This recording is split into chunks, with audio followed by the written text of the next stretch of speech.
All indications are that a new epic rivalry is being cast for the times and audiences to come.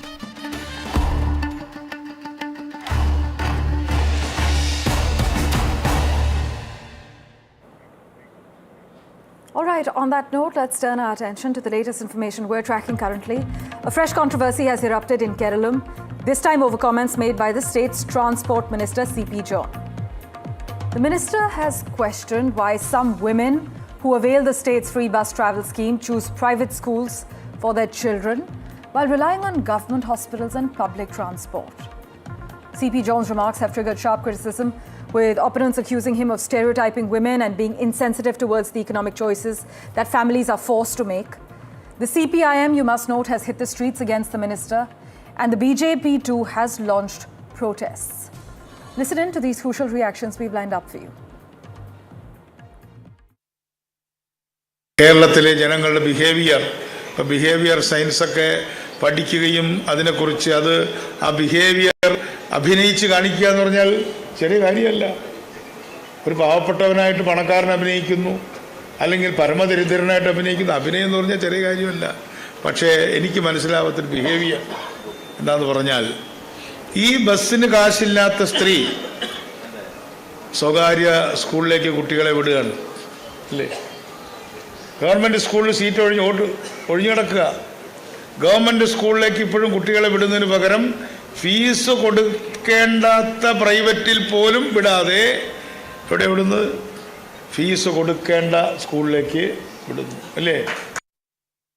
The entire people of the states have to protest against that, because the statement is like this: those people are jobless who don't have any other job. They are coming in big numbers to travel in the Priyarasini bus service. That is a special scheme introduced by the UDF government.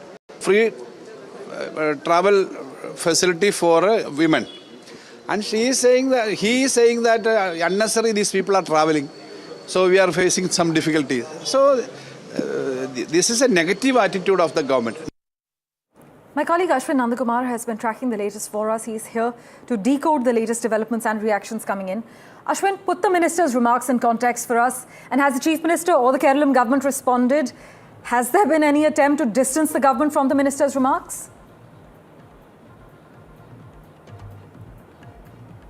Well, some of the colleagues of CP John, including K. Muralidharan, who is the Devasam and Health Minister, had stated that, has stated that is not the stance of the government, very indirectly. But interestingly, CP John himself has stood by his comment, and he has went on to clarify that he has meant about how the behavior of the women are, and he's talking about a larger context where he's trying to connect public health system, public transport system, and public education system, and how women's poverty traverses through all these three sectors is what he is trying to put his foot on. He has also said that although some of the words that he had used, especially overcrowding, women overcrowding in transport buses, something that is insensitive, and he retracts that. But overall, he has stood by his statement. This comes at a time, remember, when the BJP and the CPM, all of them have condemned it, and in fact, large number of protests are also being planned. Many protests have taken place. Many former ministers have even demanded resignation of CP John. But so far, the Chief Minister has not come with any clarification so far. But CP John has stood by his comment. He has stood by his comment, stating that he is talking about the extreme poverty level of women and how it is difficult to understand their behavior, and this needs to be understood on a larger context on implementing public policy. And this is what he is trying to clarify, but it does not hold water for reasons many. The comment that he had put in, saying that the women are overcrowding in buses, and then they are okay to lie down in government hospitals because they are scared instead of private bills. All these certainly has irked many people, and many social organizations also demanded that the minister must retract his comment and apologize for it. But the minister has very very interestingly stated that he stands by his remark, and he only selectively some of the words used he has retracted. As always, thanks so much for clarifying the details, Ashwin. We'll of course keep in touch with you for regular updates. All right, on that note, let's turn our attention to Maharashtra, where the Congress has apologized after referring to Deputy Chief Minister Sunetra Pawar as a mute doll. The words they used was Gungi Gudiya in a social media post, saying the comment was a result of a miscommunication.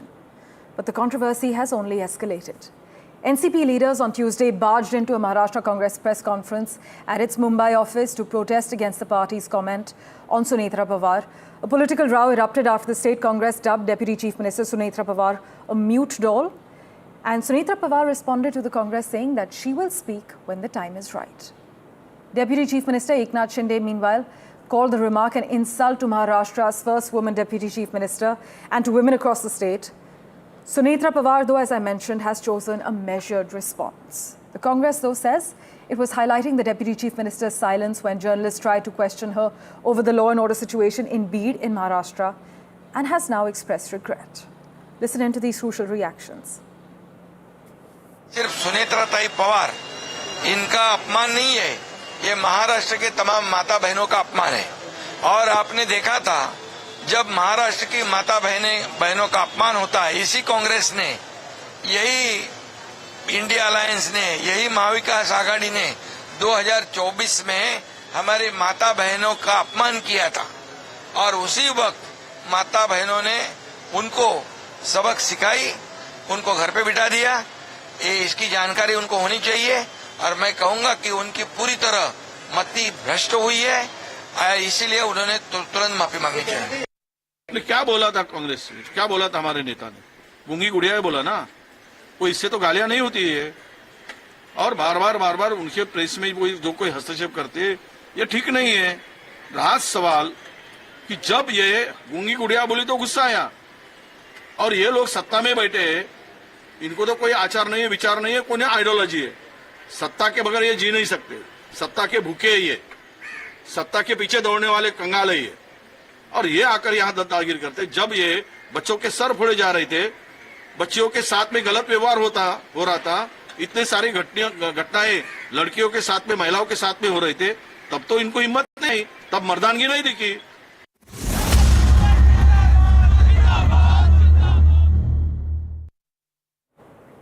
All right, let's turn our attention to the other crucial story we're tracking. It's day 8 of the Ranchi students' protest. Hundreds of job aspirants, they remain on the streets, alleging serious irregularities in recruitment examinations and demanding justice. Student leader Devendra Nath Mathur continues his indefinite hunger strike, saying this is a fight for an entire generation, not politics. Chief Minister Hemant Soren, meanwhile, has now broken his silence, assuring students that the government is examining the issue with utmost seriousness and that an appropriate decision will be taken after the investigation.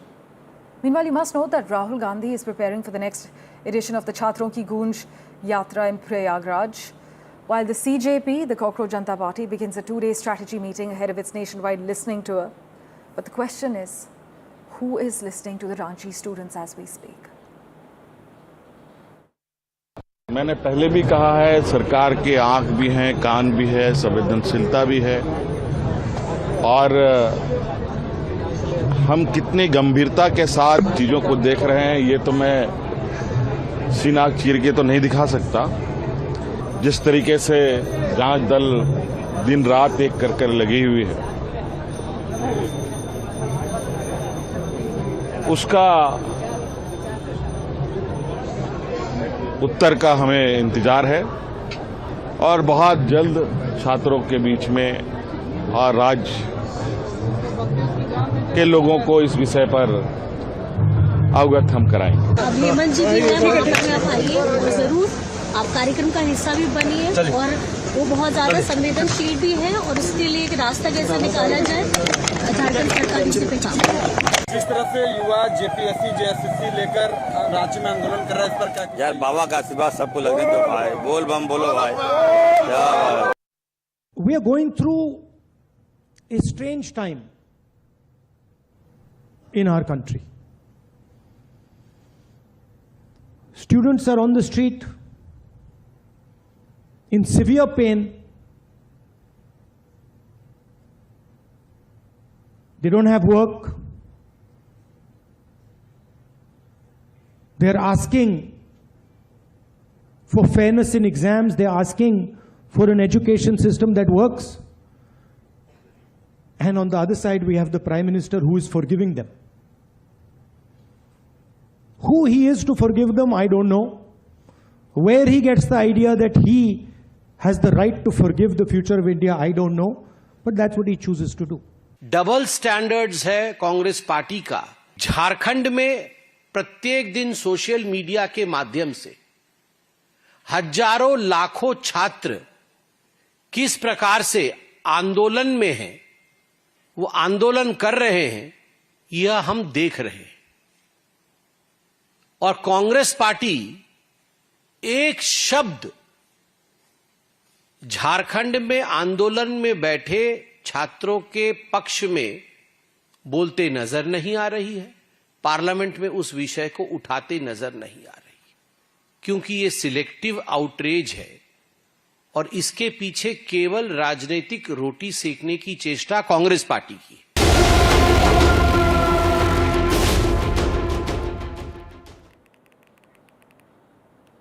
All right, let's turn our attention now to the Ram Temple donation theft case, which continues to cast a shadow over the Uttar Pradesh Assembly.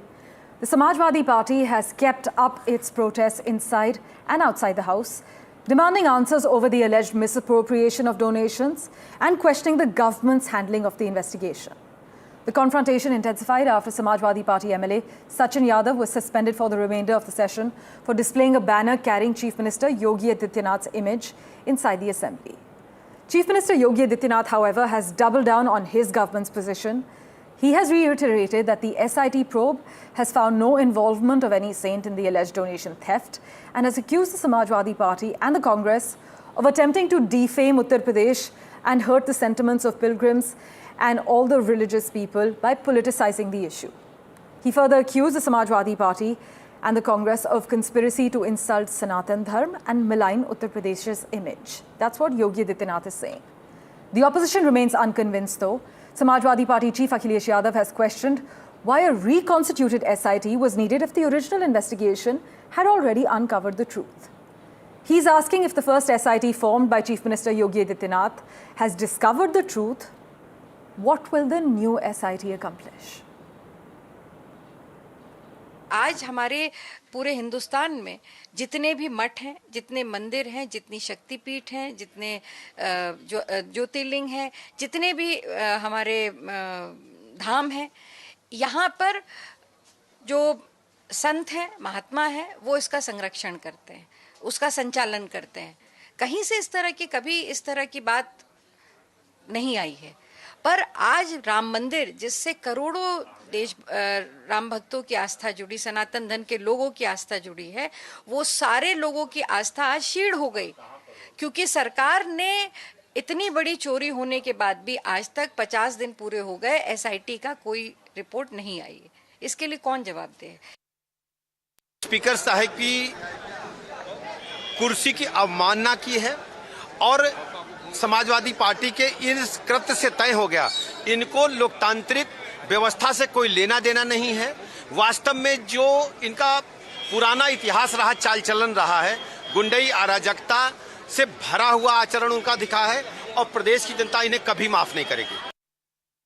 सदन में अंदर जाने की हमें permission नहीं है, तो जाहिर सी बात है जब हम सदन की कार्रवाई का हिस्सा नहीं बन सकते तो जनता की आवाज उठाने के लिए हम लोगों को धरने पे बैठना पड़ेगा। और हाँ, समाजवादी पार्टी मजबूती से जनता की हर मुद्दे को सदन में उठाने का काम करेगी।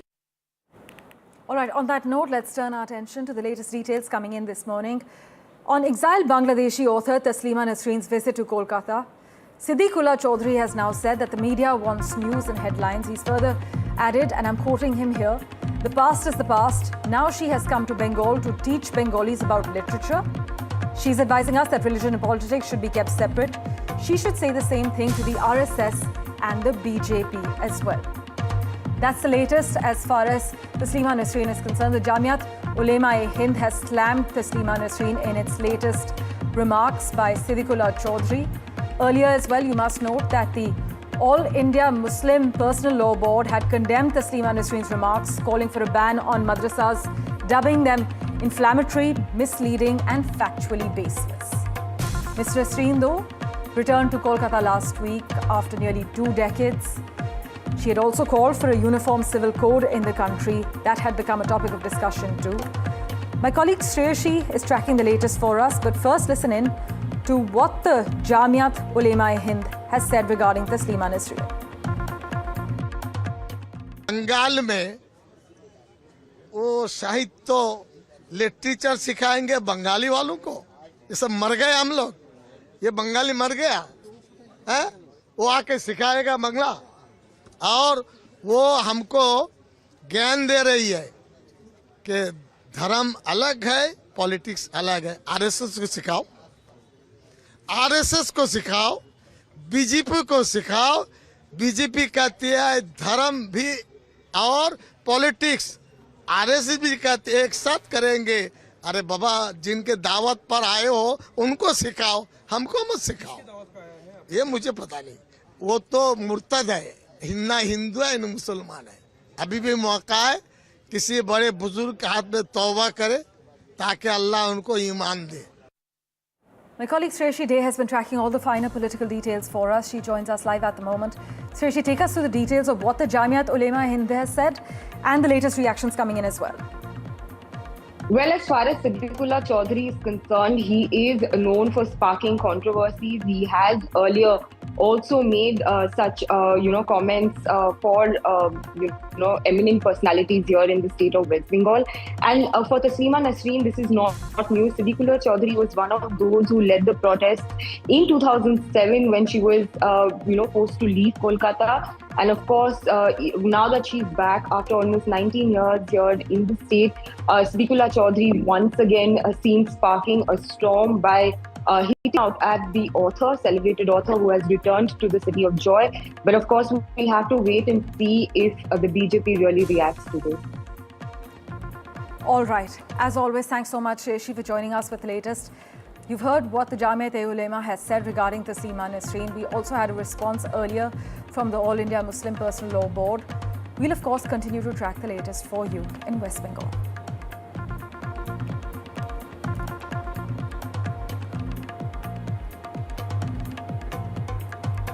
All right, let's just listen in to that reaction of Siddiqullah Chaudhry once again. Bengal में वो साहित्य लिटरेचर सिखाएंगे बंगाली वालों को। ये सब मर गए हम लोग, ये बंगाली मर गया है, वो आके सिखाएगा बंगला और वो हमको ज्ञान दे रही है कि धर्म अलग है, पॉलिटिक्स अलग है। आरएसएस को सिखाओ, आरएसएस को सिखाओ, बीजेपी को सिखाओ। बीजेपी कहती है धर्म भी और पॉलिटिक्स, आरएसएस भी कहती है एक साथ करेंगे। अरे बाबा, जिनके दावत पर आए हो उनको सिखाओ, हमको मत सिखाओ। ये मुझे पता नहीं, वो तो मुर्तद है, ना हिंदू है ना मुसलमान है। अभी भी मौका है किसी बड़े बुजुर्ग के हाथ में तौबा करे ताकि अल्लाह उनको ईमान दे। All right, on that note, let's turn our attention to breaking news we're tracking at the moment. Amritsar police say they have busted 2 alleged ISI-backed terror modules, arrested 9 people, including 4 juveniles, and recovered weapons, petrol bombs, and surveillance equipment. In fact, according to investigators, one module was allegedly tasked with installing CCTV cameras near railway tracks and transmitting live footage to handlers across the border. The second police claim was receiving online instructions to conduct reconnaissance of police stations and other security installations with plans that allegedly included petrol bomb attacks. And one detail that investigators are also now examining closely is Delhi. Police say members of one of the modules had travelled to Jantar Mantar, where they allegedly received material from their handlers before returning to Punjab after failing to execute their plans. Listen in to what Police Commissioner Gurpreet Singh Bhullar has said regarding the matter. Commissionerate police Amritsar ने अपने हमारे माननीय मुख्यमंत्री साहब की direction जो है zero tolerance policy towards counter terrorism, उसमें 2 ISI backed terror modules bust किए हैं, टोटली डिसमेंटल किया है उनका सारा नेटवर्क। 9 आरोपी इसमें गिरफ्तार हुए हैं, जिसमें 4 जुवेनाइल्स हैं और 5 मेजर हैं। Gurpreet Singh Chinna is with us to decode the key takeaways and take us through the latest details. Gurpreet, break down the key takeaways from the press conference of the police, and what do police believe was the ultimate objective of these 2 alleged modules? We are given to understand that they've mentioned that CCTV cameras were installed near railway tracks. There were tasks of reconnaissance. Give us the lowdown. Well, what we have learned from the police official, they had already recovered a CCTV camera and other equipment from their possession. It seems that they were providing information to ISI, and these one of the handlers met them in Delhi, and these accused who have been arrested by the police, they had also gone to Jantar Mantar.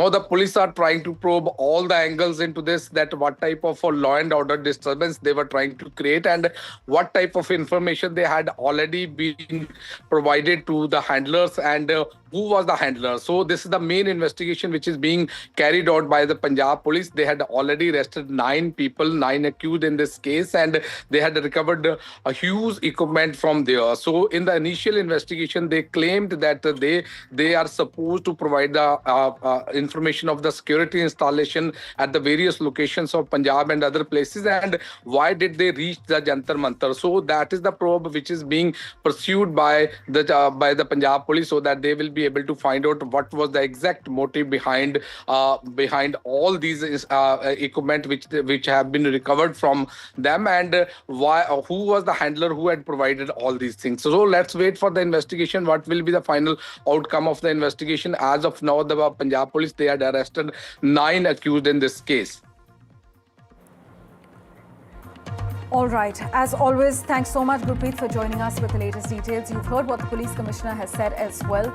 Currently, as far as the ISI-backed terror module is concerned, Gurpreet Singh Bhullar, the police commissioner, has confirmed that following the directions of the Chief Minister and under the state's zero-tolerance policy towards counter-terrorism, they have busted 2 ISI-backed terror modules. Their entire network has been dismantled, we can confirm to you. And 9 accused have been arrested, including 4 juveniles and 5 adults. All right, on that note, let's turn our attention to Uttar Pradesh now, where we are getting latest information regarding the Sambhal administration appealing Sambhal's Tamanna Malik not to undertake the Kavar Yatra in a burqa. In fact, the Sambhal district administration has appealed to Tamanna Malik not to participate in the Kavar Yatra wearing a burqa, citing law and order concerns. This precautionary measure was taken as a precautionary step after a video of Tamanna Malik and her husband, Aman Tyagi, carrying the Kavar Yatra wearing burqas after also collecting holy water from Haridwar last year made headlines. The Sambhal administration has appealed to Tamanna Malik not to undertake the Yatra wearing a burqa, citing law and order concerns. And the move comes after a year after videos of Tamanna and her husband taking out this Yatra in burqas drew widespread attention and triggered controversy as well. All right, Ajay Dubey joins us over the phone line. Ajay Dubey has sent us these details as well. Ajay, what are the latest details you can disclose regarding the matter? See, in this case, what administration is telling us is that their priority is to maintain law and order, and they don't want any such situation because of her attire to face any challenges for the law and order. That is the reason they have told Tamanna to not wear burqa. And apart from that, Tamanna and her relatives, they want her to participate with burqa. They are upset with this decision. They want to participate with their attire, whatever they want to wear, but because of law and order, what administration is informing us is that they want to maintain law and order. That is the reason they are not allowing her to wear burqa. And this story is much in discussion in Uttar Pradesh, specifically in the Kavar route. Last year also she participated, so it was much in discussion. So this. The administration, they have ordered Tamanna not to wear burqa during the Kavar Yatra. Okay, Ajay, thanks. Well, the administration in Uttar Pradesh, they insist that this is a preventive step, not a restriction on a religious practice. We've got two crucial reactions lined up for you, one from the husband as well. Listen in.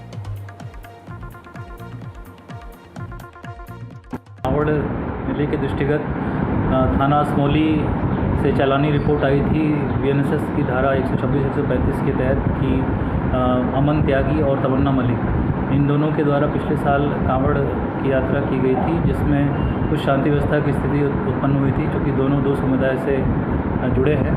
तो preventive action लेते हुए इस बार उनको न्यायालय के द्वारा notice जारी किया गया है कि शांति व्यवस्था आप बरकरार रखें। ये नोटिस दिया था कि बुर्का पहनकर नहीं जाना है। अब हम ये पूछना चाहते हैं सरकार से और प्रशासन से, क्या बुर्का पहनने पर या किसी भी कपड़े को पहनने पर कहीं रोक लगाने का अधिकार है किसी को? क्या संविधान में लिखा हुआ है कि कोई भी महिला कौन सा कपड़ा पहनकर जाना चाहती है, कौन सा कपड़ा नहीं पहनकर जाना चाहती? समर्थन करने जा रहे हैं। एक हमारी बहन जी हैं अनीसा बानो गाजियाबाद की, मुस्लिम हैं, वो बुरखे में ही कामल ला रही हैं, हम उनका समर्थन करने के लिए वहाँ पर।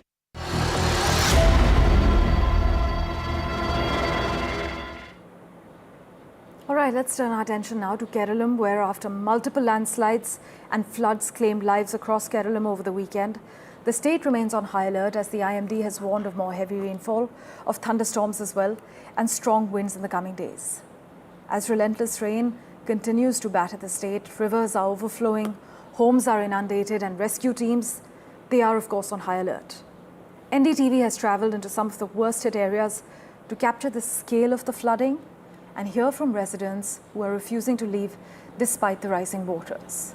My colleague Ashwin Nandakumar has been on the ground tracking the latest details for us, assessing the ground impact as well. Take a look at the reports he sent across from Kottayam and Alappuzha.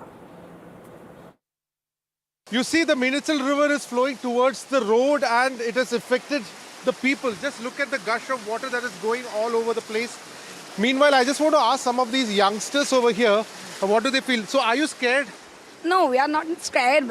Actually, this is the first experience we have about this much of flood. We have experienced flood in 2018 also, we were facing flood. But this much heavy flood is first time in my memory. I am already 29 years old. In my memory, this is the first time we are facing this much of flood. ഇവിടെ എത്ര പേരെ rescue ചെയ്തു കഴിഞ്ഞു? ഇവിടെ ഇപ്പോൾ ഏകദേശം ഒരു 40 പേരോളം ഇന്നിപ്പോൾ 40 പേരോളം റെസ്ക്യൂ ചെയ്തിട്ടുണ്ട്. So the fire force is doing a commendable job. I have seen personally also. There's a boat that has gone inside. We are expecting it to come back. They have rescued 40 people so far is what they are saying. More people are to be rescued. And people like Sudhiran are at the forefront along with the people to ensure that they are ferried back safe to camps or to their relatives' home, whichever they can be comfortable in. Ashwin Nandakumar with video journalist Anand Sagar for NDTV, Alappuzha. Right now I am in Taritangadi. The water in the Minichal River has swelled up and you can clearly see over here people, there is like knee level water, but I see an amazing sight over here. I see one man who's sitting over here. He's trying to fish over here. Call it fishing in troubled waters. This is the exact sight. Fishing in troubled waters is what Shihad is doing. So I'm also going to go enter and see. Can you just show me what is it that you have? There it is. Okay, no fish till now, but he's trying. You can see that he has caught some fish. Let me just try taking it out. Okay, some good fish. And this man is fishing actually when the entire district is reeling with this thing. Shihad is a businessman, but now because the flood has happened, he has turned himself to fishing, and this is a sport that he's doing. Just imagine, this is the kind of water level that is there, and certainly you can see the Minichal River flowing down in the entire area towards the Kumarakam side. Entire area is completely flooded. As always, the news and updates continue right here on NDTV 24/7. In a moment from now, my colleague Vasudha Venugopal joins you. Do stay tuned.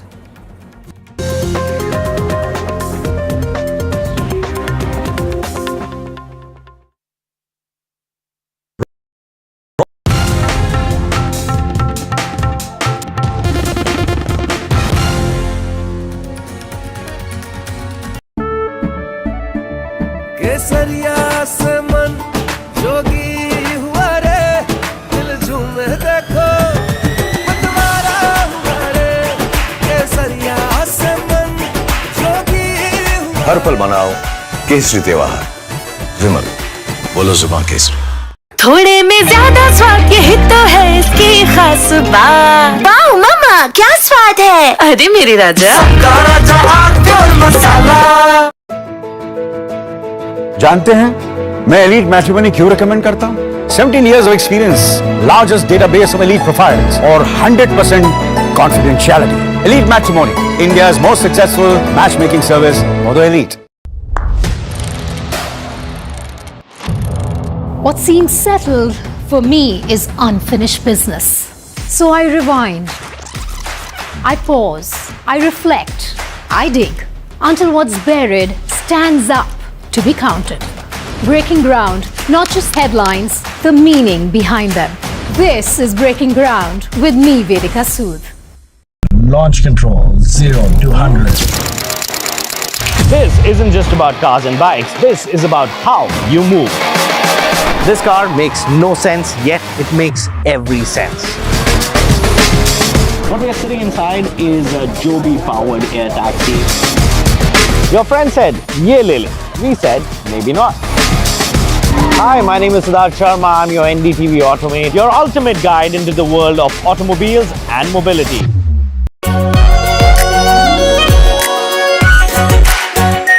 R Pure Shahi Paneer Masala. Delicious, healthy, every day.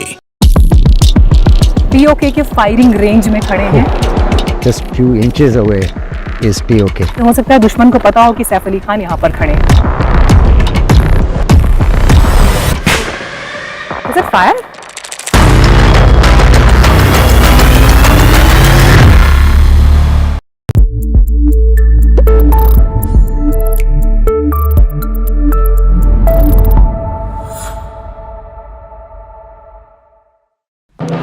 When others are warming up, I'm raring to go.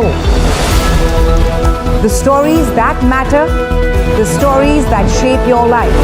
Hello and welcome to watching Prime 5 with me, Raisha Sehgal. What's at stake? How to The show that sets the prime time agenda. We'll be deep diving into this topic to tell you what's at stake. Join me, Raisha Sehgal, on Prime 5 only on NDTV 24/7. मीठा या नमकीन, चाहे जैसे खाओ, 100% सूजी से बनी R Pure vermicelli, स्वादिष्ट, सेहतमंद, हर रोज। ये लीजिए भाई।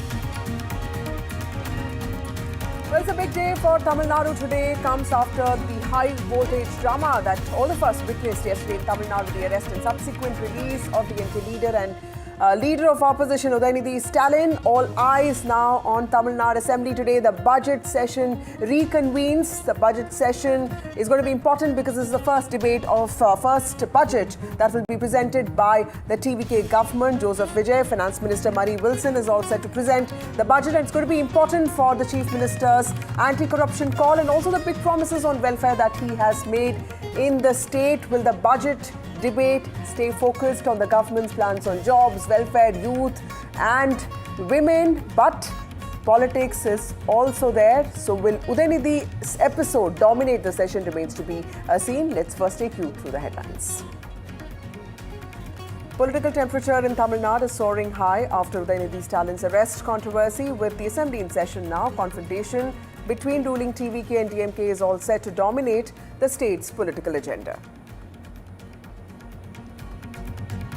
Centre tightens screws on Meta. The company's policy head has been summoned again as the government seeks answers over content moderation and algorithms and Prime Minister Modi's video controversy.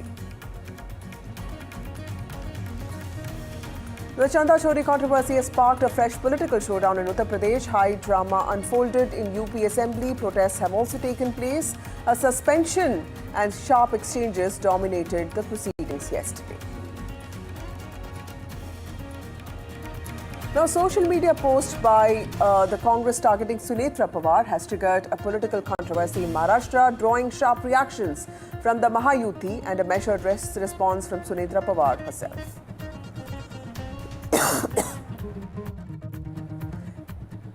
The agitation over alleged paper leak in Jharkhand continues to gather momentum. Protesters are taking their demand for justice national even as the movement plans its next course of action.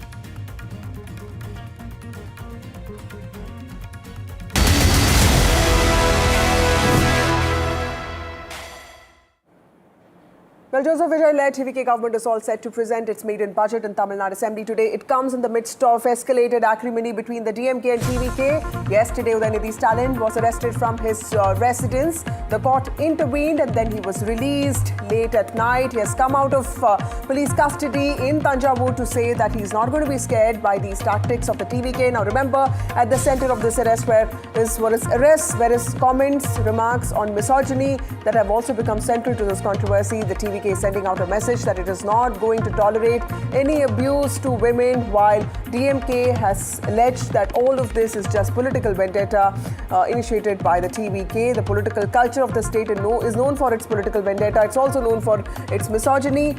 But today, all of this, could it likely play out in Tamil Nadu Assembly as the budget session convenes? Remember, the Tamil Nadu Assembly began on the 18th of June with the governor's address, and today the budget is likely to be presented. Marie Wilson, Finance Minister, all set with the budget. Very important for Chief Minister Vijay's promises that he has made to the state and also for his anti-corruption drive. My colleague Vijay Gopal joins us with more details on this. Vijay, two big sides to this story.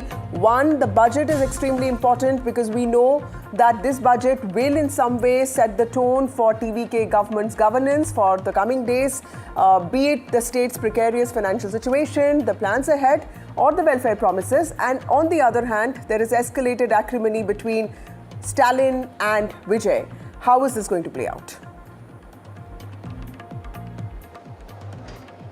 Vasta, that's right. First, if you want to speak about the first TVK government budget, it is going to give prioritize to the TVK poll promises. Remember, just few days back, there was a cabinet meeting chaired by the Chief Minister C. Joseph Vijay, where they had decided to introduce Tamilagam, Vetri Tamilagam. It's a policy document, like the division document of TVK-led government of state government, where they are going to give more focus on AA sectors, and civic issues, and giving more development projects for the Tamil Nadu. But very interesting to see how they are going to prioritize the poll promises also, because few weeks back, the finance minister also, Maria Wilson, also released a white paper report where they had said that Tamil Nadu debt burden has increased under the DMK government. So how they are going to manage those things will be very interesting to see today. It is very important day for the TVK also. On the other aspect is about the DMK versus TVK. Yesterday we witnessed dramatic scenes in Tanjavur, just outside the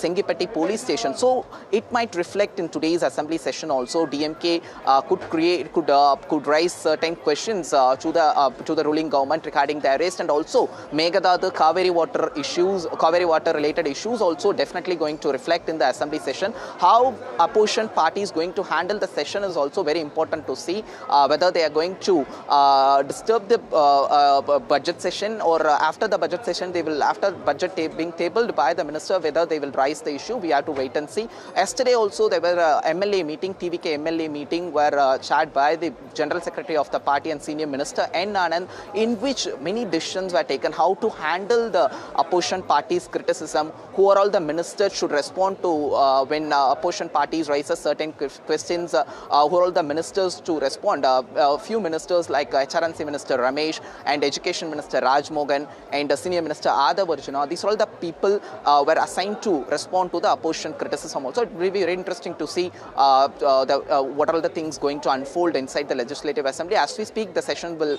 start around 10 a.m. Vasudha. Budget numbers, like my colleague Vijay Gopal is reporting, are going to matter a lot, but the politics around it could also be dominating today's session. Tamil Nadu's first TVK budget being presented today, and there are some very clear expectations. What we understand is that women's welfare is likely to be a major focus, and also an expansion of the free bus travel for women, something that Vijay has already promised, and two important welfare schemes that he announced before he became the Chief Minister, something that he rode on as promises that also propelled his expansion. One, of course, is the income support for unemployed youngsters, and another one is a stipend for women across the state. Those announcements are also going to be important to watch. There could also be some enhancement of women's assistance scheme and also free loans and measures for women. But all of this could just get dominated by the politics that's playing out in the state, the escalated acrimony, the differences, the disagreement, and of course the kind of opposition, the aggression that DMK is expected to show, considering that its leader of opposition and former Deputy Chief Minister of the state, Udhayanidhi Stalin, was arrested yesterday and released late at night. And Udhayanidhi Stalin has made these comments that the DMK is not going to get bogged down by pressure tactics, and that he is always going to talk to media, he's always going to talk to people, while the TVK has made it very clear that this is about sending out a message that no abuse to women is going to be tolerated. My colleague Deepak Bopanna, who has been reporting on these developments since yesterday, joins us from outside Udhayanidhi Stalin's residence. Yesterday, Deepak, you reported that there was a late night meeting of the father and son, MK Stalin and Udhayanidhi Stalin. Clearly, the DMK is hoping to be very aggressive today, and what really surprised me was the kind of presence of DMK leaders at Udhayanidhi Stalin's residence. I mean, compare that to a party like TMC. The DMK is clearly, standing united on this and is backing Udhayanidhi Stalin on whatever he said. They are not really defending what he said, but they are, they are saying that, he is our leader and we are going to protect him, and all of this is political vendetta. What is expected today from the DMK camp? When we saw the number of people who had gathered outside the police station in Tanjavur, then we saw the huge crowds that gathered while he was out from the police station after questioning. The DMK wants to make the political messaging very clear. While it is as much as the TVK trying to say that, well, you can't get away with making statements against the Chief Minister, his family and his close friends time and again. It's also the DMK going on to say, well, this is our leader now, and you can't get away by picking him up and dragging him 300 kilometers from Chennai, saying that you're going to question him and you're going to have political repercussions as well. So it seems like a tug-of-war politically more than anything else, Vasudha, isn't it? Because the DMK, well, this time it was a drubbing for them. But they are saying it's far from over. Yesterday, a very big political message being sent out by Udhayanidhi after he did come out, and he did say that, well, if a by-election is held now, that even in Chepauk, the people are going to teach a lesson to the TVK and to Mr. Vijay himself, is what he said. So it's a direct political messaging. The biggest topic for debate, has been the Kaveri up until now. But today, there's going to be a fresh issue that the DMK has up their sleeve. While they're going to be there at the assembly as, the TVK government gets set to present its first budget, it's going to be mired by this particular issue. And I'm standing outside his residence here in Greenways Road, where you can see the police, of course, waiting as he's expected to arrive in the next 10 to 15 minutes. It's a lot of drama that is expected in the assembly, but as he goes to the assembly from here, he could, of course, speak to the media once again. But I'm told that the strategy of the DMK here is to corner the TVK over the arrest of Udhayanidhi yesterday. Whether they'll allow for the smooth reading out of the budget, that's also something that we'll really have to wait and watch. But more importantly, what are parties like the AIDMK, the VCK and the others going to do in the assembly while the budget is being presented, considering the fact that they also were not for the arrest, is something that's going to be noteworthy. Thank you, Deepak. We'll be coming back to you soon for more updates. Like my colleague Deepak Bopanna is pointing out, for Chief Minister Vijay, this is not just his government's first budget. It's also a test of how he's going to handle an increasingly aggressive opposition, especially the DMK. For the DMK, it's a major test of how it's going to take on the new government from the opposition benches, and what kind of defense will it even present for the misogynistic comments that everybody has heard. But more importantly, how is the DMK trying to regroup and present an opposition to the budget. And what would the budget numbers actually reveal? That remains a big question, because remember, this is going to be important not just for Chief Minister Vijay's anti-corruption drive, but also for the welfare that he has promised for the state. Let's take a look at some reactions. நான் தவறா பேசிட்டேன் அப்படின்னு கண்டனம் தெரிவிச்சிருக்காங்க. அது எனக்கு கொஞ்சம் வருத்தமா இருக்கு. நான் எந்த நேரத்தில் அந்த மாதிரி தவறான எண்ணத்துல நான் பேசவே இல்லை. விவசாயிகளுக்கு ஆதரவாக பேசினதுக்காக இந்த தரங்கட்ட அரசு கைது செஞ்சிருக்கிறாங்க. நான் மீண்டும் சொல்றேன், இந்த கைதுக்கு நான் பயப்பட மாட்டேன். இன்னும் 100 முறை பேசுவேன், மீண்டும் பேசுவேன்.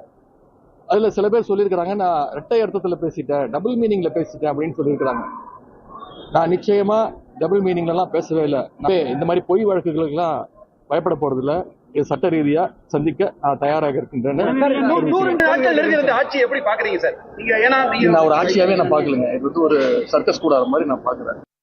நான் ஒரு ஆட்சியாவே நான் பாக்கலங்க. இது வந்து ஒரு சர்க்கஸ் கூடாத மாதிரி நான் பாக்குறேன். பயமுத்தணும், டைவர்ஷன் தான், வேற ஒன்றும் கிடையாது. திமுக சட்டமன்ற உறுப்பினர்களை பார்த்தா அவங்க கைது செய்ய தோணும். அதிமுக சட்டமன்ற உறுப்பினர் பார்த்தா எப்படியாவது அவங்கள சோஃபா ஆரம்பிச்சு பர்ச்சேஸ் பண்ணணும்னு இந்த அரசு முயற்சிக்குது. So the political battle between Chief Minister Joseph Vijay and LOP Udhayanidhi Stalin is only getting fiercer now, a day after Udhayanidhi Stalin's arrest over the supposed remarks on actor Trisha. The leader of opposition has now completely denied making those innuendos and those comments. He has been released on bail. He remains openly defiant, saying that he's not going to be threatened or he's not going to get scared by these tactics. After securing bail, Udhayanidhi Stalin also met his father and DMK chief, former Chief Minister of Tamil Nadu, MK Stalin. The visuals showed both of them together for the first time after his release. Udhayanidhi Stalin has maintained that his remarks are not demeaning to women. He has said that he is the father of a daughter. He also has a sister. He has a wife. He has called all of this a political diversion from major issues that are concerning the state. He has branded the TVK government a circus that's driven by fake news and reels with a T. But all of this becomes all the more important because today is a big day for Tamil Nadu. The state of Tamil Nadu Assembly's budget session is underway, and the budget is going to be presented today. It's going to be extremely important for the Chief Minister's anti-corruption drive, the welfare promises that he made even before he became the Chief Minister, and also the budgetary allocation that some of his promises need. The political showdown, however, is going to dominate the session as the Trisha controversy, the Kaveri water issue, the Mekadatu issue are all expected to trigger a stormy session. We are joined by Shalin Maria Lawrence, who's a social activist. She's also a feminist and author. We have Mr. Sumant Raman, who's a political analyst. We have Lata Srinivasan, who is a journalist. And we have Harish Mohammad Ibrahim, who is a political analyst. And we have Mr. Satya Kumar, TVK spokesperson. Thank you all of you for being part of this. Lata, starting with you, as a journalist, what is your expectation today? Well, I think this is Vijay's first, budget, and I think he's going to fulfill some of the, the poll promises that he made. But how much he can do is a big question mark, given that they've been alleging that, the coffers are empty thanks to the DMK. But it'll be more interesting for us to see what Udhayanidhi, as the leader of the opposition, is going to do. Are they going to disrupt the session? Are they going to have a, walk out of the session? I think that is going to be the big news of the day. Right. Shalin, all of us heard what Udhayanidhi Stalin had to say yesterday. I didn't even use any double meanings. That's what he said. Now, we can go on talking about this, but the fact is, how much do we talk about this when the man himself is saying that he didn't even make those comments? So there is denial, there is complete lack of acceptance of what has happened. How do you look at Udhayanidhi Stalin's remarks that he is not going to get bogged down by what he calls political pressure? He says this is political vendetta and that he's always going to talk to press, and that what is happening is it's not governance, it's a circus. No, he's embarrassed right now. He's lying. He's totally embarrassed. You can see in his face that he's feeling really he's feeling ashamed of what he's done. But end of the day, he's not going to accept the fact that, whatever he said, he's a perpetrator. End of the day, he's not going to go ahead and say, okay, I did say that. First of all, it's not a double meaning at all. It's a simple meaning. It's directly hit on a woman, and that is the true thing. But end of the day, DMK itself has been embarrassed in the state, and today they're not going to leave on it. See, for example, to target TVK would be the wise thing to do on Kaveri thing today, because end of the day they have missed. TVK has been a little bit lethargic on the Kaveri water issue. July 23rd, we should have received around 30 plus cc's of water, but which they missed out. They've been quite lethargic. DMK could actually talk on that, because Udhayanidhi could have spoken about that on that day and, created records on that. Instead, he focused to, shift the total thing to optics to Trisha and, all the other sexual innuendos. So end of the day, even today, they're going to talk about Udhayanidhi, because Udhayanidhi is the prince of DMK.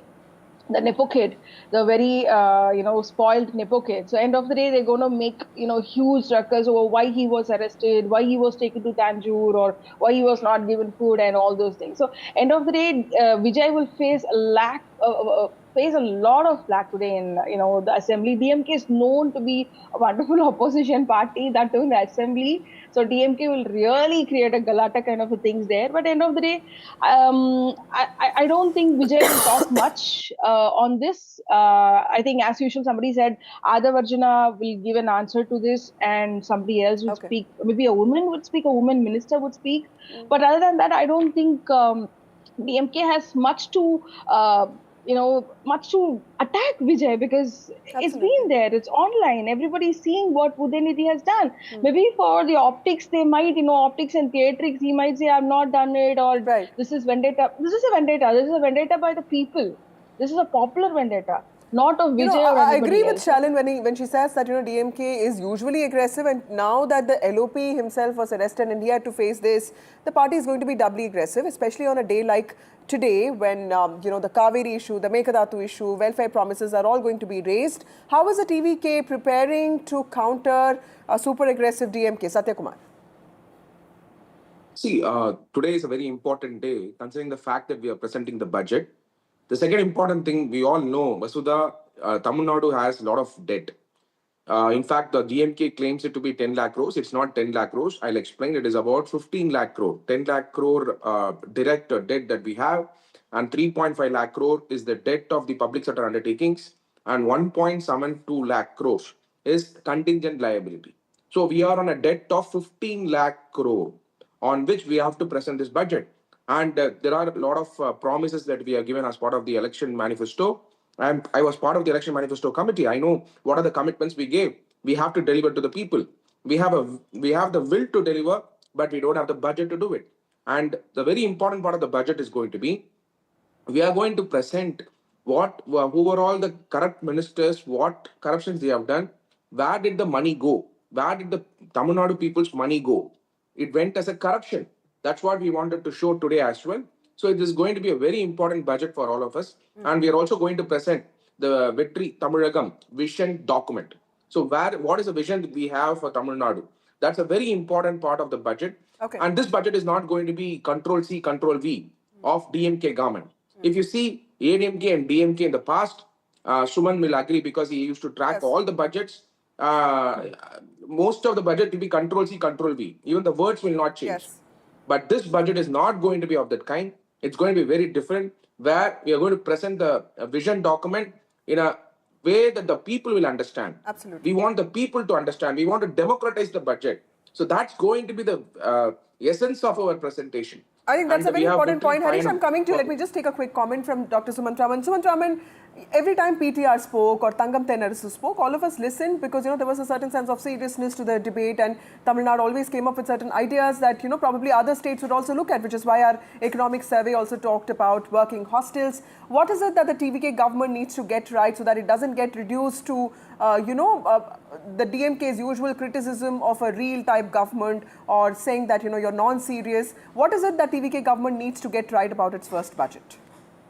Look, I think if for any government, the first budget gives an opportunity to take unpopular decisions. And I would be watching to see if they are willing. If they are merely going to say we are going to borrow another 1.5 lakh crores and we are going to distribute more and more freebies, I think that will not go down very well, because that is not something which calls for any great fiscal prudence or capability. So I think what I would be interested in watching is, are there going to be any schemes that are going to be discontinued? Are there going to be slashes in subsidies? So I think that these will not be mentioned explicitly in the budget. But you'll have to read between the lines to see where this money is going to come from. After all, this 2,000 rupees to be given every month. Now, where is that? Even the 1,000 rupees was a huge struggle for the previous. The DMK government was borrowing on an average 1 lakh crore per year, which is why in 5 years the debt went from 5 lakh crore to 10 lakh crore. Of course, they are not counting the debt of the Transport Corporation and the Electricity Board. So my point is very simple. There are two options before Vijay. One, he can go the standard populist way and give a budget saying we are now going to implement this 2,000 rupee scheme. We will borrow 1.5 lakh crores instead of 1 lakh crore. And this will be the fiscal deficit. And then we can play with the figures and say that this is still within the debt to GDP ratio. And then we can point out to Bihar and say that Bihar is worse off, or Jharkhand is worse off, and pass it off that way.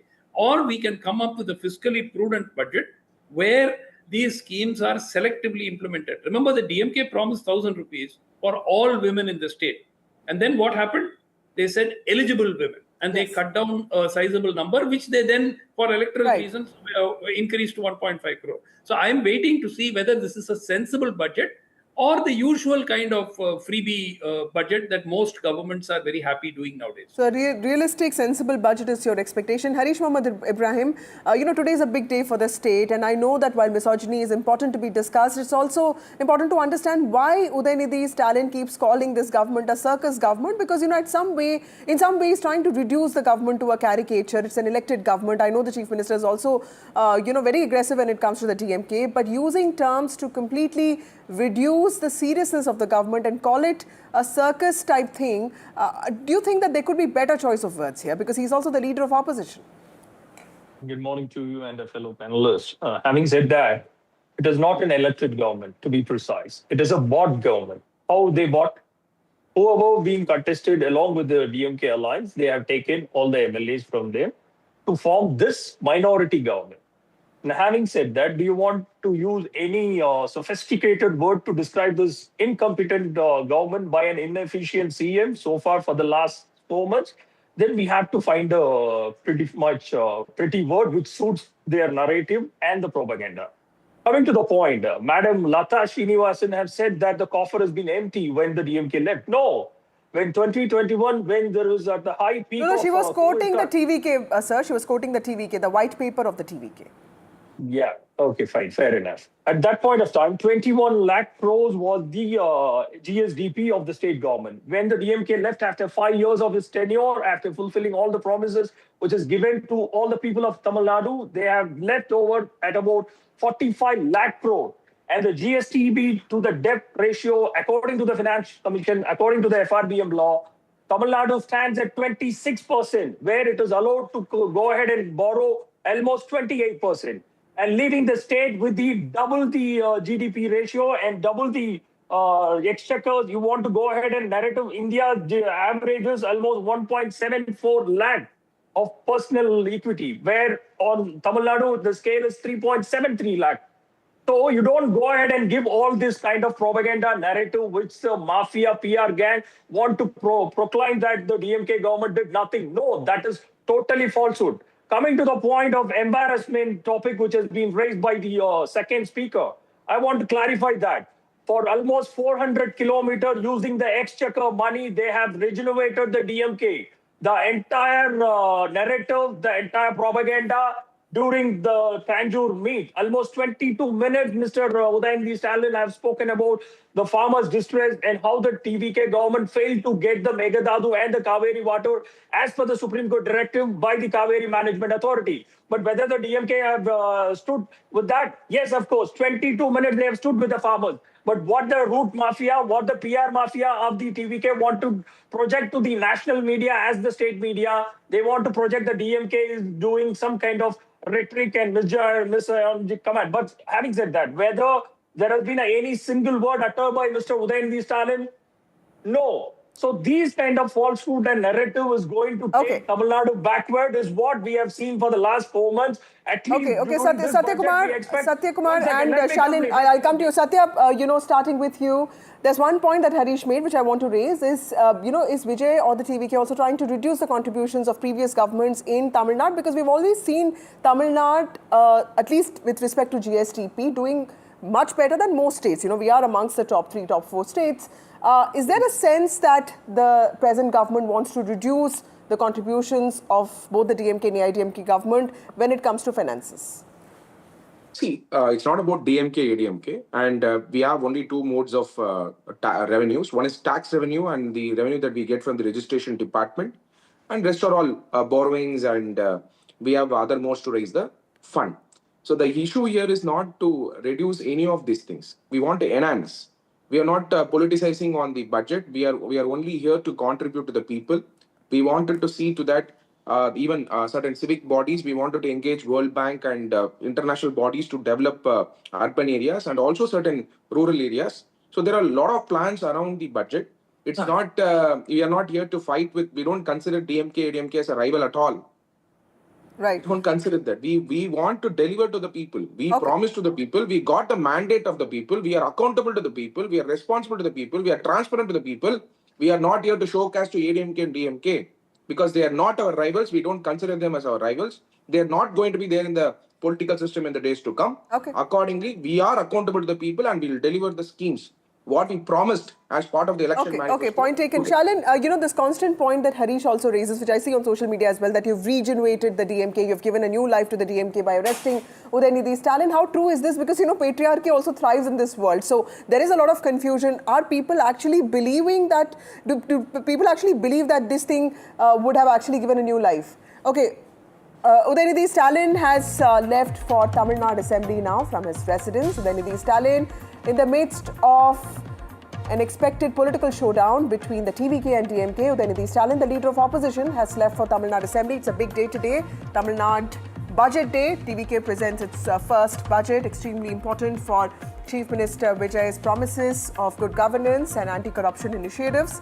Udhayanidhi Stalin, who was arrested yesterday and released late last night, has left for Tamil Nadu Assembly. There's an expectation that today's session is going to be explosive. Udhayanidhi Stalin has already promised that the DMK is not going to get scared or walked down by what he called pressure tactics of the TVK, while the TVK has sent out a message that any insult to women is not going to be tolerated. The latest breaking news that we have right now is Udhayanidhi Stalin has left for Tamil Nadu Assembly. He's going to be attending the budget session that reconvenes today. The assembly began on the 18th of June with the governor's address, and today is going to be very important because Finance Minister of the TVK government, Marie Wilson, is going to present the budget today. This budget is going to be very important because it could have some critical budgetary allocations for schemes that are important for Chief Minister Vijay's governance, including for women, for children, for self-help groups, for youngsters, to generate employment, skillability, and more importantly, to increase manufacturing and job creation in the state. We'll be joined by reporters in just a bit. Udhayanidhi Stalin, DMK leader of opposition and former Deputy Chief Minister of Tamil Nadu, has left for Tamil Nadu Assembly. And this is important because he just arrived in Chennai last night after his subsequent release, after his arrest. Shalin, I was asking you about this alleged embarrassment and the regeneration that many people think has happened. What is your sense? See, first of all, whatever Harish is talking about, this root mafia, I don't know. If you don't have any proof, don't talk about any mafias. We have proof of PEN, what PEN has been doing under DMK, that we are aware. But end of the day, don't tell me that the root mafia or Vijay's PR team put words into Udhayanidhi's mouth to talk like this. Nobody feeds things into somebody's mind unless and until your mind is corrupted and pervert. Nobody can, make you do things. End of the day. So, but Vijay and TVK were very confident, keeping the track record of Udhayanidhi in mind, that they were sitting with, open hands, that Udhayanidhi will spew venom like this one day and they will make use of it. They have done it. That is the truth. Vijay has made use of whatever Udhayanidhi has done politically, and Udhayanidhi succumbed to his own evil thoughts or whatever it is. So don't tell me he's made a hero. Please go to the people, talk to the people. DMK lost this election because they thought they're doing very good. DMK thought they won this election, because they're sitting in echo chamber. They're sitting with an IT team. They're sitting with a PR team who's feeding information which DMK people would like to hear. Even yesterday, we have proof of people coming to receive Udhayanidhi with 300 rupees in hand and then water bottle and chicken rice, without which nobody will come to even pick up Udhayanidhi. That is the truth. Nobody other than DMK voted for DMK. And even half of them even split, they split and they went to TVK. See, the mandate is there. 108 major seats. That is what is more important. 108, a newcomer. DMK should be ashamed to call this a circus. Even I didn't vote for TVK, but I am really happy that Tamil Nadu, voted for change. Someone, a newcomer, has been voted. He's been given 108. Harish Mohammed, that is more important. Don't dismiss people. Okay, Harish, I'm coming to in just a bit. Our reporters are joining us. Vijay Gopal joins us. Vijay, when is Udhayanidhi Stalin expected to reach Tamil Nadu Assembly? Udhayanidhi Stalin is expected to start from his residence around 9:45 p.m. So he will be here before 10 a.m. when the budget session starts. So we are expecting DMK will raise Meghdadu and Kaveri water issue also today before the budget session. We have to wait and see whether they are allowing TVK government to table the budget, or before itself we are going to create issues over opposition leader arrest or over Meghdadu and Kaveri water issues. We have to wait and see, Vasudha. So it'll be very interesting to see how the DMK also, regulates its aggression today. Will it wait for the budget to be cleared? Will it expect the budget to be announced first, or will it actually start protests right away? Harish Mohammed Ibrahim, your response. First of all, as a progressing state which left DMK as a #1 state in industrial output, I want this journey to be completed. Whoever may be in the chair, I don't have any animosity with that.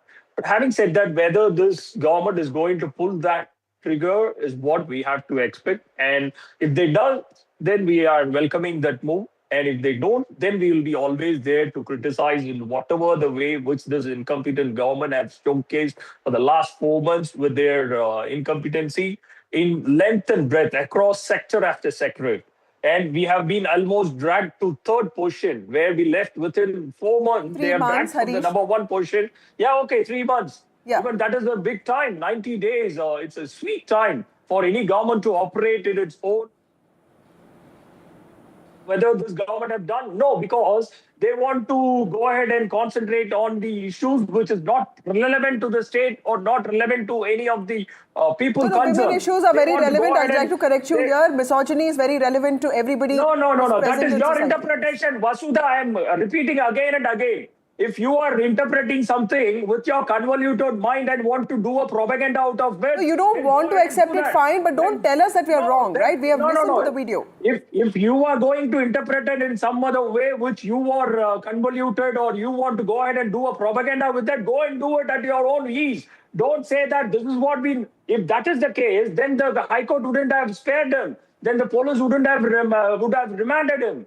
Why that does not happen? Okay, Harish, I have to go to Deepak Bopanna now. Our reporter is joining us from the ground. Deepak Bopanna, Udhayanidhi Stalin leaving from his residence to Tamil Nadu Assembly. He's expected to be in Tamil Nadu Assembly soon. What are we hearing from the DMK camp? Because Vijay Gopal also talked about how the DMK will have to now regulate its aggression. It may wait for the budget to be, sort of announced first, or it could wait. It could even start with the protest right away. What are you hearing from DMK sources?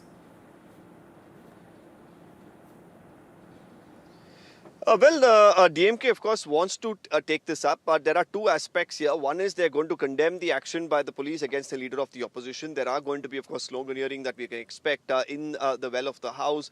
They could, of course, try and not allow for the budget to be presented. It's expected to start about 10 this morning when they're going to be reading out the budget. And then eventually, they're also, of course, going to start targeting the TVK over, the budget, what it has for the people of Tamil Nadu in terms terms of the promises that they make, in terms of whether those promises are actually feasible and deliverable, more importantly, with the kind of financial situation there is, considering the fact that Vijay, when he took oath as the Chief Minister, at that point in time, he himself said that the state's finances are not looking too good and he will release a white paper regarding this. So today, when the Tamil Nadu's Finance Minister releases the budget, whether it's going to be a populist one, unlikely, considering the fact that they don't have an election right now. So as far as populist schemes are concerned, they more often than not do come in towards the election years. So this time he has an opportunity really to bring out his vision. How the DMK will plan to counter that is also going to be very interesting. Vijay time and again has spoken about the importance of the youth, educating the youth. He's spoken about making Tamil Nadu drug free. So these are aspects that of course could find a mention in the budget. Aspects of corruption and how the government plans to take that on is something that he's spoken about. All of this once again could feature in the budget. As far as the DMK is concerned, two aspects primarily that their focus is going to be on. The Kaveri issue, which they have been taking up. Now the latest, of course, being the arrest of their leader is something that they will quite vehemently target the government over. So it's going to be an interesting, next couple of hours here at the Tamil Nadu Assembly. Also interestingly, Deepak, what we hear from our colleague Vijay Gopal is that TVK government might continue to use the Tamil symbol Ru instead of the Indian rupee symbol, which is a combination of the Devanagari script and also the Latin script. When DMK introduced the Tamil symbol Ru as the official in the official Tamil Nadu budget in 2025-2026, there was a lot of controversy. This was also an insistence from the DMK that it opposes the three-language policy, and the AIDMK then had opposed this, saying that this is a threat to India's unity. Now TVK, pursuing the same ideological pursuit as the DMK. Let me get in Lata here. Lata, I wanted to talk to you about. Okay, we have Shalin. Shalin, when it comes to the ideological issues, how different do you think TVK is from DMK, or is the TVK still trying to craft, what its ideology is? I think Vijay has come out, in his Madurai conference itself and Vikramati conference, and he's spoken about what are his ideologies. So it's almost similar to the Dravidian movement. So there's no difference in that. But they have to figure it out in the first place. They have not figured it out in the first place. What they're going to do with Kaveri, a farmers issue, or what they're going to do with Nidhinile Arike. For example, Mari Wilson spoke something about the finance. He gave a white paper like last month, and he didn't have any idea at all. So he was fumbling with his words. He's very inexperienced. First of all, they're giving people have voted for people with no experience, trusting them, but end of the day, Vijay has to make sure that he's giving those posts to people who are capable enough to take this vote. Because I've seen, DMK, ADMK have seen very strong people who've, been finance ministers. So end of the day, this is something which Vijay has to scrutinize, giving position to party people who are fan club leaders is different. Okay, your loyalty to them. But that should not supersede, capabilities. That is one thing which Vijay has to keep in mind. So yes, they have spoken about a lot of things before elections, but it's just 2 months, and then we have to wait how they're going to carry out these things. But I think apart from DMK, the modus operandi of TVK would be very different from DMK. We could see Stalin, we have the bureaucracy. Breaking news. Udhayanidhi Stalin has reached Tamil Nadu Assembly. Those are live shots coming in from Tamil Nadu Assembly. It's an important day for the state. The budget is going to be presented, but all of this comes in the midst of extended, escalated disagreements and acrimony between the two states, between the two parties, DMK and TVK. Udhayanidhi Stalin there standing. He has had a difficult day yesterday, but at the end of it, he was smiling and he said that he's not going to get bogged down by pressures of any kind. The TVK is sending out a strong message that DMK cannot cross certain boundaries, and those red lines have now been drawn by the Chief Minister of the state, Joseph Vijay. Udhayanidhi Stalin there, accompanied by his party leaders, entering Tamil Nadu Assembly, and a volley of reporters with him. And he's in fact taken a dig at the Chief Minister yesterday, saying that he's always going to speak to media. And he in fact said that it was Chief Minister Vijay who ran away after the Karur incident. Now remember that it is the TVK that during its debut election won about 108 seats, completely unprecedented for any new entrant.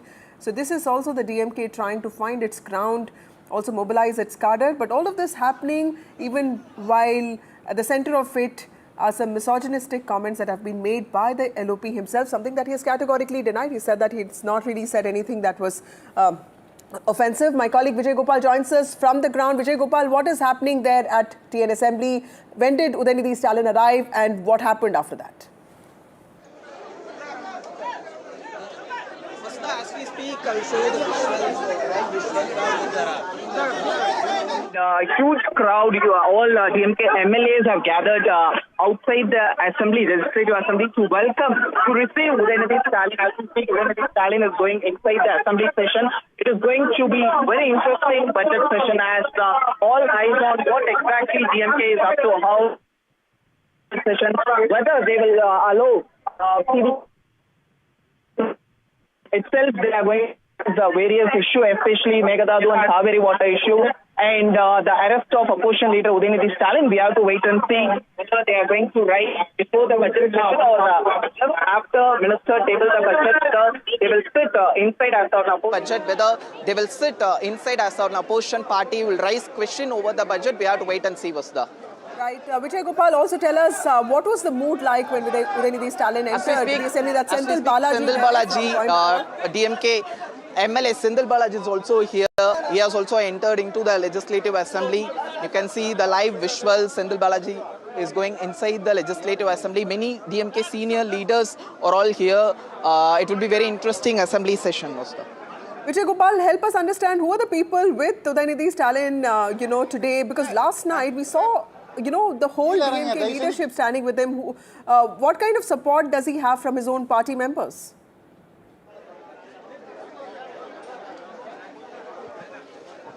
Was the all DMK leaders you saw yesterday when police arrived at the residence of Udhayanidhi Stalin in Neelankarai? All DMK senior leaders arrived at the residence. You see from K. Nehru, M. Subramanian, even Sabari's son-in-law of MK Stalin was also present there just before the arrest. They had talks with DMK, with the police official asking reason for arresting Udhayanidhi Stalin. Even they argued with the police official also, and then only they filed the anticipatory bail before the Madras High Court, and there were no official order from the court to stop Udhayanidhi Stalin from getting arrested. Then only with the NR Elango intervention, they allowed Udhayanidhi Stalin to detain from the Neelankarai residence. So these are all the scenes unfolded. So this has given a huge momentum for the DMK after the arrest of Udhayanidhi Stalin. That's what we have to say, because we saw dramatic scenes just outside the Tanjavuri's police station and also Sengipeti police station, how the DMK supporters gathered there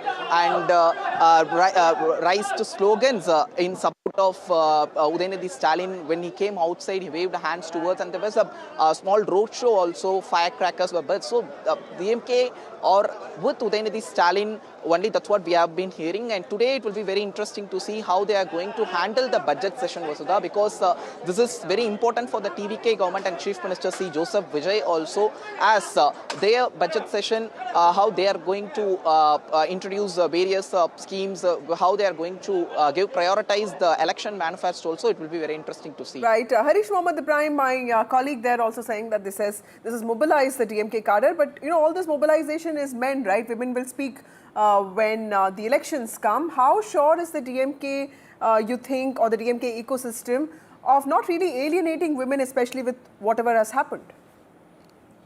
Vasudha, I want to put precisely, we are the first government, even after 65 years of the governance, we have made sure the women participation to be double the national average, almost 47%, by inculcating so much of schemes which is relevant to only the women community. And you are claiming that the women of this country, of the state, is going against the DMK. That is totally falsehood. Almost out of 1 crore and 17 they voted for Vijay, votes. They rejected your government. Isn't that true? Although DMK has 59 MLAs, they voted, women of the state voted for somebody else, and that to a new entrant. No, the data shows different. If I want to put particularly 18 years, from 18 till for 35 years, the vote percentage of the DMK out of 1 crore and 17 lakh voters almost 37%, a whooping 37% have voted for DMK. And the 18 to 27 age bracket have almost fallen to the prey of the TVK. The cities of Chennai, Madurai, Tirunelveli, clearly there was something that was wrong with something that the DMK did, right? The DMK did everything right for the country at the state, and that is the reason they have put the national average of almost 11.19%, which is almost double the average of the Maharashtra's industrial output. So how it can happen? Within a 5 years of term, the first year went with the COVID tragedy, and within 4 years, a national average has been doubled with the state. How come it is possible without the participation or without the schemes which has benefited length and breadth of the state? Okay. So you have to put every analysis into place. You can't. So let's put that in perspective. Shalin, 59 legislators is not a joke. This party has still managed to get, it's managed to stay afloat, which means that there are core vote banks that are still with the DMK. It could be because of its ideological promises. It could be because of its organization. It could be because of the welfare that it also sort of delivered on some counts. But, a large section of Tamil Nadu voting for a new entrant also means that ruling parties, both the Dravidian majors, did go wrong in some aspect. How do you see that in the context of Udhayanidhi Stalin getting that welcome? What is it that DMK needs to realize and get right now? Okay, first of all, we can talk about schemes. Schemes was a part of the Congress government, ADMK government, DMK government. So we're not going to talk about, just give this whole thing to just one party. But end of the day, if you could see the whole vote bank, for example, Chennai. Chennai was the fortress of DMK, and DMK lost Chennai big time. And that too to newcomers from TVK. That is a big thing.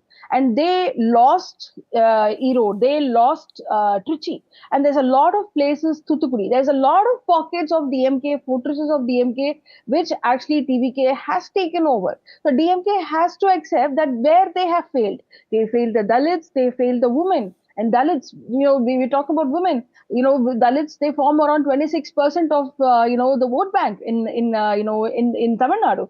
We went ahead and we switched camps. We went ahead, we stayed forward, we voted for ADMK and we voted for TVK. That's what we've done. They lost the Dalit vote. So don't tell me people were not disappointed. When people want to change the mandate, when your vote bank is disappointed, you will face the consequences. For example, after Karunanidhi's term, when MGR founded the party, for two terms, DMK could, until MGR was alive, DMK could not come to power at all.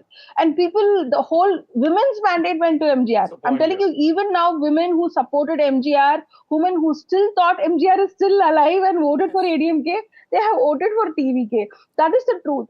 I see, there is a charm, there is a politics of glamour. I'm not going to say no. But people have been disappointed in DMK, especially women. And, and then he said something about the budget. I'm telling you, I've been following up with the disabilities, every month they get a stipend. That has been stopped for almost 10 months. And then SC/ST victims compensation has been stopped for the last 10 months in Tamil Nadu, citing lack of budget, lack of money. And then there's the prisoners' children who used to get funding every month. And that has been stopped for almost 1 year because end of the day, they're losing on food, they're losing on studies, a lot of things because DMK said, we do not have any money. Okay. So don't tell me money is there. It's a very important point that you're making, that delivery is going to be very important. Promises are made by several governments. Delivery and outcomes are what that matter. And that probably should also be a reminder for the TVK that whatever it promises, it also needs to deliver on ground. My colleague Deepak Bopanna also joins us. Deepak has been very intently covering what's happening in Tamil Nadu. Deepak, help us understand what's expected today.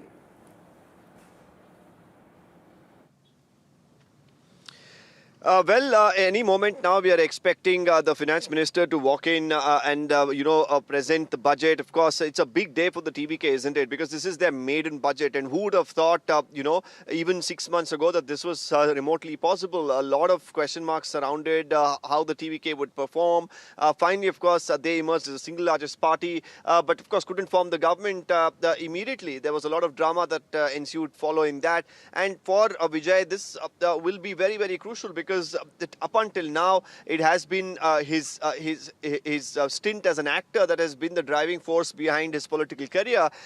This is, of course, one of the major litmus tests for him as a politician. The budget, how he presents it, what is going to feature in this budget, whether it's going to appeal to certain sections of the society in Tamil Nadu or if it's going to appeal to a larger section. The students, what do they gain from this particular budget? The middle class, what do they gain from this particular budget? The poor, what do they get? All of this, of course, will be out there for everyone in Tamil Nadu to see in the next couple of hours. But the arrest of the leader of the opposition, of course, has led to a lot more drama than they would have expected on the day that they're presenting the budget. Has it taken away the focus from the budget is also something that remains to be seen, because if they do not have something extraordinarily new in this budget, the DMK is going to completely swallow this up and make this about Udhayanidhi Stalin's arrest. They're also going to make this about what was lacking in the budget. So it's definitely put the pressure on the TVK much more than they would have initially wanted. But of course, how they handle it is also going to define how their governance style is going to be. So the next couple of hours is going to be crucial, isn't it, Vasudha? Well said. It's a new beginning for the TVK because it really took on the DMK and going to arrest, getting Udhayanidhi Stalin arrested. It's a big political gamble by the TVK. Is it going to pay off? In some ways, it also shows that the TVK is all set to draw those boundaries and ensure that nobody crosses that. But today is going to be a big test for TVK itself, because the first budget of Joseph Vijay is going to be presented and it will give us a glimpse into what his governance could look like. Let's now take a look at what actor turned politician Khushbu Sundar told my colleague Shivaru yesterday in this chat.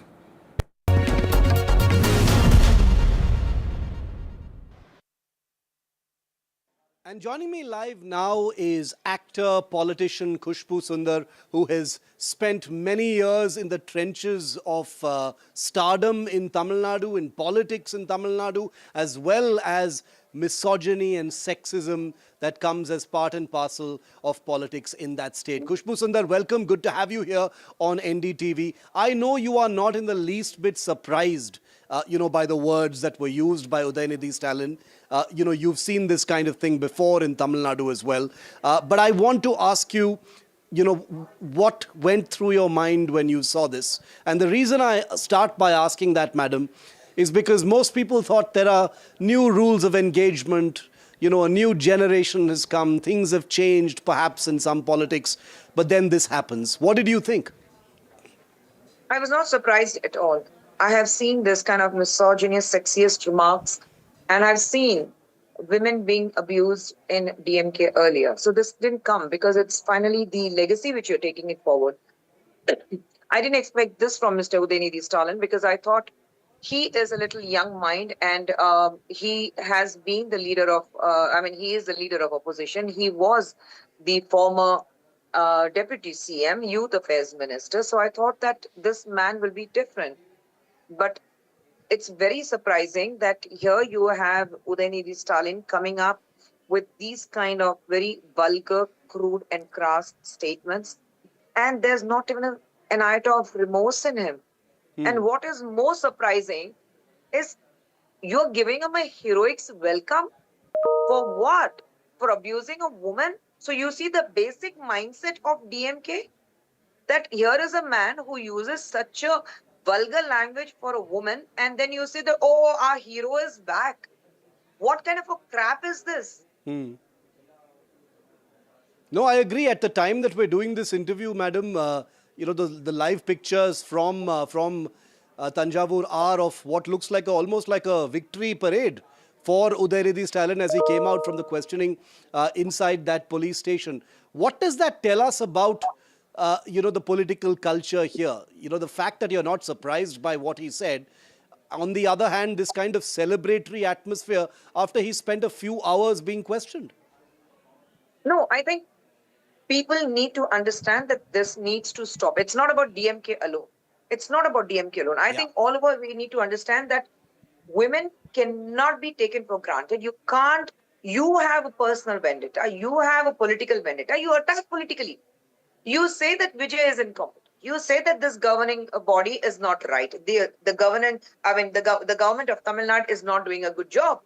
You stay with that. You say that whatever the issue is, you stay with that. Who gave you the birthright to abuse a woman on a public platform? Is what my question is. Whoever she may be. And it's not with Udhayanidhi Stalin alone. Across the political parties I'm talking about. Absolutely. Across the political parties.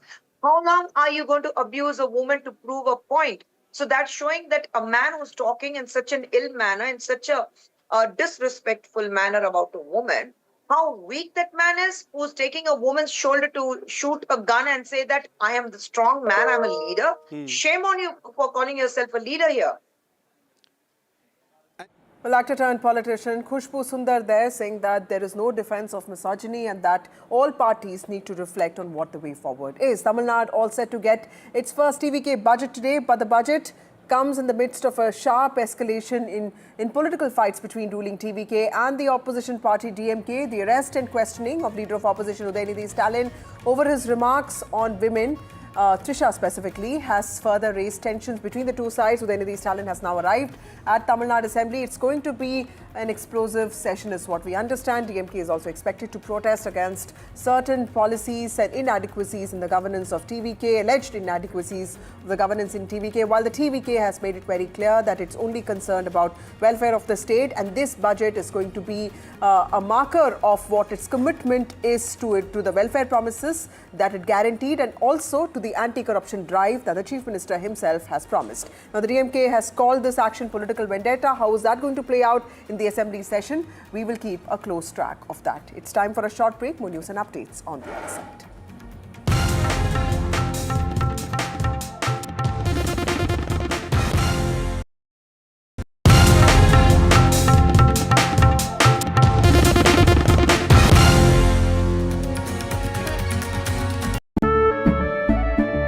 केसरिया से मन जोगी हुआ रे दिल झूमे देखो मतवारा हुआ रे केसरिया से मन जोगी हुआ हर पल मनाओ केसरी त्योहार विमल बोलो जुबान केसरी थोड़े में ज्यादा स्वाद यही तो है इसकी खास बात। वाओ मामा क्या स्वाद है। अरे मेरे राजा मसाला।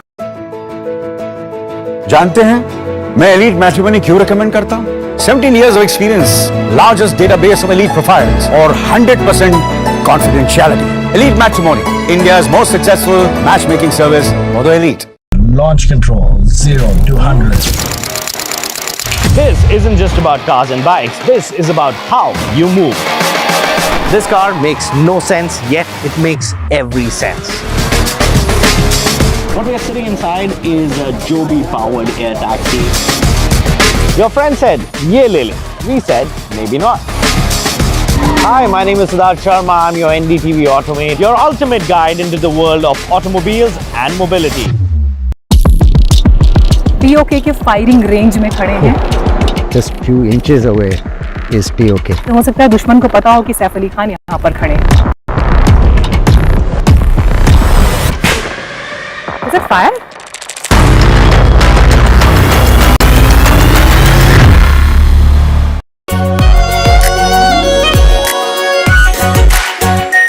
Our pure Shahi Paneer Masala. Delicious, healthy, every day. What seems settled for me is unfinished business. So I rewind. I pause. I reflect. I dig until what's buried stands up to be counted. Breaking ground, not just headlines, the meaning behind them. This is Breaking Ground with me, Vedika Sood.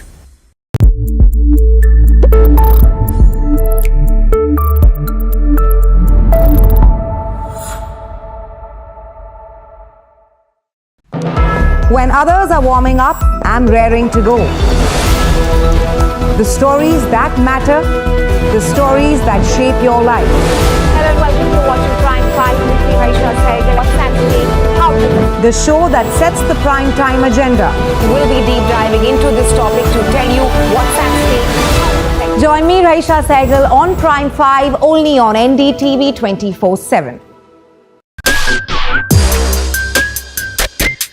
ये लीजिए भाई, मैंने बनाया है। बैठ सकता आपके साथ, खाइए ना प्लीज। आप कहाँ से हैं? हरियाणा। कब गए थे लास्ट वहाँ पे? 1.5 महीने पे। आपकी फैमिली है? बच्चे हैं? 3 साल। मिस करते होंगे आप उन्हें ना? बहुत। फैमिली विजिट करने अलाउड है? श्रीनगर तक अलाउड। 1 हफ्ते की शूटिंग के बाद मुझे घर की याद आ जाती है। See the sacrifice is unbelievable, you know. मीठा या नमकीन, चाहे जैसे खाओ, 100% सूजी से बनी आर प्योर वर्मिसेली, स्वादिष्ट सेहतमंद हर रोज।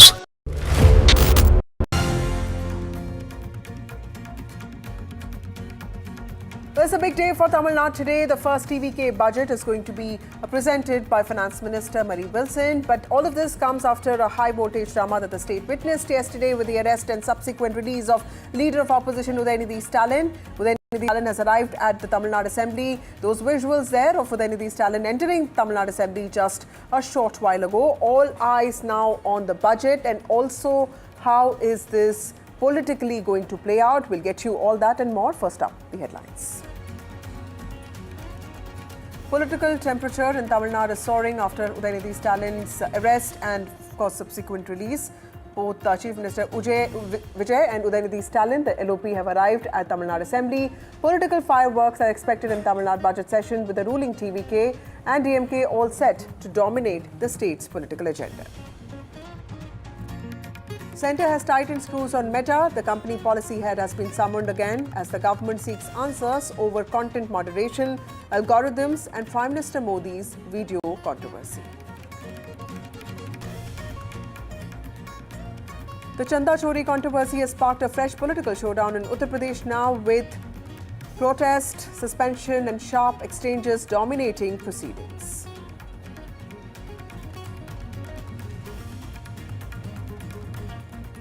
A social media post by Congress targeting Sunetra Pawar has triggered a political row in Maharashtra, drawing sharp reactions from the ruling Mahayuti. Also, Sunetra Pawar has reacted to this herself.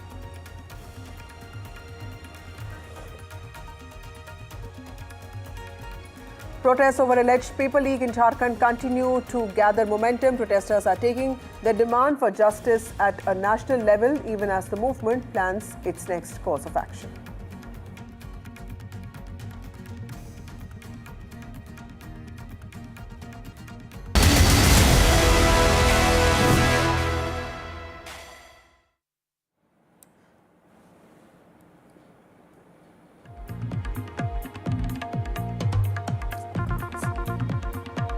Chief Minister Vijay is all set to present the first budget. Udhayanidhi Stalin will be attending Tamil Nadu budget session today, and he has already arrived at the TN Assembly, and he is all set to attend the session. DMK MLAs, DMK legislators, meanwhile, have welcomed Udhayanidhi Stalin, and this is a day after he was arrested and subsequently released. There was a lot of drama that the state witnessed, and today there is an expectation that the assembly could also see a fallout of that showdown. Udhayanidhi Stalin has arrived at Tamil Nadu Assembly, and what we understand is that today's budget session is going to be explosive with politics dominating the session. Marie Wilson, the finance minister, is all set to present the budget. TVK is all set to present its maiden budget for Tamil Nadu. What we understand is that Marie Wilson, the finance minister, is all set to present the budget. This is the first TVK budget. It's extremely critical for Chief Minister Vijay's anti-corruption drive and also for necessary budgetary allocations. So several welfare promises that he has already guaranteed to the people of the state. He has already announced a few schemes. Some of them have already been implemented, including 200 units of free electricity. There's another scheme on a gold coin for all children.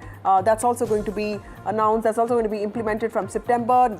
Budgetary allocations for all of these welfare schemes are going to be announced today, and whatever happens today is particularly important to help us get a glimpse into what his governance could look like. The TVK government had also brought out a white paper after it took charge, saying that the state's finances are in a state of disarray and that it would need time to course correct. My colleague Vijay Gopal joins us with more details on this. Vijay Gopal, what's happening in the Tamil Nadu Assembly today? We see Finance Minister Marie Wilson already speaking. What's expected today?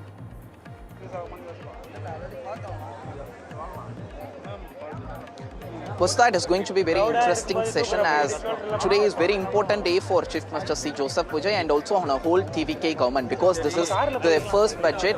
This will set the narrative how will give a clear picture to Tamil Nadu people and to parties also how TVK government going to function.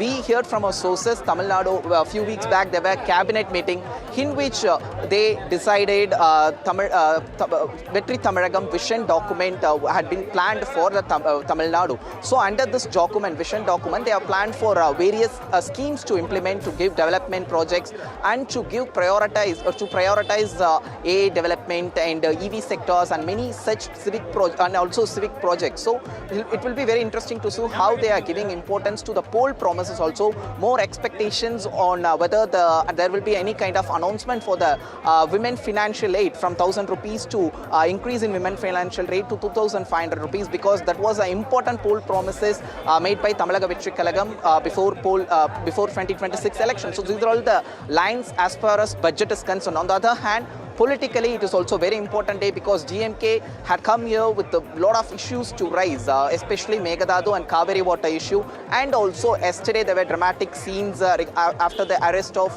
leader of opposition Udhayanidhi Stalin. So it is not clear whether DMK will raise the issue before the budget session, before minister table the budget, whether they will allow TVK government to table the budget or not. We have to wait and see. After the budget session also possibly there is a possible for protest also just outside the assembly session, and we can expect Udhayanidhi Stalin press briefings also. So Udhayanidhi Stalin also expected to talk to press, but remember what's happening in the assembly today is going to be very, very important because for the DMK, while it's a major test on how it takes on the new government, issues of Meghdadu, Kaveri are also going to be raised from the opposition benches. What looms over these assembly proceedings is also this escalated fight, the acrimony between the TVK and the DMK. The budget numbers matter here, but politics around them is going to be important as well. This is the first TVK budget that's being presented today, and there are some very clear expectations. What we understand from the Vijay government is that women's welfare is going to be a major focus because women have also voted for TVK in huge numbers. The Chief Minister, one of the first schemes that he put in place was a Single Pen initiative, which was a special task force for women to ensure law and order issues related to women get priority, get the focus that they deserve. And he has already announced an expansion for free bus travel for women across the state. Today, there could also be some budgetary allocation with regard to that. And also, when it comes to women's assistance scheme, this is something that the DMK already had. Now, the TVK, before it came to power, promised 2,500 rupees for poor women per month, and there could be some announcement with regard to that, and also stronger support when it comes to women's self-help groups, free interest-free loans, and measures that are also aimed at farmers. Remember that Kaveri issue is very emotive. The Delta region is where the Tanjavur fight between DMK TVK also took place, and the TVK will also be specifically reaching out to farmers. What we also understand is that tomorrow is when the agricultural budget is also going to be presented for the state. That is important as well. For young people and students, the government has already announced that it will be looking at education loans for up to 20 lakh without collateral, and this was also a pre-election promise by the TVK, income support for unemployed youth, and that is likely to make a comeback as well.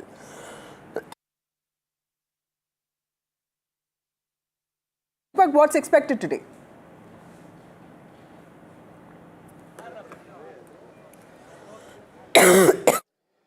Well, firstly, let me take you through, the scenes outside the assembly here. As the TVK, of course, gets set to present its maiden budget, a huge security cover all across the stretch, massive number of police.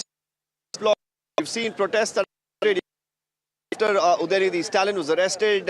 Now, they didn't want any sort of drama to trickle into the assembly premises, and that's why police at every nook and corner ensuring that nobody other than the legislators or the people who work for them are making their way inside. Party cadres anywhere around are not being allowed. But more importantly, as we get set in the next few minutes for the budget to be presented, you can expect the legislators of the DMK themselves create a lot of drama inside.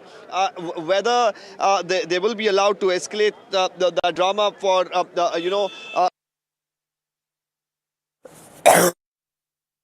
be presented with sloganeering by the DMK, or are they going to stage a walkout and stage another protest here outside? These are things that we are still awaiting.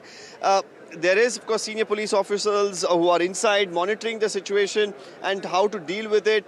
There would have been certain instructions that would have been given to the police to handle the situation, because the TVK would present in a manner which they would have imagined.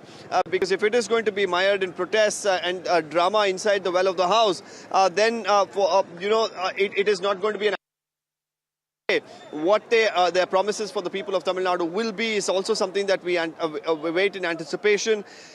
Politically, it will be significant because this is a party that has, for the first time, been voted to power in Tamil Nadu. First time, this is a party that has come to the fore on the plank of taking on the Dravidian parties, and all of this, of course, will boil down to what their budget will really look like. Who will it cater to? But the focus, of course, has largely shifted towards the arrest and the events that followed later. So this is something that we'll have to watch out for. We are here. NDTV, of course, is bringing you minute-to-minute coverage of all of these developments that are taking place in Tamil Nadu politics on this crucial budget day, as all eyes will be on TVK and actor Vijay as to what that budget will have to offer, but more importantly, how the government will deal with the pressure that will be built by the DMK, firstly against their budget, against their failures, what they've been claiming with regard to Kaveri, and then about the arrest as well, which they are saying was complete political witch hunting. It's very interesting, Deepak, that while today the focus is on the budget, the first TVK budget that's going to be presented, it's also important to understand that the politics that we witnessed yesterday is also going to loom over proceedings today, because yesterday what happened was quite unprecedented. LOP Udhayanidhi Stalin was arrested from his residence and he was taken to Thanjavur, and they say that process is the punishment. So TVK clearly wants to draw those red lines and make it clear that nobody is going to cross those boundaries. It wants the Chief Minister's personal life not being talked about the way it was talked about in that Thanjavur DMK protest. But more importantly for the DMK, it will also be important to see how Udhayanidhi Stalin sort of projects himself, what kind of aggression the party shows. Remember that today is an important day, not just for the state, but also for the TVK, because it's his government's, it's Chief Minister Vijay's first budget, and it's also a test of how he handles an increasingly aggressive opposition. My colleague Deepak joins us with more details on this. Deepak, when it came to those visuals of yesterday, can you take us through what has Udhayanidhi Stalin said yesterday immediately after his release?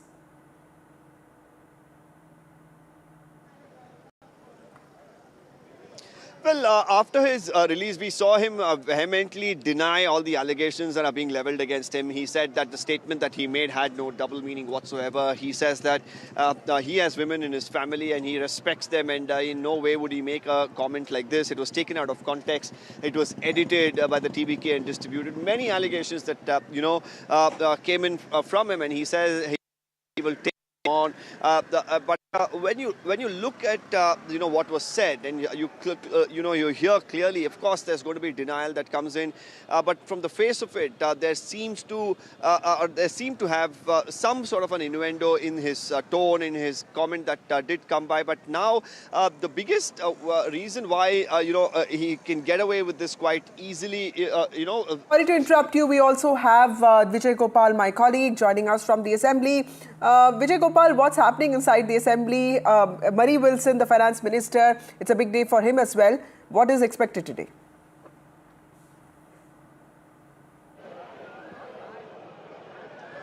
Vasta, as we speak, Maria Wilson had started to table the budget, finance budget for 2026 and 2027. Like you mentioned, it is very important and big day for TVK government. Remember, Vasudha, just a week ago, there were cabinet meeting chaired by Chief Minister C. Joseph Vijay, in which they had many discussion, especially regarding the vision document, what they call as a Vetri Tamilagam. It is a vision document for Tamalaga Vetri Kalagam for next 5 years, how the government is going to function, implementing various schemes or welfare schemes, and also announcing various projects. Everything will come under this vision document. Even we spoke with Minister C.T.R. Nirmal Kumar. He said this policy document will give an outline of the how the TVK government going to function in next 5 years.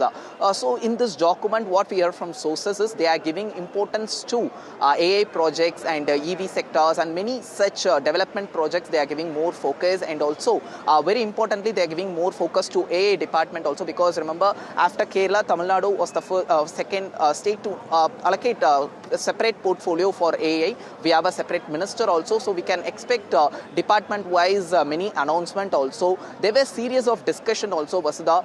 For past 1 month, Chief Minister Joseph Vijay held various rounds of meeting with each department officials and ministers, even HRNC, and many announcements from targeting industry department. Many announcements are expected today. Very importantly, what we are hearing from our sources is TVK government giving more focus to TVK poll promises also. Remember, there were many poll promises given by the TVK government. They were questioned after they formed the government. Immediately they were questioned how TVK government going to implement or fulfill the poll promises, because the poll promises also played a very huge role for TVK to gain momentum in the 2026 election and to form the government also. Very importantly, poll promises targeting women voters, the financial aid which was introduced by the DMK last year, 1,000 rupees scheme. Now they have announced, TVK party as a poll promise announced they are going to increase the amount to 2,500 rupees. Whether there will be any sort of announcement along with the budget, we have to wait and see. And regarding the free bus scheme, that was also introduced by the DMK government during the previous regime, but now they have announced it for across Tamil Nadu. Women can travel using government buses irrespective of any districts or something like that. So they have whether there will be any kind of announcement regarding that. And also transportation, there were series of meetings with the Transport Minister Parthiban also. There were even Transport Department Minister Parthiban himself said Chief Minister is very keen to introduce AC buses for people to he mentioned, he goes on to say CM aim was to introduce all AC buses across Tamil Nadu. So whether there could be any possible announcement regarding the Transport Department, we have to wait and see such any kind of announcement. So it will be very interesting to see how the government is going to face the Tamil Nadu debt situation also. Remember, just a month back there were a press brief chat held by the Finance Minister Maria Wilson, where he had made many allegations against the previous DMK government, where he had pointed out the debt situation under DMK government was rose. So now it has put up Tamil Nadu state government as a huge burden. Even Chief Minister himself had said the treasury is empty now, but they are looking forward option to increase the income for the Tamil Nadu government. So these are all the aspects we have to wait and see. And also very importantly, Excise Department was because that was a very important department for TVK government. As during the last session, Chief Minister mentioned very important point, a very important term called a party fund, which had created huge ruckus inside the assembly, saying that the 10 rupees from the TASMAC, extra 10 rupees is going to DMK party fund. He didn't mention the DMK name, but it received a huge opposition from the opposition party DMK. Even they staged to walk out also. But however, this time there will be a clarification regarding the TASMAC department, what they are going to, how they are going to develop, how they are going to implement the TASMAC significant projects, something like that. So these are all the important announcements we are expecting from the budget and TVK government. On the other aspect, beyond budget, today is also a crucial day for TVK regarding the politically also reflect in the Legislative Assembly, because Vasudha, very interestingly, except Vidadalai Sirthigal Kachi and Congress, other left parties also remain silent over the arrest of Udhayanidhi Stalin and even the Udhayanidhi Stalin remarks. So how the opposition parties all together will react to this, and how TVK allies will react to this, will be very interesting to see, Vasudha. Well, Vijay Gopal and Deepak Bopanna, if you look at the initial comments that have been made by Finance Minister Maria Wilson, he's talking about the precarious financial situation of the state. He's saying that, the debt of the state has gone beyond 10 lakh crore. And he's also reiterated Chief Minister Vijay's promise of, stalling corruption at every level. He said that the Chief Minister will not touch the taxpayers' money and that he will not let anybody touch people's money. He has also allocated a budget for the Thai Maman Modaram scheme, which is an important one. It promises a gold coin for families, and that's going to be important as well. And the finance minister has specifically talked about the revenue augmentation committee that has been put in place under reputed economist Montek Singh Ahluwalia. He said that the state government is trying very hard to increase modes of revenue so that the state gets the kind of money that it can spend on welfare and governance. Deepak Bopanna, Vijay Gopal was speaking about opposition unity on this. How was politics over Udhayanidhi Stalin's arrest played out yesterday? Because I did see a lot of opposition parties condemning the arrest and also in some ways condemning what Udhayanidhi Stalin said. So is there a sense of unity on that front? Well, if you look at what Mr. Edappadi Palaniswamy said, if you look at what the VCK chief said and several other politicians, everyone, of course, called out Udhayanidhi Stalin for the comments. And they said that it was quite uncalled for, it was unnecessary. But they also, in the same breath, said that because he's the leader of the opposition and a day ahead of the budget session, whether, the arrest in itself was arbitrary and whether it was necessary. So that's where the moot question lies. As we look at the drama here, at the assembly, and when the budget is being read out, you can see massive deployment of policemen. You can see, security cover that has increased because they fear that there could be more protests like yesterday.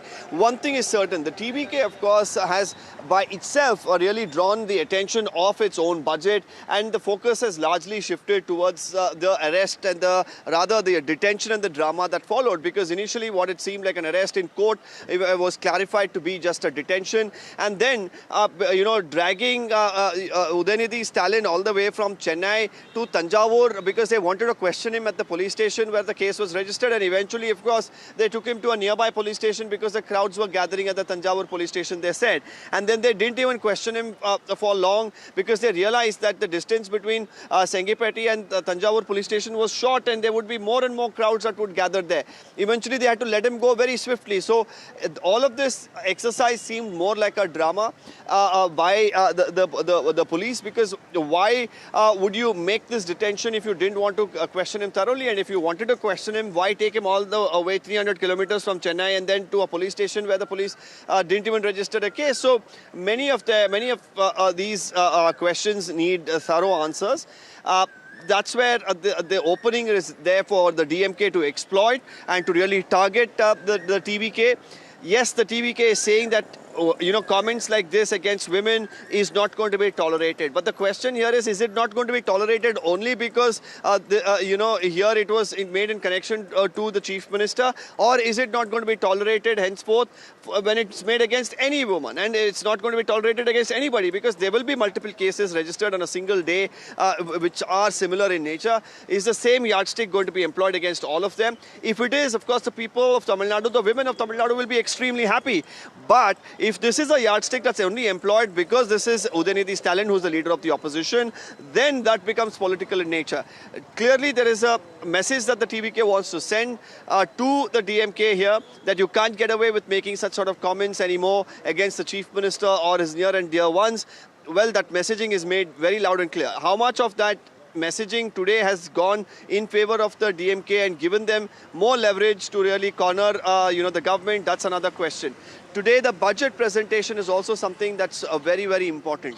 As we continue to pull out the information that's coming out from, the budget presentation, we are told that a lot of schemes... Deepak, I'm sorry to interrupt you. We have Radhika also with us and a piece of breaking news. It's an important breaking news. It's TVK versus DMK in Tamil Nadu Assembly, because TVK Finance Minister of Tamil Nadu, Murray Wilson, has started his speech with a scathing wipe at DMK, saying that corrupt leaders fear our Chief Minister Vijay. He went on to talk about the Chief Minister's anti-corruption drive, saying that the Chief Minister, unlike past Chief Ministers, is not going to touch taxpayers' money, and that he will also ensure that people's money is safe and that the government is working to increase modes of revenue.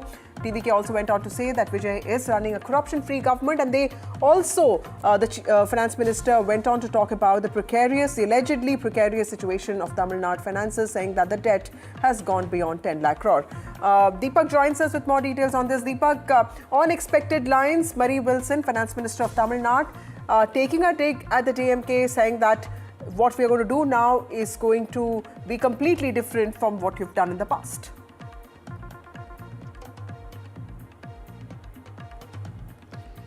Yes, and they're saying that as of now, this is a new vision. This is a vision of the party. They're also talking about social justice, which is true in nature. This is something that Vijay himself said, isn't it, Vasudha? Me and you were there while he was taking oath. He says that the era of true social justice is now, and this is something that's being reiterated at this point in time. Talking about how the Chief Minister is running a transparent and a non-corrupt government. They're also talking about the debt that Tamil Nadu is under. Again, this is a point that Actor Vijay made while taking up the role of the Chief Minister, said that he'll release a white paper on Tamil Nadu's financial situation. So many points being reiterated really. This is probably the introduction of the budget that we're looking at. Now the part where money is being funneled into project is also being read out.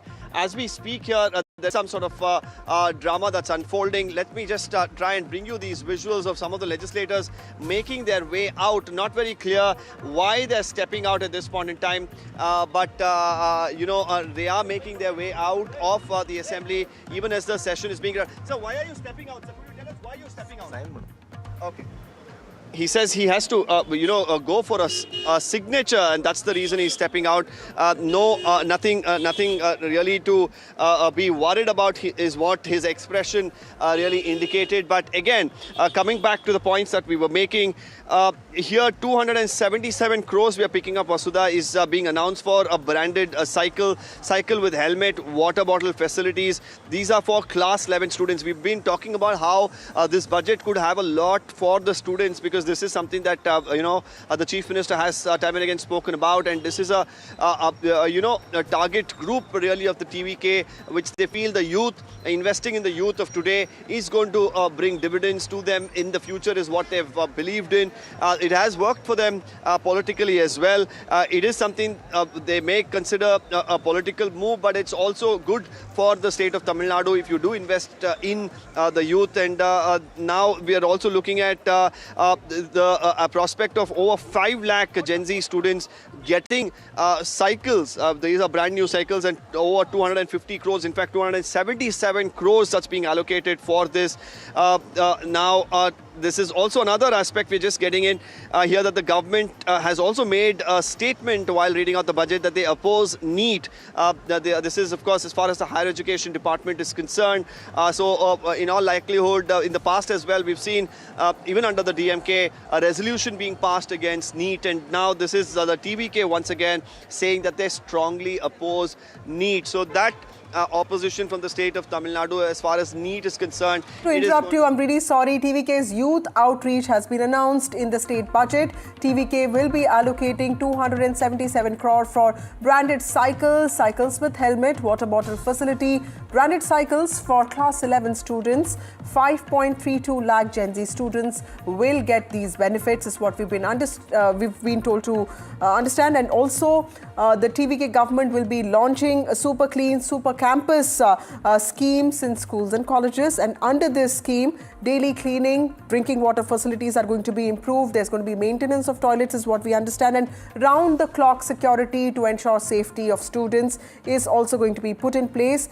10,000 schools will be accommodated in the first phase, and 139 crore has been allocated for that. The Gen Z big budget, 277 crore allocated for branded cycles for class 11 students, and this with water facility and of course helmets as well. My colleague Radhika joins us with more details on this. Radhika, much emphasis on Gen Z there, much emphasis on school students and also on college going students and young adults, and also more coming up with respect to income augmentation. Why are young people so important for the TVK?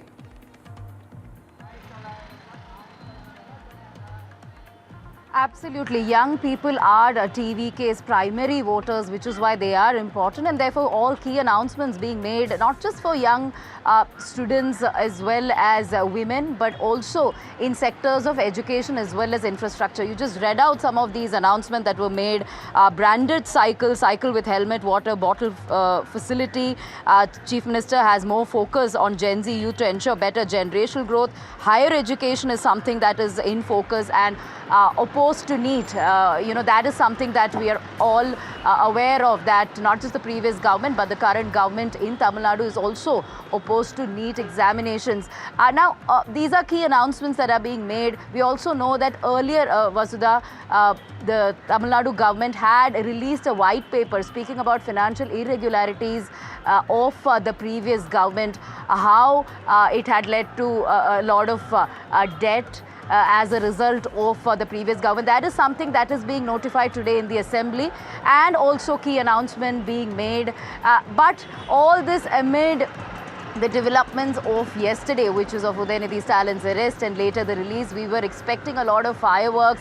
Perhaps it may happen in the hours to come. Udhayanidhi Stalin was welcomed with, welcomed by a lot of DMK supporters just ahead of the budget session. Now, we'll really have to see whether there is going to be fireworks inside the assembly as well, some sort of protest that may take place, and if at all, the opposition may demand some sort of clarity or a justification with respect to on what grounds he was arrested and whether this wasn't this a political witch hunt and so on. But at this point, the focus, it is business as usual for TVK government. It is talking about the welfare measures it had undertaken and it will undertake in the next year, and all the budgetary allocation is also being announced for students, youth as well as women of the state. Smart classrooms and super clean campuses, and also much budget, a lot of money allocated to Gen Z is what we understand from today's budget. Remember that young people have, like my colleague Radhika has also been reporting, young people form a core group of the TVK voters, and the Chief Minister specifically has been reaching out to young people. Another piece of breaking news, politics looms over today's budget session. TVK says NEET paper leak created issues, and that NEET examination, the entrance for medical UG examination should be completely scrapped. Now, this is in continuation with the ideological positions that the DMK and the AITMK have taken in the past.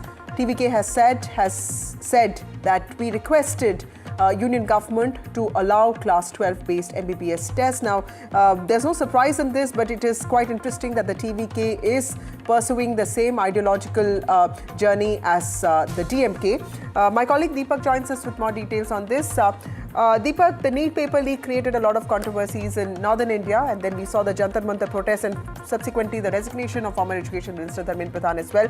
Now, the TVK is saying the same thing that the DMK says, that the NEET examination needs to completely be scrapped, and that medical seats need to be allocated based on a student's class 12 marks. How is this different from what the DMK or the AITMK have sought in the past?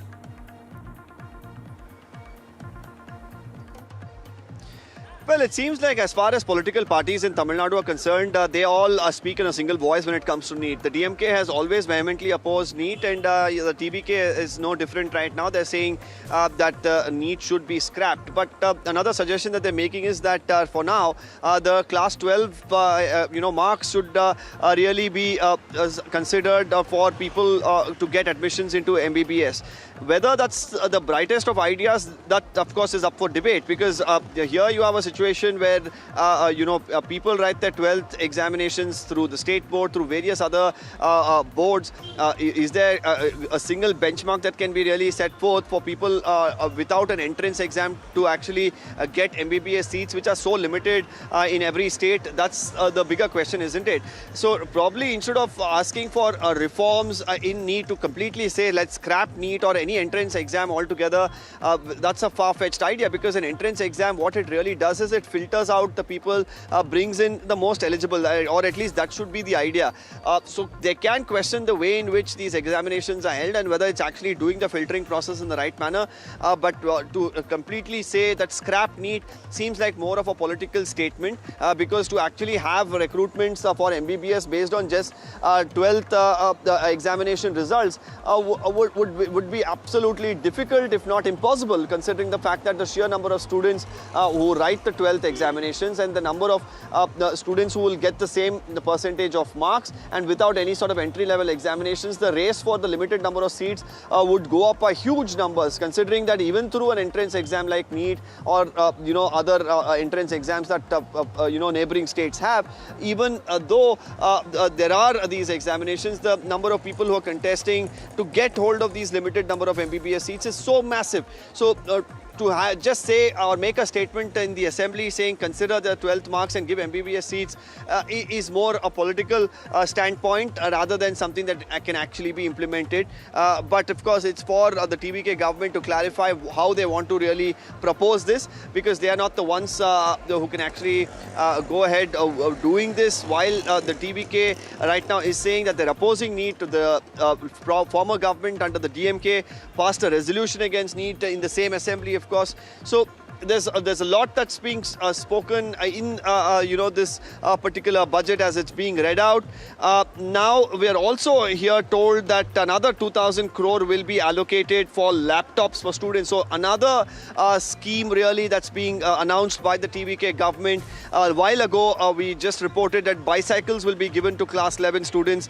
Now laptops which are going to be useful for students is going to be given. This is called the Vetri laptop scheme for the students that's going to be implemented, and 2,000 crores. So this is another massive announcement that's coming in from the TVK government, again aimed at the younger generation, which has been considered as a large support base for the TVK. Many of them who couldn't even cast their vote believed to have convinced their parents and their family members to go out there and cast their vote, and it seems like the TVK is leaving no stone unturned to appease this section of the society. 2,000 crores for students to improve their skills through provision of these laptops. New hostels for students also to be constructed. This is another important development or an announcement. 5 lakh youths will be given AI training before 2031. So that's another scheme that's being aimed at students. And this is predominantly for those who are pursuing polytechnic, engineering and industrial training.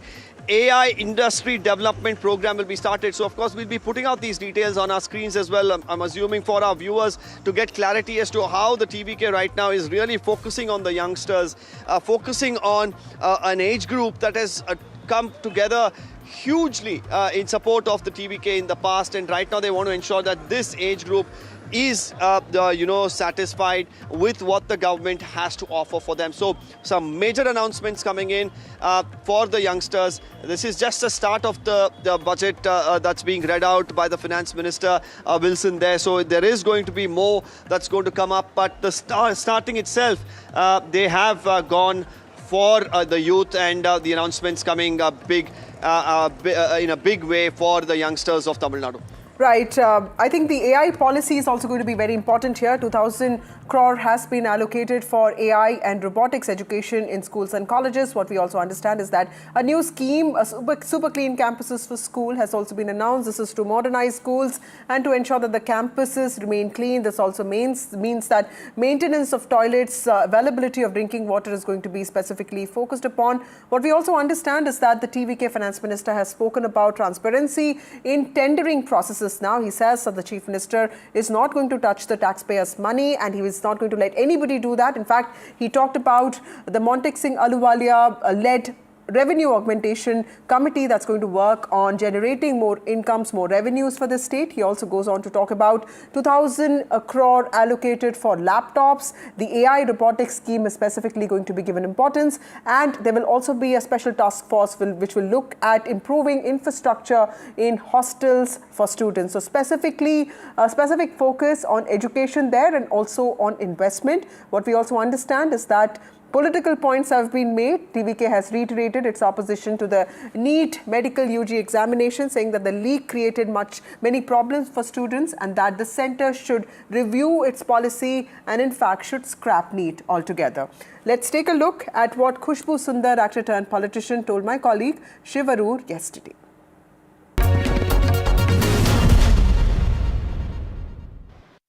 And joining me live now is actor, politician Khushbu Sundar, who has spent many years in the trenches of stardom in Tamil Nadu, in politics in Tamil Nadu, as well as misogyny and sexism that comes as part and parcel of politics in that state. Khushbu Sundar, welcome. Good to have you here on NDTV. I know you are not in the least bit surprised, by the words that were used by Udhayanidhi Stalin.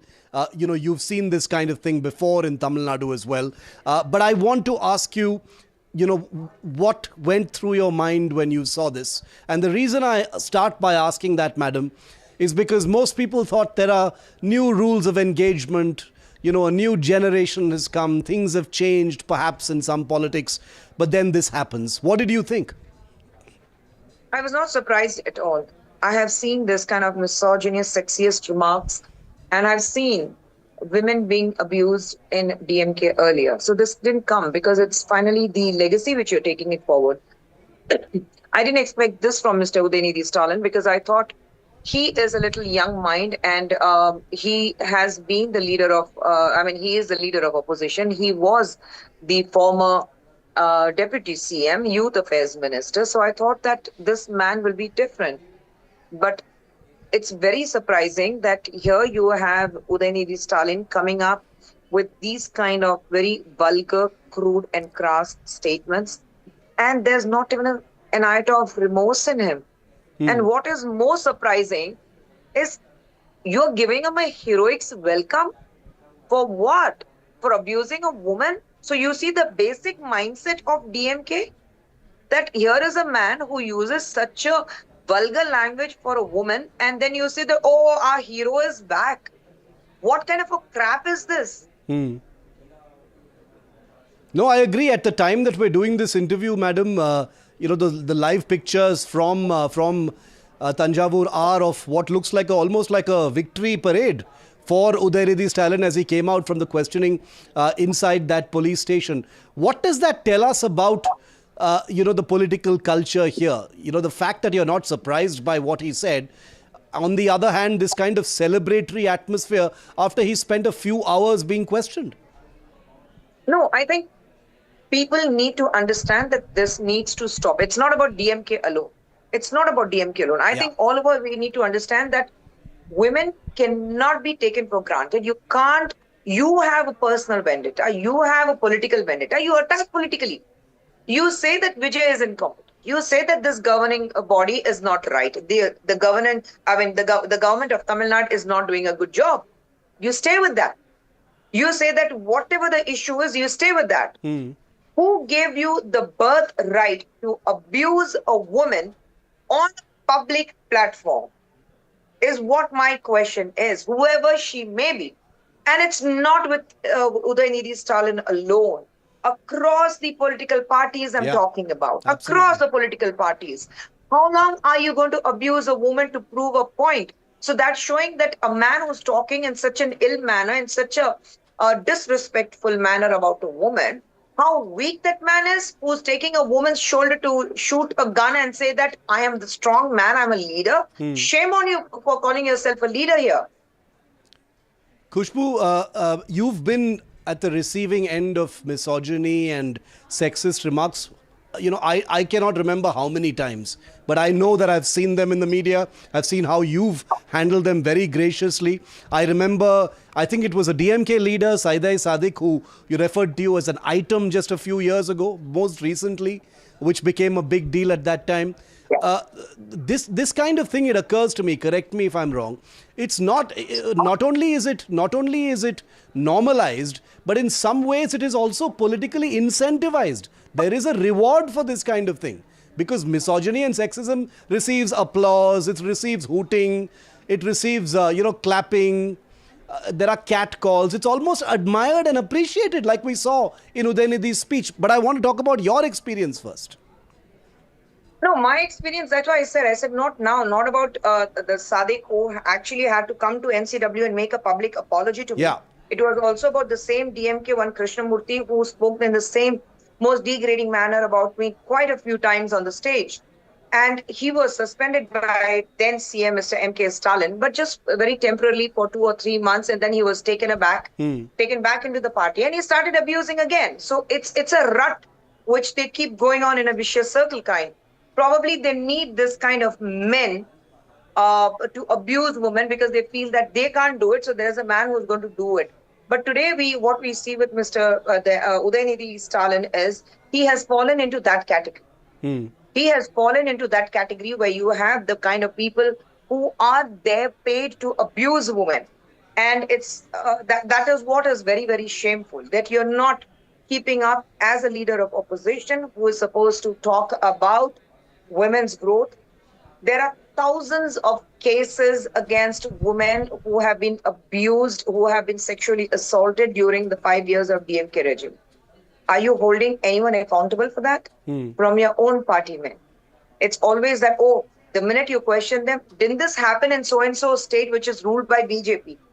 Why a woman's modesty, her dignity, all, if she is assaulted or raped, why is it always put on a platform where you start discussing that this is BJP ruled state, this is Congress ruled state, this is ruled by DMK, this is ruled by somebody else?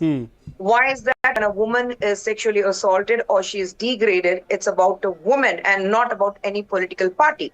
What these political leaders forget is that she is a woman, she's a mother to her children, she's a wife, she has respectability, and she's accountable for her own dignity, which they completely forget. And that is the most saddening part here, because this is not acceptable to me. If you're man enough, if you say that I'm a leader, stand up without abusing a woman. Period. Let's see if you can do it. Why would Udhayanidhi Stalin do such a thing in that case? Also, by the way, it's not the first time, as you know, that he's taken pot shots of this kind. He's done it in the past with Shashikala as well. Now he's doing it with Trisha. Why do you think this is the case, ma'am? Because like you said, and I share your assessment, that many people would have thought that things have changed. He's a relatively younger leader. You know, maybe this was not part of the language currency. You know, with Vijay's arrival, maybe there are new rules of engagement with youth and especially with women. But that is not to be. I think they say now, a cheetah can never change his spots.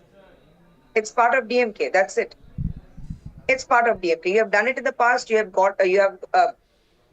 just, gotten away with it. And I think they think that speaking in this language, because there is an applause, there are people, your chamchas are clapping, they're hooting, they're whistling.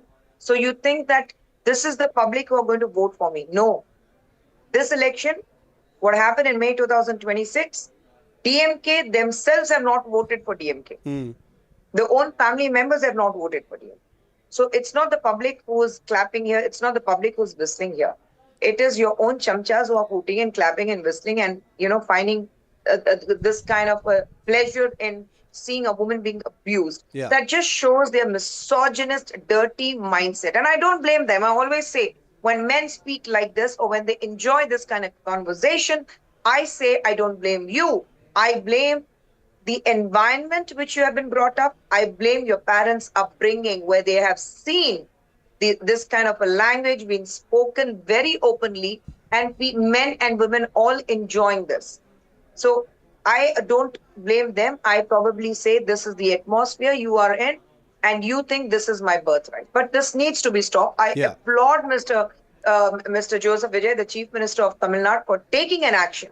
And this message that Udhayanidhi was arrested, taken into custody, it sends a very clear message, not to Udhayanidhi alone, but I think it sends a very clear message that you will be held accountable across any party line and including your own party, where men are going to think twice that finally we have a leader who's not going to tolerate any nonsense. So you think this has sent out a strong message and you don't think it was overkill at all? This is what brings in accountability? I'm not going to take it as a political vendetta because I am not in TVK. I am not anybody else. I'm the state vice president of BJP. But as a woman, I appreciate this. I welcome this move by Mr. Vijay. And I say this should be,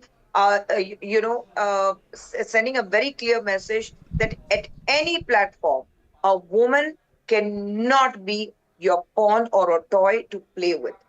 You've just, madam, you've just seen Udhayanidhi. I take your point. You're making a substantive point that you think that this was at least assertive action that we haven't seen in the past. In your own experience, you probably just saw people having to be, appearing at the NCW and issue an apology and then go back to their old ways once the media and the heat was off them. In this case, a detention has taken place. The court had to, order station bail and then he was released. But even after this so-called arrest, madam, you've seen the pictures after he comes out of the police station. Some people are saying this has given Udhayanidhi a new lease of life, made him larger than life, given him more political character, given him the opportunity to play victim, etc.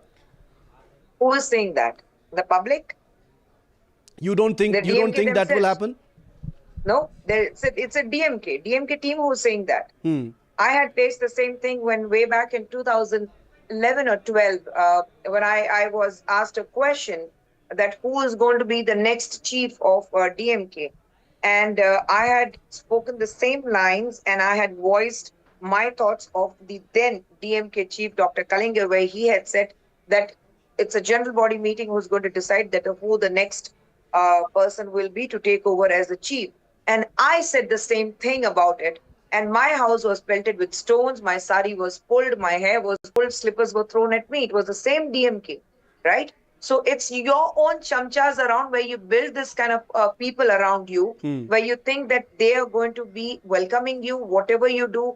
They need to build, they love to live in a very, a kind of a balloon, which they don't realize that it's a balloon which is a make-believe. It's going to burst very soon. Yeah. And this election has proved that the balloon which the DMK has been living in, that nobody can touch them, has been bursted. Mr. Stalin himself has lost in his own constituency. He's not even in the assembly. So what next for them? I hear you. Thanks very much, Khushbu Sundar, for speaking to NDTV. Always good to have you here. Thank you, ma'am. Thank you. Thank you, Shiv. Actor turned politician Khushbu in conversation with my colleague Shivarur. Tamil Nadu Assembly is in progress. The first budget of the TVK government is being presented. Several schemes have been announced and these are going to be completely critical and central to Chief Minister Vijay's way of functioning. We'll keep tracking that very closely. It's time for a short break. More news and updates on the other side.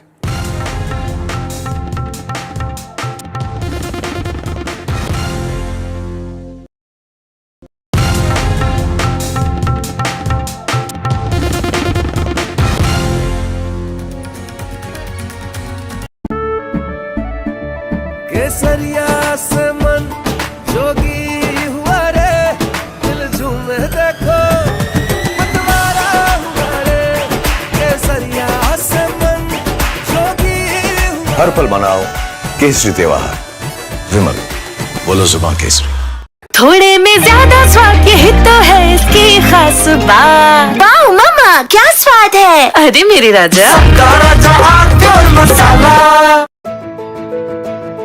जानते हैं मैं elite matrimony क्यों recommend करता हूं? 17 years of experience, largest database of elite profiles, और 100% confidentiality. Elite Matrimony, India's most successful matchmaking service for the elite. Launch control 0 to 100. This isn't just about cars and bikes. This is about how you move. This car makes no sense, yet it makes every sense. What we are sitting inside is a Joby-powered air taxi. Your friend said, "Ye le le." We said, maybe not. Hi, my name is Siddharth Sharma. I'm your NDTV Automate, your ultimate guide into the world of automobiles and mobility.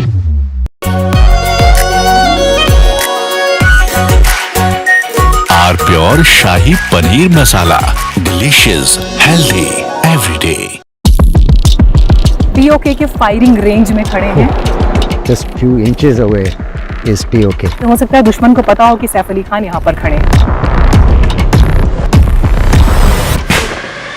Is it fire?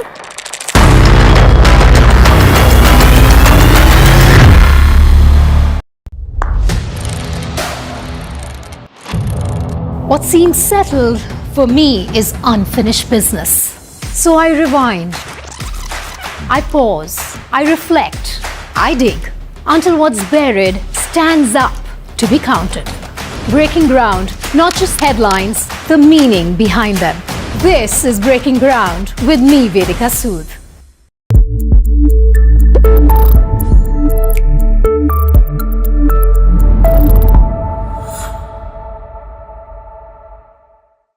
मीठा या चाहे जैसे खाओ, 100% सूजी से बनी are pure vermicelli, स्वादिष्ट सेहतमंद हर रोज।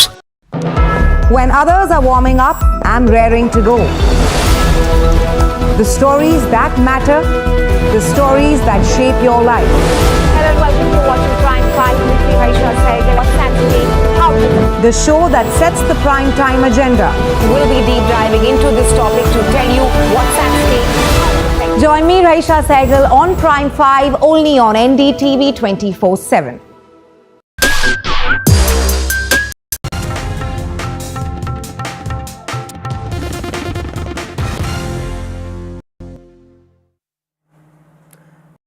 Well, 2 years ago, Bangladesh witnessed one of the most dramatic political upheavals in South Asian history. Weeks of student-led protests spiraled into a nationwide uprising, forcing one of the country's most powerful leaders, Sheikh Hasina, to flee the country after nearly 16 years in power. Now, exactly 2 years later, the woman who escaped Dhaka under military protection is preparing to address Bangladesh virtually from exile. Here's a report. August 5th, 2024, a date that changed Bangladesh forever.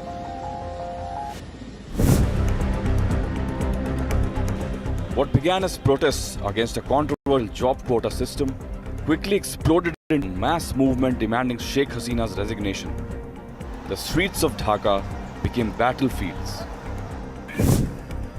Universities turned into protest camps, government buildings came under siege, hundreds were killed as security forces cracked down. But the anger refused to die. After weeks of escalating unrest, Hasina boarded a military aircraft and fled to New Delhi, ending the longest political reign in Bangladesh's history. An interim administration took charge, promising democratic reforms, accountability, and fresh elections. But 2 years later, many of those promises remain unfulfilled. The economy continues to struggle, political polarization has only deepened. Supporters of the Awami League allege political persecution. Critics accuse the leadership of failing to restore stability. And now, on the second anniversary of a dramatic exit, Hasina is once again stepping into the political spotlight. From exile, the former Bangladesh PM is expected to deliver a virtual address to the nation. Her supporters hope it marks the beginning of a political comeback. Her opponents, on the other hand, see it as an attempt to rewrite history. 2 years after the uprising that toppled one of South Asia's most dominant leaders, the battle for Bangladesh's political future is far from over. Bureau report for NDTV World.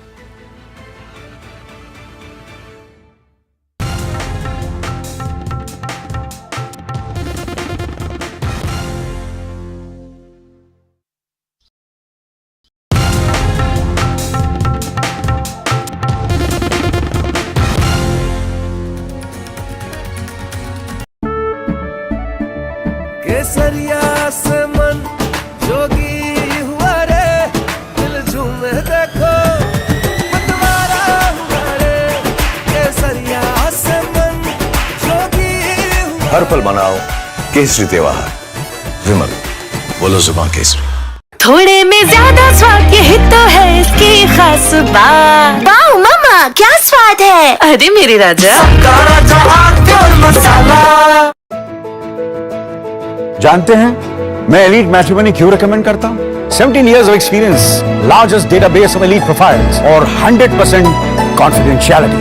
Elite Matrimony, India's most successful matchmaking service for the elite. Launch control 0 to 100. This isn't just about cars and bikes, this is about how you move. This car makes no sense, yet it makes every sense. What we are sitting inside is a Joby powered air taxi. Your friend said, "Ye le le." We said, maybe not. Hi, my name is Siddharth Sharma. I'm your NDTV Automate, your ultimate guide into the world of automobiles and mobility. POK के firing range में खड़े हैं. Just few inches away is POK. हो सकता है दुश्मन को पता हो कि सैफ अली खान यहाँ पर खड़े हैं. it fire?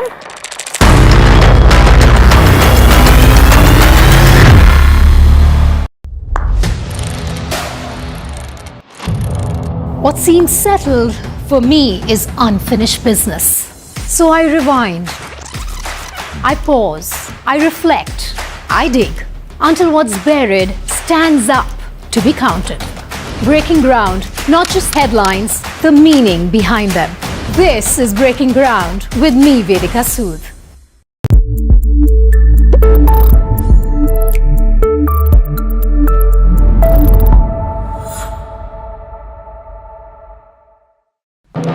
When others are warming up, I'm raring to go. The stories that matter, the stories that shape your life. Hello and welcome to watching Prime 5 with me, Raisha Sehgal. What's happening? How The show that sets the prime time agenda. We'll be deep diving into this topic to tell you what's at stake. Join me, Raisha Sehgal, on Prime 5, only on NDTV 24/7. Straight from the heart of the newsroom to the core of the stories shaping your world. Join me, Gargi Raut, as I track all the developments as they break. Live from the NDTV newsroom, weekdays at 4 p.m.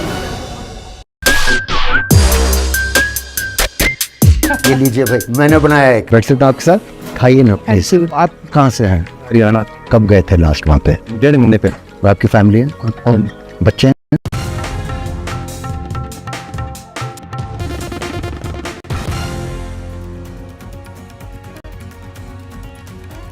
A very good morning. You're watching NDTV 24/7. I'm Divya Vada. We have a whole lot lined up for you, including the State Finance Minister of Tamil Nadu, Mr. Wilson, has presented the TVK-led government's maiden budget, focusing on Gen Z, education, promise of transparent tenders, and setting sights on a $1.5 trillion economy by 2031. We're going to get you all the details. First, the headlines. A stormy Tamil Nadu Assembly session with the TVK targeting DMK and claiming corrupt leaders and that officials fear the new Chief Minister of the state. The TVK demands scrapping of NEET in the Tamil Nadu Assembly. And of course, the target is super clean, super campuses. That is the initiative of the new government. Political row in Maharashtra after Congress calls Sunita Pawar a gungi gudiya or a mute doll. Maharashtra government condemns the remark, demands an apology. NCB workers stage a protest across the state of Maharashtra.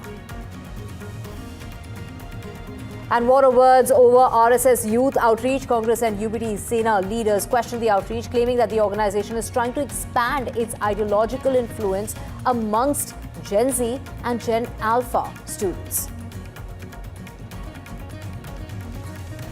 And it is a Parliament panel's big warning to Meta over Prime Minister's video row. Now, the panel has asked Mark Zuckerberg to apologize or face action, including the possibility of losing safe harbor protection.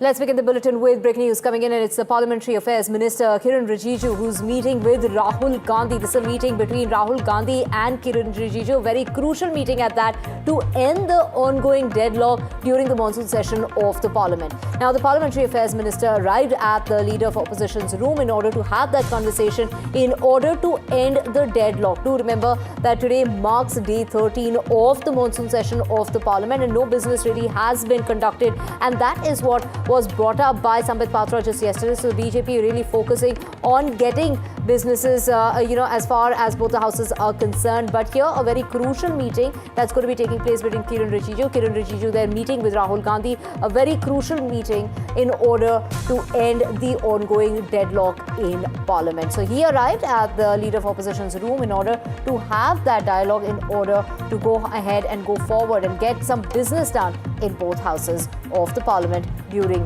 the ongoing monsoon session. So a very crucial meeting. There we have Kiran Rijiju there wanting to end that deadlock and that logjam that we've seen, the protests and sloganeering and, the disruptions, stormy sessions as far as the parliament is concerned. And therefore now this very crucial meeting that is taking place between Rahul Gandhi and Kiren Rijiju, and that is in order to end that deadlock that one has been seeing for the last 2.5 weeks of the monsoon session of the parliament. So this is to end the clashes, and that is something that is very, very important despite heated debates in the Lok Sabha. Now it is, of course, Kiren Rijiju who has who has gone to Rahul Gandhi's room in order to have that dialogue. This is a dialogue that is very important to end the deadlock in order to have a smooth functioning of both the houses in the parliament. So very, very crucial meeting there in order to have that end when it comes to the stormy session that we've seen of the monsoon session that has been on for the last 13 days. Today is the 13th day. And here we have, of course, visuals that are playing out of, the various times that the opposition's walked out, raised slogans, raised banners, and not let the, proper functioning of both the houses in the parliament. Aishwarya, my colleague, joining us in order to get us details. Aishwarya, talk us through this parliament impasse, and Kiren Rijiju and Rahul Gandhi, they're going to have this dialogue, talking things out in order to have a proper functioning of the parliament. And we don't have too many days left as far as the monsoon session is concerned. Well, that's right. In fact, the latest that is coming in from the Lok Sabha is that amid the ruckus, the Lok Sabha had been adjourned yet again till 2 p.m. This afternoon. But it is, of course, to end the deadlock. The government is trying its best to have a dialogue with the opposition parties, and therefore the reason perhaps an all-important meeting with Union Parliamentary Affairs Minister and Leader of Opposition Rahul Gandhi is underway in the parliament, and it is the government which is urging the opposition parties to come inside the house and to have a smoother discussion as far as important legislative bills are concerned. Government has been categorically stating that they are not running away from any discussions. In fact, the opposition parties must come and address those issues in the BAC. The time will be allotted to them, but this is not a way that they are not letting the house function. Of course, this morning what we have seen is the march that the entire India Alliance MPs got together at the Gandhi statue, and they marched towards the Makar Dwar. The entire India bloc were together, and they were having three demands. Perhaps number one, Home Minister Amit Shah should come to the house and should address as far as making a statement on the alleged brutality by the police personnel on the students on July 20th. And Home Minister Amit Shah certainly should make a statement regarding that. Why is he absent from the parliament since the beginning of monsoon session?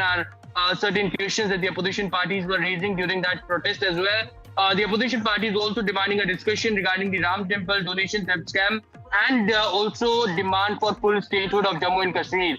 These were the three prominent demands that the opposition parties are raising, and they have been stating that unless and until these three demands are not being fulfilled, they will not let the house function. To which now another attempt is being made by the Union Parliamentary Affairs Minister from the part of the government as far as the outreach to the opposition. Leader of Opposition Rahul Gandhi is meeting Kiren Rijiju and discussing as to how this deadlock should end and Parliament should function smoothly. Remember, this is the third week of monsoon session of Parliament, but a handful of legislative bills have only been passed because of the ruckus and the log jam. Right, of course, like you mentioned, the monsoon session that started on the 20th of July, no business has really happened so far, and of course it's only on till the 13th of August. So here we are sitting on the 5th, which basically means we have only less than 10 days to go, literally perhaps 8 days left, and which is why, this meeting is very, very crucial. Aishwarya. Well, that's right, Divya, but we have also seen, amid the ruckus, the government has gone ahead and passed certain bills. Remember, the Supreme Court number of judges amendment bill in 2026 that was tabled in Lok Sabha by Law Minister Arjun Ram Meghwal within 6 minutes exact timings. Sloganing, the opposition MPs coming to the well of the house, the government went ahead and passed without any discussion because the government wants certain important bills that are very, very important for the country to become a law, and this traps. They have been stating that if the opposition parties are not letting the House function, they will go ahead and pass those important bills which are very important for the country, and that's what has happened in the past as well. The MSME bill got passed. The Supreme Court Number of Judges Amendment Bill 2086 got passed. It was 2 to 3 important other legislative bills got passed amid the ruckus and sloganeering. In the Rajya Sabha, as we are speaking, there is a huge ruckus which is underway as well. The Rajya Sabha chairperson is trying to maintain the decorum of the House, urging the opposition MPs in the upper house as well to go back from the well, as they have been continuously chanting slogans. But the opposition is adamant that they want to have these three demands to be fulfilled. First, Home Minister should make a statement in the from the floor of the House as far as the alleged brutality by the police personnel against the students. The Ram Temple donation theft scam, Samajwadi Party is clearly up against the center, and they also want this to be discussed in both the houses as well.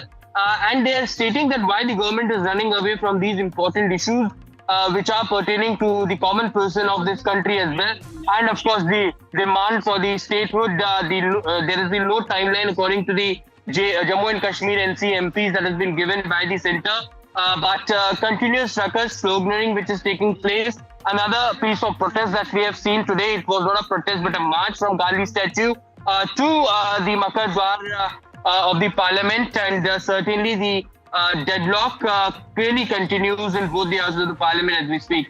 Right. Staying with news of the parliament, of course, we have breaking news coming in at the moment, and the police crackdown. This is with the opposition. They're staging that protest against the centres. The questions that have been raised by the opposition, pertain to the absence of the Home Minister, absence of Amit Shah from the parliament. Where is Amit Shah? Is what the opposition is asking. Why is Amit Shah skipping the parliament? Let's get you the reactions coming about. जो पद पर आसीन है उसकी कुछ जनता के प्रति जिम्मेदारियां होती हैं। ये लोकतंत्र है, तानाशाही नहीं है, ये किसी का राज दरबार नहीं है। तो अगर कुछ हुआ है, बच्चों पर गोलियां चली हैं, पैलेट गन चलाई गई हैं, क्या नाम है वो, टीयर गैसिंग हुई है, लाठी चार्ज हुआ है, तो किसी की जिम्मेदारी है ना, किसी ने तो ऑर्डर दिया होगा, तो जिम्मेदारी लें अपनी।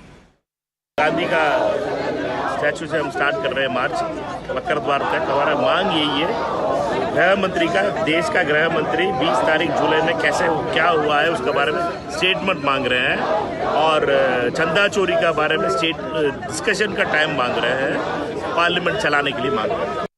Well, the entire India Alliance is now marching from Gandhi statue towards Makar Dwar, and they are demanding Amit Shah to come inside the parliament and to answer and make a statement on the alleged brutality as far as the students are concerned on July 28th when they marched towards parliament. Now there you can see in the visuals, so there's Rahul Gandhi who is leading the entire protest as far as the India Alliance is concerned, with a poster, Amit Shah Jawab Do.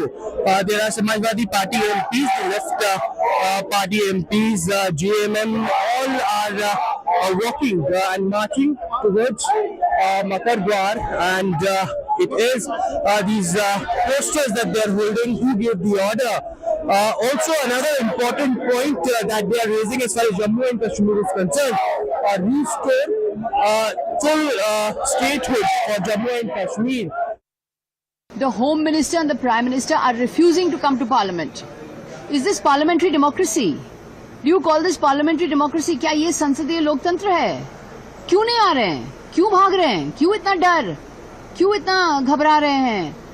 जवाबदेही स्वीकार करने के लिए तैयार नहीं है। जो भी जुलाई 20 को हुआ था आंदोलन के ऊपर जो पैलेट गन चलाए गए हैं, तो ऐसे कैसे संसदीय लोकतंत्र कैसे चलेगा? तो ये जो गतिरोध है, ये जो लॉक जैम है, ये पूरी तरह से प्रधानमंत्री और गृह मंत्री पूरी तरह से वो इसके लिए जिम्मेदार है। अगर डेमोक्रेटिकली अगर आप डिबेट चाहते हैं, सदन में आओ, स्टेटमेंट करो, हम भी बहस करेंगे, आप भी बहस करो, हमारे बहस को आप रिजेक्ट करो, हम बताएंगे किस किस चीज की गलती आपकी हो गई, कैसा आप पहले गन चलाया, कैसा गैस आपने चलाया, किस किस महिलाओं के ऊपर या बच्चों के ऊपर, लड़कियों के ऊपर आपने पैलेट गन चलाया, अभी भी वो लोग हॉस्पिटल में हैं, ये हम बताएंगे, हम उसको आपको नकार कर दो। अब प्राइम मिनिस्टर रात के 12 बजे अगर ये कहते हैं मैंने बच्चों को माफ कर दिया, अरे बच्चे आपको माफ करना चाहिए। लोकसभा राज्यसभा उनको ढूंढ रही है। अब गुमशुदा की तलाश, इस प्रकार के पोस्टर को हमने बनाया है, गुमशुदा की तलाश, और एक एफआईआर भी लॉन्च करेंगे कि देश के गृह मंत्री लापता है। भैया ऐसे है कि देश के गृह मंत्री को सदन में आना चाहिए। आप किससे डरते हो? 12 साल तक अपने देश को डरा धमका कर रखा है, भय में रखा है, तो आप क्यों डर रहे हो भाई? आप आइए, इतने बड़े महान नेता है आप, इतने हथियार आपके पास है, ईडी है, सीबीआई है, इनकम टैक्स है, सब कुछ आपके पास है, गुंडे है, गुंडों की फौज है, आईटी सेल है, साइबर फौज है।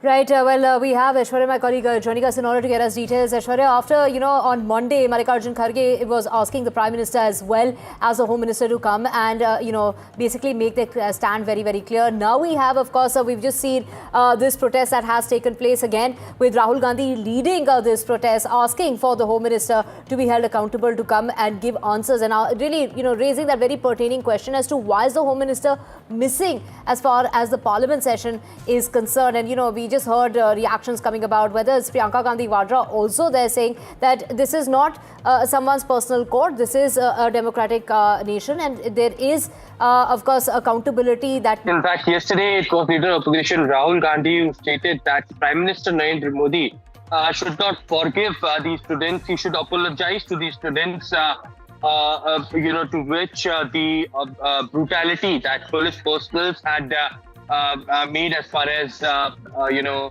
shooting from ballot guns, using the lathi charge, the tear gases that were thrown towards the students on July 20th. In fact, Priyanka Gandhi Vadra went on to say that someone should be held accountable if there were ballot guns that were used, if there were lathi charge that was used by the police personnel. Somebody might have given the orders. Home Minister is responsible for dealing with the law and order situation as far as the Delhi police is concerned. That comes directly under the Home Ministry of the country. So why Home Minister is running away are the main charges that the opposition parties have leveled. And a big poster, Amit Shah Jawab Do, Amit Shah Sadan Mein Aao. These were the slogans that were raised during the opposition march from Gandhi statue towards Makar Dwar. They are clearly demanding Home Minister Amit Shah to come in the parliament as well.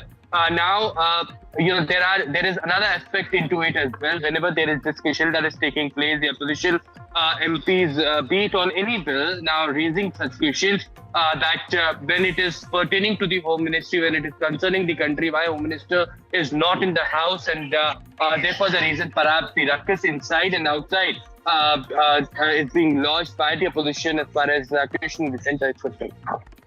Right, Aishwarya, we have more breaking news coming in at this point in time. We're talking about 33 MPs who met with Prime Minister Modi for breakfast, a meeting that lasted about an hour. And the conversation that took place was with MP Ashok Mittal, who's joined the BJP from the Aam Aadmi Party. The Prime Minister instructed the MPs not to allow the misuse of official letterheads in order to avoid rude behaviour during phone calls and not to impose their views on opposition parties. The Prime Minister also mentioned that he falls asleep within 8 seconds of going to bed and sleeps very well for 3 hours. Aishwarya, my colleague, joining us in order to get us. Aishwarya, talk us through the agenda of this meeting, this breakfast meeting that's taken place with 33 MPs, including the one who switched sides from the Aam Aadmi Party. Well, a very important one in terms of reaching out to the MPs. And Prime Minister, usually, conduct such a breakfast meeting with the MPs every session. Of course, Mangal Milan, that is the NDA Parliamentary Party meeting that just concluded yesterday.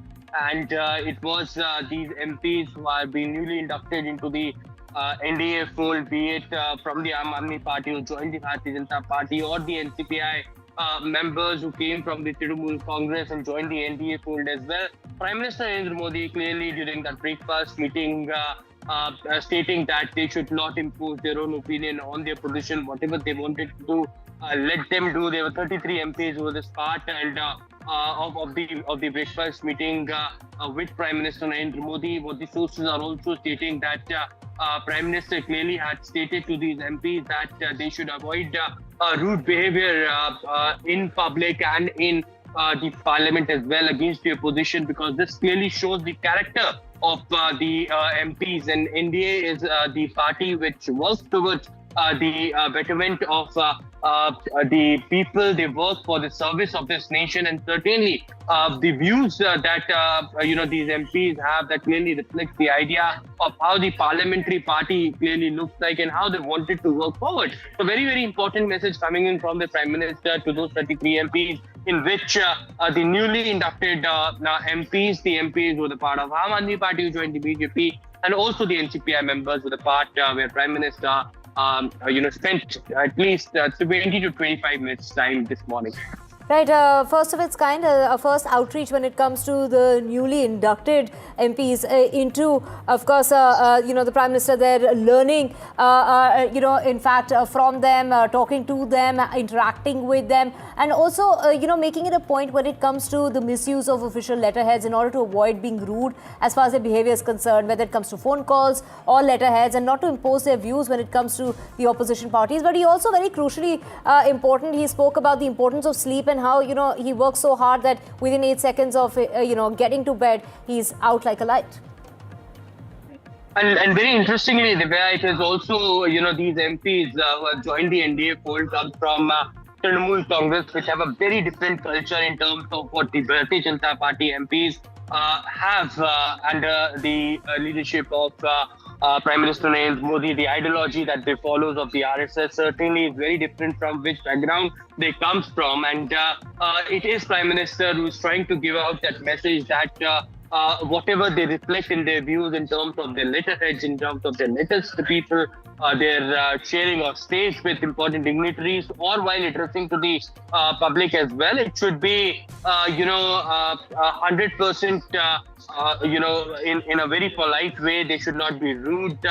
And he also spoke about how he works 24 hours for the service of this nation. And many of the BJP MPs clearly also states that when the two leaders of their own party, the two big leaders, Prime Minister Narendra Modi and Home Minister Amit Shah, clearly works 24 hours a day, then certainly why not smaller,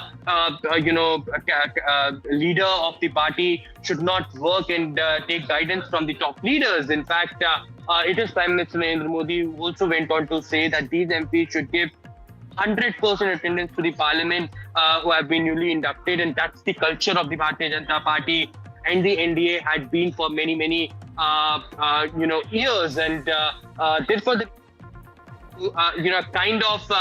a meeting for and what we can say is induction of these new MPs to the NDA fold is something that we can also relate to. The new MPs, of course, Aishwarya, and of course this also included the ones who switched sides from the Aam Aadmi Party, including Raghav Chadha. But let's just listen in to what the BJP has to say. BJP के सांसद हमारे साथ में मौजूद हैं। आज जो प्रधानमंत्री के साथ सर आप लोगों की मुलाकात हुई, कितने घंटे मुलाकात हुई और प्रधानमंत्री ने क्या आप लोगों को से बोला? ये प्रधानमंत्री जी के साथ नाश्ते पर मुलाकात हुई जो पूरा 1 घंटा चली। पहले उन्होंने हमारा कुछ मार्गदर्शन किया कि हमें क्या ध्यान रखना चाहिए सार्वजनिक जीवन में आने के बाद, जैसे किसी से अनड्यू हॉस्पिटैलिटी नहीं लेनी चाहिए, अपने छोटी छोटी चीज़ें लेटर हेड का ध्यान रखना चाहिए, कोई उसको मिसयूज़ ना कर रहा हो, कोई आपको फ़ोन को मिसयूज़ ना कर रहा हो, कोई फ़ोन गलत बात ना करें, किसी से जोर से बात ना करें कि वो बात बाद में आपके लिए बखेड़ा बन जाए, लाइफ लोग आपको तंग करें। और लोगों से जुड़ना है, चाहे ओपोजिशन वाले भी हैं, यदि वो कुछ गलत भी बोलते हैं तब भी उनको जाके प्यार से बात करनी है, समझाना है और उनको अपने साथ सहमत करने की कोशिश करनी है, ज़बरदस्ती कभी नहीं करनी कि अपनी बात। Right, Aishwarya back with us. Aishwarya, we were talking about the Aam Aadmi Party leaders who switched sides, whether it's Raghav Chadha, Sandeep Pathak, Vikram Sahni, Swati Maliwal and Ashok Mittal. Ashok Mittal, who was speaking there, in fact, talking about how, one should be raising one's voice and be very careful of how there should be no misuse of the phone or the one's letterhead. And in order to ensure all of this, but also, what is very crucial is the elections coming up in the state of Punjab, and perhaps that was also part of the discussion over this breakfast meeting. Well, that remains the character of the Bharatiya Janata Party, and this is something that is the tradition that suits the NDA fold, is something that Prime Minister has often spoken in the closed-door meetings with senior leadership as well. They should be humble and should avoid any confrontation with the people. Now, as I mentioned, this could be, named as an induction as well. Prime Minister Narendra Modi, the leader of the ruling party, clearly, telling as to how have come to the NDA fold, should convey their messages to the people, should be writing about their views. And these are 33 MPs, as I mentioned, from the Aam Aadmi Party, including Raghav Chadha, Ashok Mittal and others, and the NCPI members who broke away from Trinamool and joined the NDA fold. Clearly, this is a very important discussion as far as Prime Minister is concerned, and Prime Minister giving out that message that they should give 100% attendance and should be dedicating their life to the service of their people, and also to avoid clearly rude behavior, should not impose their ideas, their views on the opposition as well. Whatever the opposition wanted to do, let them do. And also Prime Minister clearly giving out those tips of how they should use their phone. Their phone should not be recorded, or what they should speak in public domain or in private is something that these MPs should know. Something which different political parties have their different characteristics, but it is the Bharatiya Janata Party who has the characters of senior leadership, being very humble towards the society, and that's what clearly Prime Minister Narendra Modi giving message to the 33 MPs that he met during breakfast. Right, a very crucial meeting that took place over breakfast at the residence of the Prime Minister. Thank you so much for getting us details. Well, moving on now to the TV case. Now, it is Vijay's party, the TVK, turning up the heat in the Tamil Nadu Assembly today, taking direct aim at the DMK, the former government in the state of Tamil Nadu, over corruption. The party asserted that only a TVK government under the Chief Minister can deliver clean governance, claiming corrupt leaders and officials fear the rise of Vijay, while also projecting itself as the true champion. This is the champion of social justice on education. TVK renewed its push to scrap the NEET exam, citing repeated paper leak controversies, demanding that MBBS admissions be based on the 12th mark sheet, and the government's youth and education push took center stage in the assembly. A 277 crore rupee branded bicycle scheme will benefit 5.3 lakh students. These are class 11 students, while 300 crore have now been allocated basically to modernize 3,739 government schools. So that is the kind of money that's going to be spent, 300 crore rupees, in order to have super clean schools. And that is the initiative of this new government of Vijay. Another 139 crore rupees will fund that super clean, super campus initiative that is going to be taking place in 10,000 schools. And the 2,000 crore V3 laptop scheme has also got a boost with 5 lakh polytechnic. These are engineering and also other, as far as the students receiving AI training, and all of that is what is the plan of Vijay's government between now and 2031. Let's just switch tracks now to the political battle between Vijay and Udhayanidhi Stalin. It's only getting fiercer. A day after his arrest over his remarks on the actor Trisha, the leader of opposition has now been out on bail and remains openly defiant. After securing bail yesterday, Udhayanidhi Stalin met with DMK chief MK Stalin, with visuals showing the two together after his release. Udhayanidhi Stalin maintains that his remarks were not demeaning, calling his arrest a political diversion and branding the TVK government a circus driven by fake news and by reels. With the Tamil Nadu Assembly's budget session, the political showdown is only intensifying as the Trisha controversy, the Kaveri water issue, that is, of course, a major issue. But here we have both sides coming out, and, the DMK saying that it was just something that was blown out of proportion and that he didn't mean to say what was, made out to be. நான் தவறா பேசிட்டேன் அப்படின்னு கண்டனம் தெரிவிச்சிருக்காங்க. அது எனக்கு கொஞ்சம் வருத்தமா இருக்கு. நான் எந்த நேரத்துல அந்த மாதிரி தவறான எண்ணத்துல நான் பேசவே இல்லை. விவசாயிகளுக்கு ஆதரவாக பேசினதுக்காக இந்த தரங்கட்ட அரசு கைது செஞ்சிருக்கிறாங்க. நான் மீண்டும் சொல்றேன், இந்த கைதுக்கு நான் பயப்பட மாட்டேன். இன்னும் 100 முறை பேசுவேன், மீண்டும் பேசுவேன். அதுல சில பேர் சொல்லியிருக்கிறாங்க, நான் இரட்டை அர்த்தத்துல பேசிட்டேன், டபுள் மீனிங்ல பேசிட்டேன் அப்படின்னு சொல்லியிருக்கிறாங்க. நான் நிச்சயமா டபுள் மீனிங்லாம் பேசவே இல்லை. இந்த மாதிரி பொய் வழக்குகளுக்கெல்லாம் பயப்பட போறது இல்ல. இது சட்ட ரீதியா சந்திக்க நான் தயாராக இருக்கின்றேன். நான் ஒரு ஆட்சியாவே நான் பாக்கலங்க. இது வந்து ஒரு சர்க்கஸ் கூடாத மாதிரி நான் பாக்குறேன். நான் ஒரு ஆட்சியாவே நான் பாக்கலங்க. இது வந்து ஒரு சர்க்கஸ் கூடாத மாதிரி நான் பாக்குறேன். பயமுத்தணும், டைவர்ஷன் தான், வேற ஒன்றும் கிடையாது. திமுக சட்டமன்ற உறுப்பினர்களை பார்த்தா அவங்க கைது செய்ய தோணும். அதிமுக சட்டமன்ற உறுப்பினர் பார்த்தா எப்படியாவது அவங்கள சோஃபா அனுப்பிச்சு பர்ச்சேஸ் பண்ணணும்னு இந்த அரசு முயற்சிக்குது. Now, Udhayanidhi Stalin may have walked out on bail, but the political battle over his arrest for the alleged double-meaning remark is only getting fiercer. The DMK has dubbed the arrest as a political vendetta. The party chief MK Stalin has accused the Vijay government of trying to intimidate his son and the former deputy chief minister of the state, saying that arrogance paves the way for destruction. The TVK, however, is standing firm. It says that the issue is about respecting women and upholding the rule of law, not political revenge. Minister Adhav Arjuna has also thrown down, in fact, daring Udhayanidhi to resign as the MLA and contest without the DMK banner, claiming even a common woman candidate would defeat the former deputy chief minister. இது அரசியலோ பழிவாங்கலோ கிடையாது. நாங்க எதுக்கு அரசியல் பழிவாங்கணும்? 60 வருஷ வரலாற்றை தூக்கி எறிஞ்சு சிங்கிளா தனியா எங்கால் ஜெயிச்சிருக்காரு எலெக்ஷன்ல. உங்களை எதிரியாவே நாங்க பார்க்கல. எங்க தலைவரை எதிர்த்து நிக்கிறதுக்கு ஒரு தகுதி வேணும். இன்னைக்கு சேலஞ்ச் பண்றேன் திரு உதயநிதி அவர்களே, உங்க தாத்தாவோட ஐடென்டிட்டி, திமுகவோட ஐடென்டிட்டி எல்லாத்தையும் தூக்கி போட்டு உங்க எம்எல்ஏ போஸ்ட ரிசைன் பண்ணிட்டு வாங்க. எங்க தலைவர் சாமானிய ஒருத்தரை நிப்பாட்டுவார். அதே சேப்பாக்கத்துல சாமானிய ஒரு பெண்ணை நிப்பாட்டுவார். சாமானிய ஒரு பெண்ணை சேப்பாக்கத்துல இன்னைக்கு நாங்க நிப்பாட்டுக்கு ரெடி. சேலஞ்ச் பண்றோம். ஒரே ஒரு முறை எங்க தலைவர் வருவார் பிரச்சாரத்துக்கு. ஒரே ஒரு முறை தான் வருவார்.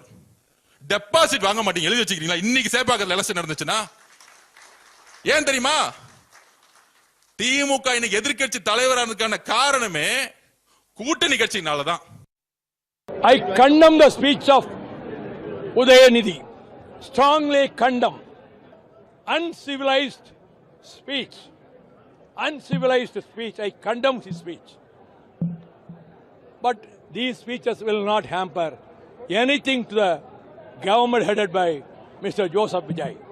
He will carry on. Joseph Vijay will successfully run the government for these 5 years. He will come back again after 5 years. Agrees that it was an obscene remark, and we never heard of that too from a very senior leader. So definitely the government has a responsibility to ensure that no one can escape the rule of law by after committing such a despicable crime. So that's why the government has taken a very firm action on that. Dramatic scenes unfolded after arresting Udhayanidhi Stalin. Even court comes down, said the arrest is not necessary. They have given him a bail also. So how TVK reacts to this? Do you think arrest is necessary? Yes, it just reinstilled confidence among the people of Tamil Nadu that irrespective of who the person is, if they do any wrong, they'll be facing legal consequences. So this is just confidence given to all the people of Tamil Nadu. But DMK argues they want to, TVK government want to deliberately stop Udhayanidhi Stalin from attending assembly session. Tomorrow budget session is going to start, so they want to stop him from attending a budget session. In the High Court, they have categorically stated that they have taken him just for an inquiry and they have no motive to arrest at the moment. What could be the next course of action? So now you have inquired Udhayanidhi Stalin, now he has been released also. Why such drama? That's not drama as such. The police has taken the due course of action. They have gone and summoned him. He has not come. So the DMK had created some chaos when the arrest has happened. And if he had cooperated for the inquiry properly, I don't think any drama would unfold at the scene.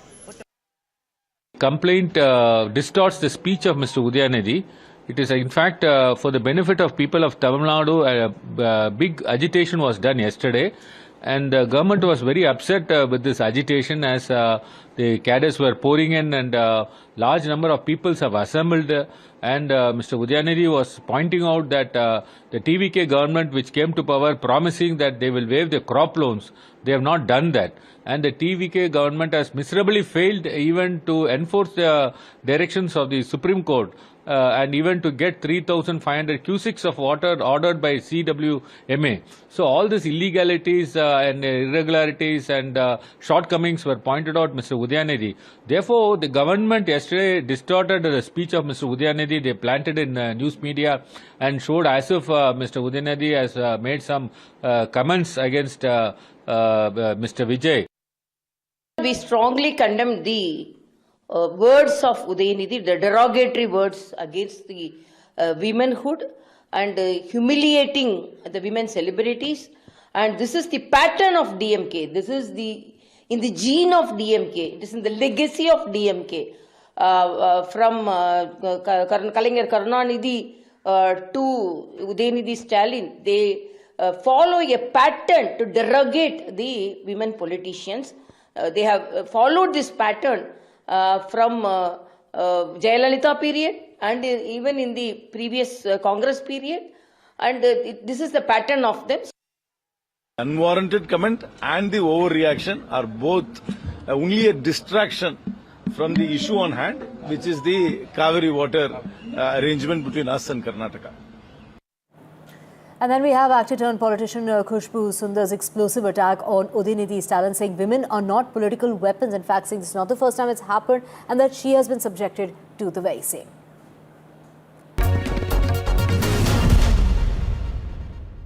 Khushbu Sundar, welcome. Good to have you here on NDTV. I know you are not in the least bit surprised, by the words that were used by Udhayanidhi Stalin. You've seen this kind of thing before in Tamil Nadu as well. But I want to ask you, what went through your mind when you saw this? And the reason I start by asking that, madam, is because most people thought there are new rules of engagement. A new generation has come, things have changed perhaps in some politics, but then this happens. What did you think?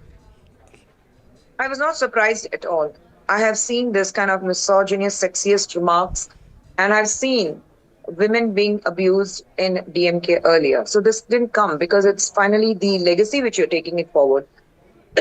I didn't expect this from Mr. Udhayanidhi Stalin because I thought he is a little young mind and he has been the leader of, he is the leader of opposition. He was the former Deputy CM, Youth Affairs Minister. So I thought that this man will be different. But it's very surprising that here you have Udhayanidhi Stalin coming up with these kind of very vulgar, crude and crass statements. And there's not even an iota of remorse in him. And what is more surprising is you're giving him a heroics welcome for what? For abusing a woman? So you see the basic mindset of DMK? That here is a man who uses such a vulgar language for a woman and then you say that, oh, our hero is back. What kind of a crap is this? No, I agree. At the time that we're doing this interview, madam, the live pictures from Tanjavur are of what looks like almost like a victory parade for Udhayanidhi Stalin as he came out from the questioning inside that police station. What does that tell us about, the political culture here? The fact that you're not surprised by what he said. On the other hand, this kind of celebratory atmosphere after he spent a few hours being questioned. No, I think people need to understand that this needs to stop. It's not about DMK alone. It's not about DMK alone. I think all of us, we need to understand that women cannot be taken for granted. You can't, you have a personal vendetta. You have a political vendetta. You attack politically. You say that Vijay is incompetent. You say that this governing body is not right. The government of Tamil Nadu is not doing a good job. You stay with that. You say that whatever the issue is, you stay with that. Who gave you the birthright to abuse a woman on a public platform is what my question is, whoever she may be. And it's not with Udhayanidhi Stalin alone. across the political parties I'm Yeah. talking about, Absolutely. across the political parties. How long are you going to abuse a woman to prove a point? So that's showing that a man who's talking in such an ill manner, in such a disrespectful manner about a woman, how weak that man is, who's taking a woman's shoulder to shoot a gun and say that I am the strong man, I'm a leader. Shame on you for calling yourself a leader here. Now, the arrest drama may be over, but politically, Udhayanidhi Stalin appears to have turned that very episode into a show of strength. The Tamil Nadu leader of opposition was questioned for over an hour in connection with those controversial remarks, referring to actor, friend of the Chief Minister Vijay. We're talking about Trisha. He was then released on station bail, but outside the police station, hundreds of DMK supporters, they were waiting there, they were raising slogans, there were cheers and fireworks as well. Here are the details.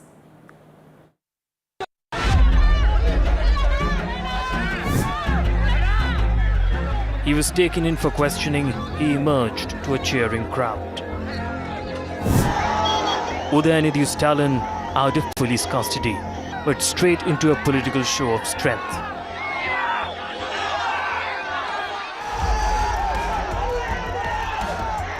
Hundreds of supporters gathered outside the police station, raising slogans, waving party flags, and celebrating the leader of the opposition's release. For the DMK, the arrest has become a political rallying point.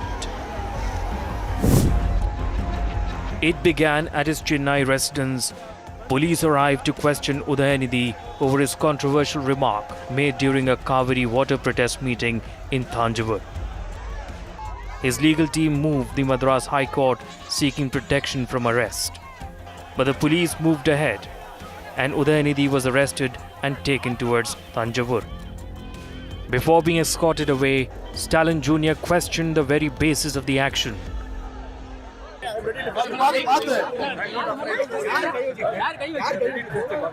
don't think they have so much brain. These people have just. So I will face the consequences. Okay. The journey itself became political theatre. At Sengipeti, Udhayanidhi initially refused to get out of the police van. His argument, the questioning should happen at the relevant police station. As DMK supporters gathered and protested, Udhayanidhi eventually stepped out, waved to the crowd and agreed to be questioned. The optics, a leader surrounded by supporters in a confrontation with the state machinery. The questioning lasted for more than an hour. Then he walked out. And this is where the legal story became a political story. A huge gathering of DMK supporters greeted Udhayanidhi, the message from the cadre clear. The arrest has not weakened Stalin Jr., it has given the opposition leader an opportunity to project himself as a leader under attack. The DMK has accused the ruling TVK government of arrogance and questioned the manner of Udhayanidhi's arrest. But the TVK has a very different version. The ruling party says this is not political vendetta. Udhayanidhi is out, but the Trisha controversy is still raging. Bureau Report, NDTV.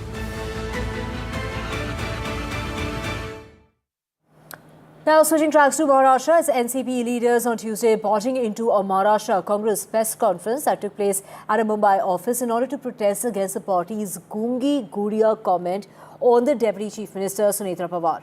Now, political row erupted after the state Congress dubbed Deputy Chief Minister Sunetra Pawar as a mute doll. Sunetra Pawar has responded saying that she will be speaking, but when the time is right. Now, Deputy Chief Minister Eknath Shinde has said that the Congress should be ashamed of his remarks against the first woman Deputy Chief Minister of the state of Maharashtra, calling it an insult to women in the state. Congress, meanwhile, has issued an apology saying that the party expresses regret and has cited miscommunication.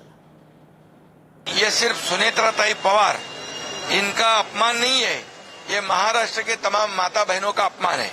और आपने देखा था जब महाराष्ट्र की माता बहनों का अपमान होता है, इसी कांग्रेस ने, यही इंडिया अलायंस ने, यही महाविकास आघाड़ी ने 2024 में हमारी माता बहनों का अपमान किया था और उसी वक्त माता बहनों ने उनको सबक सिखाई, उनको घर पे बिठा दिया। इसकी जानकारी उनको होनी चाहिए और मैं कहूंगा कि उनकी पूरी तरह मति भ्रष्ट हुई है, इसीलिए उन्होंने तुरंत माफी मांगनी चाहिए। क्या बोला था कांग्रेस ने, क्या बोला था हमारे नेता ने? गूंगी गुड़िया बोला ना, वो इससे तो गालियां नहीं होती है। और बार बार उनके प्रेस में जो कोई हस्तक्षेप करते, ये ठीक नहीं है। राज सवाल कि जब ये गूंगी गुड़िया बोली तो गुस्सा आया, और ये लोग सत्ता में बैठे हैं, इनको तो कोई आचार नहीं है, विचार नहीं है, कोई आइडियोलॉजी है। सत्ता के बगैर ये जी नहीं सकते, सत्ता के भूखे है ये, सत्ता के पीछे दौड़ने वाले कंगाल है ये। और ये आकर यहाँ दादागिरी करते। जब ये बच्चों के सर फोड़े जा रहे थे, बच्चियों के साथ में गलत व्यवहार हो रहा था, इतने सारी घटनाएं लड़कियों के साथ में, महिलाओं के साथ में हो रहे थे, तब तो इनको हिम्मत नहीं आई, तब मर्दानगी नाही दिखी। फारच दुर्दैवी आहे काँग्रेसने असं म्हणणं, आणि ह्या प्रकारे स्त्रीला हिणवलं जाणं हे बिलकुलच खराब आहे आणि आपल्या पुरोगामी महाराष्ट्रात हे सहन करू नाही शकत आम्ही, माफी मागायला पाहिजे।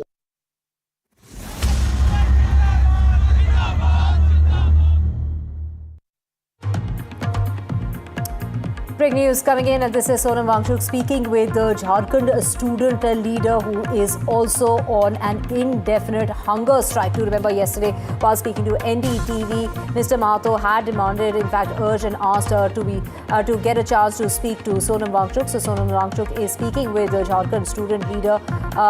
This is a protest that is taking place in Jharkhand now for days. We have Raman, my colleague, joining us in order to get us details. Raman, out of the few demands that were made yesterday while NDTV was speaking to the student protest leader there in Jharkhand, in Ranchi, and one of the demands was to be able to speak to Sonam Wangchuk, and that conversation has taken place.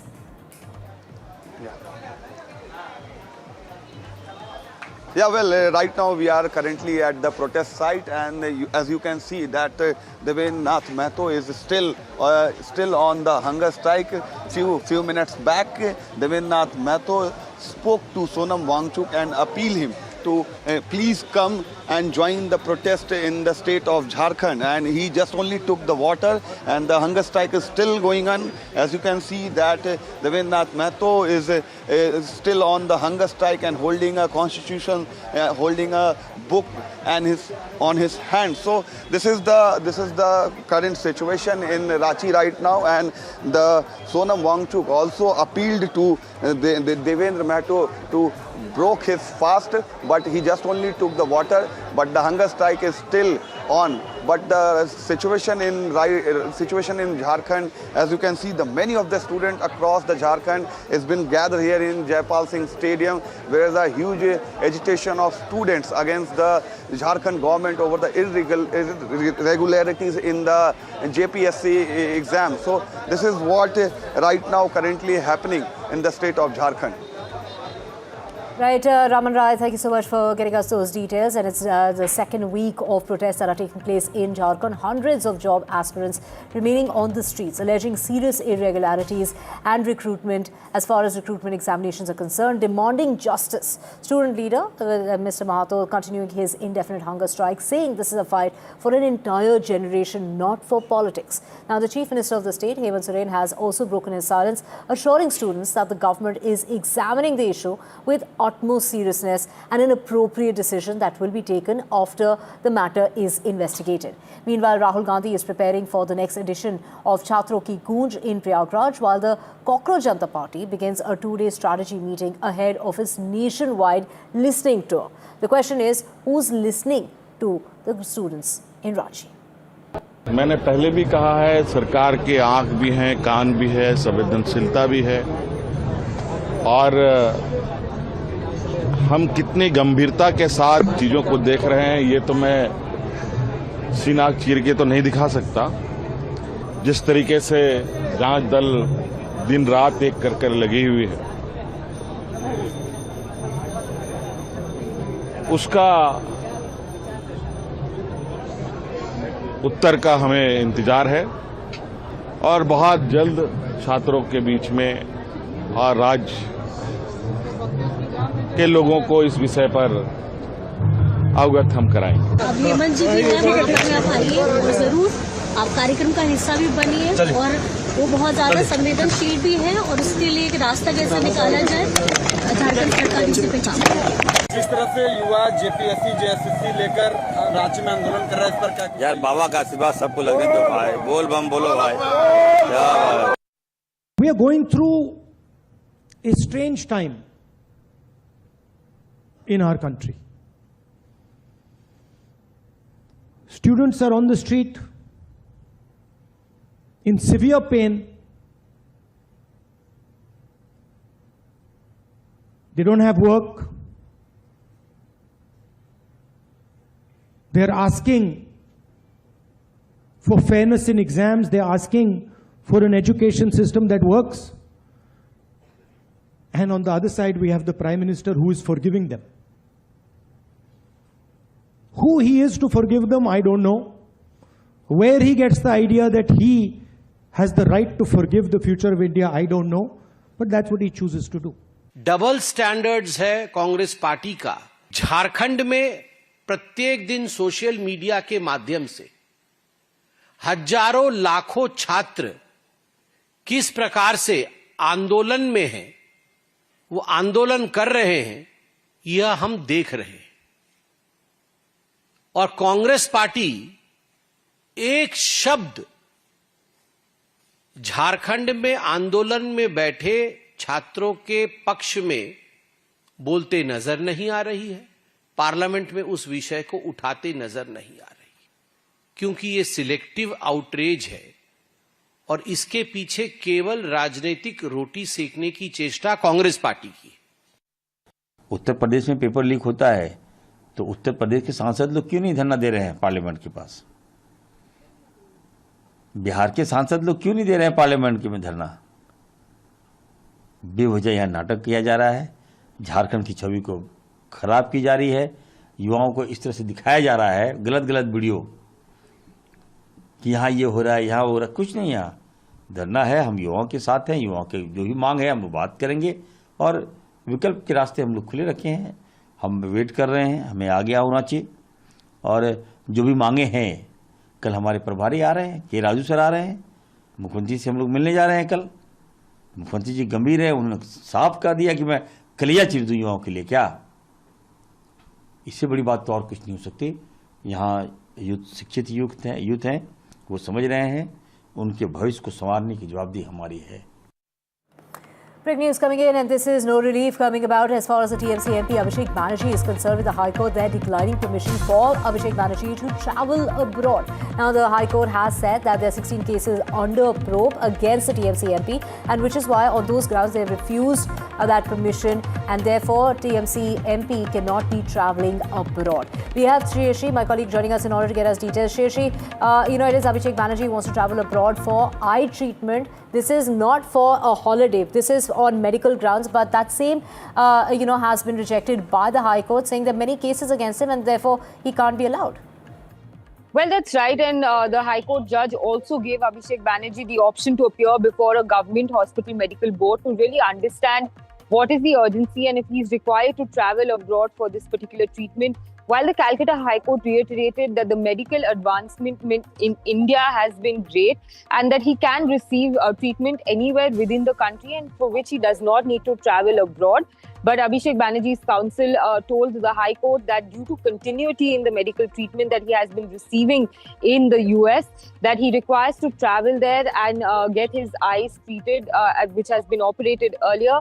But the Calcutta High Court at this point in time has decided not to grant him permission to go abroad as 16 cases are under investigation. Right, Shri, of course, the Calcutta High Court, they're refusing permission to Abhishek Banerjee to travel abroad for his eye treatment. Thank you so much for those details. Sipping into a short break for now, back with a whole lot more.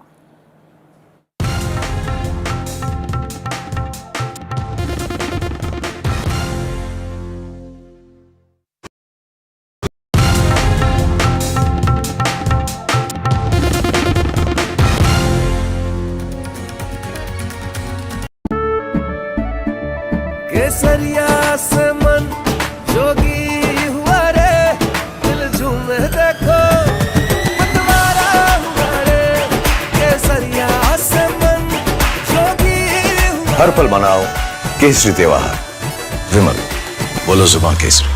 थोड़े में ज्यादा स्वाद यही तो है इसकी खास बात। वाओ मामा क्या स्वाद है। अरे मेरे राजा मसाला। जानते हैं मैं एलीट मैट्रिमोनी क्यों रिकमेंड करता हूँ? 17 years of experience, largest database of elite profiles, और 100% confidentiality. Elite Matrimony, India's most successful matchmaking service for the elite.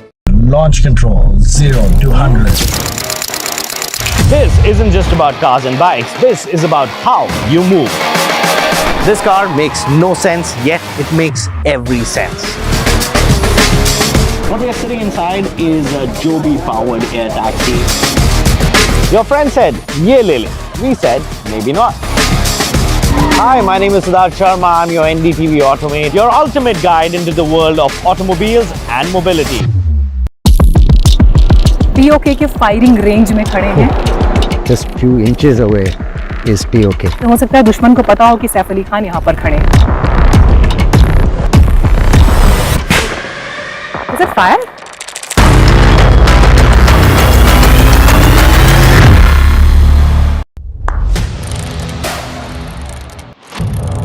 What seems settled for me is unfinished business.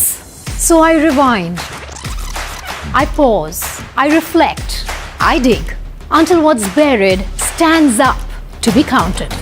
Breaking ground, not just headlines, the meaning behind them.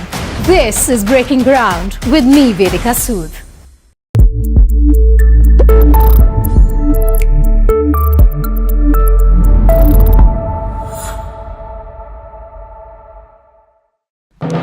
When others are warming up, I'm raring to go.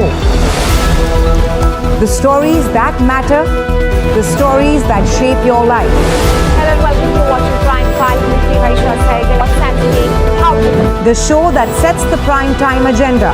We'll be deep diving into this topic to tell you what's at stake. Join me, Raisha Saigal, on Prime 5 only on.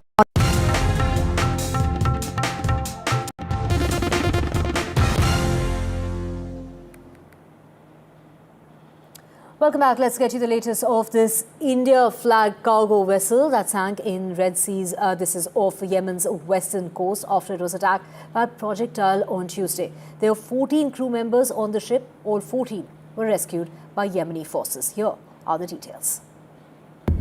Another Indian ship, another attack, another close call. The India-flagged cargo vessel MSV Faize Noor Olia has sunk in the Red Sea after being struck by a projectile off Yemen's coast. All 13 Indian crew members were rescued alive. But this is only the latest chapter in a growing maritime crisis. Since the West Asia conflict erupted, at least 10 Indian seafarers have lost their lives. The numbers underline a harsh reality. India is not just a spectator to this conflict. It is one of the world's biggest suppliers of merchant sailors. India is the world's third largest supplier of seafarers, with more than 300,000 Indians serving on commercial ships across the globe. That also means thousands of Indians are sailing through some of the world's most dangerous waters, from the Red Sea to the Gulf of Aden and to the Strait of Hormuz. More than 15,000 Indian seafarers remain stranded west of the strait, waiting for safe passage as the conflict continues to disrupt maritime traffic. For these sailors, war is no longer something they watch on television. It is unfolding right outside their ships.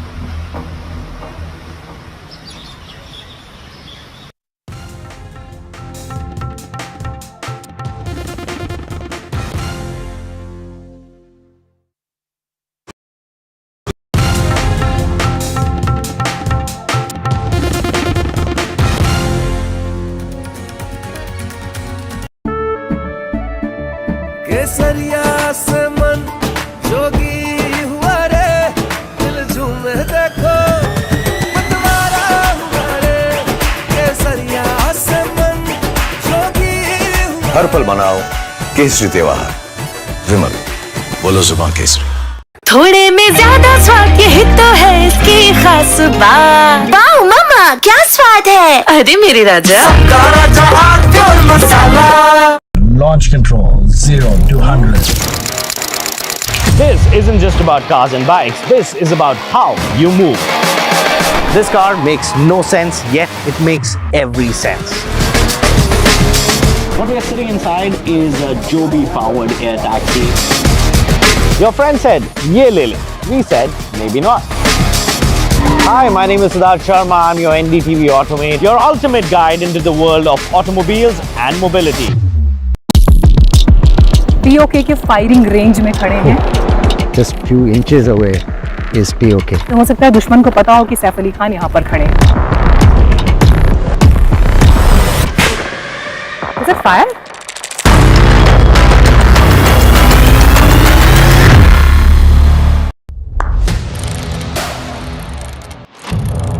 What seems settled for me is unfinished business. So I rewind. I pause. I reflect. I dig until what's buried stands up to be counted. Breaking ground, not just headlines, the meaning behind them. This is Breaking Ground with me, Vedika Sood.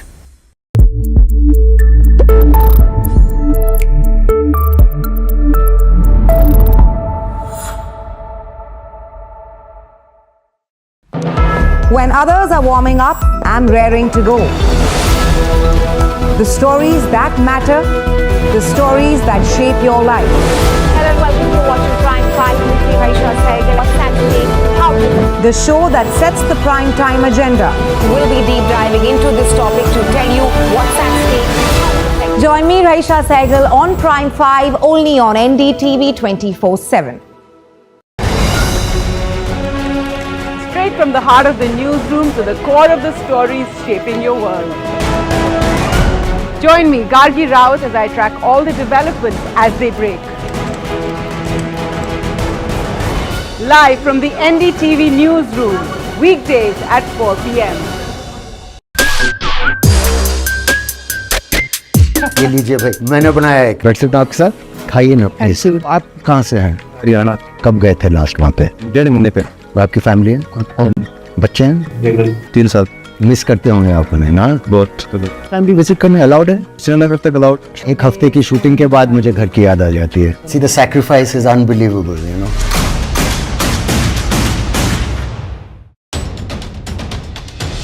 From the newsroom to the studio to the thick of political action. Now watching NDTV 24/7, the hope is that beyond this election, this will be one of the major issues.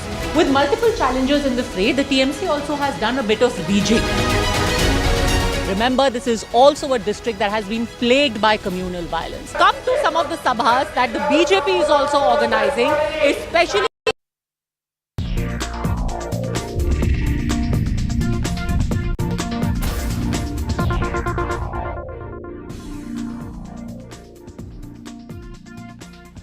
Good afternoon, you're with Breaking Ground. I'm Vedika. So today is a day where there is ruckus that continues in Parliament in the national capital. The focus will also be on Tamil Nadu, where the budget session of the Assembly is underway. You have Vijay speaking there along with the Finance Minister who's presenting the budget, but all eyes will be on the political acrimony between the TVK and the DMK.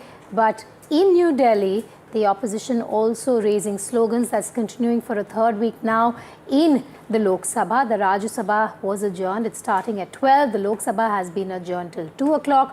We will take you through the headlines in a moment from now, but that's the latest that we have. There is a meeting also underway by Kiren Rijiju with the opposition. We're being told more detail in that in a moment from now, but first, as always, a quick check on the headlines at this hour. Opposition ups the ante against the centre over the police crackdown on protesters on the 20th of July. Opposition questions the absence of Home Minister Amit Shah from Parliament, asks if he's scared to face the opposition in the House.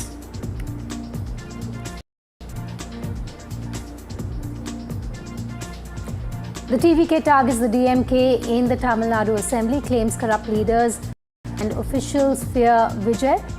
TV wants scrapping of the NEET in the Tamil Nadu Assembly. War of words over RSS's youth outreach. Congress UBT Sena leaders questioned the outreach, claiming the organization is trying to expand its ideological influence among Gen Z and Gen Alpha students.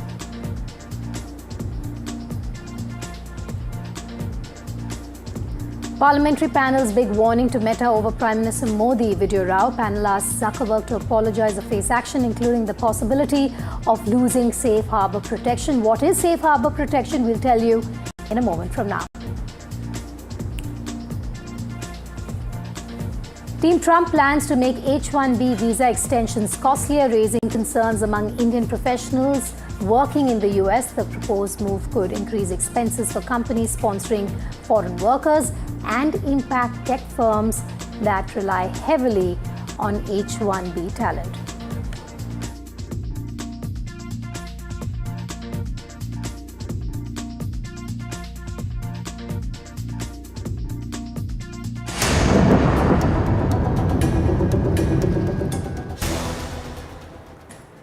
But our top focus is a meeting that is underway. After meeting Rahul Gandhi, Kiran Rijiju has arrived to meet the Lok Sabha Speaker Om Birla. What we've been told by sources is that the Parliamentary Affairs Minister discussed the delimitation bill with the leader of the opposition and sought to know the Congress's stand on it. So that's the latest that we have for you. Kiran Rijiju met with the leader of opposition of the Lok Sabha, Rahul Gandhi. According to sources, there was a discussion over the delimitation bill, and according to sources, the Congress's stand on the delimitation bill was sought, after which you have the Parliamentary Affairs Minister Kiran Rijiju now meeting with the Lok Sabha Speaker. Now remember, this remains a contentious issue, the delimitation bill. Congress's stand has been known on this. They've called it a betrayal of the people in the past. But once again, Kiran Rijiju meeting with the leader of opposition Rahul Gandhi to discuss the delimitation bill. All eyes will be on whether the NDA has garnered the numbers for the Lok Sabha to push that bill through. The last time they tried, their attempt failed. Aishwarya now joining me live on the story. Aishwarya, the delimitation bill being discussed between Kiran Rijiju and Rahul Gandhi. All eyes will be on whether the NDA has the numbers really. What was discussed? What are your sources telling you? Oh, well, that's right. That was a brief meeting that leader of opposition Rahul Gandhi did with Union Parliamentary Affairs Minister Kiran Rijiju, and it was told to us that Rahul Gandhi asked about whether the government is intending towards bringing the delimitation in the last week of Parliament. What's the government mood like as far as the delimitation bill is concerned altogether? The government sources clearly denied at that point in time that as of now the government is not, bringing the delimitation in the parliament. Perhaps the government will take, take a move as far as the delimitation is concerned in the last week of parliament. As of now, the government is not thinking because it's not listed in this week of the BAC agenda as well. But yes, Rahul Gandhi asked Mr. Rijiju about what's government's intent as far as the FCRA and the delimitation is concerned. So the Congress wanted to make it clear that they will oppose this particular bill as well in the parliament, as it will clearly not in the interest of the southern parts of the country. The southern states will be impacted. It's what the official statement that was earlier made by the Congress party in regards to delimitation, and they will oppose it. But Rahul Gandhi clearly inquiring from Mr. Kiran Rijiju. Of course, there was a meeting that was also held earlier as well with Kiran Rijiju and Lok Sabha Speaker, and the Speaker addressed the issue of how to end the deadlock between the government and the opposition, because the opposition clearly adamant of having Home Minister's statement in the Lok Sabha, and unless Home Minister does not arrive in the Parliament, they will continue to oppose and the deadlock will continue. Before I let you go, Aishwarya, at the beginning of the monsoon session of Parliament, Kiran Rijiju was asked a question by the media about whether the delimitation bill will be listed. He had said 8 bills have been listed. If there's additional business, it will be, of course, known to the people of the House. I want to understand in terms of numbers when it comes to the delimitation bill. We do know that NDA has been trying to garner numbers there. But before I come to you over that, the upper house of Parliament, the Rajya Sabha, has resumed. We're going to cut across. delay in national highway projects and ensure timely completion across the country. Thank you, sir. Madam, can you repeat the question loudly? Again, you repeat the question. I am not listening properly. Sorry. What institutional measures has the government adopted to minimize delays in national highway projects and ensure timely completion across the country? Honorable sir, we have the problem is that the land acquisition is a state subject, and we have to acquire the land and getting environment and forest clearance for the project. These are two important things which are related with the state government. Now problem is that in today's question also, in the West Bengal, there are 21 projects are delayed only because land is not available. We cannot construct the highway in the sky. We need land, and that is exactly a big problem. But now we have taken a decision that without having 90% of the land in possession, they will not give them appointment date. And for that reason, now lot of improvement is there, and now I am confident that we have started the procedure that first of all we start the land acquisition process early, by which we can make it as early as possible. Then we have the meeting with the state chief minister. Already I have taken the review of all the state government, where minister, secretary, cabinet secretary, all are present. And because of follow-up from our side and their cooperation from their side, there is a lot of improvement. But ultimately, getting all type of clearances in timely, that is exactly the need of the hour. Sometimes, because of that reason, we have to face lot of losses, and crores of people's money is going to the bank. So 100%, we will try to avoid all this problem, and we will make the system transparent and make it as early as possible. Now, question number 192, Tire KR and Rajesh Kumar ji.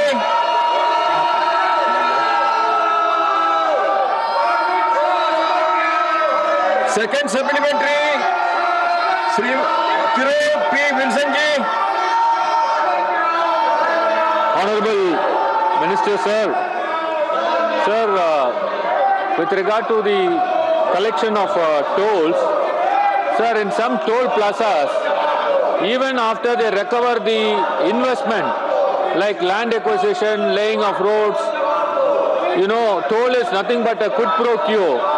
But still, the toll fees are charged regularly without any reduction. Will there be any constitution of any independent authority? Because there are about 1,000 of toll plazas across the country. At least an independent authority can fix a toll fee by calculating what is the investment, what is the return, and what will be the reasonable toll fee. Thank you very much, Chairman, sir. Honorable Minister. Honorable Sir, already our government has taken a very popular decision. There are a lot of people appreciating that now there is a pass for the whole year, only with 3,000 rupees. And because of that pass, your cost per train is coming only 15 rupees. So it is nothing. So there is lot of concession already given to the car owners, and there is no complaint, lot of satisfaction in the mind of the people, and now there is no problem. The problem important is that when we have to construct the express highway, the big construction, flyovers, tunnels, the capital cost is very high. We have a lot of limitation in the government budget, and that's the reason we have to take the toll for that. But one thing I am going to tell you, when we are making express highway, just take the example of Delhi-Dehradun. Previously the time was 9 hours, but now it is 2 hours and 15 minutes. So the 7 hours saving is there, and that is the saving of fuel and the saving of the time. And for that reason, we are charging toll for that. So my suggestion to all of the members of parliament, now we have given passes also to everybody, the fast track. And now we are changing the total system. There will be no toll nakas. There will be on the fast track immediately that will capture the image from the number plate and fast track, and from your bank account they will subtract that amount. So that is, there will be no need to stop anywhere. So that is going to reduce the all type of trouble which you are facing on the toll plaza. But one thing is very clear. If we want good services, we have to pay for it. We cannot offer all the services free of charge. And by getting that money, we are making roads in Northeast costing 5 lakh crores. We are in.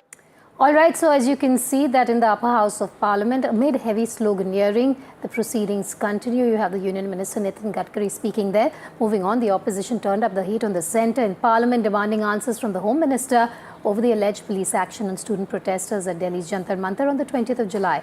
Led by Rahul Gandhi and Priyanka Gandhi Vadra, opposition MPs staged a protest accusing the government of evading accountability.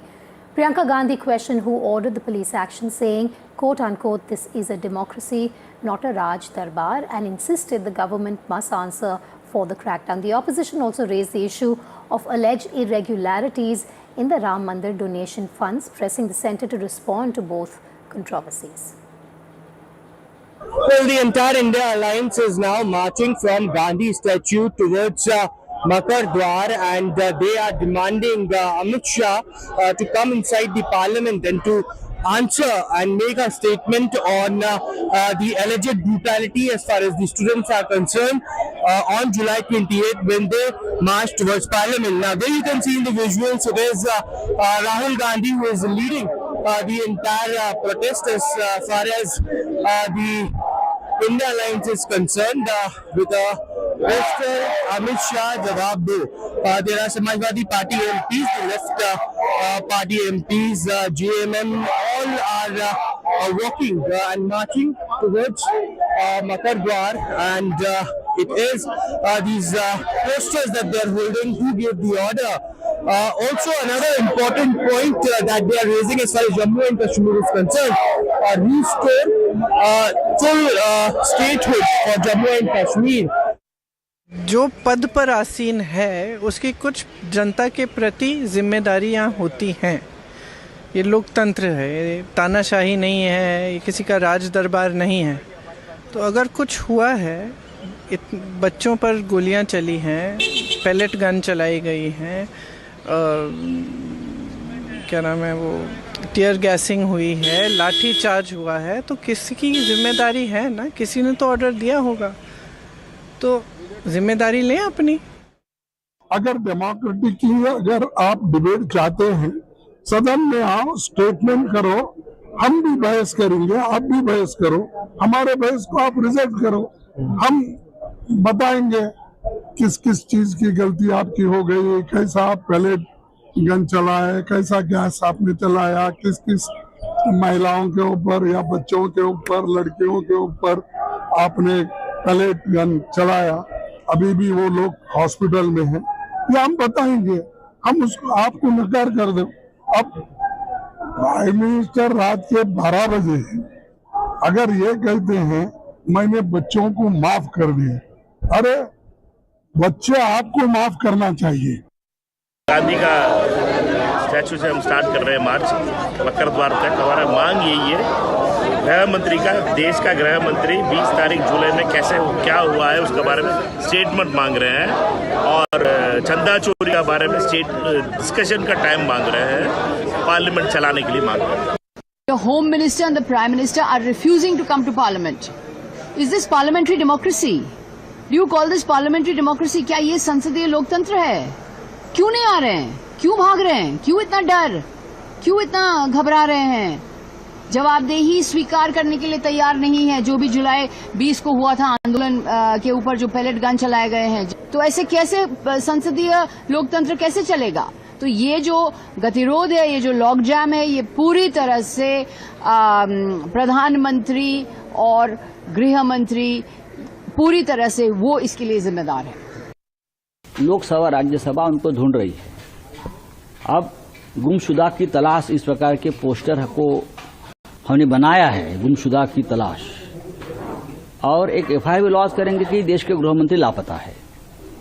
भैया ऐसे है कि देश के गृह मंत्री को सदन में आना चाहिए। आप किससे डरते हो? 12 साल तक अपने देश को डरा धमका कर रखा है, भय में रखा है, तो आप क्यों डर रहे हो भाई? आप आइए, इतने बड़े महान नेता है आप, इतने हथियार आपके पास है, ईडी है, सीबीआई है, इनकम टैक्स है, सब कुछ आपके पास है, गुंडे है, गुंडों की फौज है, आईटी है, आईटी सेल है, साइबर फौज है। All right, and news just coming in. Minister Kiran Rijiju has sought the Congress Party's cooperation on the delimitation and the Constitution Amendment Bill. We're bringing you the inside track of the meeting between Kiran Rijiju and the Leader of Opposition of the Lok Sabha, Rahul Gandhi. Now, they want their cooperation when it comes to the delimitation bill and the Constitution Amendment Bill regarding women's reservation. This was what happened in that meeting. However, what we're being told through sources is that Rahul Gandhi has made it clear that House proceedings will not function without a discussion on the donation theft issue and a statement from the Home Minister Amit Shah on the police action against students on the 20th of July. Following this, Rijiju has met with the Speaker Om Birla and is now briefing the Home Minister Amit Shah. Aishwarya joining us live. Aishwarya, bring us the details of the inside track. It's clear once again what we've seen over the last 2 weeks plus inside Parliament. The standoff will continue, and that is what even Rahul Gandhi has once again reiterated to Kiran Rijiju during that meeting through sources that we know of. Opposition Rahul Gandhi making it very clear in that brief meeting with Union Parliamentary Affairs Minister Kiran Rijiju that their demands are still the same. Home Minister should come to the Parliament and should give a statement on the alleged police brutality against the students on July 20th. Who gave the orders to use the pellet guns and the tear gases against the students? It should be Home Minister Amit Shah who should be present in the Parliament, number one, and also discussion on the Chanda Chori scam. Certainly these two are the prominent demands, and until and unless these two demands are not met by the government, the House will be disrupted by the opposition, is the stand that Rahul Gandhi made it very clear in the discussion with Union Parliamentary Affairs Minister Kiran Rijiju. In this meeting, the sources are also indicating to us that Mr. Rijiju asked the support from the Congress party as far as the constitutional amendments regarding the delimitation bill in the Parliament to come up. And if the government plans to bring that particular bill, it needs a constitutional amendment, 2/3 of the majority, and the government wants support from the Congress party, something that Mr. Rijiju stated. But Rahul Gandhi, in his reply, stated that first, these two demands should be fulfilled by the government, and later we will think about supporting on the delimitation or the constitutional amendments that the government wants to bring or not. Lastly, it was, of course, after that brief meeting, Rahul Gandhi stepped out, and it was the government which tried to end the deadlock between the opposition and the government. On the other side, it is now Parliamentary Affairs Minister who also met the Lok Sabha Speaker, told what the opposition strategy is, and they are clearly adamant of their demands. And later it is, as of now, the meeting is still underway between Parliamentary Affairs Minister and the Home Minister of the country, briefing about the opposition strategy as they try to completely end the deadlock. All right, thank you for joining us live. That's the inside track that Aishwarya just brought to you on what transpired in that meeting between Kiran Rijiju, the Union Minister, and the Leader of the Opposition of the Lok Sabha, Rahul Gandhi. Now, the FCRA Bill 2026 has triggered political and international reactions even before its introduction in Parliament. The Centre is set to table the FCRA Amendment Bill in Parliament, with the government saying the proposed law will tighten regulations governing foreign-funded NGOs. Donald Trump's ally, US Congressman Riley Moore, has criticized the proposed amendments, calling them a clear attack on Christians, further warning they could hurt India-US ties. Opposition parties have also criticized the Centre's proposed FCRA Amendment Bill, alleging it would restrict NGOs and civil society organizations. These comments are quite unwanted, and it has nothing to do with the so-called FCRA Amendment Bill. FCRA Amendment, it affects all sections of society, not only Christians. And there are many other institutions of religious minorities and others who are getting foreign funds. So this is going to affect all sections. So it's not a Christian issue, and Americans have no right to talk about these laws and amendments, because it's exclusively something Indian, and we have a responsible parliament and parliamentarians, and we will take care of our own issues. America should not, parliamentarians should not intervene in these types of internal matters of our country. We strongly oppose the FCRA bill, no doubt about it. because it is totally against the secular fabric of this country, and the donations and the charity works in India will become a standstill. This is with ulterior motive the government is bringing that bill. But one point, it is not the US Congress member or Senate member to decide whether the bill is to be passed. It is absolutely the domain of Indian Parliament to pass it or not to pass. So his comments are unwarranted, but we strongly oppose the FCRA bill. It is not to be decided by the American people's representative, but it is a Parliament of India will decide on this issue. All right, now the Centre has proposed significant changes to the Foreign Contribution Regulation Act, also known as FCRA, through the FCRA Amendment Bill 2026. One of the biggest provisions in the proposed law relates to assets created using foreign funds. Under the bill, if an organization's FCRA registration is not renewed or expires, assets required through foreign contributions could be transferred to a government-designated authority. The proposed amendments also give the Centre greater powers to take over, manage and acquire eligible assets that were created using foreign funding. The government argues that this will ensure proper oversight and prevent misuse of assets built with overseas donations. The bill also tightens compliance requirements for organizations receiving foreign contribution. Failure to meet regulatory obligations could not only affect registration status, but may also result in the loss of assets linked to foreign-funded activities. These proposals build on earlier changes made to the FCRA framework. In 2020, the government amended the law to reduce the cap on administrative expenses from 50 to 25% of foreign funds received, arguing that more money should be used directly for welfare and project work. Supporters say the new measures will strengthen accountability and transparency. Critics, however, are likely to raise concerns about increased government control over NGOs and civil society organizations that depend on foreign funding. The bill is expected to trigger, of course, a fresh debate on the balance between regulation and operational freedom. Aishwarya now joins me live. Aishwarya, that is the biggest concern. The control that critics say will rest with the government. Well, that's right. And mixed reactions coming in as far as the parliamentarians in our country. It is, of course, the opposition which has been clearly stating that they will be opposing the FCRA because that will clearly attack our religious institutions. They will be controlled later by the government. The charitable trust will be controlled as well. The foreign funding is something that is being received in minority religious institutions down in south as well.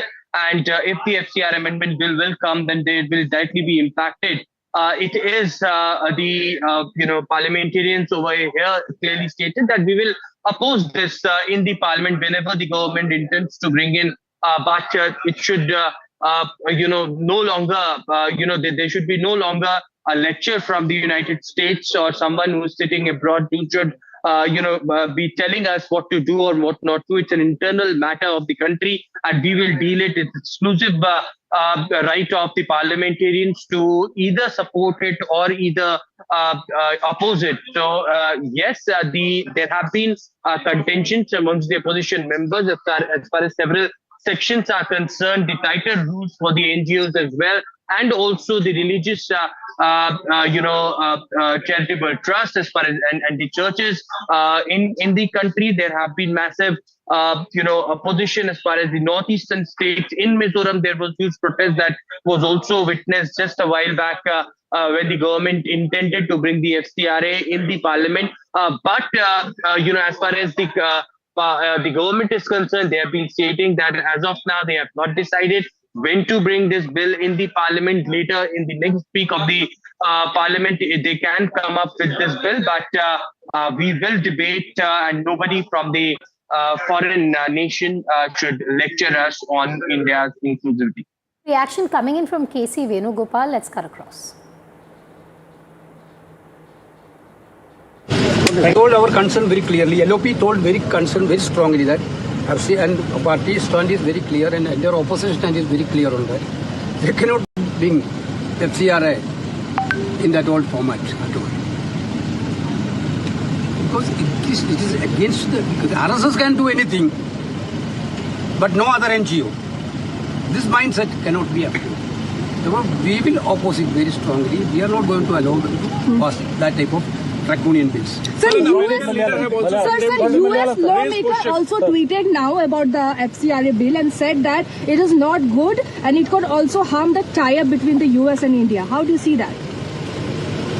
Now you see the mood of Narendra Modi will change within a minute. If Indian opposition telling something, he will not listen. But once this type of dikayat from foreign countries are coming, used to listen that. I don't. All right, that was Congress speaking on the FCRA bill, which is yet to be tabled in Parliament with the amendments. Moving on now, there's news just coming in. The Bombay High Court has allowed Union Minister Nitin Gadkari to sue social media giants over the E20 AI deepfakes. The Bombay High Court has granted Union Minister Nitin Gadkari permission to file a civil suit against Meta Platforms, X and also Google and unidentified online content creators over defamatory and manipulated social media posts. The lawsuit targets AI-generated deepfake videos and misleading posts that falsely connected Gadkari and his family to financial gains from the government's E20 ethanol blended petrol policy. As Sujata joining me live. Sujata, just take us through what the court has said. This is a shot in the arm for the minister. Well, yes, and we know that this is a relief for the minister because we know that last time on the hearing that was held on July 26th, the Bombay High Court had allowed Union Minister Nitin Gadkari to file a lawsuit against the platforms like Meta, Google for putting up such AI deepfake videos in which he could be seen promoting and also speaking about the E20 ethanol policy. But now in today's hearing, the Bombay High Court has also stated that all of the objectionable posts which has been raised by Nitin Gadkari will be removed from all of the social media platforms, and that he also, the Bombay High Court also expressed his frustration over how that individuals have to approach the court because there is no such mechanism that is there to remove such objectionable post, and this is what was highlighted in today's of the hearing. And also the Bombay High Court has also reprimanded the lawyers of who were representing the deepfake videos and the other side, and he stated that such of content cannot be tolerated at all by any individual. And here the kind of target that was being done to Nitin Gadkari is something of grave concern, and that is when the Bombay High Court has stated that all of the objectionable posts, more than hundreds of posts that has been posted against him based on the E20 ethanol fuel policy, that too will be removed and in the given time frame, and also in the future if any of such posts that is uploaded again, and if the Union Minister approaches the court, then they too have to be removed, is what the Bombay High Court concluded today in today's hearing. Back to you. All right, thanks for joining me there, Sujata, with the latest coming out of Mumbai on the story. We're going to move on now and turn our focus to the south.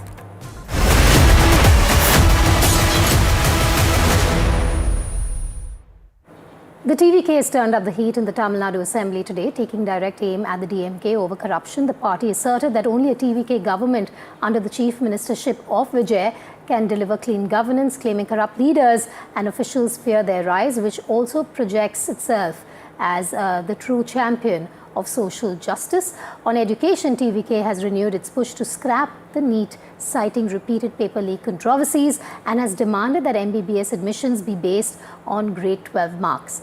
The government's youth and education push took center stage in the assembly.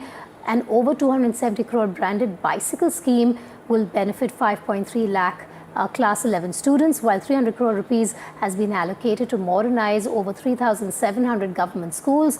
Another 139 crore rupees will fund the Super Clean Super Campus initiative in 10,000 schools. The 2,000 crore rupee veterinary laptop scheme also got a boost, with 5 lakh Polytechnic, Engineering and ITI students to receive AI training by the year 2031.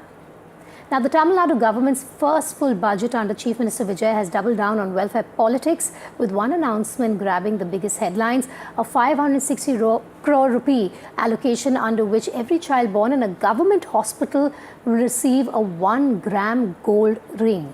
The scheme is set to be rolled out in September and is part of a wider welfare-focused budget that also includes major spending on education, free laptops, bicycles, school modernization and enhanced marriage assistance. The government says the measures are aimed at strengthening public healthcare, support families and investing in the state's future while reinforcing its people-centric governance model. So those are some of the big takeaways from what's been happening inside the assembly. Now the political battle between Vijay and Udhayanidhi Stalin is only getting more fierce. A day after his arrest over his remarks on actor Trisha, the leader of opposition in the assembly has now been released on bail and remains openly defiant. After securing bail, Udhayanidhi met DMK chief MK Stalin with visuals showing the two together after his release. Udhayanidhi has maintained that his remarks were not demeaning, calling his arrest a political diversion and branding the TVK government a circus driven by fake news and reels. With the Tamil Nadu Assembly's budget session underway, the political showdown is set to intensify as the Trisha controversy and the Kaveri water issue are expected to trigger a stormy session.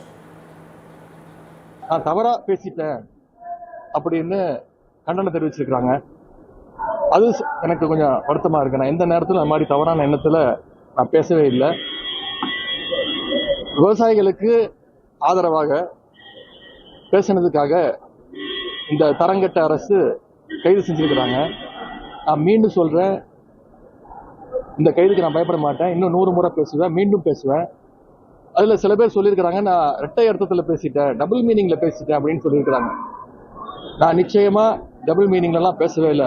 இந்த மாதிரி பொய் வழக்குகளுக்கெல்லாம் பயப்பட போறதில்ல. இது சட்ட ரீதியா சந்திக்க நான் தயாராக இருக்கின்றேன். நான் ஒரு ஆட்சியாவே நான் பாக்கலங்க. இது வந்து ஒரு சர்க்கஸ் கூடாத மாதிரி நான் பாக்குறேன்.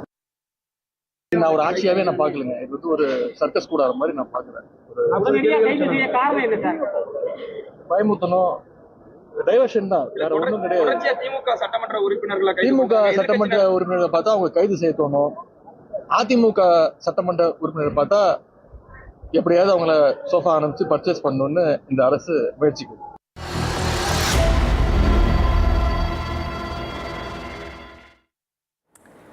As relentless rain continues to batter Kerala, rivers are overflowing, homes are inundated and rescue teams remain on high alert. NDTV travelled into some of the worst hit areas to capture the scale of flooding. We are reporting from the upper Kuttanad region, and as you can see, this is one of the low-lying areas of Kerala, known to be the area which is known to be the rice bowl of Kerala. This is a place where many homes are there, at least 50 homes are there, and you can see senior citizens still there over there eating water, eating food, eating breakfast, but at the same time the water is all over the place. This is something, a reality that they have been living all their life with. And just look at the water that has risen over here. It has entered these homes, yet these people stay here. Now joining me is the boatman Bindu Kutan. Let's ask him what he is doing. Appo inna he is trying to rescue a lot of people. Appo aalugale konduvaran povano? Konduvaran pova. ആളുകളെ വയ്യാതെ കിടക്കുന്നവരെയും വീട്ടിൽ വെള്ളം കയറിയ പ്രായമുള്ളവരെയൊക്കെ അവരുടെ ബന്ധു വീടുകളിലും ക്യാമ്പിലോട്ടൊക്കെ വിടുക. അവരെയൊക്കെ കാര്യങ്ങളാണ് ഇപ്പോൾ ചെയ്തുകൊണ്ടിരിക്കുന്നത്. എത്ര പേരെ കൊണ്ടുവന്നു? ഇപ്പം ഞാൻ ഇന്നലെ ഇന്നുമായിട്ട് 10-30 പേരോളം അടുത്ത് കൊണ്ടുവന്നിട്ടുണ്ട്. റോഡ് വിട്ടിട്ടുണ്ട്, Alappuzha road. He is using this boat as a service. He is not taking any money. He has so far rescued around 30 people who are not well, who are senior citizens, and you can see, just look around, just it's water everywhere, and just look at the deluge that has caused. The other side is the backwaters, and people are continuing to stay there. I'll ask, amma evada thanne irikkanano parivadi maarunundo?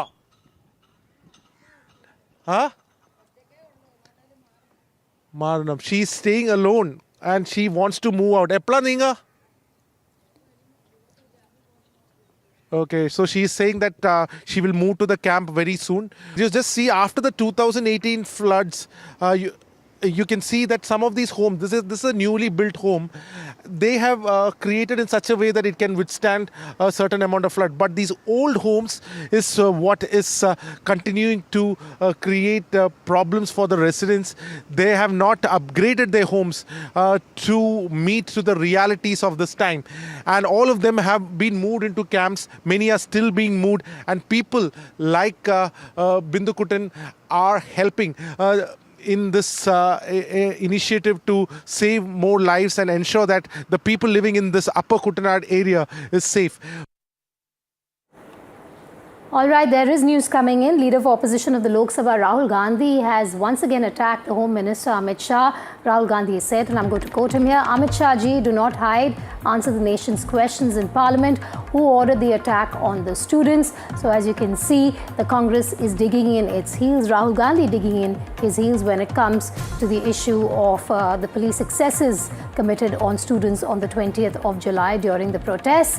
This is a post, the latest, by the leader of opposition of the Lok Sabha, Rahul Gandhi, where he has questioned the continued absence of the Home Minister Amit Shah in Parliament. This comes on a day when the Lok Sabha has already been adjourned till 2 o'clock and the Rajya Sabha proceedings did continue amid a din in the House, amid an uproar, amid chants by the opposition MPs inside the upper house of Parliament. The Congress continues its protests inside Parliament as well as within the complex of Parliament. Rahul Gandhi yet again taking on the Home Minister and questioning his absence in Parliament. Aishwarya now joining me live on the phone line. Aishwarya, Congress, Rahul Gandhi digging in their heels. Rahul Gandhi coming up with yet another post, a direct attack on the Home Minister yet again.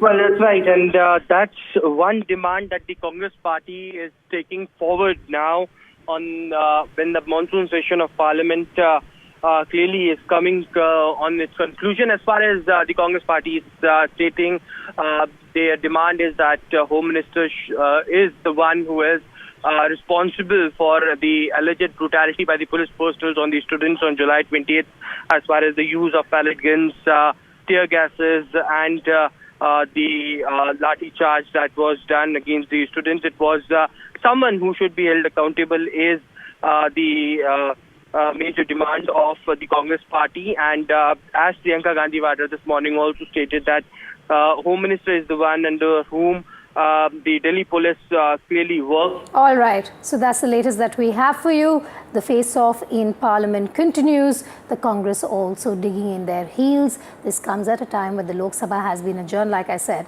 till about 2 o'clock. Moving on now, the RSS is making a direct pitch to India's youngest generation. RSS Chief Mohan Bhagwat will address over 2,000 Gen Z and Gen Alpha students from more than 100 cities at the IIMUN Annual Championship Conference in Mumbai on the 6th of August, with discussions centered on national and global issues. But even before the event begins, politics has flared up. The UBT Sena, the VBA and civil society groups have slammed the RSS's outreach, questioning its intent and accusing it of pushing ideology instead of genuine dialogue with students. The BJP has defended the initiative, saying engagement with young people has always been part of the RSS tradition, while the Shiv Sena has maintained that the Sangh has been reaching out to Gen Z, Gen Alpha for years. RSS का वैसा भी कुछ संबंध नहीं है, लेकिन अभी भाजपा नीचे गिर रहा है। डायरेक्ट राजा और वजीर को बुद्धिबल के पट के ऊपर डायरेक्ट राजा और वजीर को जब चेक होते हैं तो आउटसाइड बचाने के लिए आते हैं।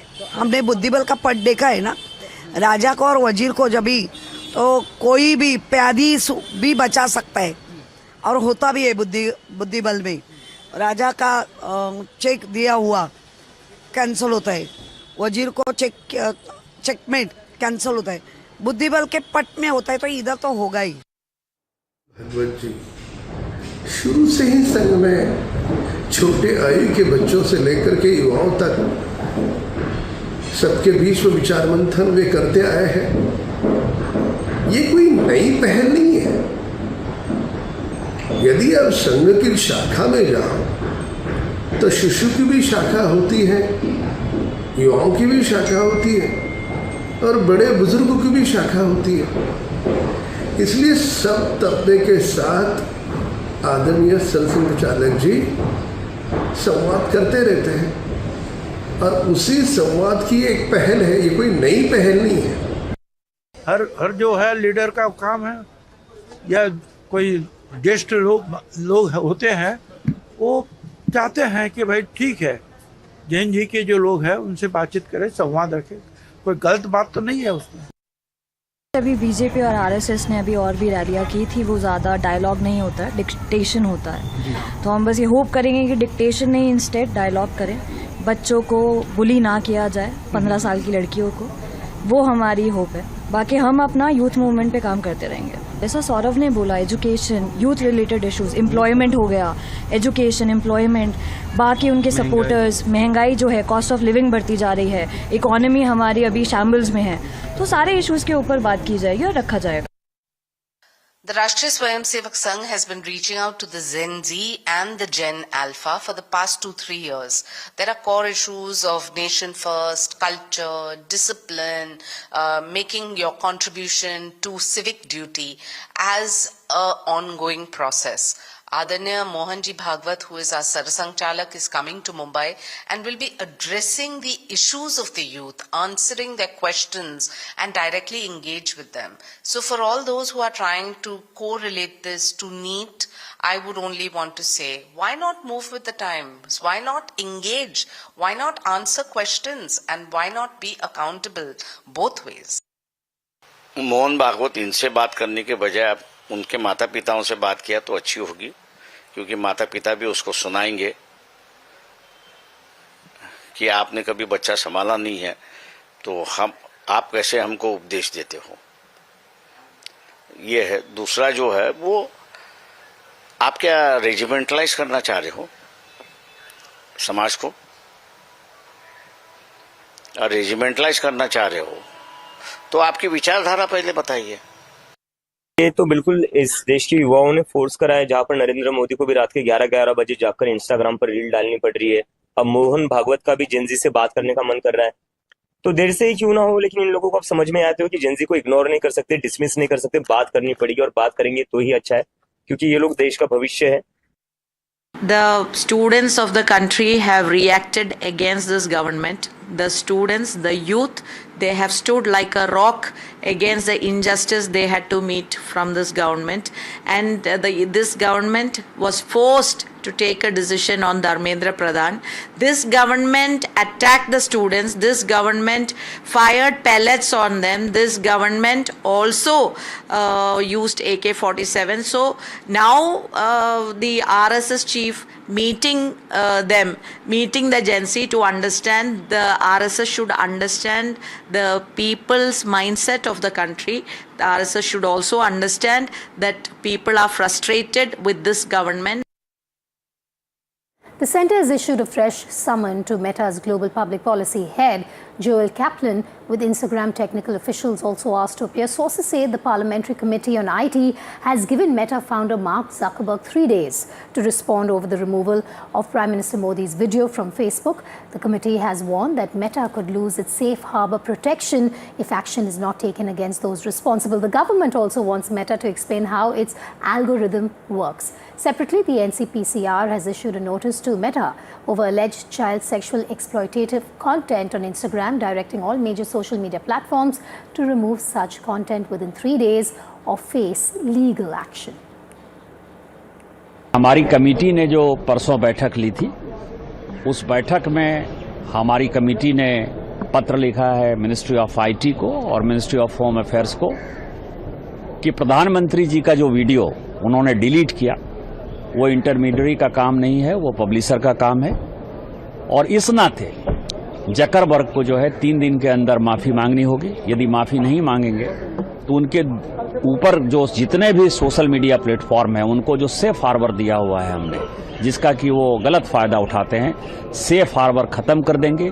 अब जितने गाली गलौज मार पीट उल्टे सीधे चीजें सोशल मीडिया प्लेटफॉर्म पर आती हैं, जिस किसी के खिलाफ आती है वो सभी मेटा चीफ के खिलाफ जो एफआईआर करेंगे, पूरे देश भर में एफआईआर की बाढ़ आ जाएगी और उसके बाद सभी सलाखों के पीछे होगा।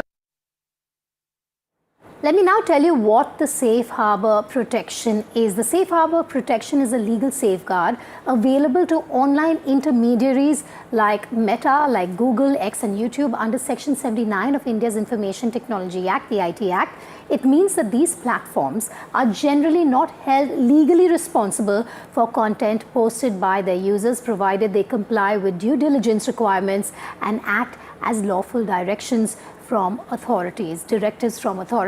If they fail to meet those obligations, they risk losing this legal protection. So what happens if Meta loses the safe harbor? If Meta were to lose the safe harbor protection, it could face direct legal liability for content hosted on its platforms. We're going to be slipping to a short break. News and updates will continue on the other side. Stay tuned.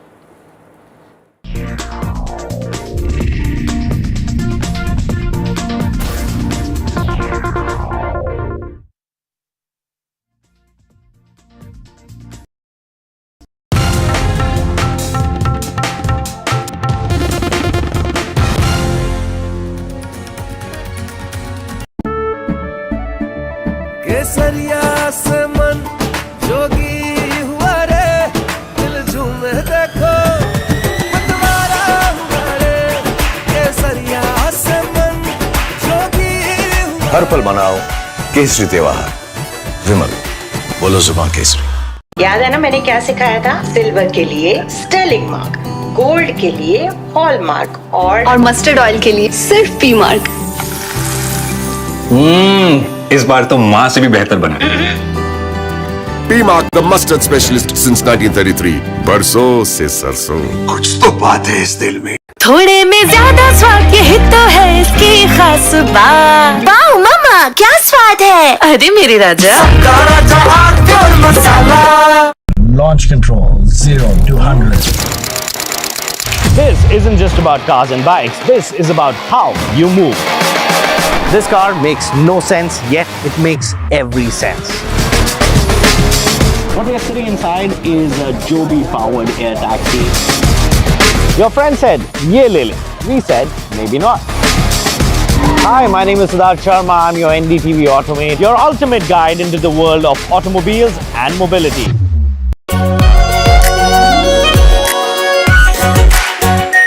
Our pure Shahi Paneer Masala. Delicious, healthy, every day. POK के firing range में खड़े हैं। Just few inches away is POK. तो हो सकता है दुश्मन को पता हो कि सैफ अली खान यहाँ पर खड़े हैं। Is it fire?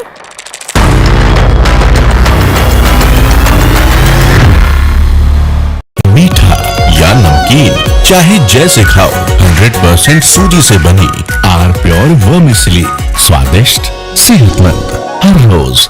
पर जब इंसान प्रकृति के साथ सामंजस्य को आत्मसात कर लेता है तो वो मधुर और लालन पोषण करने वाली बन जाती है। पी मार्क सरसों के तेल ने प्राकृतिक तरीके से सरसों के तेल को बनाया है शुद्धता और गुणवत्ता के साथ। The mustard specialist since 1933. बरसों से सरसों। कुछ तो बात है इस दिल में। What seems settled for me is unfinished business. So I rewind. I pause.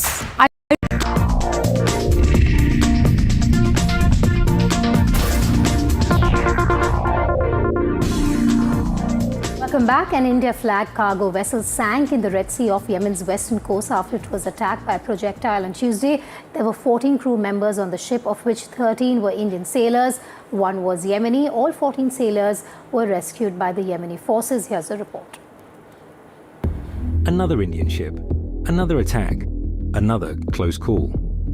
The India-flagged cargo vessel MSV Faize Noor Olia has sunk in the Red Sea after being struck by a projectile off Yemen's coast. All 13 Indian crew members were rescued alive. But this is only the latest chapter in a growing maritime crisis. Since the West Asia conflict erupted, at least 10 Indian seafarers have lost their lives. The numbers underline a harsh reality. India is not just a spectator to this conflict. It is one of the world's biggest suppliers of merchant sailors.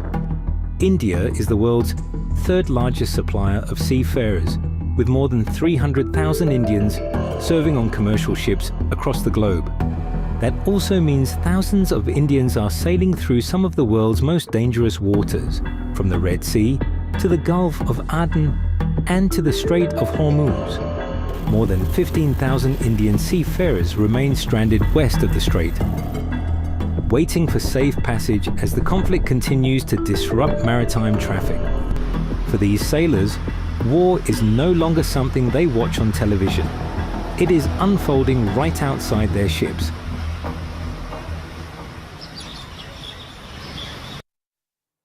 recap of what had happened. An India-flagged cargo vessel, MSV Faiz Noor Olia, came under attack after being struck by a projectile while sailing in the Red Sea around 13 nautical miles south of Yemen's Houthi-held port of Hodeidah. The impact caused the vessel to overturn and eventually sink.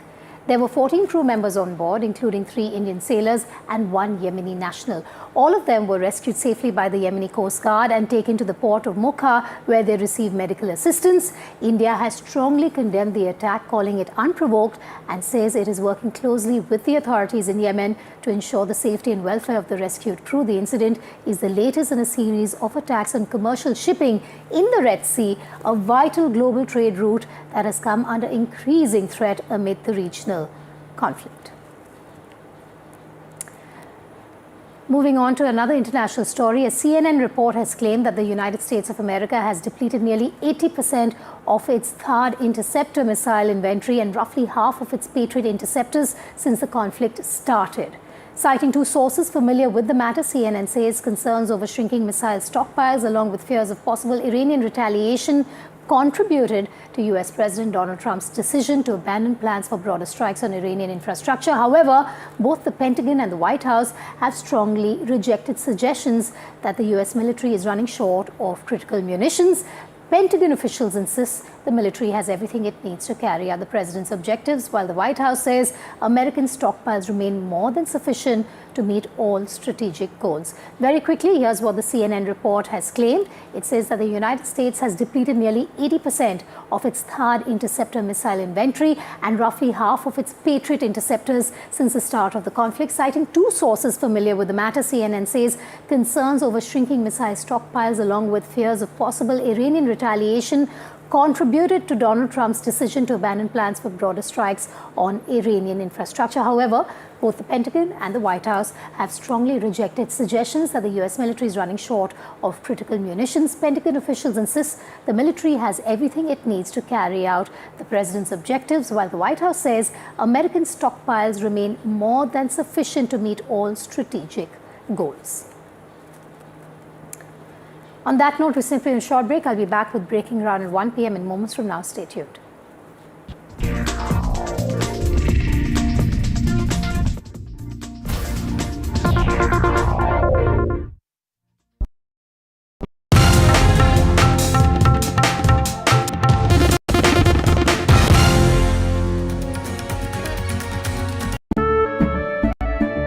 केसरिया से मन जोगी हुआ रे, दिल झूमे देखो मतवारा हुआ रे।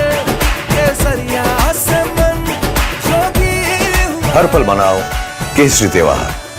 विमल, बोलो जुबान केसरी। याद है ना मैंने क्या सिखाया था? सिल्वर के लिए स्टर्लिंग मार्क, गोल्ड के लिए हॉलमार्क और मस्टर्ड ऑयल के लिए सिर्फ पी मार्क।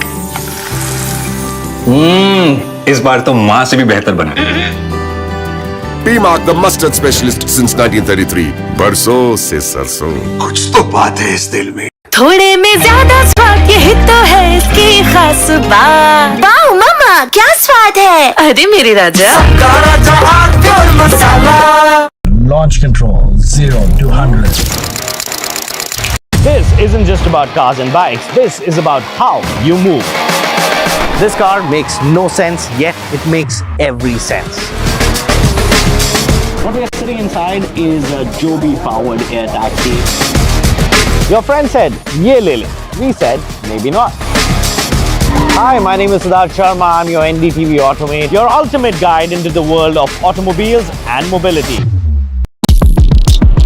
पीओके के फायरिंग रेंज में खड़े हैं। Just few inches away is POK. हो सकता है दुश्मन को पता हो कि सैफ अली खान यहाँ पर खड़े हैं।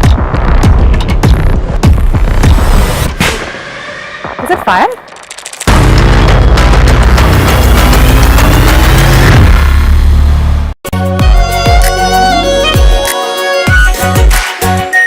Our pure Shahi Paneer Masala. Delicious, healthy, every day. The front lines of Kargil. The fury of Operation Sindhu. So many attacks. The chaos and cries of disaster zones. To fighter jet cockpits. and the world's most defining interviews. It's incredible. He has seen history break. Live, unfiltered. 20,000 hours of live broadcasting. Welcome to Left, Right and Centre. Hard facts. War-struck country. Hard questions. In the Ukraine. 30 years of trust. In the Kargil area. North Ukraine. In France, in Italy. At Srinagar. INS Vikrant. Vishnu Shom for NDTV. Vishnu Shom. Only on NDTV.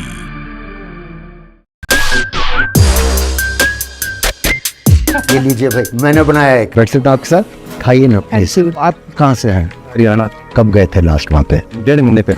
आपकी family है और बच्चे हैं? 3 साल। Miss करते होंगे आप उन्हें ना? बहुत। फैमिली विजिट करने अलाउड है? श्रीनगर तक अलाउड। 1 हफ्ते की शूटिंग के बाद मुझे घर की याद आ जाती है। See the sacrifice is unbelievable, you know. When others are warming up, I'm raring to go. The stories that matter, the stories that shape your life. Hello and welcome to watching Prime 5 with me, Raisha Sehgal. What's Saturday? How to The show that sets the prime time agenda. We'll be deep diving into this topic to tell you what's at stake. Join me, Raisha Sehgal, on Prime 5 only on NDTV 24/7.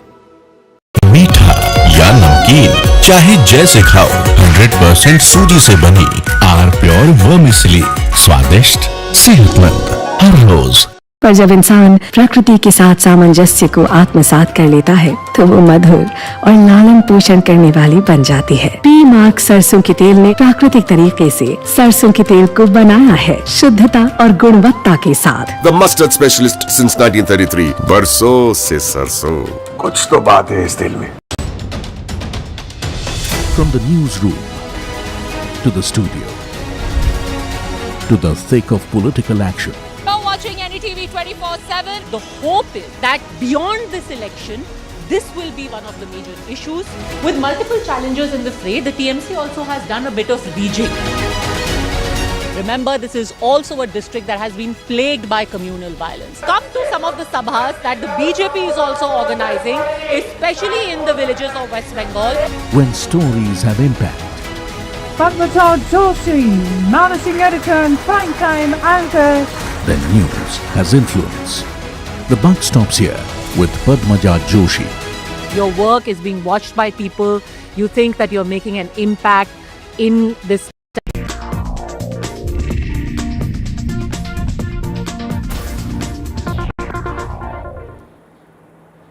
Welcome back. This is Breaking Ground at 1 p.m. I'm Vedika Sood. A quick check on the headlines at this hour. Parliamentary Affairs Minister meets Rahul Gandhi amid Parliament deadlock. Sources say Kiran Rijiju sought Congress's cooperation on delimitation bill, but Rahul Gandhi denied debate on any bill unless Parliament discusses the police crackdown and the Ram Temple donation theft.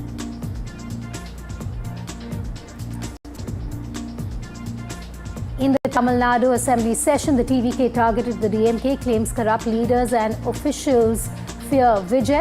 TVK demands the scrapping of NEET as well. The Bombay High Court has allowed Nitin Gadkari to sue social media giants over E20 AI deepfakes. Gadkari has sought the removal of deepfakes and has demanded 11 crore rupees for reputational damage.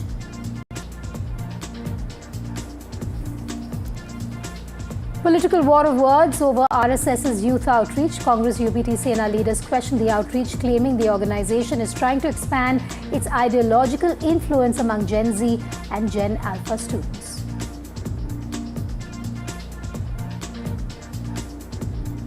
Parliamentary panel's big warning to Meta over Prime Minister Modi video row. Panel asked Zuckerberg to apologize or face action, including the possibility of losing safe harbor protection. And this one could impact Indians. Team Trump plans to make H-1B visa extensions costlier, raising concerns for Indian professionals working in America.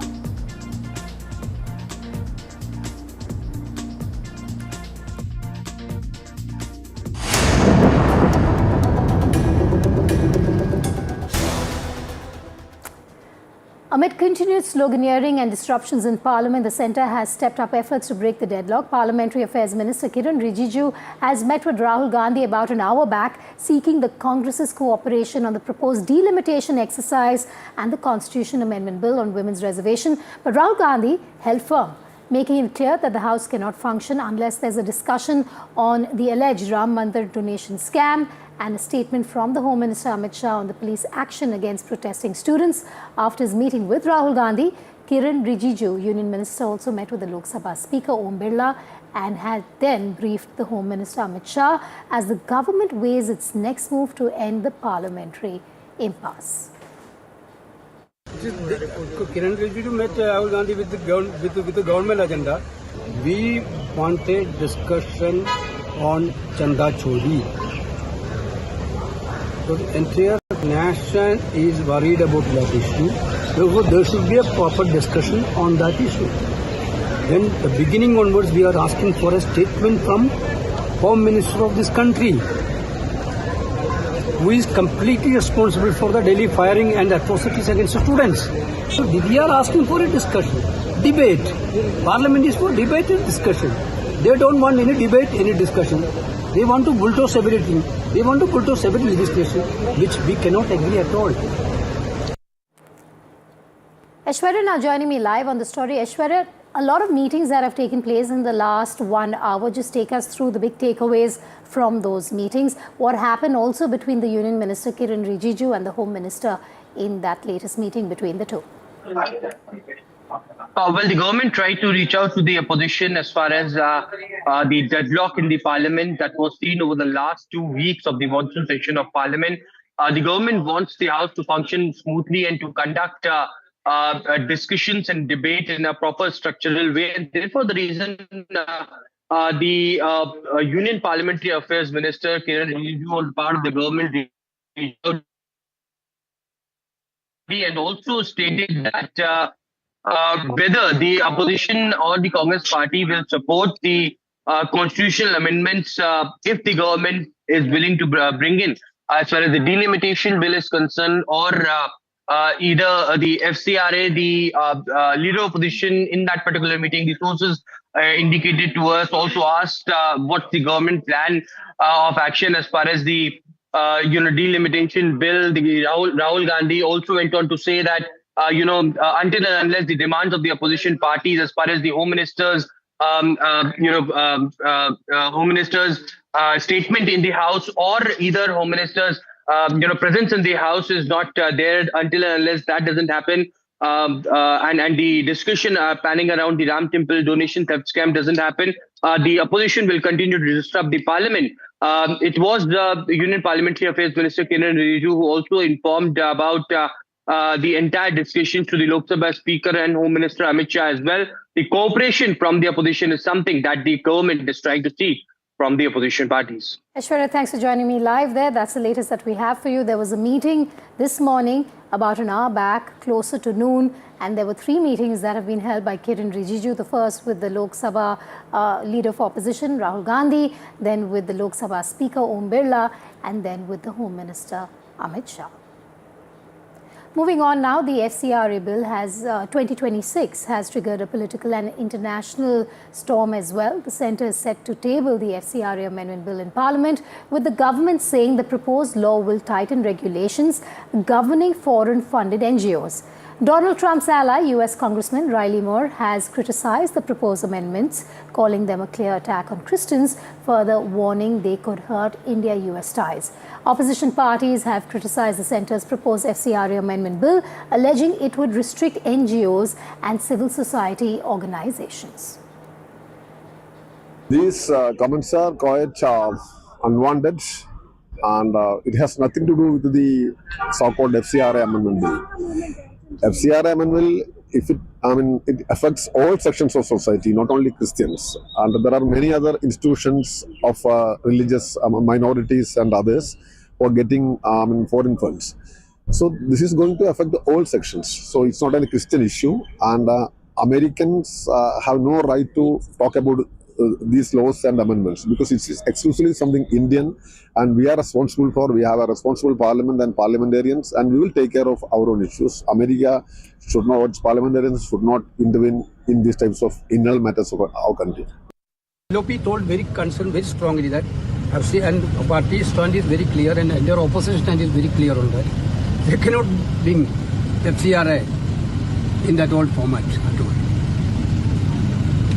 Because it is against the RSS can do anything, but no other NGO. This mindset cannot be approved. Therefore, we will oppose it very strongly. We are not going to allow them to pass that type of draconian bills. FCRA को लेके काफ़ी विवाद है, बहुत लोग उसको विरोध भी कर रहे हैं। उसका परीक्षण होगा, पार्लियामेंट में भी परीक्षण होगा, अगर आता है तो, और नहीं आता है तो फिर पोस्टपोन हो जाएगा, और पार्लियामेंट में पास हो गया तो कोर्ट में परीक्षण होगा। We don't want the US lawmakers to suggest something, and we don't appreciate any intervention from the US.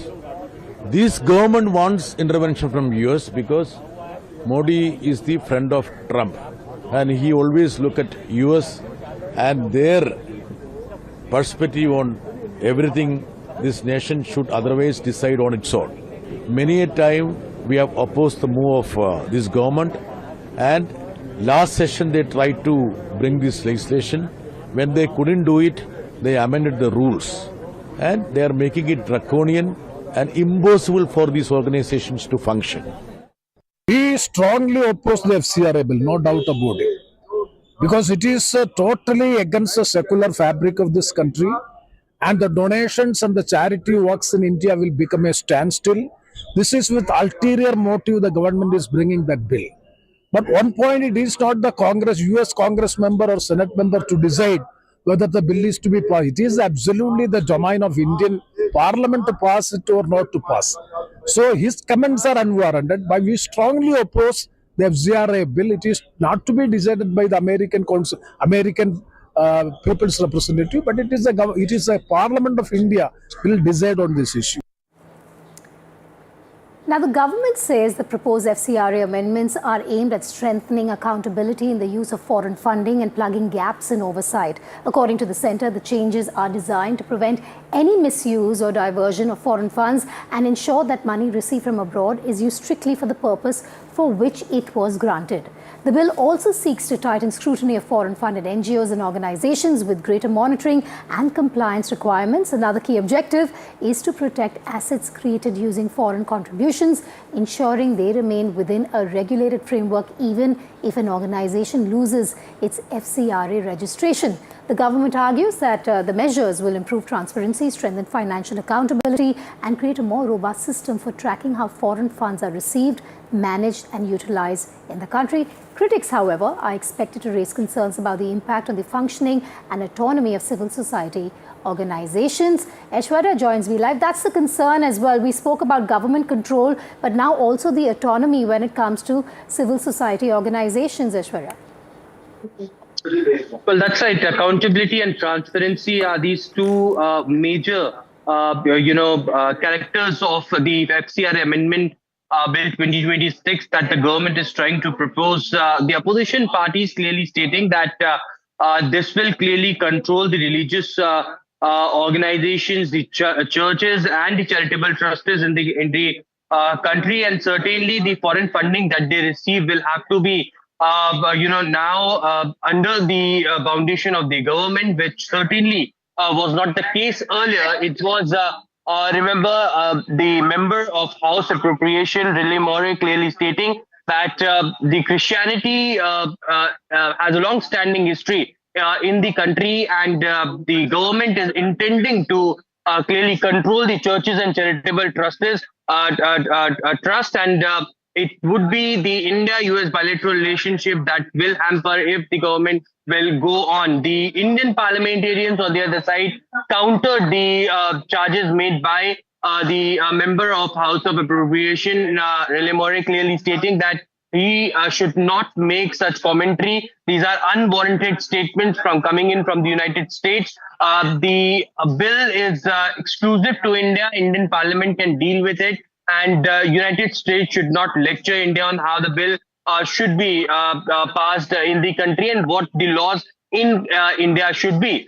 So yes, the opposition on one side clearly had their views as far as opposing the FCRA. They're clearly stating that we will oppose, but the commentary should not be made from the United States. On the other side, KC Venugopal took a jibe at the entire commentary that has been made. In fact, he went on to say that now, of course, Prime Minister will listen to what the United States is saying while he is not listening to the Indian opposition over here. All right, and let's just take you through some of the features of the amendment that is being brought to this bill now. The proposed FCRA Bill 2026 introduces a series of stricter compliance requirements for NGOs receiving foreign contributions. One of the key provisions is state-specific registration, meaning organizations may have to obtain separate approvals based on where they operate, allowing for closer regulatory oversight. The bill also proposes a minimum expenditure threshold of 10 lakh rupees for FCRA renewal. The government argues that this will ensure that organizations holding foreign funding licenses remain active and continue to carry out substantive work on the ground. To boost transparency, NGOs would also be required to disclose project-wise expenditure details, providing authorities with a clearer picture of how foreign funds are being utilized. In addition, the bill mandates disclosure of foreign donor details, including information about entities, individuals contributing funds. The government says these measures are intended to strengthen accountability, improve transparency, and ensure greater monitoring of foreign-funded activities. However, critics are likely to argue that the additional compliance burden could make operations more challenging for smaller NGOs and civil society organizations. We brought you both sides of the story in terms of the critics and what their concerns are and what the government is striving to do. Moving on now, Meta founder Mark Zuckerberg has been given 3 days to respond after the Parliamentary Committee on IT sought answers over the removal of Prime Minister Modi's video from Facebook. The panel has also issued a fresh summon to Meta's global public policy head, Joel Kaplan, while Instagram technical officials have also been asked to appear. Sources say the committee has warned Meta that it could lose its safe harbor protection if action is not taken against those responsible.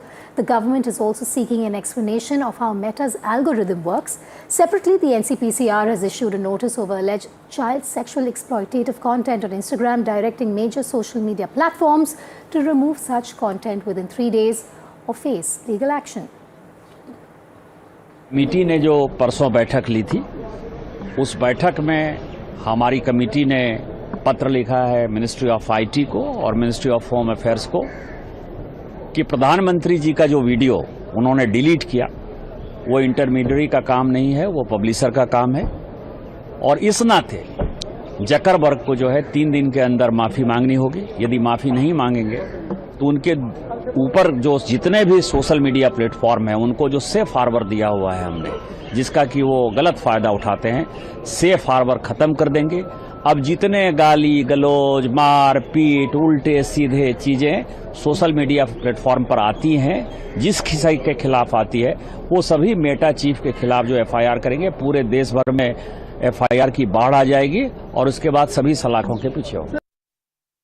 My colleague Diksha now joins me live. Diksha, what time is this meeting expected to take place and what should we expect given the hard stand taken by the government against Meta?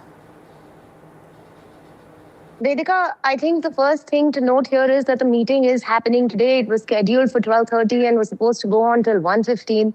As far as we have been told, the ministry is right now seeking an explanation on a global level. The accountability is no longer limited to the India team because the conversation is largely now about content regulation, about child sexual abuse material on Meta's platforms such as Instagram, algorithmic bias, and also whether or not safe harbor should be extended to companies, to social media intermediaries. The social media giant so far has maintained that it does a 2-level authentication when it comes to removal of content. It has also said that the Prime Minister's video was temporarily restricted, but also quickly restored.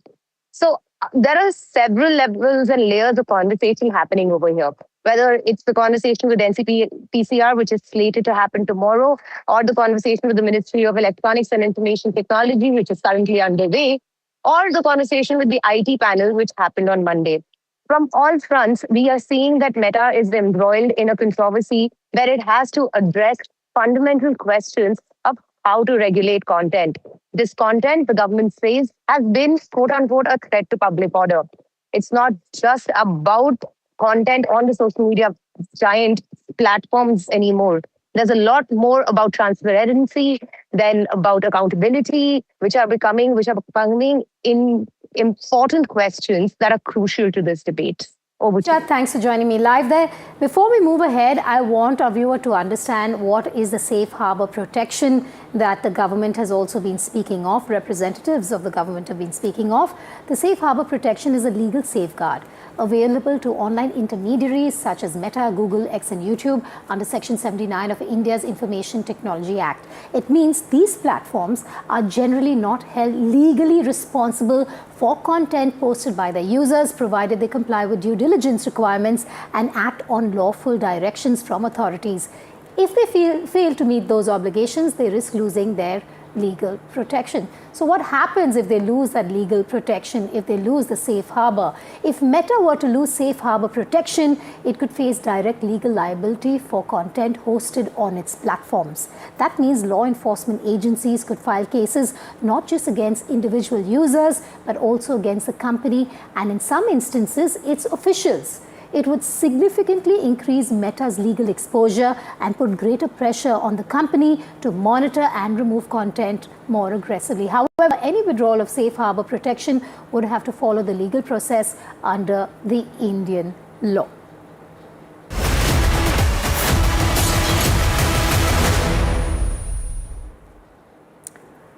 In news coming in from down south, the state of Tamil Nadu, EPS has hit out at the Tamil Nadu government and its budget. EPS has said no new announcements have been made in the budget by Vijay and his government. Sticker had been pasted on AIADMK scheme, says EPS. EPS also says no TVK poll promises are a part of the budget. Vijay joining me live on this from Chennai. Vijay, on expected lines?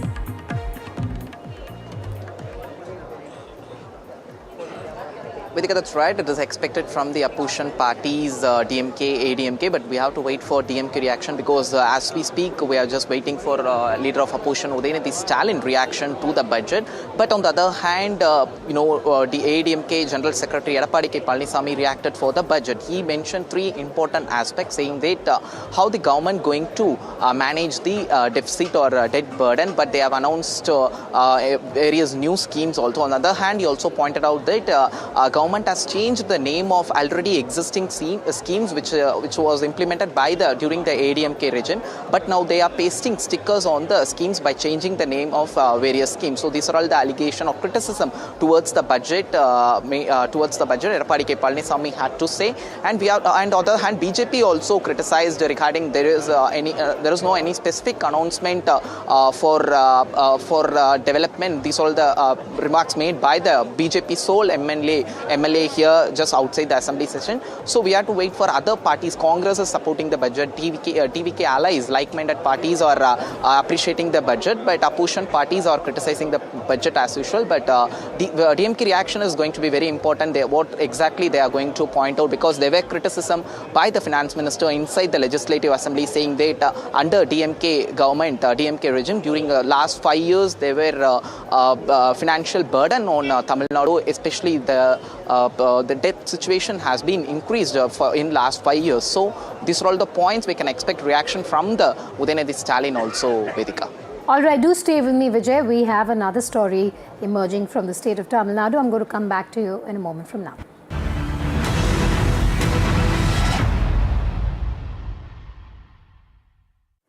All right, this is news from the floor of the Tamil Nadu Assembly that we're bringing to you. The Vijay government has vowed that it will oppose the Mekadatu project. Mari Wilson, who's the finance minister on the Kaveri water issue, has said Tamil Nadu government will ensure release of Kaveri water timely as per existing agreements, tribunal court orders and CWMA directions. State government will oppose the projects like Mekadatu, which affects state rights, will take legal and administrative steps to protect rights over water bodies. Vijay, back with us. Vijay, just take us through the details of what happened over this issue in the Assembly.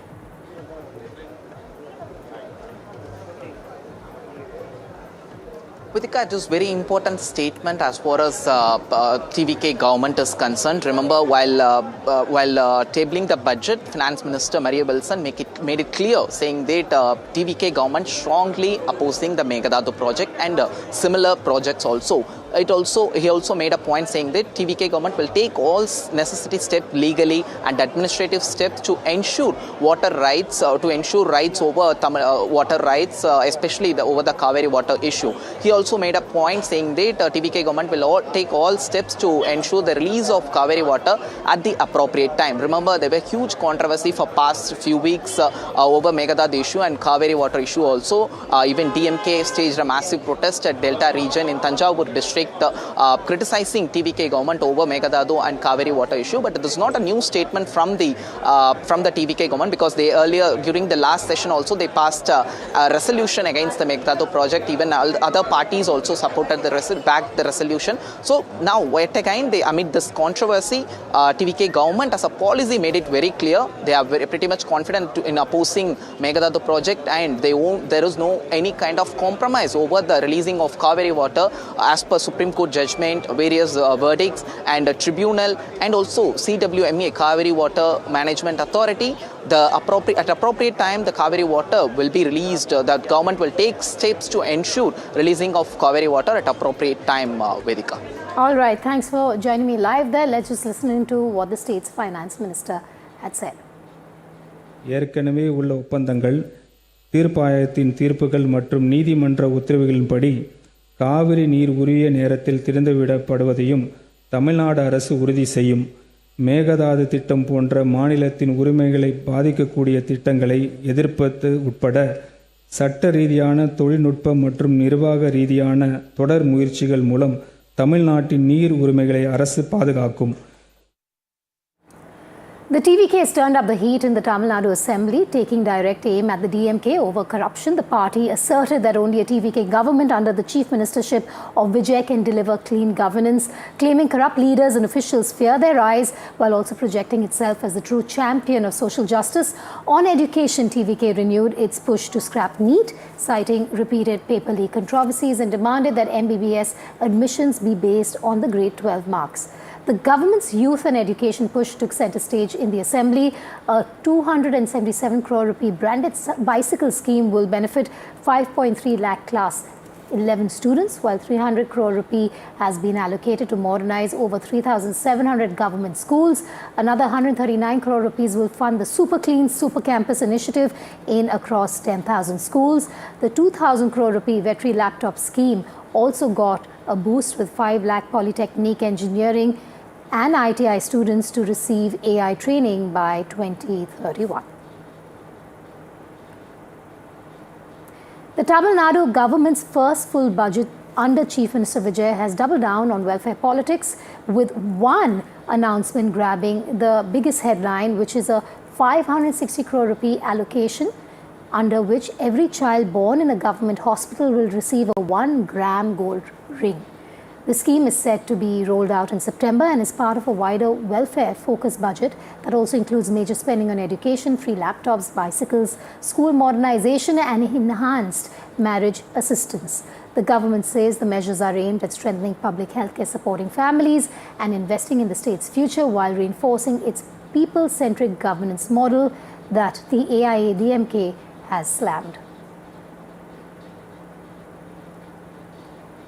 Now, the political battle between Vijay and Udhayanidhi Stalin is only getting more fierce. A day after his arrest over his remarks on actor Trisha, the leader of opposition was seen in the assembly. There was a show of strength outside as well, where he was celebrated while he entered the assembly. Now, Udhayanidhi Stalin has been released on bail. மிகப்பெரிய ஒரு zero சொல்லுவாங்க, பூஜ்ஜியம் அப்படின்வாங்க. அதே மாதிரி இந்த பட்ஜெட்டும் இன்னைக்கு மிகப்பெரிய ஒரு ஜீரோ, பூஜ்ஜியம். நாங்களும் தொடர்ந்து கேட்டுகிட்டே இருந்தோம். என்னுடைய தலைவர் சொன்னார், நாங்களும் சட்டசபையில் பேச சொன்னோம். நிறைய தேர்தல் வாக்குறுதிகள் கொடுத்துருக்குறீங்க, அதை உடனடியாக உங்களால் செய்ய முடியாது, ஆனால் எப்போ செய்ய போகிறீங்க அப்படின்னு ஒரு டைம் டேபிள் சொல்லுங்கள், ஒரு ரோடு மேப் கொடுங்க அப்படின்னு தொடர்ந்து கேட்டுக்கிட்டே இருந்தோம். அந்த வாக்குறுதிகள்லாம் எப்போ நிறைவேற்றுவீங்கன்னு தொடர்ந்து இந்த அரசுகிட்ட கேட்டுக்கிட்டே இருந்தோம். இந்த பட்ஜெட் பற்றி பார்த்தீங்கன்னா எங்களுடைய திராவிட மாடல் அரசு, எங்களுடைய தலைவர் கடந்த ஆட்சியில் என்னென்ன திட்டங்கள்லாம் கொண்டு வந்தாங்களோ அதற்கு மேலாம் ஒரு ஸ்டிக்கரை ஒட்டியிருக்கிறாங்க. ஆட்சிக்கு வரும்போது மாற்றம் மாற்றம் அப்படின்வாங்க. இப்போ என்ன மாற்றம் கேட்டிங்கன்னா எல்லாத்துக்கும் பேர் மாற்றம் செஞ்சுருக்கிறாங்க. அனைத்து திட்டங்களையும் பெயரை மாற்றிருக்கிறாங்க. பட்ஜெட்டுக்கு முன்பு பொதுவாகவே எல்லா முதலமைச்சரும் அமைச்சர்களும் அதிகாரிகளை கூப்பிட்டு பேசுவாங்க.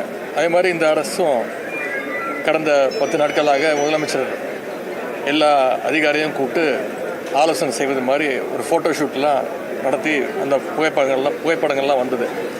இந்த பெயர் மாற்றம் செய்வதற்கு எதற்கு ஒரு ஆய்வு கூட்டம் நடந்துச்சு, அதிகாரியோட என்ன டிஸ்கஸ் பண்ணார் அப்படின்னு எங்களுக்கு தெரியல. உடனே இந்த தாய்மாமன் தங்க மோதிரம் திட்டத்தை அறிவிச்சிருக்கிறாரு. ஆனால் அதையும் பார்த்தீங்கன்னா தேர்தல் வாக்குறுதியில் சொன்ன மாதிரி அவங்க அறிவிக்கலை. தேர்தல் பிரச்சாரத்தின் பொழுது ஒரு வாக்குறுதி என்ன சொன்னார்னா, தமிழ்நாட்டில் held series of review meeting just to change the already existing schemes name. மருத்துவமனையில் பிறக்கக்கூடிய குழந்தைங்களுக்கு மட்டும்தான் இந்த திட்டம் அப்படின்னு அறிவிச்சிருக்கிறாங்க. கொடுத்த வாக்குறுதிகளை நிறைவேற்றுற மாதிரி Government has announced maternity uncle scheme. அனைத்து திட்டங்களும் எங்களுடைய தலைவர் for the newborn in government hospitals. Karunanidhi Stalin அவர்கள் அறிவிச்ச செயல்படுத்திய திட்டங்களை தான் இன்னைக்கு பேரை மாற்றிருக்கிறாங்க. இதில் இன்னொரு சிறப்பு, இந்த அரசுக்கு நன்றி சொல்லணும். என்னன்னா, government has only changed the names of schemes which has already been introduced by former Chief Minister M.K. Stalin முன்னணி மாநிலமா இருக்கு and Kalanga Karnanade. மகிழ்ச்சியா பெருமையோட சொல்றாரு. திராவிட முன்னேற்ற கழகத்துடைய சாதனைகள் எல்லாம் இப்போவாச்சும் ஒத்துக்கிட்டார் அப்படிங்கிறதுக்கு நாங்கள் எங்களுடைய நன்றியை இந்த அரசுக்கு, நிதியமைச்சருக்கும் முதலமைச்சருக்கும் தெரிவிச்சுக்கிறோம். We thank அதே மாதிரி அண்ணல் அம்பேத்கர் தொழில் முன்னோடிகள் திட்டம், அண்ணல் அம்பேத்கர் அயலக கல்வி for accepting the achievements of Iyothee Thass Adi Dravidar Dravidian model of government. Olympic சிறப்பு மையங்கள்னு எல்லாமே எங்களுடைய திராவிட மாடல் அரசில் செயல்படுத்தப்பட்ட திட்டங்கள் தான். வெறும் பேரை மட்டும் அவங்களுடைய கட்சி பேரை வெற்றி வெற்றின்னு எல்லா திட்டத்துக்கு மேலேயும் ஸ்டிக்கர் ஒட்டியிருக்கிறாங்க. அன்பு சோலைன்னு நாங்கள் கொண்டு வந்த திட்டத்துக்கு for everything they have pasted a sticker Vetri Vetri, their party name, on already existing schemes. தெரியும், உலகம் உங்கள் கையில் அப்படின்னு அந்த திட்டத்துக்கு எங்கள் தலைவர் பேர் வச்சு கடந்த ஆண்டு 20 லட்சம் அறிவிச்சோம். 10 லட்சம் our leader introduced last year Ulagam Ungal Kayil and distributed 20,000 laptop. கலைஞர் கனவு இல்ல திட்டம், now the name has been changed as Vetri Madikadani. வெற்றி வீடு திட்டம் அப்படின்னு பேரை மாத்தி வச்சிருக்காங்க. and scheme like Kalanga Kanavu Illam as Vetri Kanavu Illam. முதல்வர் படைப்பாகங்கள் எங்களுடைய ஆட்சியில் கொண்டு வந்த திட்டம், அதை இன்னைக்கு டிஜிட்டல் நூலகம் அப்படின்னு பேர் மாற்றிருக்கிறாங்க. அதுக்கும் பார்த்தீங்கன்னா வெறும் 10 கோடி ரூபாய் தான் நிதி ஒதுக்கீடு செய்யப்பட்டிருக்கு. எங்களுடைய ஆட்சியில் கொண்டு வரப்பட்ட நன்னிலம் திட்டம், அதற்கு பேரை மாற்றி இன்னைக்கு மண்ணின் மகள் திட்டம் அப்படின்னு பேரை மாற்றிருக்கிறாங்க. தேர்தலுக்கு முன்னாடி our government brought Nannilam Thittam, but now the scheme name has been changed. சுகாதாரம், தொழில் வளர்ச்சி, இப்படி பல்வேறு சமூக நலத்திட்டங்கள்னு இருந்துச்சு. Just before 2026 election, our government tabled a budget giving importance to education, infrastructure and health. கடைசியா தாக்கல் செய்த பட்ஜெட் 48,500 கோடி ரூபாய் கல்விக்கு எங்களுடைய தலைவர் ஒதுக்கி இருந்தாங்க. இப்போ அதை குறைச்சி முதன்முறையாக குறைச்சி 44,500 கோடி ரூபாய் தான் இந்த முறை ஒதுக்கி இருக்கிறாங்க. நாங்கள் தொடர்ந்து சொல்லிட்டு இருக்கிற மாதிரி education funds has been reduced by TVK government. ஆடி 18 அன்னைக்கு கூட தண்ணி வராத ஒரு சூழல்ல இந்த அரசு ஏற்படுத்தி. We have been continuously saying நேற்று water is not, ஆங்கில பத்திரிகையில் ஒரு செய்தி, Kaveri water has not yet reached. கடந்த 50 வருடங்கள்ல இல்லாத அளவுக்கு even இந்த ஜூலை மாதம் காவிரி நீர் வரத்து குறைவா இருக்குன்னு famous Tamil festival. செய்தி வெளியிட்டிருக்கிறாங்க. மேகதாது அணை கட்டும் கர்நாடகாவை தடுத்து நிறுத்துறதுக்கு இந்த ஆட்சிக்கு வக்கு இல்லை, தைரியம் இல்லை, வேடிக்கை பார்த்துக்கிட்டு இருக்கிறாங்க. விவசாயிகள் தொடர்ந்து போராட்டம் பண்ணிட்டு இருக்காங்க. இந்த ஆட்சி அமைஞ்சதுலேருந்து இந்த 3 மாசமா யார் அதிகமாக பாதிக்கப்பட்டிருக்காங்க பார்த்தீங்கன்னா விவசாயிகள் தான் This government unable to stop Meghdadu project and farmers are in distress. Since the formation of this government, many farmers have affected in a huge way. அதையும் மாற்றிருக்கிறாங்க, ஆனால் அதையும் செயல்படுத்தலை. முதல்ல 50,000 சொன்னாங்க, எதிர்ப்பு தெரிவிச்சோன்னா அது 75,000 ரூபாய் மாற்றினாங்க, அதையும் முழுமையாக செயல்படுத்தலை. தஞ்சாவூரில் நேற்று முன்தினம் ஆர்ப்பாட்டம் நடந்துச்சு, அதில் நாங்கள்லாம் கலந்துக்கிட்டு இந்த பிரச்சனைகள்லாம் Day before yesterday in Tanjavur we staged a protest. We flagged many farmers related issue. கைது செஞ்சாங்க, கைது செஞ்சு எப்படிலாம் அலக்கழிச்சு, for which yesterday I was arrested for that. குறிப்பா சட்டமன்றத்தில் whole Tamil Nadu knows எதிர்க்கட்சி தலைவர் என்ற முறையில் இந்த பட்ஜெட் பத்தி நாங்க எதுவும் I was taken away from my residence. விவசாயிகளுடைய பிரச்சனையை டைவர்ட் பண்ணணும்னு நேற்று அந்த நாடகத்தை especially for diversion tactics என்ன மட்டும் இல்ல, தொடர்ந்து and to stop opposition party in raising questions towards this government. AIADMK சட்டமன்ற உறுப்பினர்களை பார்த்து பர்ச்சேஸ் பண்ணிட்டு இருக்காங்க. DMK MLAs are being targeted சட்டமன்ற உறுப்பினர்கள் மட்டும் இல்ல and ADMK MLAs are being purchased. திமுகவினரையும் வலை வீசி தேடி குறிப்பாத்து டார்கெட் பண்ணி அவங்களை எல்லாம் கைது செஞ்சுட்டு இருக்காங்க, வழக்கு தொடர்ந்துட்டு இருக்காங்க. ஏன்னா இந்த ஆட்சியில அவ்வளவு பிரச்சனைகள், and even அவ்வளவு பிரச்சனைகள், Gen Z DMK are இந்த கைது நடவடிக்கை being targeted and being arrested. 100 நாட்களா சட்டம் ஒழுங்கு பிரச்சனை சந்தி சிரிச்சிட்டு இருக்கு. குழந்தைகள், பெண்கள், வயதான பெண்கள், இவங்க இப்படி யாருக்குமே இந்த அரசுல பாதுகாப்பு இல்லை. அரசு ஆட்சிக்கு வந்த பிறகு கடந்த 5 வாரத்தில் மட்டும் 4 லாக்அப் மரணங்கள் நடந்திருக்கு, 5 சாதி ஆணவ படுகொலை நடந்திருக்கு. இதெல்லாம் தினசரி செய்திகள்ல நீங்களே ஒளிபரப்பிட்டு இருக்கீங்க. Since the formation of this government, ஆளுங்கட்சியை சேர்ந்த சில பேர் 4 lockup deaths have happened. செய்வதற்கு லைசன்ஸ் வாங்கின மாதிரி அவ்வளவு குற்ற செயல்ல ஈடுபட்டு இருக்காங்க. துணிச்சலோடு தைரியமா செயல்பட்டு இருக்காங்க. பழனி கோயில் நில மோசடியை பார்த்து இன்னைக்கு ஒட்டுமொத்த Tamil Nadu functionaries belong to ruling government are doing criminal activities as if they have got license to do such activities. மாறி இருக்கு.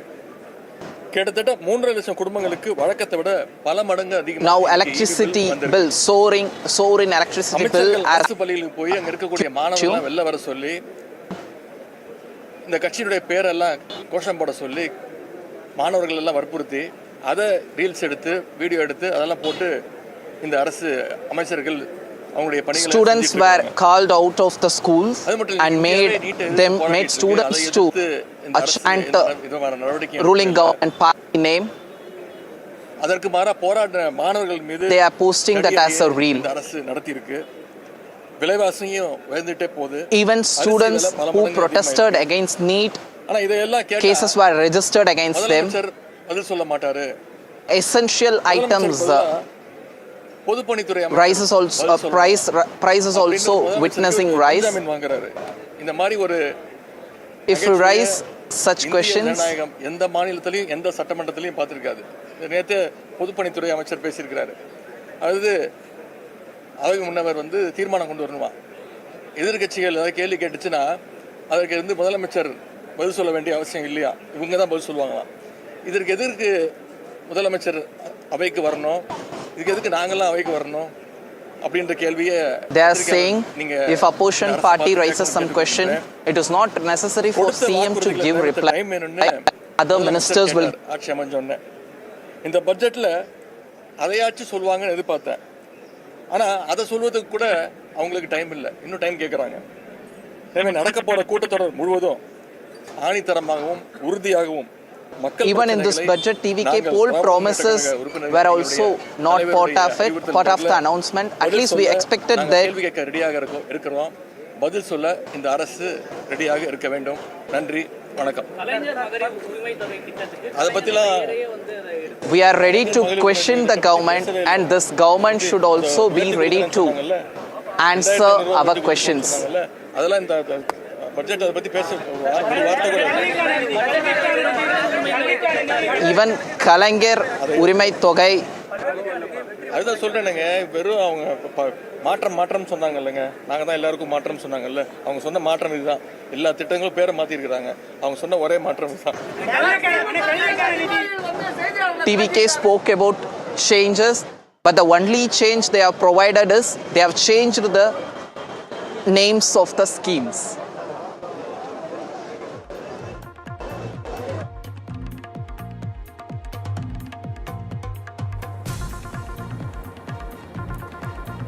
Udhayanidhi Stalin, the leader of opposition in the Tamil Nadu Assembly, taking on the TVK government. He does speak of his arrest, but also talks about the schemes that have been introduced in the Assembly today, in the budget session of the Assembly today, where he says that all these schemes are DMK schemes that the TVK has just hijacked. He also goes on to talk about his arrest, saying that the drama that unfolded yesterday with my arrest was to divert attention. And he talks about the farmers' plight, blaming the TVK government of not understanding the condition and the stress that the farmers are under. He says farmers are in distress since this government was formed.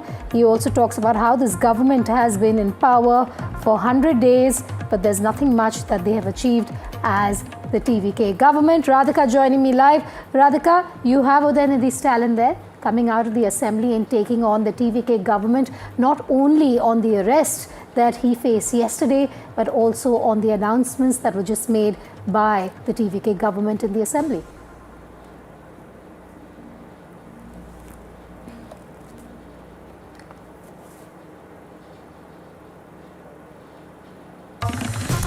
We're going to try and reconnect with Radhika there, but the leader of opposition, Udhayanidhi Stalin, has said all the schemes introduced by this government were announced by the DMK.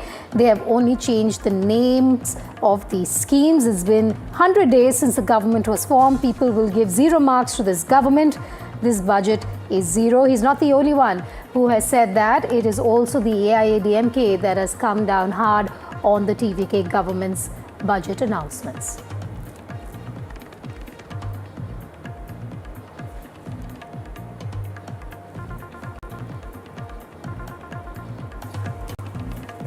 Vedika, Udhayanidhi Stalin, they're addressing the media. In fact, he attacked the ruling party, said that the budget was rated as 0 and that there's absolutely nothing in that particular budget. And these were the schemes that were announced by the DMK government when they were in power, and that they've just changed the names of several of these schemes and welfare measures. Also going on to state that they haven't done anything for the women of the state, for the welfare of the youth of the state. They just have these promises. None of the poll promises have been fulfilled either by the state government, is something that was reiterated by Udhayanidhi Stalin. And once again, he did make a mention of what happened yesterday. As far as the arrest and release drama is concerned, he very categorically stated that this was just a diversionary tactic by the TVK government in order to divert themselves from real issues. He also said farmers are suffering. The TVK government has done nothing to alleviate farmers' distress, and that Mekadadu issue is one of the biggest issue that's prevalent here. But despite all of that, this arrest and release drama happened just because they want to divert from actual issues of the state. So these are some of the points made by these are some of the points that were made by Udhayanidhi Stalin when he was addressing the media just after the budget session of Tamil Nadu Assembly, inside Tamil Nadu Assembly, concluded. All right. Thanks for joining me live there, Radhika. We'll keep coming back to you for more, but that's what you have, the latest coming out from the Tamil Nadu Assembly, where you have Udhayanidhi Stalin once again taking on Vijay and the TVK government, saying there's nothing new really in the budget that has been announced. Moving on now, 7 years after the abrogation of Article 370, Jammu and Kashmir is witnessing a generational shift. A new generation has grown up amid changing realities with greater focus on education, on careers, tourism and business opportunities. While the region has seen development and administrative changes, debates over political rights, statehood and identity continue to remain part of Kashmir's evolving story.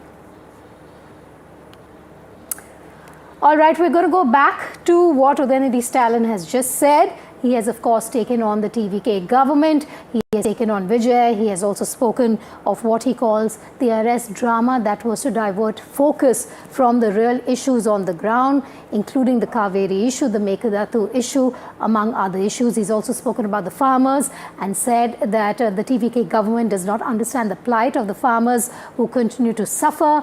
He has also spoken about how it's been 100 days since the TVK government has been in power. The Vijay government has been in power, and he's rated them a 0 on 10 when it comes to rating their performance.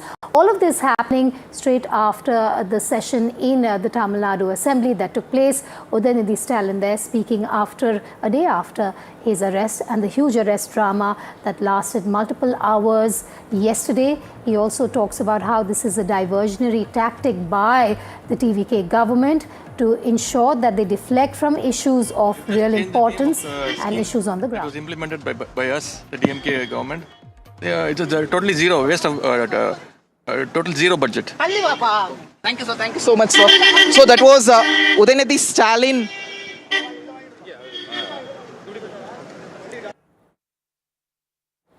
All right, so that was Udhayanidhi Stalin speaking with our colleague Vijay there. We're going to try and replay that reaction out for you. Vijay and Radhika on the ground there trying to speak to Udhayanidhi Stalin, who was in jail yesterday. He was arrested and is out on bail now. He had been questioned by police authorities yesterday, after which he was released. There's been a massive show of strength also by the DMK after the release of Udhayanidhi Stalin yesterday as well as today. Yesterday post his release, and this morning outside the Tamil Nadu Assembly, where there was a massive show of strength as well. And after the first day of that session of the budget session in the Assembly, you have Udhayanidhi Stalin coming out. He is flanked by his supporters to the left and to the right, and he has taken on the Vijay government. A straight attack on the Vijay government, the TVK government, on the budget, on the arrest, and on Mekadatu as well. Those are the latest details that we have for you. Udhayanidhi Stalin speaking to NDTV.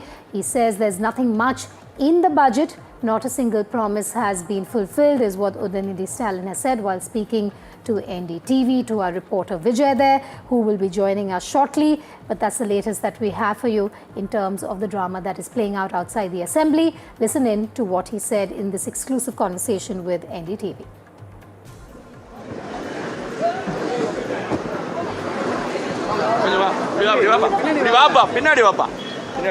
Sir, in one word, what would you say about this budget, sir? In one word? Zero budget. Okay.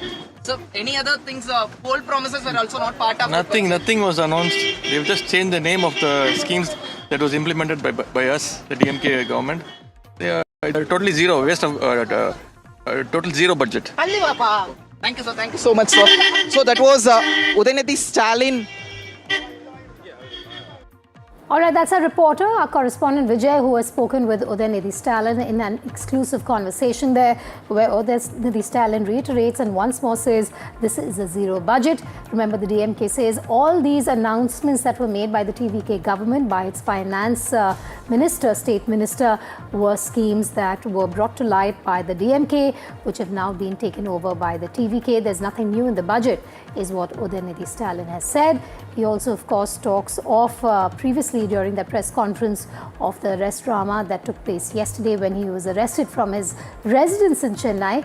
He talks about how that has been a diversionary tactic. Remember, after he was released, after he secured bail, Udhayanidhi Stalin met with the DMK chief M.K. Stalin, with visuals showing the two together after his release. A show of strength also after he walked out on bail, Udhayanidhi Stalin with his supporters yesterday as well as this morning.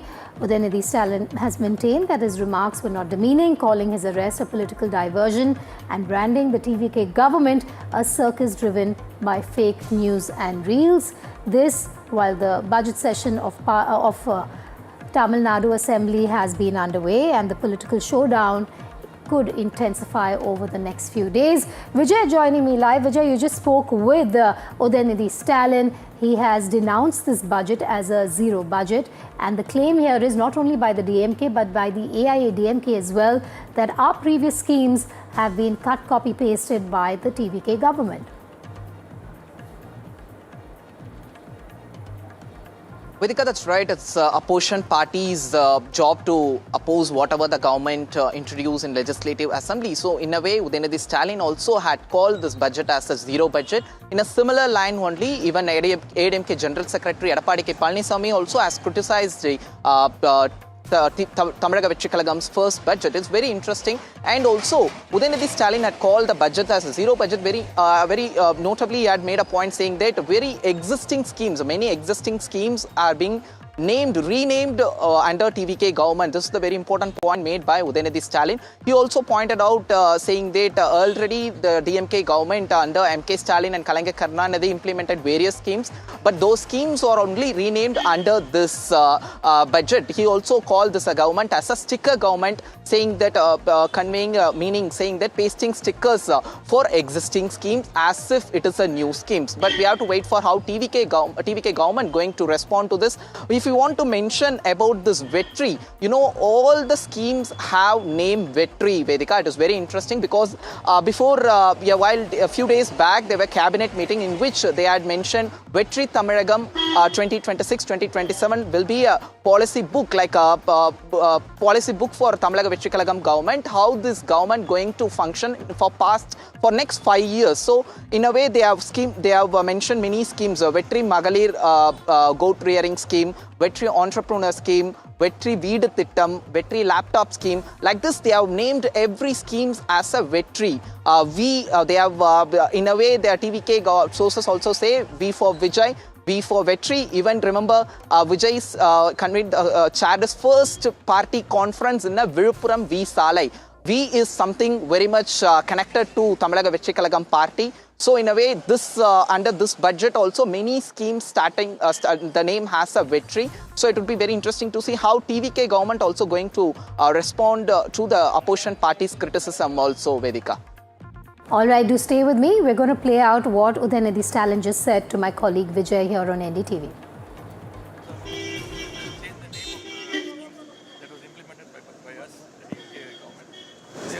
Totally zero, waste of total zero budget. Thank you, sir. Thank you, sir. So, just change the name of that was implemented by us, the DMK government. It's totally zero, waste of total zero budget.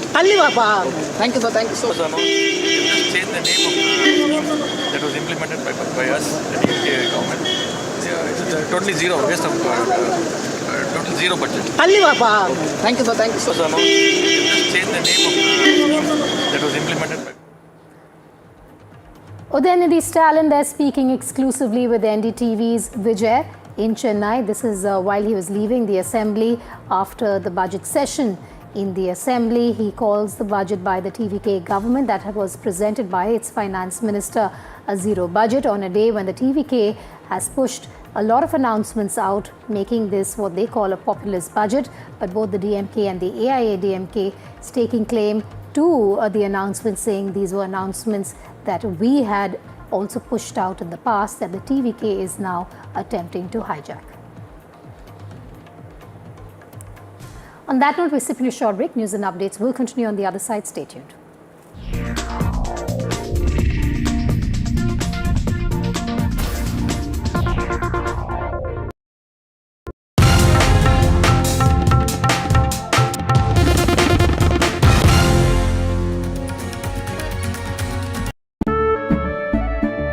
केसरिया से मन जोगी हुआ रे दिल झूमे देखो मतवारा हुआ रे केसरिया से मन जोगी हुआ हर पल मनाओ केसरी त्योहार।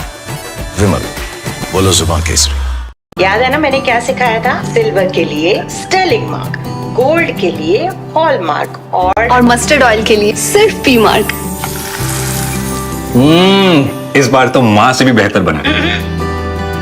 P-Mark, the mustard specialist since 1933. बरसों से सरसों। कुछ तो बात है इस दिल में। थोड़े में ज्यादा स्वाद, यही तो है इसकी खास बात। वाओ मामा, क्या स्वाद है? अरे मेरे राजा, मसाला। Straight from the heart of the newsroom to the core of the stories shaping your world. Join me, Gargi Raut, as I track all the developments as they break. Live from the NDTV newsroom, weekdays at 4 p.m. POK के firing range में खड़े हैं. Just few inches away is POK. हो सकता है दुश्मन को पता हो कि सैफ अली खान यहाँ पर खड़े हैं. Is it fire?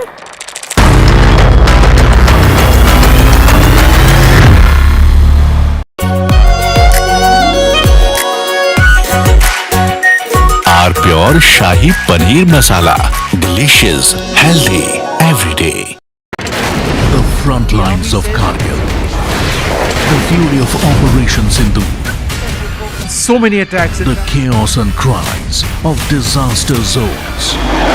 To fighter jet cockpits. And the world's most defining interviews. It's incredible. He has seen history break. Live, unfiltered. 20,000 hours of live broadcasting. Welcome to Left, Right, Center. Hard facts. War-struck country. Hard questions. In the Ukraine. 30 years of trust. In the Kargil area. North Ukraine. In France, in Italy. At Srinagar. Vishnu Shom for NDTV. Vishnu Shom. Only on NDTV.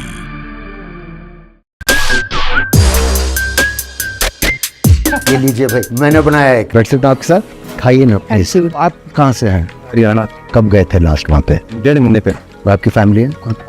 बच्चे हैं? 3 साल. Miss करते होंगे आप उन्हें ना? बहुत. Family visit करने अलाउड है? श्रीनगर तक अलाउड. 1 हफ्ते की शूटिंग के बाद मुझे घर की याद आ जाती है. See the sacrifice is unbelievable, you know. मीठा या नमकीन, चाहे जैसे खाओ, 100% सूजी से बनी आर प्योर वर्मिसेली.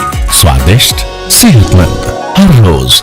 पर जब इंसान प्रकृति के साथ सामंजस्य को आत्मसात कर लेता है तो वो मधुर और लालन पोषण करने वाली बन जाती है. पी मार्क सरसों के तेल ने प्राकृतिक तरीके से सरसों के तेल को बनाया है शुद्धता और गुणवत्ता के साथ. The mustard specialist since 1933. बरसों से सरसों.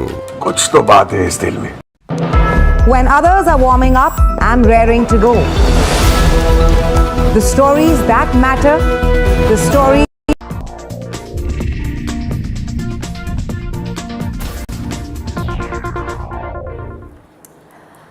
Welcome back. The Donald Trump administration is pursuing a new route to raise the cost of hiring and retaining foreign workers in the United States of America after its proposed $100,000 fee on new H-1B visas was blocked in court. The focus has now shifted to visa extensions. A new proposal would require certain employers to pay an additional fee every time they renew an H-1B or L-1 visa, rather than only when filing a new petition or changing employers.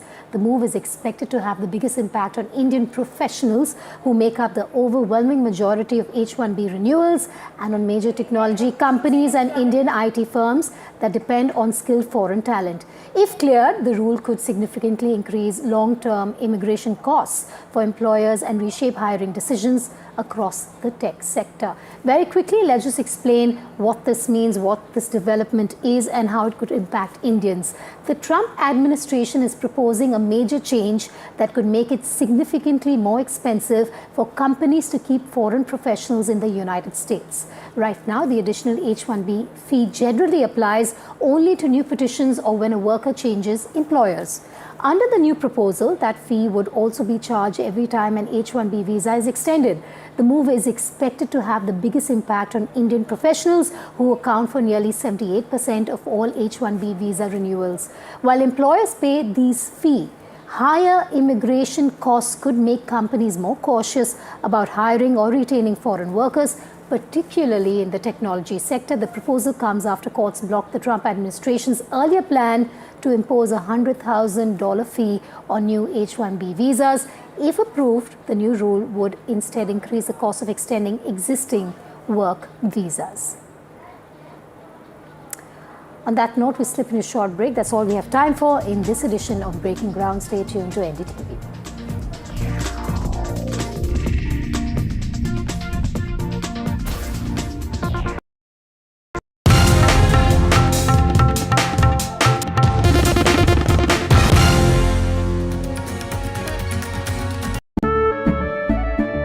केसरिया से मन जोगी हुआ रे दिल झूमे देखो मतवारा हुआ हर पल मनाओ केसरी त्योहार। विमल, बोलो जुबान केसरी। याद है ना मैंने क्या सिखाया था? सिल्वर के लिए स्टर्लिंग मार्क, गोल्ड के लिए हॉलमार्क और मस्टर्ड ऑयल के लिए सिर्फ P mark.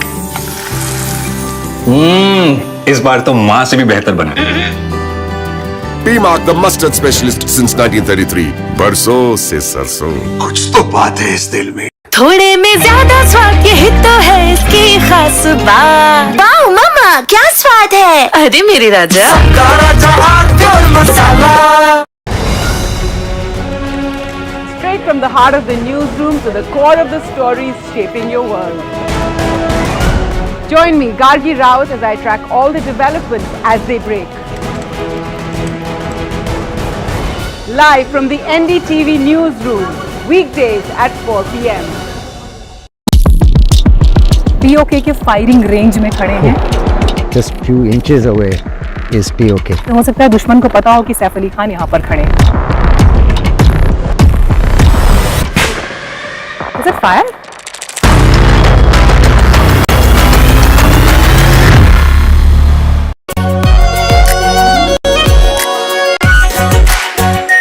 Are pure shahi paneer masala, delicious, healthy, every day.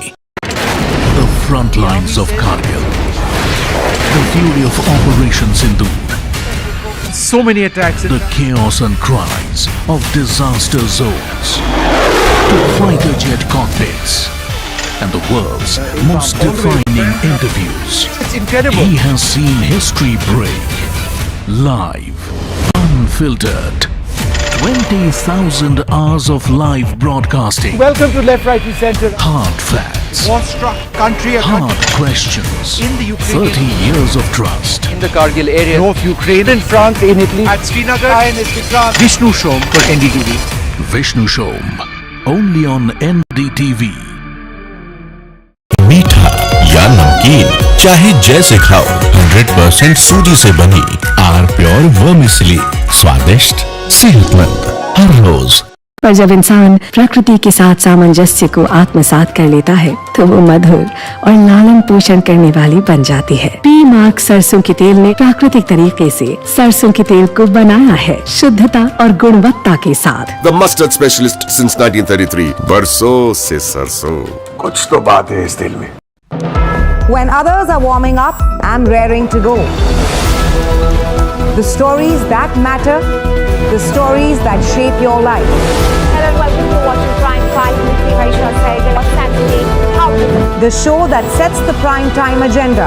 We'll be deep diving into this topic to tell you what's at stake. Join me, Raisha Saigal, on Prime 5 only on NDTV 24/7.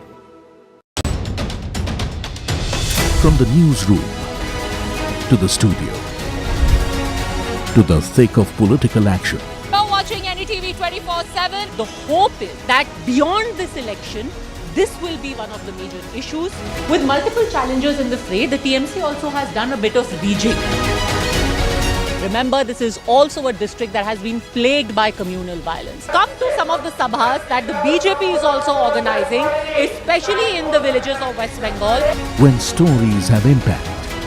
Fatmata Joshi.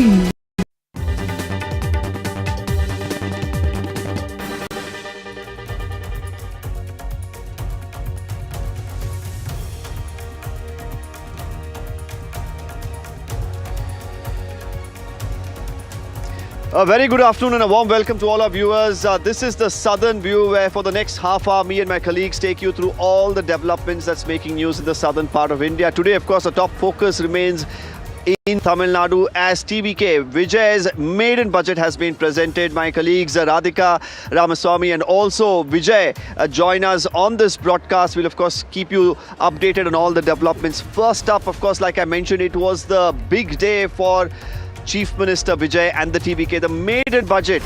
While of course the budget was being presented, there was also a lot of drama that took place in the last 12 hours here in Tamil Nadu with the arrest of the leader of the opposition. But before we get to all of that, NDTV has managed to speak to the man of the hour who was taken into custody for questioning a few hours ago. Finally was left to come back to Chennai. My colleague Vijay, caught up with Udhayanidhi Stalin, and here is what he had to say about the budget that was presented by the TVK today. He says that it's the old DMK budget, just rebranded by the TVK. Let's listen into this exclusive conversation.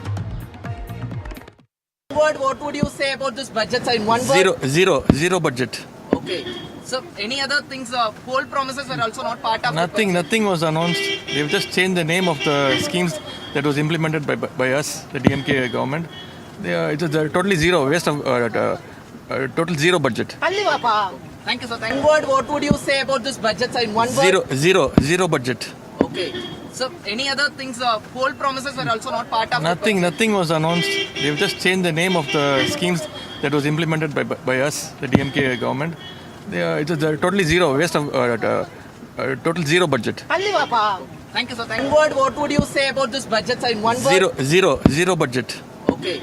So, any other things, poll promises were also not part of Nothing was announced. They've just changed the name of the schemes that was implemented by us, the DMK government. It's a totally zero, waste of total zero budget. Thank you, sir. So, Udhayanidhi Stalin there speaking to Vijay, saying that there was nothing in the budget. It was a zero budget is what he goes on to say. We're, of course, expecting a rebuttal to come in from the TVK. At least over 2 hours that, the reading of the budget went on. We expected a lot of drama, to unfold. DMK legislators probably to even protest against, the action that was initiated against their leader. But it remained rather calm. He was allowed to, of course, read the entire budget, so it could escalate further politically, but the DMK probably deciding that inside the assembly is not the right place to actually take up the matter of Mr. Udhayanidhi Stalin being taken into custody. But a host of schemes that were announced, from bringing in AI to combat corruption, to, of course, once again the previously announced laptop scheme once again makes a comeback with about over 2,000 crores being announced for laptops for students, bicycles for students who are in their 11th grade. There's also, of course, a EV push that was also given by the TVK government in the budget. Now, I'll bring in Vijay very quickly to sum up, the biggest talking points of today's TVK budget. Well, a lot of criticism, Vijay, that the government is getting, that this is just a rebranded budget. What the DMK or the AIDMK did in the past has just been rebranded. Many of the schemes that was promised by the TVK in their manifesto not featuring in the budget, announcements not featuring in the budget. Tell me, firstly, what are the biggest takeaways before we get into the political scheme of things? Deepak, that's right. Many schemes or existing schemes only, they have changed the name of the schemes. That's what we are able to understand from the budget document also. But very interestingly, TVK government made it clear how this government going to function. They made three important points regarding the administration, how the TVK government planning to give a efficient and pure and corruptless administration. These are all the three important aspects repeatedly mentioned by the finance minister, Maria Wilson, during this budget speech. So this is how this government is going to function for next 5 years. And another aspect is, what are the important schemes or announced by the minister? We have to see about the AI projects and new AC buses, 1,000 AC buses for Chennai City, and specific master plan, third master plan from Chennai City, and also giving priorities to the education department and schemes for the Gen Z kids. Even Maria Wilson had mentioned about the Gen Z students, saying that CM had more affection towards Gen Z students, so they are giving more importance to that, pointing out free bicycle schemes, branded bicycles to the students, and also laptops to the students. These are all existing schemes, but they are going to expand the schemes. That's what they had made mention in the budget. And also, very interestingly, in the budget they had mentioned all the names with the Vetri. This is a Vetri Tamilagam vision document, like we have been reporting from the morning. This was decided during the first cabinet meeting of the Tamaraga Vetri Kalagam, where they called this as a Vetri Tamilagam vision document, not only for this financial year 2026 and 2027. And for next 5 years, this document going to set agenda or narrative for TVK government, how this government is going forward, how they are going to approach the government staffs and everything. They have announced many special schemes for the government staffs also to make the administrative process more easy, to avoid or to reduce the corruption on the government level also. They have announced skill training schemes for the government staffs. Like this, many important schemes are part of the 2026 and 27 budget, Deepak. And also, very interestingly, opposition parties like we spoke to Udhayanidhi Stalin also, he had called this budget as a zero budget. And Edappadi K. Palaniswamy also called this budget as a sticker budget, saying that many existing schemes under ADMK has been renamed by TVK government. On the other hand, DMK says many existing schemes under DMK had been renamed under TVK government. So these are all the criticism from the opposition parties, but we have to wait and see how they are going to manage the debt burden also, because yet again Finance Minister reiterated the white paper report inside the Legislative Assembly, Deepak, and also they were no part of any important populist poll promises also. There were expectations regarding the announcement of Magalir Urimai Togai, the financial help aid for women, 1,000 rupees scheme that is being given to the family head. The poll promises made by TVK was to increase the amount to 2,500 rupees, but there were no any specific announcement regarding that, and also free bus.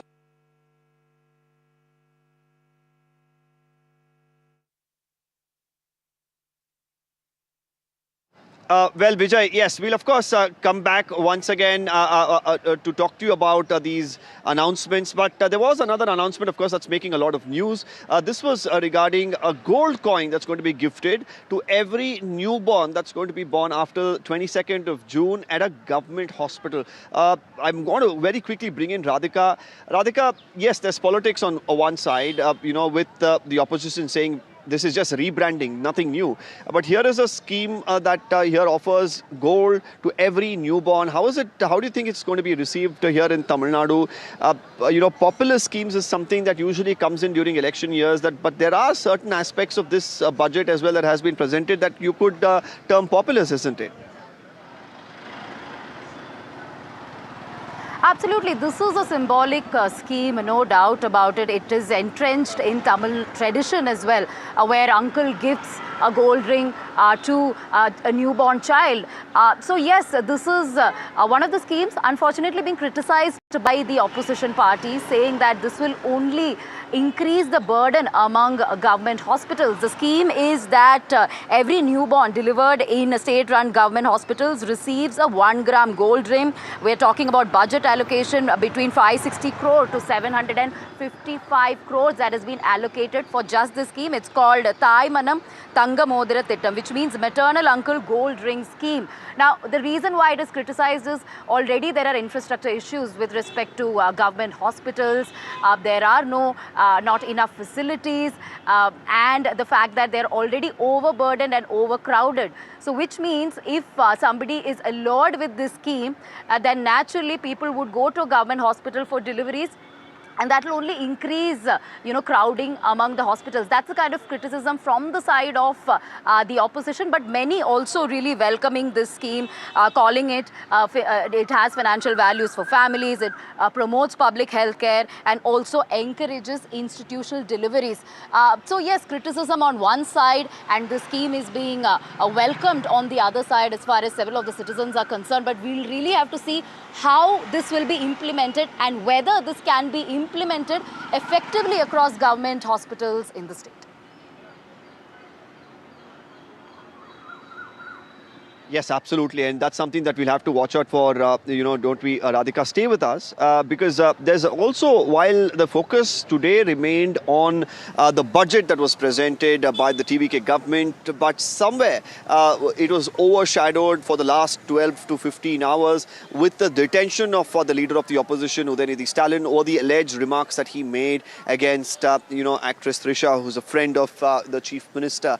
Now, yesterday, of course, after he was taken into custody, eventually the court was moved, and then he was taken 300 kilometers from Chennai, questioned at a police station, and finally when he was let out, he was given a hero's welcome. A huge number of supporters gathered there. At that point in time, we saw Udhayanidhi Stalin come out and address the media as well, and went on to say that this was a circus by the TVK government, and more importantly said that this was vendetta politics, and he didn't in any way say anything objectionable against women, and he never does anything like that. In his defense, he went on to say that he was completely taken out of context. This was just targeting him politically that the TVK was doing. A lot of it, of course, he blamed on the TVK completely. And then towards the end, while he arrived in Chennai, he also, of course, paid a visit to his father's residence, had a brief interaction with him before heading home. But he had some few critical and sharp things to say about the Chief Minister, about the TVK and how it has been functioning here in Tamil Nadu. Let's listen to what Udhayanidhi Stalin had to say. நான் தவறா பேசிட்டேன் அப்படின்னு கண்டனம் தெரிவிச்சிருக்காங்க. அது எனக்கு கொஞ்சம் வருத்தமா இருக்கு. நான் எந்த நேரத்தில் அந்த மாதிரி தவறான எண்ணத்தில் நான் பேசவே இல்லை. விவசாயிகளுக்கு ஆதரவாக பேசினதுக்காக இந்த தரங்கட்ட அரசு கைது செஞ்சிருக்கிறாங்க. நான் மீண்டும் சொல்றேன், இந்த கைதுக்கு நான் பயப்பட மாட்டேன். இன்னும் 100 முறை பேசுவேன், மீண்டும் பேசுவேன். அதுல சில பேர் சொல்லியிருக்கிறாங்க, நான் இரட்டை அர்த்தத்தில் பேசிட்டேன், டபுள் மீனிங்ல பேசிட்டேன் அப்படின்னு சொல்லியிருக்கிறாங்க. நான் நிச்சயமா டபுள் மீனிங்லாம் பேசவே இல்லை. இந்த மாதிரி பொய் வழக்குகளுக்கெல்லாம் பயப்பட போறது இல்லை. இது சட்ட ரீதியா சந்திக்க நான் தயாராக இருக்கின்றேன். நான் ஒரு ஆட்சியாவே நான் பாக்கலங்க. இது வந்து ஒரு சர்க்கஸ் கூடாத மாதிரி நான் பாக்குறேன். நான் ஒரு ஆட்சியாவே நான் பாக்கலங்க. இது வந்து ஒரு சர்க்கஸ் கூடாத மாதிரி நான் பாக்குறேன். பயமுத்தணும், டைவர்ஷன் தான், வேற ஒன்றும் கிடையாது. திமுக சட்டமன்ற உறுப்பினர்களை பார்த்தா அவங்க கைது செய்ய தோணும். அதிமுக சட்டமன்ற உறுப்பினர் பார்த்தா எப்படியாவது அவங்கள சோஃபா அனுப்பிச்சு பர்ச்சேஸ் பண்ணணும்னு இந்த அரசு முயற்சிக்குது.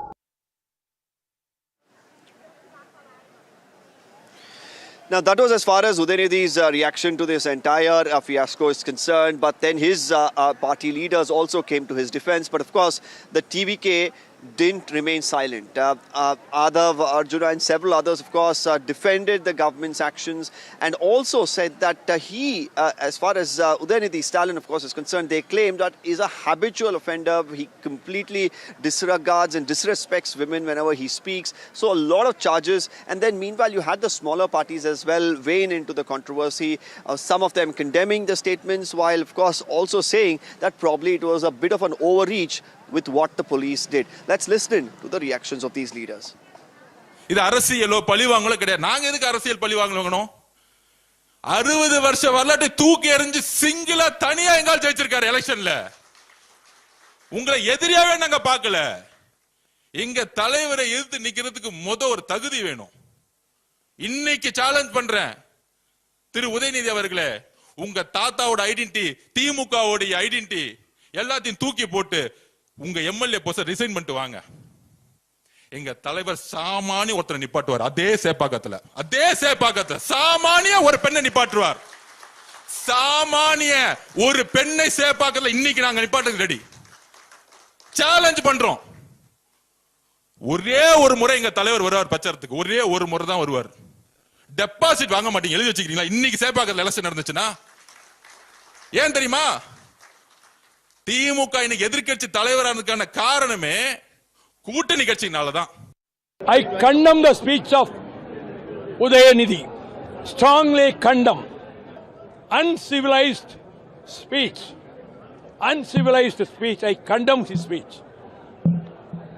But these speeches will not hamper anything to the government headed by Mr. Joseph Vijay. He will carry on. Joseph Vijay will successfully run the government for these 5 years. He will come back again after 5 years. Everybody agrees that it was an obscene remark, and we never heard of that too from a very senior leader. So definitely the government has a responsibility to ensure that no one can escape the rule of law by after committing such a despicable crime. So that's why the government has taken a very firm action on that.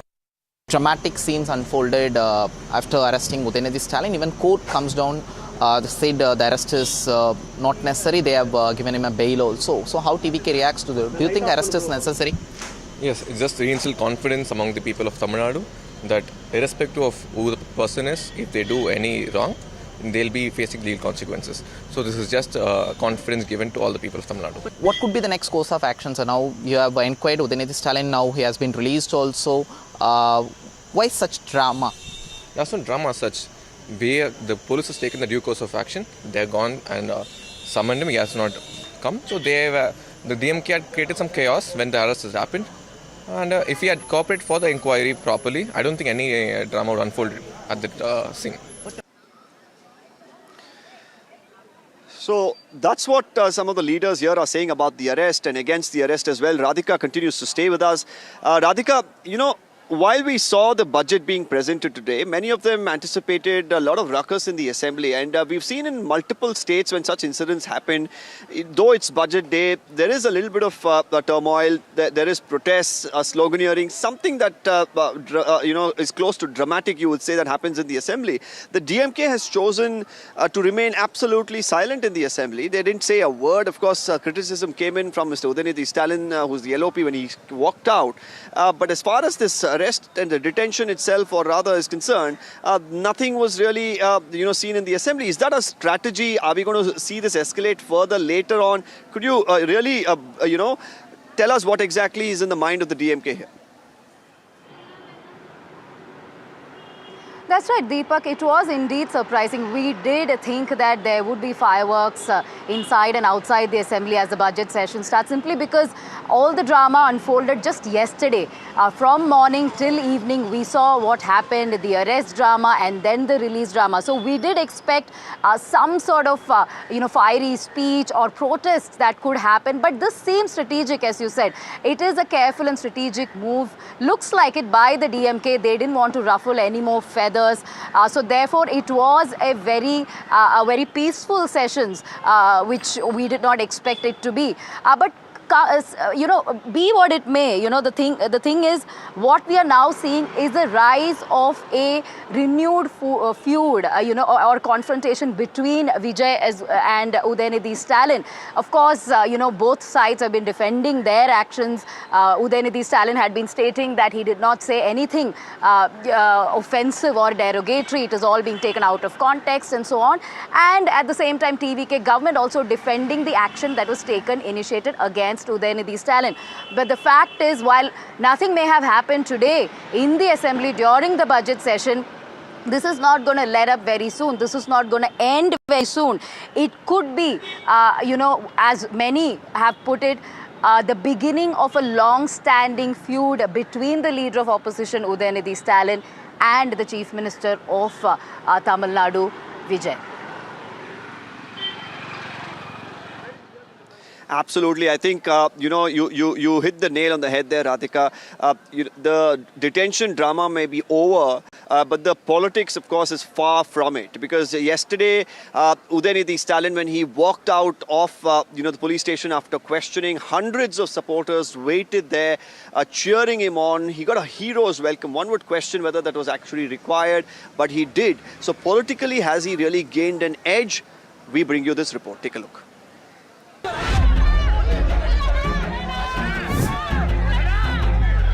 He was taken in for questioning. He emerged to a cheering crowd.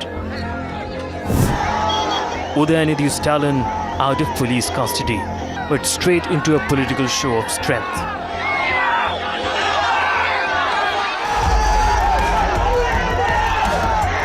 Hundreds of supporters gathered outside the police station, raising slogans, waving party flags, and celebrating the leader of the opposition's release. For the DMK, the arrest has become a political rallying point. It began at his Chennai residence. Police arrived to question Udhayanidhi over his controversial remark made during a Kaveri water protest meeting in Thanjavur. His legal team moved the Madras High Court seeking protection from arrest. But the police moved ahead and Udhayanidhi was arrested and taken towards Thanjavur. Before being escorted away, Stalin Jr. questioned the very basis of the action. I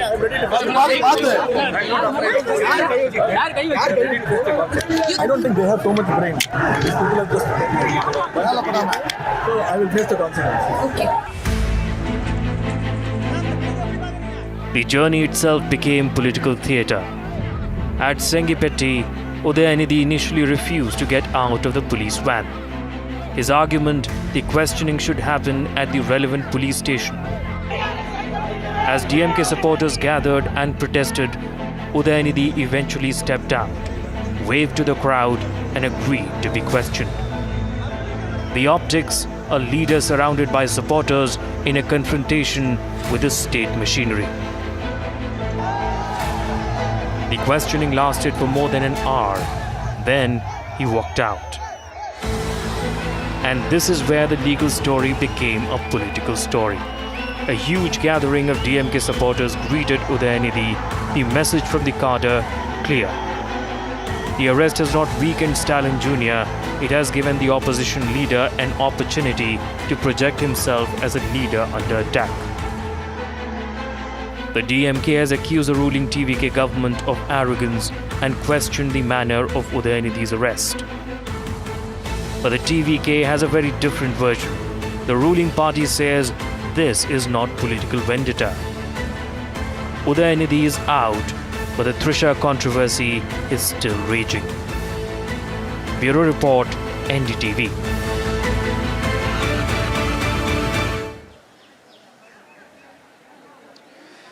So, has Udhayanidhi Stalin really gained an edge politically here is the question, or has this rivalry just begun? Vijay continues to also be with us on this broadcast. Vijay, Tamil Nadu politics, of course, has seen a lot of great rivalries, isn't it?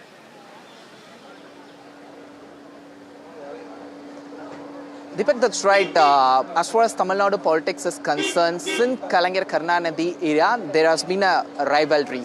Take it Kalaignar Karunanidhi versus MGR, then Kalaignar Karunanidhi versus Jayalalitha, and then there was a gap because after the demise of Jayalalitha, because Edappadi K. Palaniswamy was become the Chief Minister of Tamil Nadu, and then there was also a space in Tamil Nadu politics. Even Rajinikanth had made that point. There has been a political space in Tamil Nadu politics just before 2021 elections. But after DMK formed the government, after 2024 when Vijay formed the party, now they won the elections also. Now the biggest question is whether Tamil Nadu is getting ready for other big rivalry between Udhayanidhi Stalin versus Vijay. Because by age, both are young. And are they getting ready to fight in Tamil Nadu? What exactly happening in Tamil Nadu? We have lined up for you.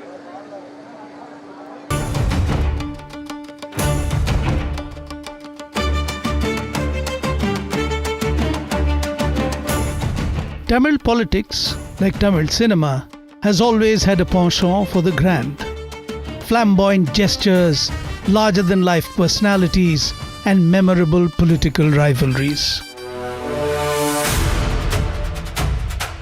In 1967, the Congress for the first time lost power in Tamil Nadu, and DMK, Dravida Munnetra Kazhagam, the regional party that had once advocated secession, formed the government in the state. While the Congress never returned to power in Tamil Nadu, a seed of disharmony in the form of considerable ego also got planted within the DMK.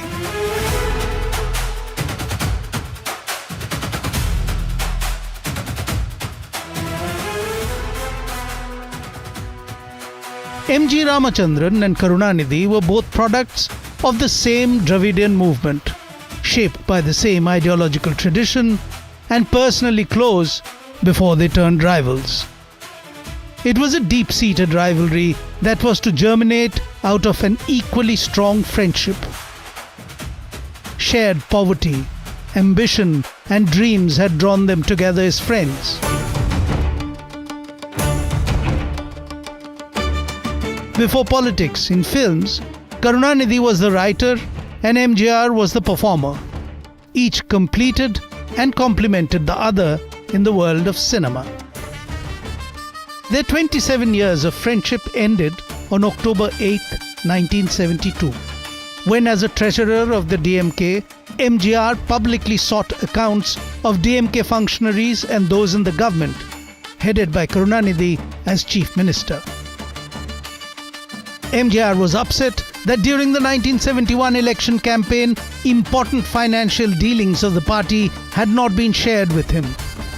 It was that final straw which irrevocably broke the long-time friendship with Karunanidhi.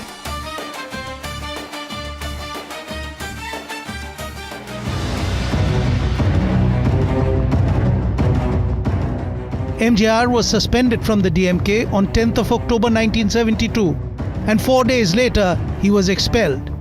He went on to form his own party, the AIADMK. MGR led his newly formed party to power in 1977 and became a two-term chief minister, till his death in 1987 finally brought the personal rivalry to an end.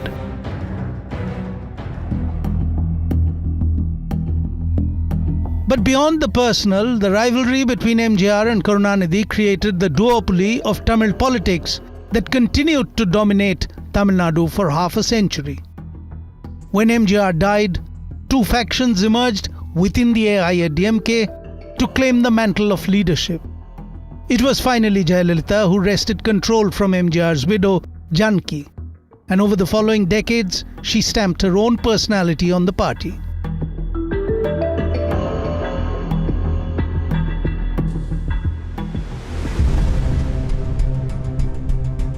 It was on March 25, 1989 that Tamil Nadu realized another epic political rivalry was afoot.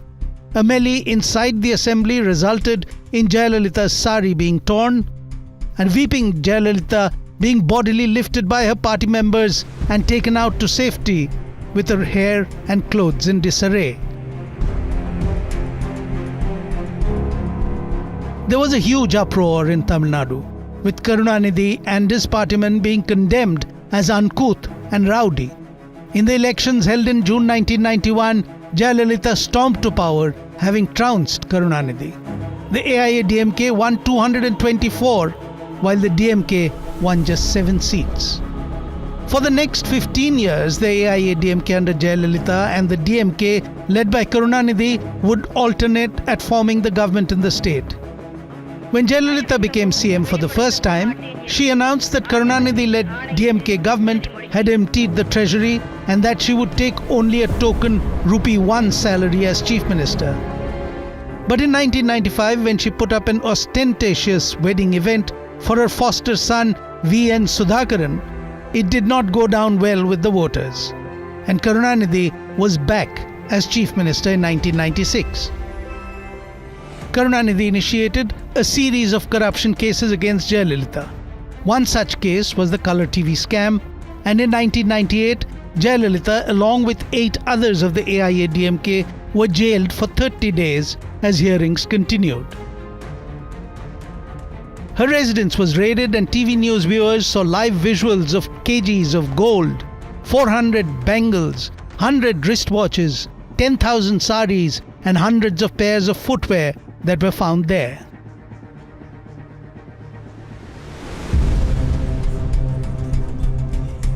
Jayalalitha had never forgiven Karunanidhi on how she had been dishonoured inside the assembly.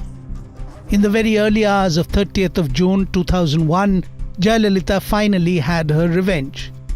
At around 2 a.m. in the morning, the 78-year-old Karunanidhi was dragged out of his bed by the police. The bedroom door had been broken down, the landlines had been cut at the DMK leader's house. TV audiences across the state watched as the police dragged a frail old man down the stairs as he was bundled into a van like a criminal.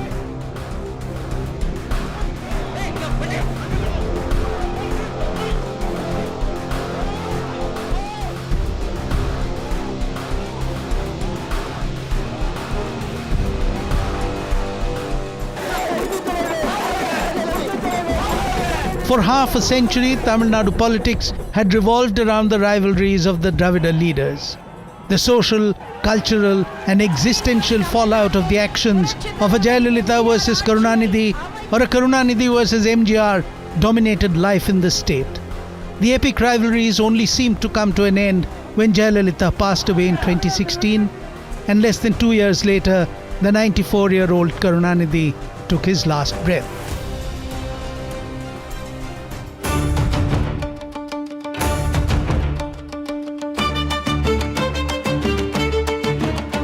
But Tamil Nadu in politics, as on celluloid, thrives on being just beyond the mundane, at the very least.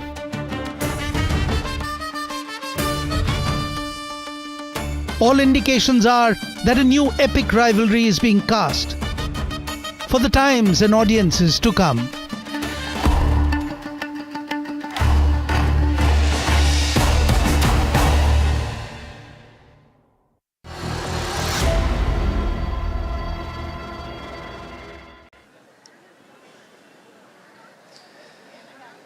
Well, you can rest assured that we have not seen the last of the political drama here in Tamil Nadu. Now moving on to the neighbouring state of Kerala. Rains, of course, have been lashing Kerala. Multiple districts have been reeling under heavy rainfall.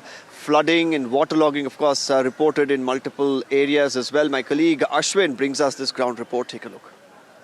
We are reporting from the upper Kuttanad region, and as you can see, this is one of the low-lying areas of Kerala, known to be the area which is known to be the rice bowl of Kerala. This is a place where many homes are there, at least 50 homes are there, and you can see senior citizens still there over there eating water, eating food, eating breakfast, but at the same time the water is all over the place. This is something, a reality that they have been living all their life with. And just look at the water that has risen over here. It has entered these homes, yet these people stay here. Now joining me is the boatman Bindu Kutan. Let's ask him what he is doing. He is trying to rescue a lot of people. ആളുകളെ വയ്യാതെ കിടക്കുന്നവരെയും വീട്ടിൽ വെള്ളം കയറിയ പ്രായമുള്ളവരെയൊക്കെ അവരുടെ ബന്ധു വീട്ടുകളിലും ക്യാമ്പിലോട്ടൊക്കെ വിടുക. അവരെയൊക്കെ കാര്യങ്ങളാണ് ഇപ്പോൾ ചെയ്തുകൊണ്ടിരിക്കുന്നത്. എത്ര പേരെ കൊണ്ടുവന്നു? ഇപ്പം ഞാൻ ഇന്നലെ ഇന്നുമായിട്ട് 10-30 പേരോളം അടുത്ത് കൊണ്ടുവന്നിട്ടുണ്ട്. റോഡ് വിട്ടിട്ടുണ്ട്, Alappuzha road. He's using this boat as a service. He's not taking any money. He has so far rescued around 30 people who are not well, who are senior citizens. And you can see, just look around. It's water everywhere. And just look at the deluge that has caused. The other side is the backwaters, and people are continuing to stay there. I'll ask, Amma, എവിടെ തന്നെ ഇരിക്കാനാണോ പരിപാടി? മാറുന്നുണ്ടോ?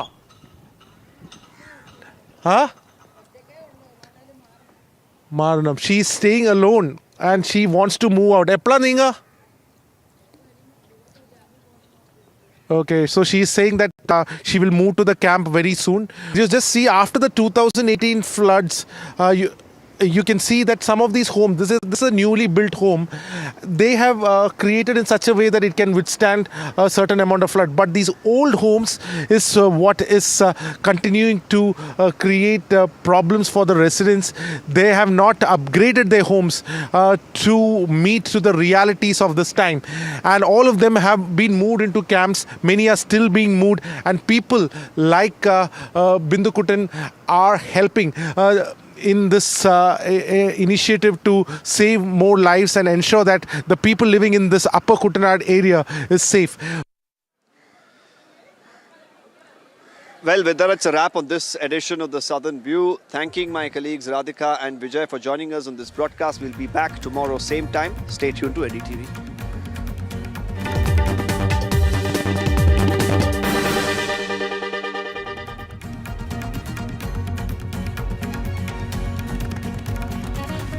Parliamentary Affairs Minister meets with Rahul Gandhi, and this is amid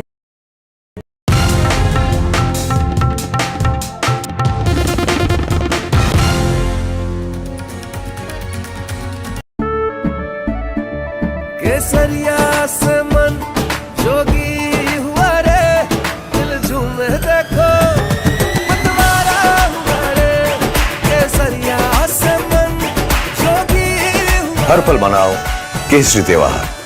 विमल, बोलो जुबान केसरी। याद है ना मैंने क्या सिखाया था? सिल्वर के लिए स्टर्लिंग मार्क। गोल्ड के लिए हॉलमार्क और मस्टर्ड ऑयल के लिए सिर्फ पी मार्क। इस बार तो माँ से भी बेहतर बना। P mark the mustard specialist since 1933। बरसों से सरसों। कुछ तो बात है इस दिल में। थोड़े में ज्यादा स्वाद, यही तो है इसकी खास बात। वाओ मामा, क्या स्वाद है। अरे मेरे राजा, मसाला। Straight from the heart of the newsroom to the core of the stories shaping your world. Join me, Gargi Raut, as I track all the developments as they break. Live from the NDTV newsroom, weekdays at 4 p.m.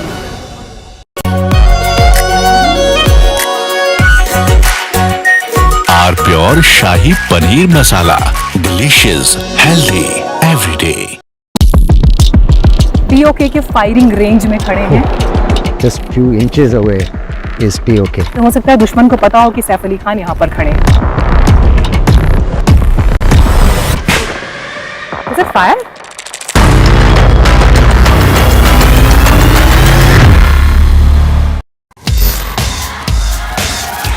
This is the show where we bring you all the hot and happenings from the world of entertainment and lifestyle. Really? Fashion that made you gag. Films that made you fangirl. Art that made it to the gram, and trends that kept us with the program. Hello and welcome to a brand new show. I am your host Mayank Chaudhary and this is Limelight. मीठा या नमकीन, चाहे जैसे खाओ, 100% सूजी से बनी are pure vermicelli, स्वादिष्ट, सेहतमंद, हर रोज। पर जब इंसान प्रकृति के साथ सामंजस्य को आत्मसात कर लेता है तो वो मधुर और लालन पोषण करने वाली बन जाती है। पी मार्क सरसों के तेल ने प्राकृतिक तरीके से सरसों के तेल को बनाया है शुद्धता और गुणवत्ता के साथ। The mustard specialist since 1933. बरसों से सरसों। कुछ तो बात है इस दिल में। The front lines of Kargil, the fury of Operation Sindhu. So many attacks. The chaos and cries of disaster zones, to fighter jet cockpits, and the world's most defining interviews. It's incredible. He has seen history break. Live, unfiltered. 20,000 hours of live broadcasting. Welcome to Left, Right and Center. Hard facts. War struck country. Hard questions. In the Ukraine. 30 years of trust. In the Kargil area. North Ukraine. In France, in Italy. At Srinagar. Vishnu Shom for NDTV. Vishnu Shom. Only on NDTV.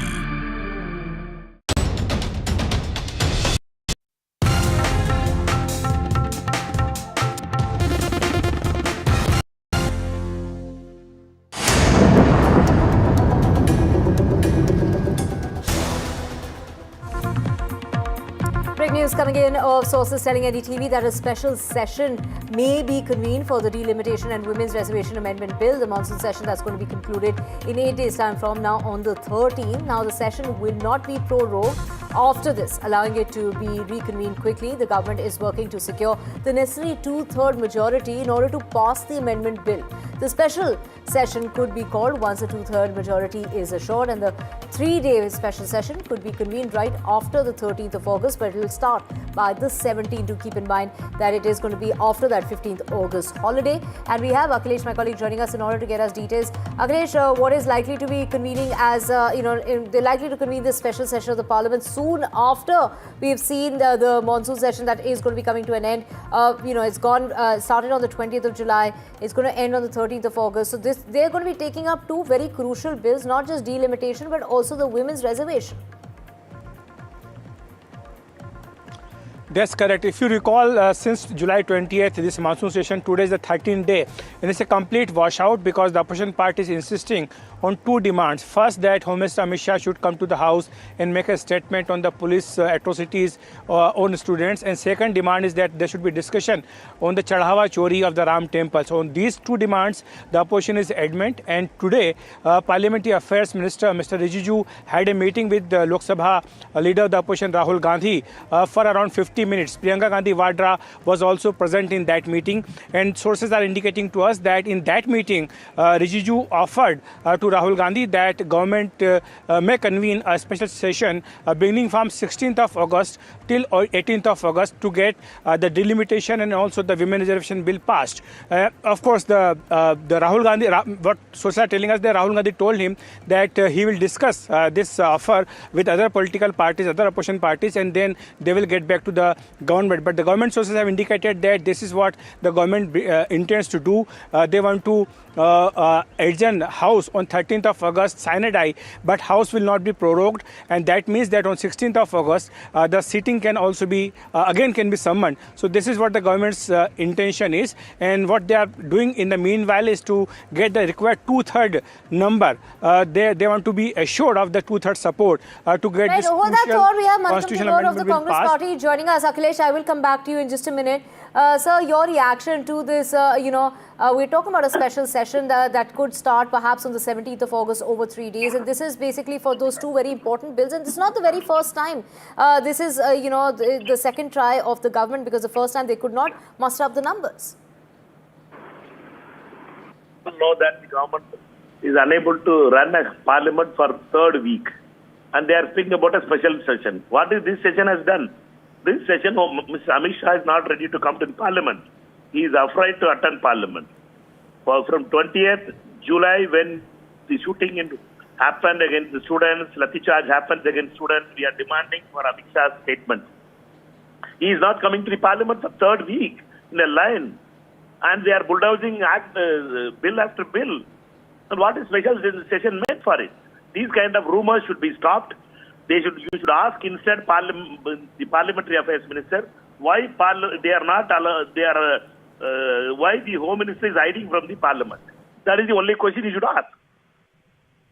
Right. When we talk about, of course, sir, when, this is really coming about on the day when, the Parliamentary Affairs Minister has also spoken with Rahul Gandhi in order to end that logjam as far as the Parliament is concerned, to move past and to get the smoother functioning of the Parliament. We did see protests today with Rahul Gandhi leading that front. When do you think, because given the fact that there's just one more week to go before the end of this monsoon session? We want the Home Minister to come to Parliament and take responsibility on the 20th July attack on the students. Why Home Minister Amit Shah is afraid to come to Parliament? Our question is very simple. And we want time allotment for Chadha Chori. For two things only we are asking for 3 weeks. The Parliament is not allowed to function because this is the two demands we are putting it. And what else we can do it? In Parliament we are asking for a statement from the Minister, Home Minister, after lathi charge against students. He is afraid to come to Parliament. This is shamelessness to the extreme level. Right. Of course, when we talk about that proposed legislation, it aims to redraw the distribution when it comes to the Lok Sabha seats based as far as 2011 is concerned. And this is going to be incorporating women's reservation. All that needs to be seen. But for now, thank you so much, sir, for speaking with us here on NDTV. 7 years after the abrogation of Article 370, it's Jammu and Kashmir that's witnessing a generational shift. A new generation has grown up amid changing realities with greater focus on education, on careers, on tourism and business opportunities. While the region has been, seeing a development and administrative changes, debates are over political rights, over statehood and the identity that continues to remain part of Kashmir's evolving story. Here are their details.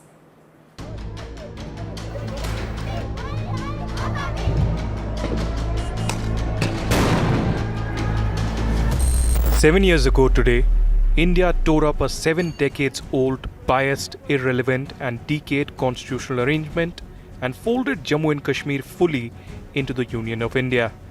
Tonight, on the other side of the line of control, in the territory Pakistan calls Azad or Free Kashmir, the streets are anything but free. Over the next few minutes, we take you across the divide. One side building railways through mountains, the other side burying its own people. This is the story of two Kashmirs, 7 years apart.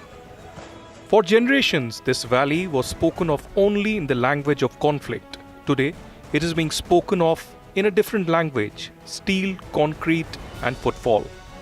The Udhampur-Srinagar-Baramulla rail line, once dismissed as an engineer's fantasy, now carries passengers over a bridge that stands taller than the Eiffel Tower, the highest railway arc on earth, strung across the Chenab like a promise finally kept.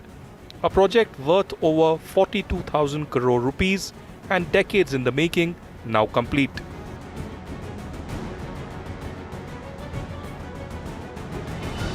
Look beyond the tracks and the story repeats. Highways are cutting through terrain that swallowed construction crews for years.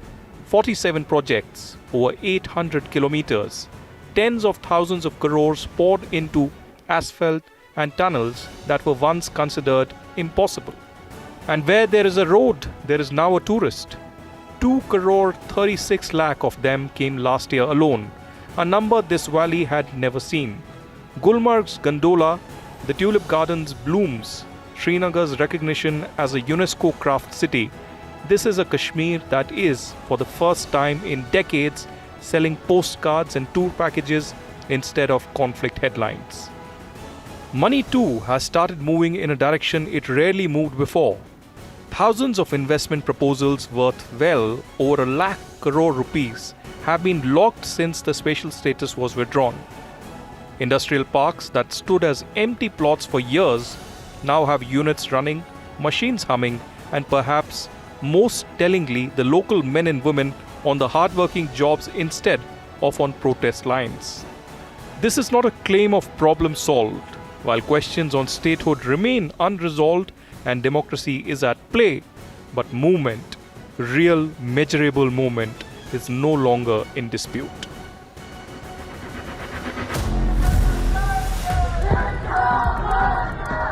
Now cross an imaginary line that both nations claim and neither fully controls. On the other side of Kashmir, the side Pakistan occupies forcibly, there are no gondolas this summer.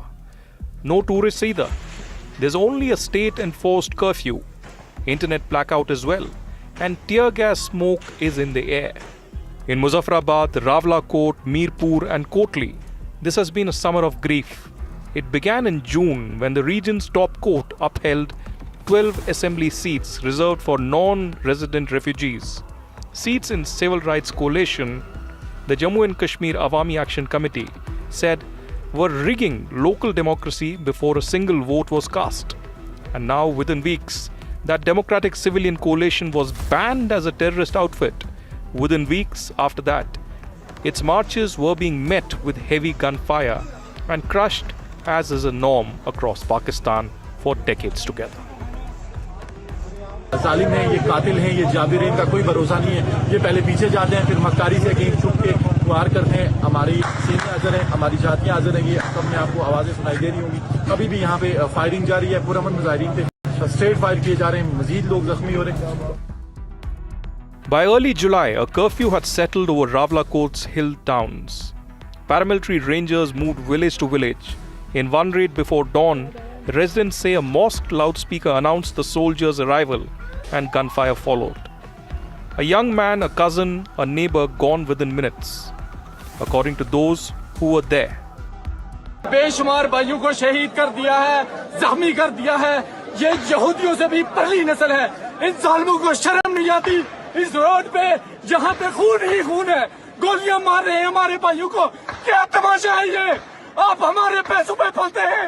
ये गोलियां हमारे tax के पैसे से खरीदते हैं। हमें मार रहे हो, जालिमों! By the time voting began for the region's own assembly in late July, marchers were converging on Rawalakot in their thousands, defying the very curfew meant to stop them. What followed over the next 2 days was the deadliest violence Pakistan-occupied Jammu and Kashmir has seen in years together.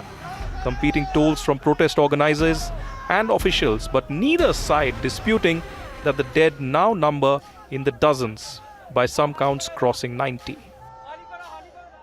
And as the bodies mounted, so did the effort to make sure the world didn't see them. Users across Pakistan reported losing access to Al Jazeera's English service within days of the broadcasters reporting on the crackdown, with no formal ban announced, just a broadcaster that suddenly, quietly stopped loading. It is a pattern this region has seen before: control the streets, then control the story by banning the media completely. मेरा नहीं ख्याल कोई dialogue होगा जो जिस तरह मैं फिर दोबारा कहूँगा कि मैं इनको हिंदुस्तान के साथ जो है ना इन लोगों को ब्रैकेट करता हूँ, उसी ज़ुमरे में इस्तेमाल इनको शुमार करता हूँ जिसमें हम हिंदुस्तान को दुश्मनों की सफ में देखते हैं। ये लोग भी पाकिस्तान दुश्मन हैं। Words that too many watching from Rawalakote's funeral grounds sounded less like a minister addressing his own citizens and more like a warning. The Pakistani establishment has answered public discontent with bullets, blackouts, intimidation and repression, and now seeks to manufacture legitimacy through a hollow electoral exercise. It must be held accountable, and the world should see through the veneer of Pakistan's hypocritical lecturing on human rights. From Kargil, where India won a war a quarter century ago, the Defence Minister of India, Rajnath Singh, drew his own contrast this week. आज Bharat innovation के रास्ते खोज रहा है तो Pakistan infiltration के नए रास्ते खोज रहा है। भारत शिप डिजाइन कर रहा है तो पाकिस्तान टेरर डिजाइन में लगा हुआ है। भारत स्टार्टअप इकोसिस्टम खड़ा कर रहा है तो पाकिस्तान टेरर इकोसिस्टम खड़ा कर रहा है। साथियों, हमारा इंटेंशन साफ है कि अब पाकिस्तान से कोई बात नहीं होगी, और अगर बात होगी तो सिर्फ पीओके पर ही बात होगी, जो कि भारत का हिस्सा है, जिस पर पाकिस्तान ने अवैध तरीके से कब्जा किया था। This anniversary does not arrive in isolation. 16 months ago, 26 civilians were gunned down in the meadows of Pahalgam, a terrorist attack India traced back to Pakistan-based and sponsored terror networks, and answered with Operation Sindoor. That scar has not yet faded. Indian intelligence officials tell NDTV that Pakistan's establishment, rattled by the unrest at home and by a widening gap in development across the line of control, may look once again to violence as a distraction from its own streets. No specific plot has been publicly confirmed, but the concern voiced by officials is that a state struggling to explain gunfire in its own cities to its own people, and a rebellion within, may seek to shift that story outward towards India, once again using snakes nurtured in their very own backyard. Even as it cracks down at home, Islamabad has spent this week running a well-oiled propaganda misinformation campaign abroad. Yawm-e-Istisal, Kashmir Exploitation Day, marked through its embassies, universities and diaspora networks in dozens of countries. Coordination meetings were held weeks in advance. Analysts tracking the social media surge say the vast majority of the sponsored posts pushing the narrative carry one consistent message: manufactured fake outrage against India and silence on Rawalakote and the Pakistani military crackdown in Pakistan-occupied Jammu and Kashmir. Amid the tear gas and the funerals, there are quieter moments this week that may say more than any statement from any minister. In a courtyard in Pakistan-occupied Jammu and Kashmir, women gathered, not for a rally, not for a march, just to sing in dissent for their basic rights and dignity against Pakistan. An old anthem of resistance, sung softly, almost to themselves.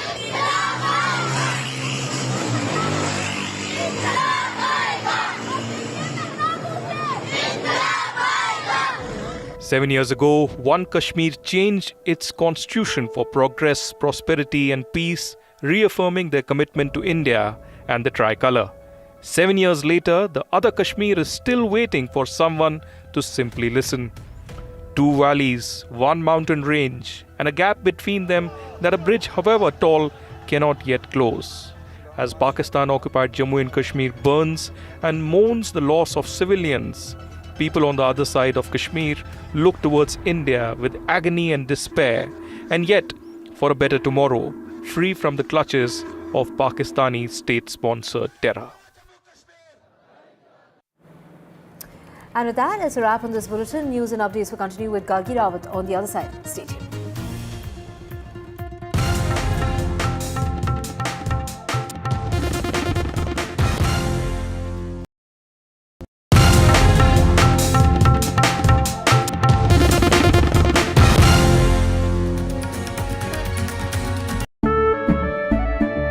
केसरिया से मन जोगी हुआ रे, दिल झूमे देखो मतवारा हुआ रे। केसरिया से मन जोगी हुआ। हर पल मनाओ केसरी त्योहार। विमल, बोलो जुबान केसरी। याद है ना मैंने क्या सिखाया था? सिल्वर के लिए स्टर्लिंग मार्क, गोल्ड के लिए हॉलमार्क और मस्टर्ड ऑयल के लिए सिर्फ पी मार्क। इस बार तो माँ से भी बेहतर बना। P-Mark the mustard specialist since 1933. बरसों से सरसों। कुछ तो बात है इस दिल में। थोड़े में ज्यादा स्वाद, यही तो है इसकी खास बात। वाओ मामा, क्या स्वाद है। अरे मेरे राजा,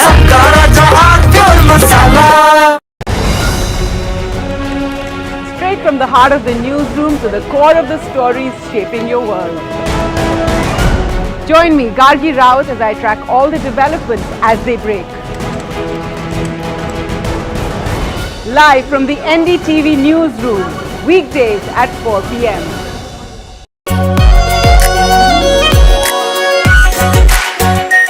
are pure shahi paneer masala, delicious, healthy everyday.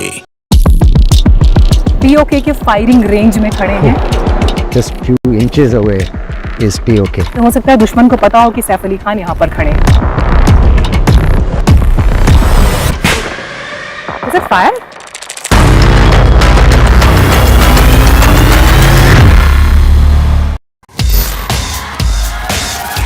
This is the show where we bring you all the hot and happenings from the world of entertainment and lifestyle. Really?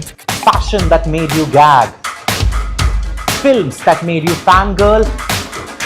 Art that made it to the gram, and trends that kept us with the program. Let's get it. Hello and welcome to a brand new show. I am your host Mayank Chaudhary and this is Limelight. The front lines of Kargil. The fury of Operation Sindoor. So many attacks. The chaos and cries of disaster zones. To fighter jet cockpits. And the world's most defining interviews. It's incredible. He has seen history break. Live. Unfiltered. 20,000 hours of live broadcasting. Welcome to Left, Right and Center. Hard facts. War-struck country. Hard questions. In the Ukraine. 30 years of trust. In the Kargil area. North Ukraine. In France. In Italy. At Srinagar. Vishnu Shom for NDTV. Vishnu Shom. Only on NDTV. मीठा या नमकीन, चाहे जैसे खाओ, 100% सूजी से बनी are pure vermicelli, स्वादिष्ट, सेहतमंद हर रोज। पर जब इंसान प्रकृति के साथ सामंजस्य को आत्मसात कर लेता है तो वो मधुर और लालन पोषण करने वाली बन जाती है। P-Mark सरसों के तेल ने प्राकृतिक तरीके से सरसों के तेल को बनाया है शुद्धता और गुणवत्ता के साथ। The mustard specialist since 1933. बरसों से सरसों। कुछ तो बात है इस दिल में। From the newsroom to the studio to the thick of political action. You're watching NDTV 24/7. The hope is that beyond this election, this will be one of the major issues. With multiple challengers in the fray, the TMC also has done a bit of rejigging. Remember, this is also a district that has been plagued by communal violence. Come to some of the sabhas that the BJP is also organizing, especially in the villages of West Bengal. When stories have impact. Padmaja Joshi, managing editor and primetime anchor. Then news has influence. The buck stops here with Padmaja Joshi. Your work is being watched by people. You think that you're making an impact in this time. I think that's really a huge validation, very rewarding, and I'm pretty certain that Team NDTV will go from strength to strength.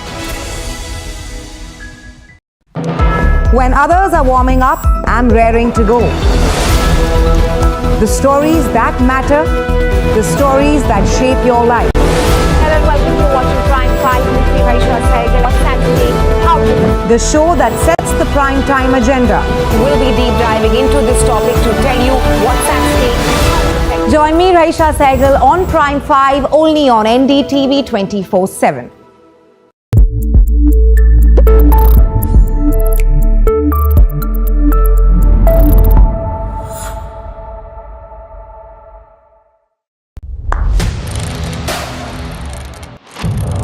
What seems settled for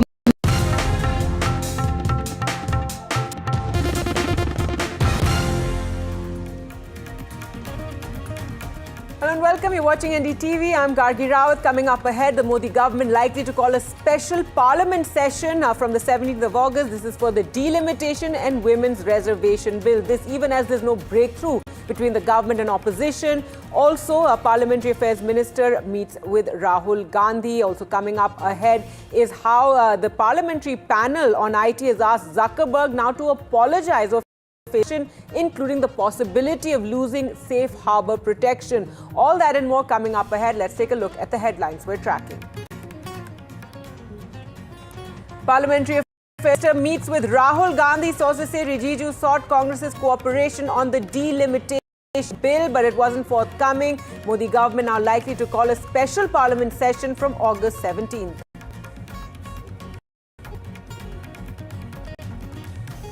The parliamentary panel's big warning to Meta over Prime Minister Modi video row. The panel has now asked for Mark Zuckerberg to apologize or face action, including the possibility of losing safe harbor protection. Top Meta officials meet the Government of India representatives.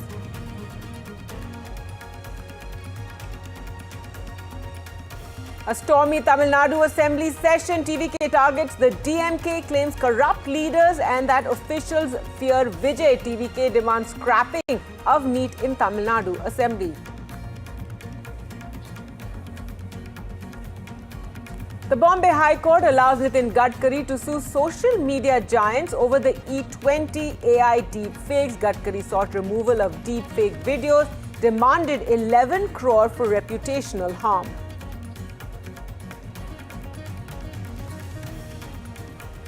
War of words over the RSS's planned youth outreach. Congress and UBT Sena leaders question the outreach, claiming the organization is trying to expand its ideological influence among Gen Z and Gen Alpha.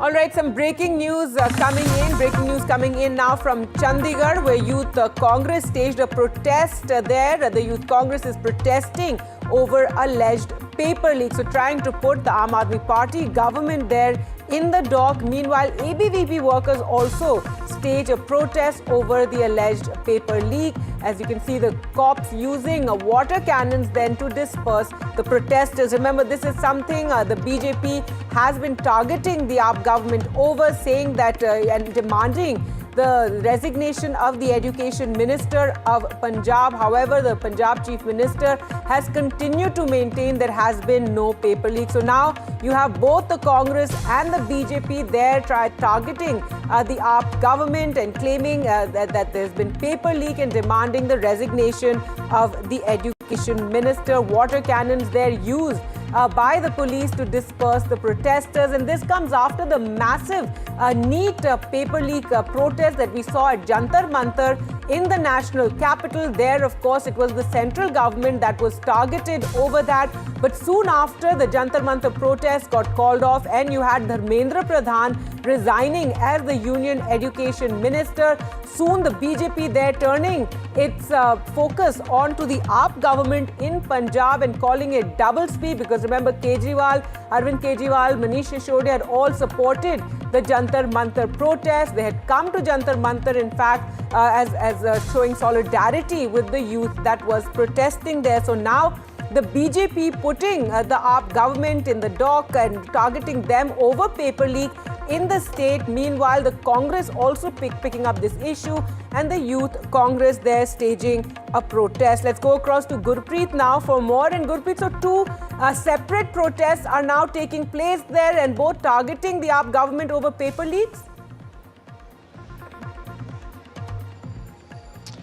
Well, yes, we have seen one side ABVP, they are holding protest. On the other side, Punjab Youth Congress, they are holding protest. We are reporting from Sector 15, Chandigarh, in front of our Congress office, where we can show all these pictures. Huge barricading had been done by the police so that they will not be able to cross over these barricades. They were planning to move towards Vidhan Sabha because they are demanding immediate resignation of Education Minister. I'll go along with my camera person to show all these picture what is happening here. We can see most of the protesters had been detained. A few minutes back they had used the water cannon when these protesters, they were trying to cross over the barricades.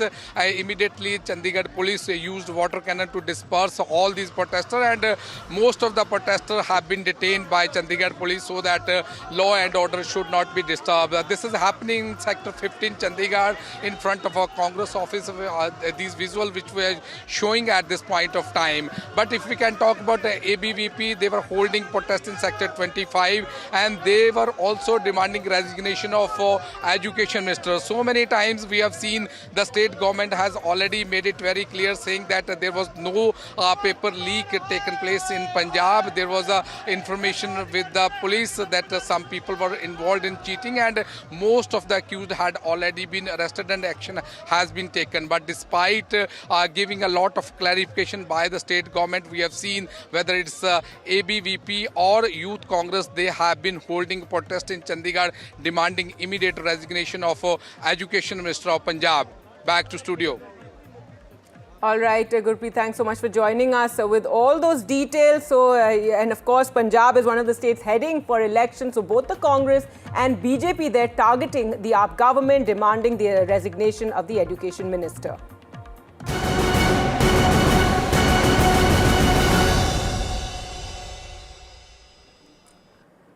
In other news now, Meta founder Mark Zuckerberg has been given 3 days to respond after the Parliamentary Committee on IT has sought answers over the removal of Prime Minister Narendra Modi's video from Facebook. It was removed for several moments early in the morning hours in India, and since then there's been a huge uproar over this. This after Meta's global public policy head, Joel Kaplan, was summoned by the centre for the second time this week. Technical officials from Instagram also met with government representatives. Sources say that the government wants to understand from the officials how the Meta algorithm works. Trouble, though, is mounting for Meta. Sources say Parliamentary Committee of Communications and Information Technology has warned Meta that it could lose its safe harbour protection if action is not taken against those responsible for taking down the Prime Minister's video. Meta has also been under regulatory scrutiny over the issue of child sexual abuse material in paid advertisements on Instagram, and the government last month slapped a notice on Meta over the issue. The parliamentary panel today warned all social media platforms to comply with the CSAM rules or face a case.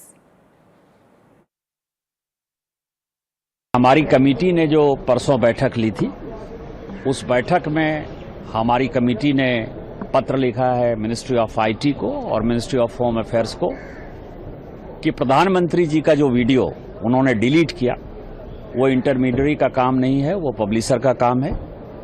और इस नाते Zuckerberg को जो है 3 दिन के अंदर माफी मांगनी होगी। यदि माफी नहीं मांगेंगे तो उनके ऊपर जो जितने भी सोशल मीडिया प्लेटफॉर्म है, उनको जो सेफ हार्बर दिया हुआ है हमने, जिसका कि वो गलत फायदा उठाते हैं, सेफ हार्बर खत्म कर देंगे। अब जितने गाली गलौज, मार पीट, उल्टे सीधे चीजें सोशल मीडिया प्लेटफॉर्म पर आती हैं, जिस किसी के खिलाफ आती है, वो सभी मेटा चीफ के खिलाफ जो एफआईआर करेंगे, पूरे देश भर में एफआईआर की बाढ़ आ जाएगी और उसके बाद सभी सलाखों के पीछे होंगे। All right, so let's take you through what the parliamentary panel has given. What are these directives that it's given over this social media controversy? First is the massive controversy over the removal of the Prime Minister's video. In fact, Prime Minister Modi's paper leak video was removed from Facebook. Remember, this is after the Jantar Mantar protest, when the Prime Minister started posting his videos on Instagram and on Facebook. It was removed from Facebook. It remained off Facebook for several hours, is what the Parliamentary Committee has now said. The panel has now sought an unconditional apology from Mark Zuckerberg, the Meta chief himself, over this entire issue, though Meta has explained this earlier, and Meta chief has now been given 3 days to apologize for this. And if they fail to apologize, however, there's also action that has been said by the Parliamentary Committee that the safe harbor protection to Meta could go, and it could be treated as the publisher action may follow under Section 79(3) of the IT Act in that case, because for the moment Meta is not seen as responsible for everything that's published on its platform, and it gets certain protection. However, if they don't comply with this demand for an apology, that protection could go. Then you have the issue of child sexual abuse material and women's safety. Now, platforms carrying a CASM face action and objectionable content against women on Meta platforms is under the scanner. The panel has warned social media platforms of strict action. In fact, Google India also under the scanner. So these are the warnings to Meta. Remember, Hyderabad Cyber Police has named Google India head as a co-accused in that case. This is the Hyderabad Cyber Police over this case of Google, where Google also is now under the scanner. This involves 48 lakh and loss through fraud apps that are there on these platforms, and Parliamentary panel has sought a similar action against Google India as well. So the Parliamentary Committee, they're taking up these issues and demanding action. Well, let's go across now to our reporters, and we're now joined by Akhilesh and Deeksha for more. And Akhilesh, first to you, Mark Zuckerberg has been asked to reply within or give an apology within 3 days, or there is also a threat of action to be taken against Meta. That's correct. In fact, the ministry has been sent a notice by the Parliamentary Committee, and they have written to Ministry of Communication and Information Technology and also to the Home Ministry, saying that this matter is very serious because all these intermediaries are protected under 79(3) section of IT Act, but they lose their legal protection in case they do not they start behaving like publishers. So what the Parliamentary panel says in this case, that when Meta decided to remove Prime Minister Narendra Modi's Instagram video from the Facebook platform, that time it took the role of publisher, because that time it was taking an editorial call not to publish or not to allow Prime Minister's video. So that's why the intermediary protection provided to them does not apply. So that's why they are saying, they have written to the Home Ministry and also to the IT Ministry that they should look into this. The Meta chief, Mr. Mark Zuckerberg, should tender an unconditional apology within 3 days. If he fails to do so, then this legal protection should be lifted, and after that an FIR or some other legal action can be taken. Similarly, the Telangana police has arrested FIR against Google India head because Google Play Store has certain apps which are being used for financial irregularities, and that's why Telangana police has taken this action. Now the Parliamentary panel has urged the central government to take the similar action against the Google. So it's a very serious matter now, and of course now we have to wait and see what response does come from the Meta, so that the government can take the next course of action.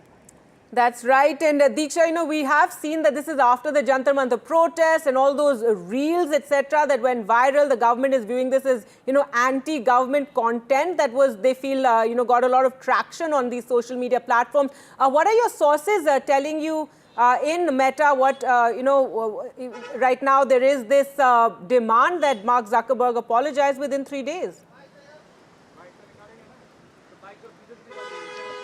There are key challenges that Meta is facing when it comes to the kind of issues that have been dogging it for the last couple of weeks. You see, when we're talking about something as pivotal as safe harbor or legal immunity, Nishikant Dubey, the BJP IT cell chief, has said that this legal immunity, safe harbor or legal shield as you want to call it, cannot be misused in order to propagate abusive language, child sexual abuse material and other kinds of defamatory and offensive content on social media. officials from the ministry have also maintained that anything that is considered a threat to public order will face great scrutiny.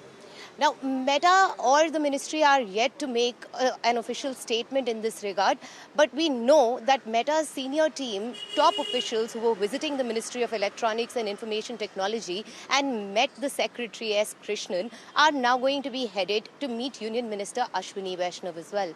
Like I said, there are a plethora of issues that are on the table. It is no longer limited to content regulation or just the issue of Prime Minister's video, which was temporarily withheld in India for a few hours.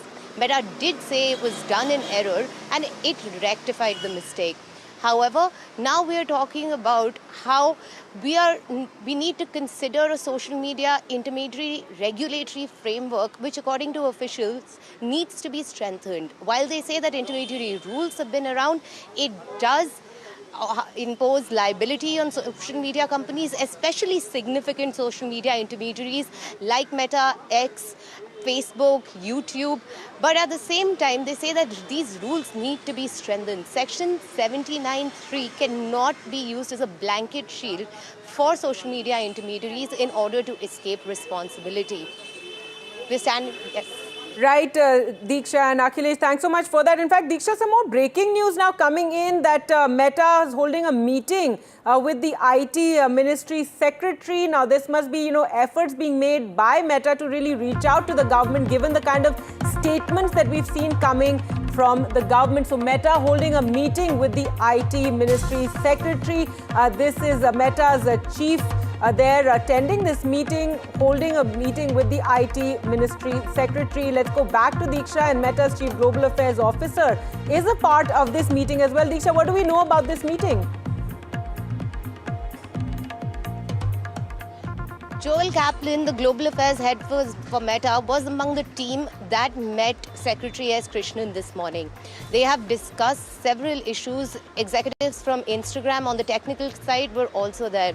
Like you mentioned, this all comes in the backdrop of the Cockroach Janata Party protest and the several videos that were circulated on social media. There are key points of discussion that are being undertaken in conversation with Meta at now a global level. The ministry has held several meetings with the Indian team over the last week. They are in particular discussing child sexual abuse material, which they say directly violates Indian law. And if something unlawful is not taken down by a social media intermediary, even under Section 79(3), Part B, they can lose that legal shield and not be entitled to safe harbor anymore. The idea of safe harbor precludes social media intermediaries for being liable for any kind of third-party content that is posted on their platform. However, this comes with reasonable restrictions. Right. So these are the kind of conversations that are happening right now. And the Union Minister Ashwini Vaishnav will also be meeting the Meta's top official team, probably this evening around 4:30 as we are told. After this meeting, there'll be greater clarity about how the conversations between Meta and the ministry are going to pan out. All right, thanks so much, Diksha, for joining us with all the latest developments there. In other news, the FCRA bill has triggered a political and international reactions as well. The centre is set to table the FCRA amendment bill in Parliament, with the government saying the proposed law will tighten regulations governing foreign-funded NGOs. Trump's ally, US Congressman Riley Moore, however, criticized the proposed amendments, calling them a clear attack on Christians and Christian organizations, further warning that it could hurt India-US ties. Opposition parties too have hit out over this issue as well. In fact, the opposition has criticized the centre's proposed FCRA amendment bill, alleging it would then restrict NGOs and civil society organizations. LOP told very concerned, very strongly that FCRA and party stand is very clear and their opposition stand is very clear on that. They cannot bring FCRA in that old format at all. Because it is against because RSS can do anything, but no other NGO. This mindset cannot be approved.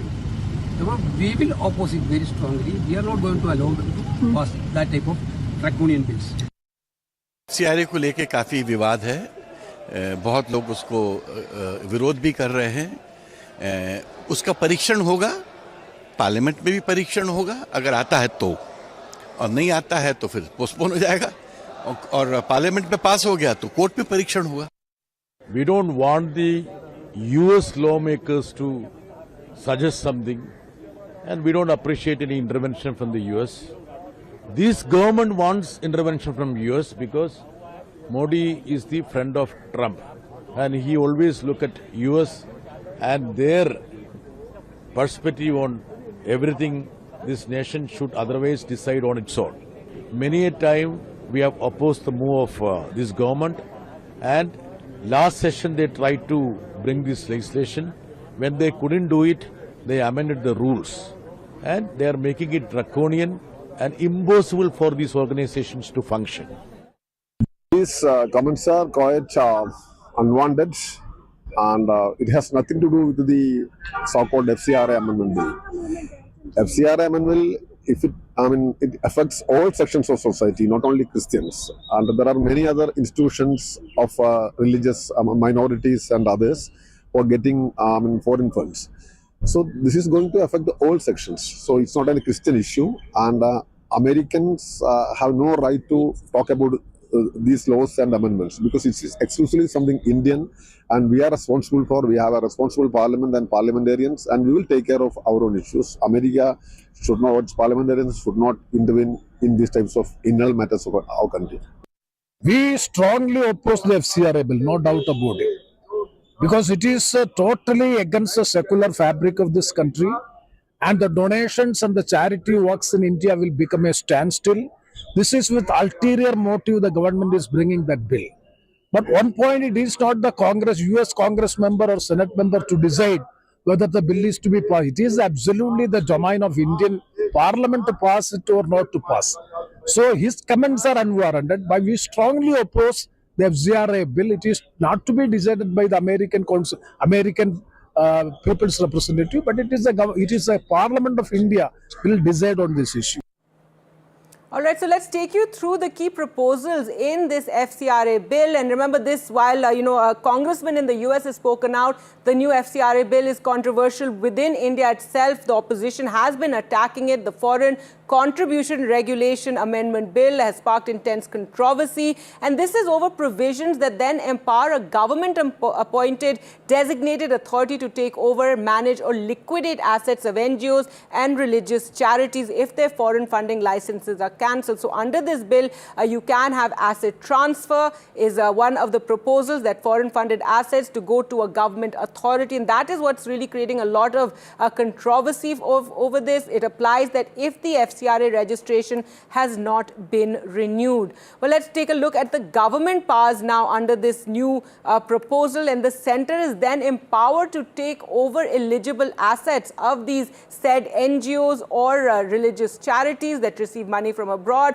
authority to manage and acquire properties, stricter compliance. This is what the government says. It's all about stricter compliance and ensuring the rules are followed. Non-compliance, however, could lead to loss of assets. Registration requirements have been tightened under the FCRA. Remember, this is not the first time the Modi government is changing FCRA ever since they've come to power. This has been one of the issues. They have been consistently at, changing the FCRA rules, foreign funding coming into India. Administrative expense cap has been reduced from 50% to 25% in the 2020 amendment. And that is when, so funding to many of the NGOs was limited.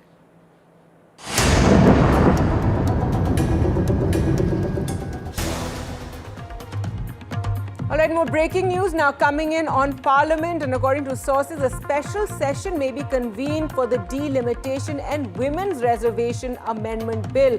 Remember, these bills have not been brought in the monsoon session, that has remained deadlocked over the issue of the opposition demanding that Home Minister Amit Shah make a statement in the House over the violence against students and also over the issue of the theft of donations at the Ram Mandir in Ayodhya. And over these issues, Parliament has remained deadlocked in the monsoon session, and the monsoon session is to conclude on the 13th of August, but the government will be bringing a Delimitation and Women's Reservation Amendment Bill in this special session that they will then bring to the House. The government is working to secure that necessary 2/3 majority to pass the amendment bill, and that is what is needed for these constitutional reform bills. The special session could be called once that 2/3 majority is assured for the government. Remember, the last time the delimitation bill was brought with the women's bill, it failed in the Lok Sabha because the numbers weren't there. A 3-day special session could now be convened starting the 17th of August. ऐसी कोई औपचारिक सूचना हमें नहीं है। जब हम लोगों का आधिकारिक रूप से सूचित करेंगे तो राष्ट्रीय नेतृत्व विचार करेंगे। अभी तक सरकार ने बातचीत नहीं की। हमसे कोई बात नहीं हुई, ना हमें कोई सूचना इस बारे में। तो परिसीमन के नए स्वरूप को लेकर बहुत लंबे समय से इस पर चर्चा और गतिरोध बना रहा। हमारा वही स्टैंड है जो पिछले सत्र में था। क्या महिला बिल को लागू किया जाए, डिलिमिटेशन से नहीं जुड़ा जाए, तो हम लोग को पता नहीं। उनके पार्लियामेंट्री अफेयर्स मिनिस्टर हमारे लीडर्स को रीच आउट करने की कोशिश की थी। हमारा जो स्टैंड है, अपोजिशन का जो स्टैंड है, उसको बहुत पहले हम लोगों ने क्लियर किए हैं। पिछली बार जब परिसीमन बिल पार्लियामेंट में लाया गया था, उस टाइम हमारा जो स्टैंड था और अपोजिशन का जो स्टैंड था, वही स्टैंड अभी भी है। उसी स्टैंड के साथ हम आगे बढ़े। Well, let's go across to Akhilesh Sharma now for more. And Akhilesh, take us through the details. We know these are bills that the government is very, very keen on, especially delimitation. It requires a 2/3 majority in both houses, and the government working on those numbers. That's correct, Gargi. In fact, today, Parliamentary Affairs Minister Kiren Rijiju reached out to Lok Sabha Leader of the Opposition Rahul Gandhi. Priyanka Gandhi Vadra was also present in that meeting. The meeting lasted for around 50 minutes. And in that meeting, what we've been told by the sources that a government had put this proposal before Rahul Gandhi that this house can be, adjourned on 13th of August and it will not be prorogued. And after that, on 16th of August onwards, a 3-day special session can be called to get this delimitation and the Women Reservation Constitutional Amendment Bill passed. And they also told very clearly that government is very keen that this session should function, this house should function, and that's why they are, ready. They're seeking cooperation from the opposition parties. But Rahul Gandhi is very clear. He says on 2 demands we are not going to compromise. First demand is that Home Minister Amit Shah should come to the house and make a statement on police atrocities on the students. And second demand is that there should be a discussion on Chanda Chori as far as the Ram Temple is concerned. So on these 2 demands, Rahul Gandhi says that the opposition is not going to bow down. And he also told on the proposal of a special session that he will consult with the other opposition parties and then he will get back to the government. As far as the 2/3 majority is concerned, what we've been told by the sources, the government will bring these bills only when they are assured of getting this 2/3 majority, because last time this bill was defeated and government had suffered a big jolt. So now they want to be assured of this 2/3 majority. Only after that they will proceed with this constitutional amendment bill. But in the meanwhile, sources are also indicating that they are assured of support of NCP Sharad Pawar and also seeking support of the DMK. All right, Akhilesh, thanks so much for joining us with those details. With that, time for us to slip into a short break. More news and updates coming up on the other side. Stay with us.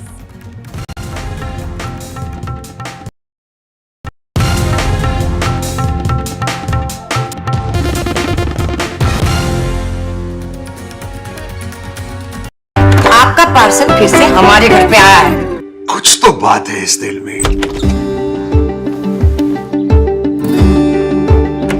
माँ भी हमेशा पीमाक mustard oil में ही खाना बनाती थी। ये आपके लिए। कुछ तो बात है इस दिल में। P-Mark, the mustard specialist since 1933. सरसों से सरसों। थोड़े में ज्यादा स्वाद, यही तो है इसकी खास बात। वाओ मामा, क्या स्वाद है। अरे मेरे राजा, मसाला। Straight from the heart of the newsroom to the core of the stories shaping your world. Join me, Gargi Raut, as I track all the developments as they break. Live from the NDTV newsroom, weekdays at 4 p.m. PoK के firing range में खड़े हैं। Just few inches away is POK. हो सकता है दुश्मन को पता हो कि सैफ अली खान यहाँ पर खड़े हैं। Is it fire?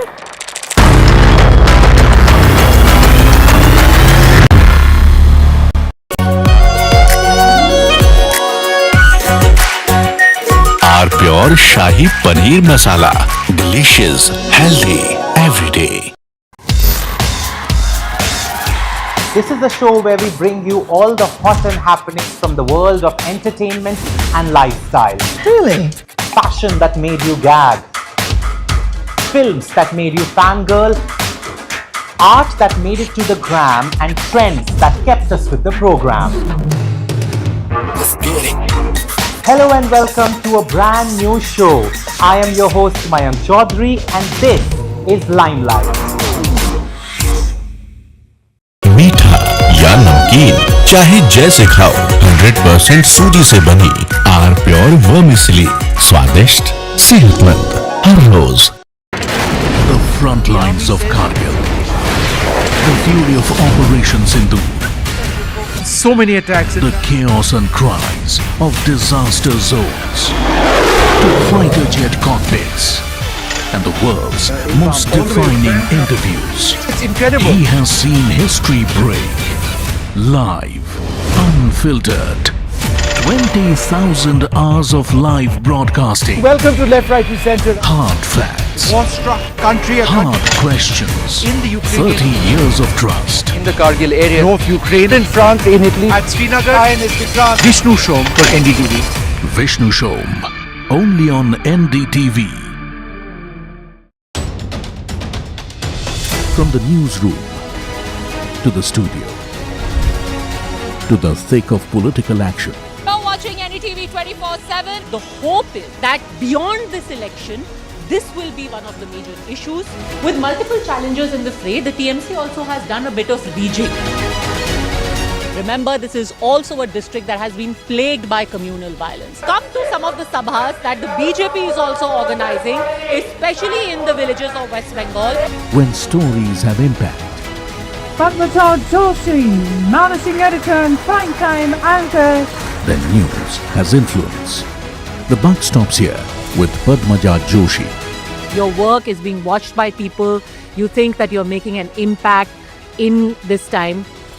I think that's really a huge validation, very rewarding, and I'm pretty certain that Team NDTV will go from strength to strength.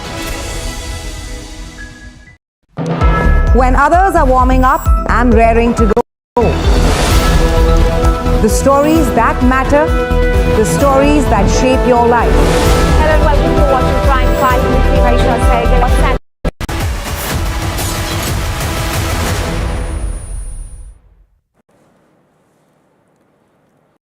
Welcome back.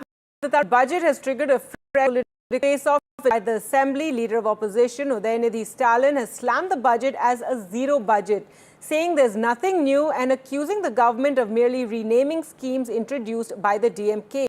Earlier, TVK launched a sharp attack on the DMK over corruption, claiming only a Vijay-led government can ensure clean governance and uphold social justice.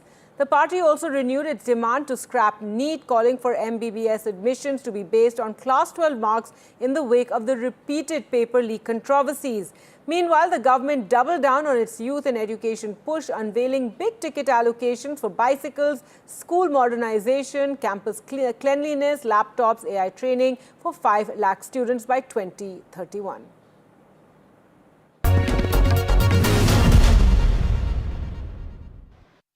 What would you say about this budget in one word? Zero budget. Okay. So any other things, poll promises were also not part of Nothing was announced. They've just changed the name of the schemes that was implemented by us, the DMK government. It's a totally zero, waste of total zero budget. Thank you, sir. One word, what would you say about this budget in one word? Zero budget. Okay. So any other things, poll promises were also not part of Nothing was announced. They've just changed the name of the schemes that was implemented by us, the DMK government.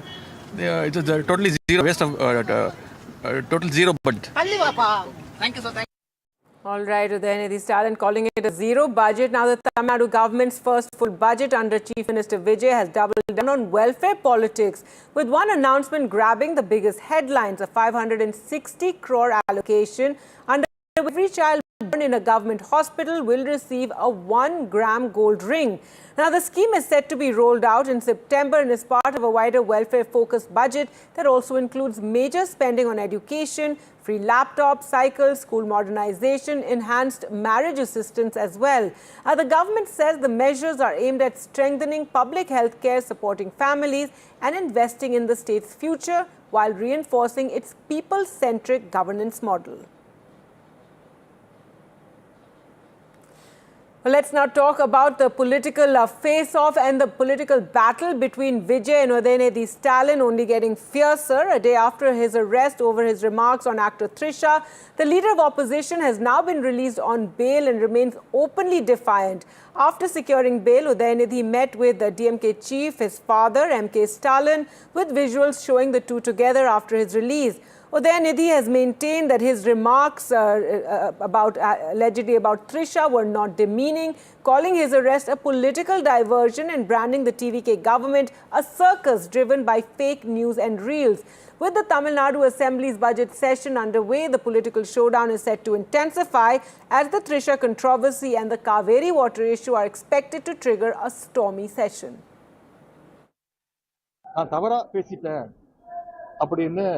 கண்டனம் தெரிவிச்சிருக்காங்க. அது எனக்கு கொஞ்சம் வருத்தமா இருக்கு. நான் எந்த நேரத்துல அந்த மாதிரி தவறான எண்ணத்துல நான் பேசவே இல்லை. விவசாயிகளுக்கு ஆதரவாக பேசினதுக்காக இந்த தரங்கட்ட அரசு கைது செஞ்சிருக்கிறாங்க. நான் மீண்டும் சொல்றேன், இந்த கைதுக்கு நான் பயப்பட மாட்டேன். இன்னும் 100 முறை பேசுவேன், மீண்டும் பேசுவேன். அதுல சில பேர் சொல்லியிருக்கிறாங்க, நான் இரட்டை அர்த்தத்துல பேசிட்டேன், டபுள் மீனிங்ல பேசிட்டேன் அப்படின்னு சொல்லியிருக்கிறாங்க. நான் நிச்சயமா டபுள் மீனிங்லாம் பேசவே இல்லை. இந்த மாதிரி பொய் வழக்குகளுக்கெல்லாம் பயப்பட போறது இல்லை. இது சட்ட ரீதியா சந்திக்க நான் தயாராக இருக்கின்றேன். நான் ஒரு ஆட்சியாவே நான் பாக்கலங்க. இது வந்து ஒரு சர்க்கஸ் கூடாத மாதிரி நான் பாக்குறேன். நான் ஒரு ஆட்சியாவே நான் பாக்கலங்க. இது வந்து ஒரு சர்க்கஸ் கூடாத மாதிரி நான் பாக்குறேன். பயமுத்தணும், டைவர்ஷன் தான், வேற ஒன்றும் கிடையாது. திமுக சட்டமன்ற உறுப்பினர்களை பார்த்தா அவங்க கைது செய்ய தோணும். அதிமுக சட்டமன்ற உறுப்பினர் பார்த்தா எப்படியாவது அவங்கள சோஃபா அனுப்பிச்சு பர்ச்சேஸ் பண்ணணும்னு இந்த அரசு முயற்சிக்குது.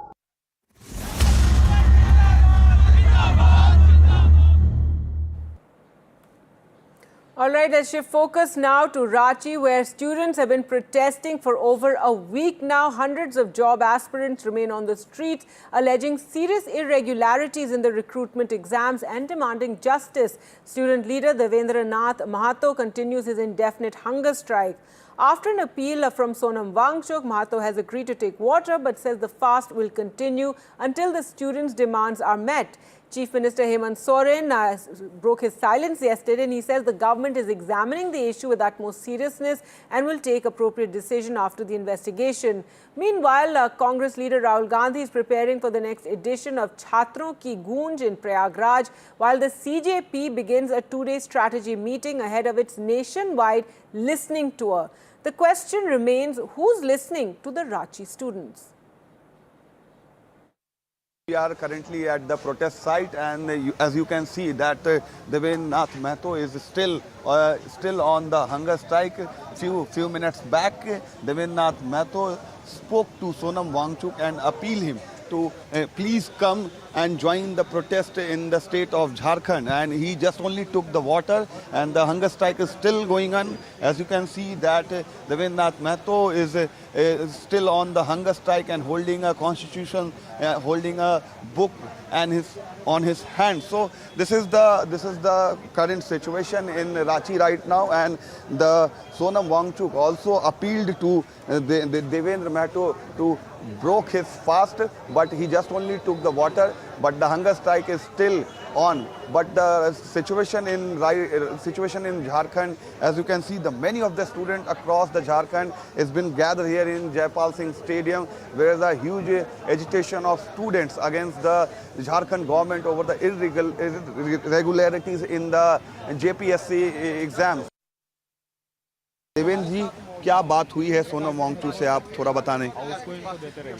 क्योंकि सोनम वांगचुक सर मेरा मोटिवेशनल पर्सन है, उसी का प्रेरणा से वो हड़ताल पर हम थे।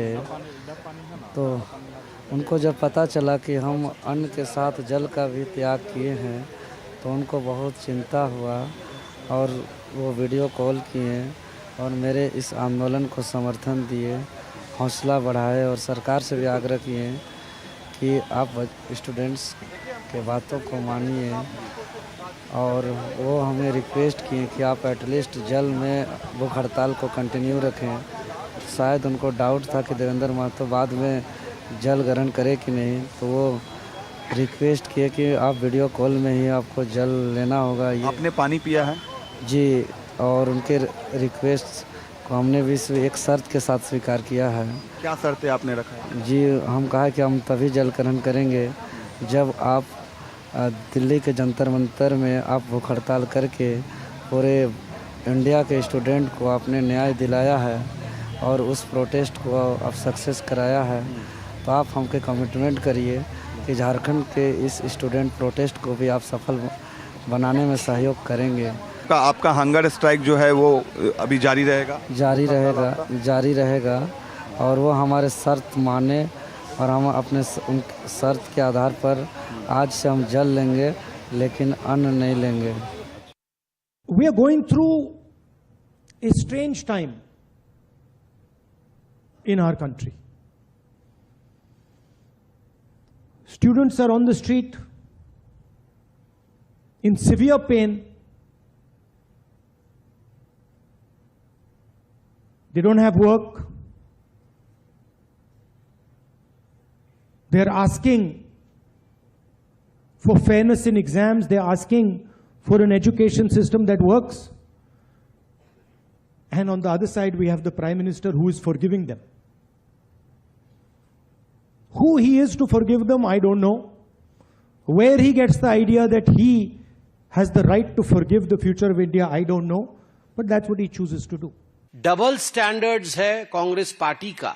झारखंड में प्रत्येक दिन सोशल मीडिया के माध्यम से हजारों लाखों छात्र किस प्रकार से आंदोलन में हैं, वो आंदोलन कर रहे हैं, यह हम देख रहे हैं। और कांग्रेस पार्टी एक शब्द झारखंड में आंदोलन में बैठे छात्रों के पक्ष में बोलते नजर नहीं आ रही है, पार्लियामेंट में उस विषय को उठाते नजर नहीं आ रही, क्योंकि ये सिलेक्टिव आउटरीच है और इसके पीछे केवल राजनीतिक रोटी सेकने की चेष्टा कांग्रेस पार्टी की। उत्तर प्रदेश में पेपर लीक होता है तो उत्तर प्रदेश के सांसद लोग क्यों नहीं धरना दे रहे हैं पार्लियामेंट के पास? बिहार के सांसद लोग क्यों नहीं दे रहे हैं पार्लियामेंट के में धरना? बेवजह यहां नाटक किया जा रहा है, झारखंड की छवि को खराब की जा रही है, युवाओं को इस तरह से दिखाया जा रहा है गलत गलत वीडियो कि यहाँ ये हो रहा है, यहाँ हो रहा है। कुछ नहीं, यहाँ धरना है, हम युवाओं के साथ हैं, युवाओं के जो भी मांग है हम बात करेंगे और विकल्प के रास्ते हम लोग खुले रखे हैं। हम वेट कर रहे हैं, हमें आगे होना चाहिए और जो भी मांगे हैं, कल हमारे प्रभारी आ रहे हैं, के राजू सर आ रहे हैं, मुख्यमंत्री से हम लोग मिलने जा रहे हैं कल। मुख्यमंत्री जी गंभीर है, उन्होंने साफ कर दिया कि मैं कलिया चीर दूं युवाओं के लिए। क्या इससे बड़ी बात तो और कुछ नहीं हो सकती। यहाँ यूथ शिक्षित यूथ हैं, वो समझ रहे हैं, उनके भविष्य को संवारने की जवाबदेही हमारी है। Definitely we will go to Jharkhand and we stand with the students who are protesting there and we support their every demand. Definitely we will go to Jharkhand and we stand with the students who are protesting there and we support their every demand. हजारों छात्र Jaipal Singh stadium में धरने बैठे हैं और भारी बारिश में परसों रात तो हद हो गई कि बिजली काट दी गई, कोई त्रिपाल नहीं, कोई जोमेटो से पिज्जा बर्गर नहीं आ रहा है, वो छात्र वहीं पे अपना भात दाल और चोखा पका रहे हैं, वही खा रहे हैं। लेकिन कोई सरकार कितनी असहज, डिस्परेट, असंवेदनशील हो सकती है, ये झारखंड की सरकार से सीखना चाहिए। 1 किलोमीटर दूर मुख्यमंत्री निवास से 1 किलोमीटर दूर बैठे हैं, अभी तक अदना सा भी कोई आदमी नहीं गया। एक ही डिमांड है, सीबीआई जांच, सीबीआई जांच, सीबीआई जांच। क्यों नहीं सीबीआई जांच कराई जा रही है, क्या कारण है? All right, some breaking news coming in from Jharkhand, and the Chief Minister Hemant Soren has again spoken out on the student protest. Remember, he had broken his silence yesterday, and now that he said that many individuals have already been arrested and sent to jail, and investigative agencies are conducting raids. He says overall agencies are working diligently and effectively on the matter. He says, I've not spoken with the Home Minister. He also says the government's doors are open to everyone. Let's first listen into what Hemant Soren had to say. कई लोग इसमें jail भी जा चुके हैं, कई लोग के यहाँ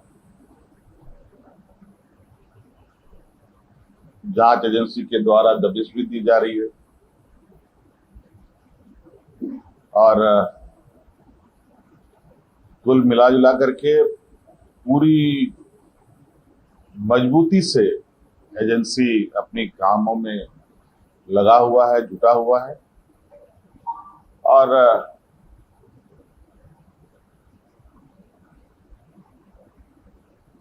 मुझे लगता है कि इस विषय पर हम लोग बहुत कॉन्क्रीट सॉल्यूशन के साथ आगे निर्णय लेंगे। All right, let's go across to Raman now, who's been tracking the student protests over the recruitment scam controversy and these allegations that have been made. And Raman, so once again, Chief Minister Hemant Soren, he broke his silence yesterday. He has spoken again on the issue, and he has said that, you know, we are investigating the matter, action has been taken, and concrete solutions soon. The students insisting that they want a CBI probe.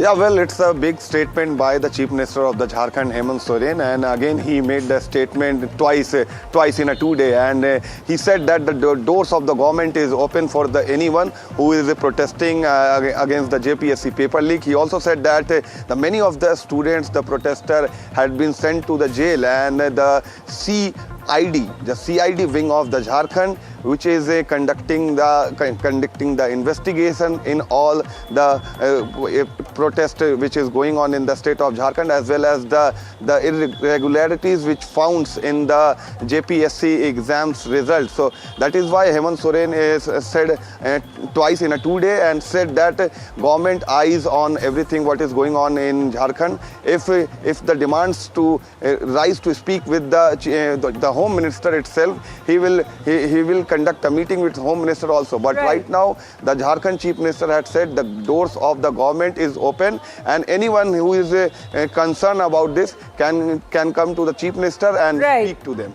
All right, thanks so much, Raman, for joining us with all those details. So there you have Chief Minister Hemant Soren speaking again on the issue of the student protest. Remember, he broke his silence yesterday when he spoke out on it for the first time, and he said the students' grievances will be looked into. And now again he has spoken on it, saying that we are investigating the matter, that action has already been taken against several officials as well. This is over the alleged irregularities in the JPSC and JSSC recruitment examination, and that is what is being protested by the students there who've been protesting over a week now.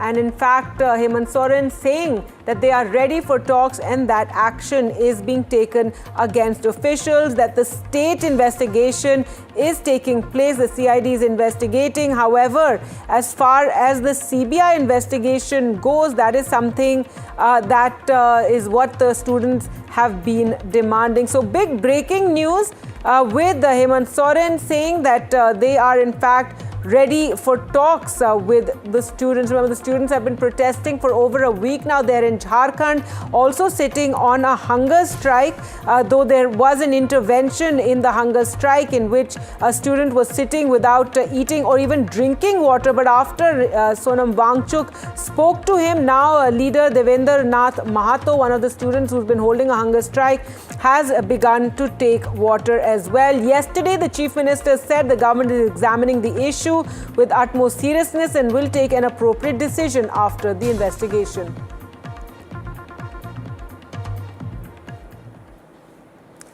Well, we'll continue to track all those developments. For the moment, slipping into a short break.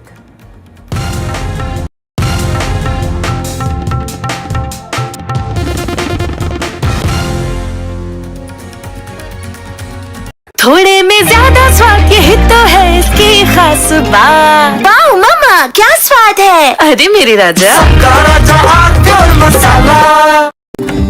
माँ भी हमेशा पीमार्क mustard oil में ही खाना बनाती थी। कुछ तो बात है इस दिल में। P-Mark, the mustard specialist since 1933. Straight from the heart of the newsroom to the core of the stories shaping your world. Join me, Gargi Raut, as I track all the developments as they break. Live from the NDTV newsroom, weekdays at 4 p.m. POK के firing range में खड़े हैं। Just few inches away is POK. तो हो सकता है दुश्मन को पता हो कि सैफ अली खान यहाँ पर खड़े हैं। Is it fire?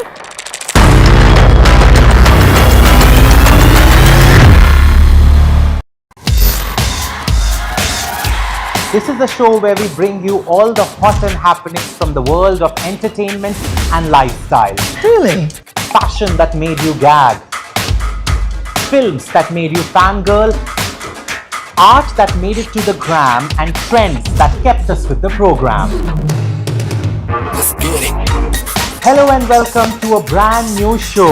I am your host Mayank Chaudhary and this is Limelight. The front lines of Kargil. The fury of Operation Sindhu. So many attacks. The chaos and cries of disaster zones. To fighter jet cockpits.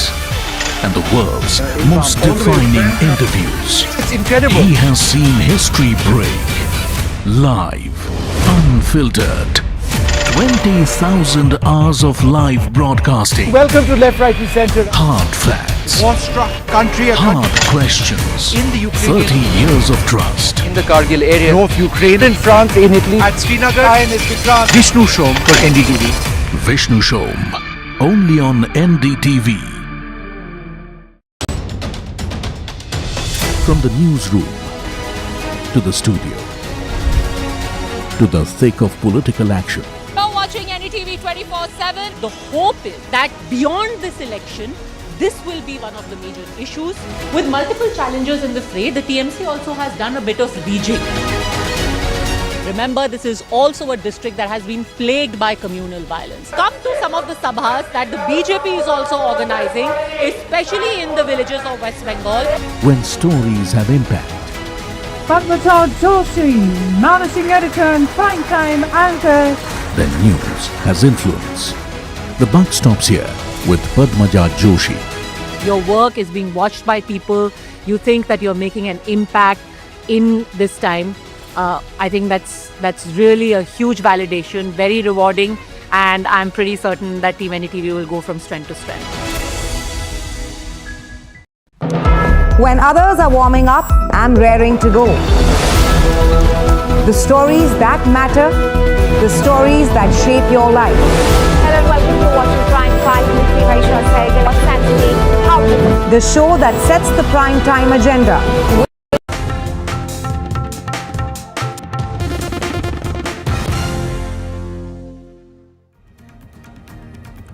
Welcome back. An India-flagged cargo vessel sank in the Red Sea off Yemen's western coast after it was attacked by a projectile on Tuesday. There were 14 crew members on the ship, of which 13 were Indian sailors. One was Yemeni. All 14 sailors were rescued by Yemeni forces and have received medical assistance.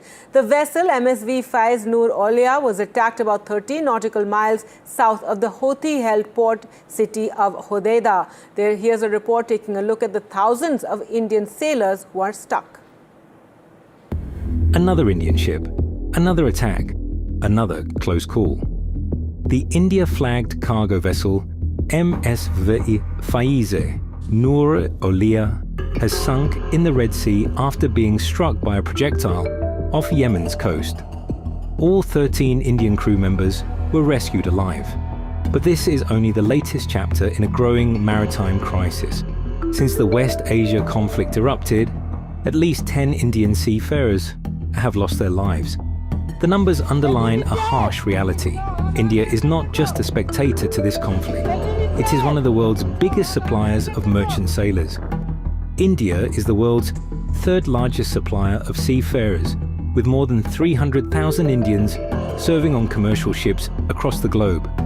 That also means thousands of Indians are sailing through some of the world's most dangerous waters, from the Red Sea to the Gulf of Aden and to the Strait of Hormuz.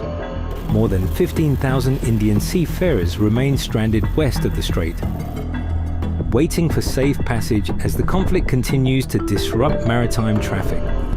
For these sailors, war is no longer something they watch on television. It is unfolding right outside their ships.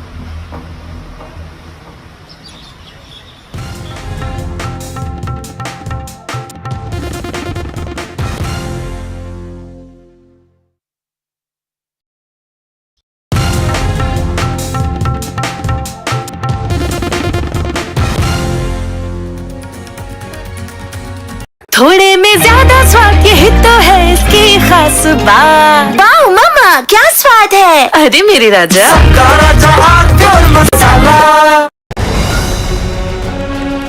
Straight from the heart of the newsroom to the core of the stories shaping your world. Join me, Gargi Raut, as I track all the developments as they break. Live from the NDTV newsroom, weekdays at 4 p.m. POK के firing range में खड़े हैं। Just few inches away is POK. तो हो सकता है दुश्मन को पता हो कि सैफ अली खान यहाँ पर खड़े हैं। Is it fire?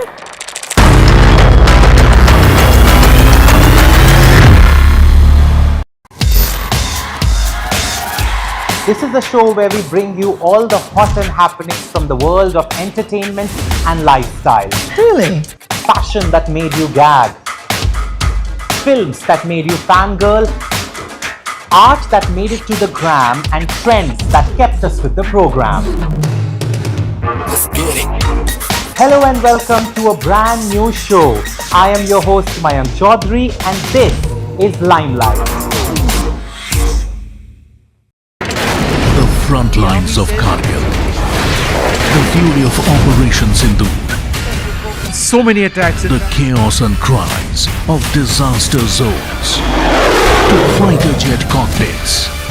And the world's most defining interviews. It's incredible. He has seen history break. Live. Unfiltered. 20,000 hours of live broadcasting. Welcome to Left, Right, and Center. Hard facts. War-struck country. Hard questions. In the Ukraine. 30 years of trust. In the Kargil area. North Ukraine. In France. In Italy. At Srinagar. Vishnu Shom for NDTV. Vishnu Shom. Only on NDTV. From the newsroom to the studio to the thick of political action. You're watching NDTV 24/7. The hope is that beyond this election, this will be one of the major issues. With multiple challengers in the fray, the TMC also has done a bit of rejigging. Remember, this is also a district that has been plagued by communal violence. Come to some of the sabhas that the BJP is also organizing, especially in the villages of West Bengal. When stories have impact. Padmaja Joshi, managing editor and primetime anchor. Then news has influence. The buck stops here with Padmaja Joshi. Your work is being watched by people. You think that you're making an impact in this time.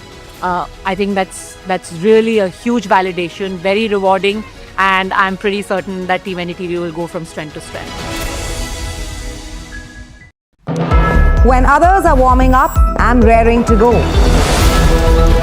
The stories that matter, the stories that shape your life. Hello and welcome to watching Prime 5 with me, Raisha Saigal. What's happening? How? The show that sets the prime time agenda. We'll be deep diving into this topic to tell you what's at stake. Join me, Raisha Saigal, on Prime 5, only on NDTV 24/7.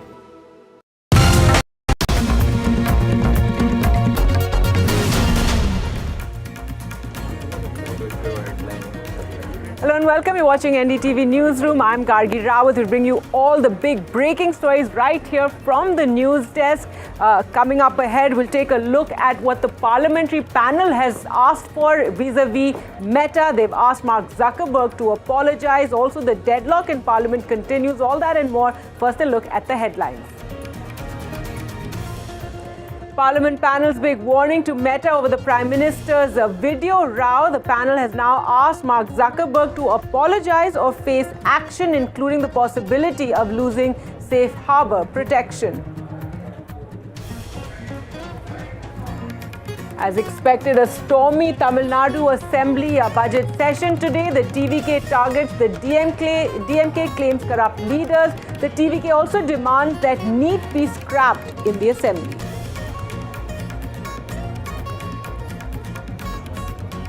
Udhayanidhi Stalin hits out at the Vijay government, calls his arrest a diversion from the real issues, accuses the TVK of rebranding and relaunching the DMK schemes. So what do you have to say regarding the CM's silence? Because yesterday we saw the drama that unfolded with your arrest and everything. You have to ask him. No, he is only silent. You have to ask him. Please go question. Massive protests break out in Chandigarh over alleged examination irregularities. The Indian Youth Congress and the ABVP staged protests. Water cannons used to disperse the protesters. The Bombay High Court allows Nitin Gadkari to sue social media giants over E20 AI deepfakes. Gadkari sought removal of the deepfakes, demanded 11 crores as well.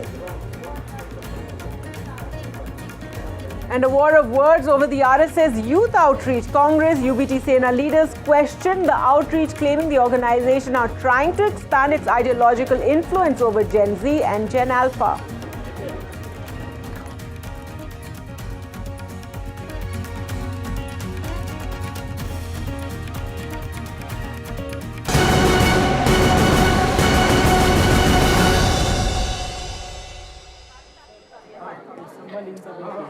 All right, the big story we're tracking is what the parliamentary committee is now demanding of social media giants. Remember, ever since the protests that took place at Jantar Mantar, as well as the videos that were put up on social media, on Instagram and Facebook, there's been a huge controversy. And now Mark Zuckerberg, the founder of Meta, has been given 3 days to respond after the parliamentary committee on IT has now sought answers over the removal of the Prime Minister's video from Facebook. This was a video that he had put out to reach out to the students, and it's been a huge controversy when it was found that in India it was removed for a few hours, is what the government has claimed.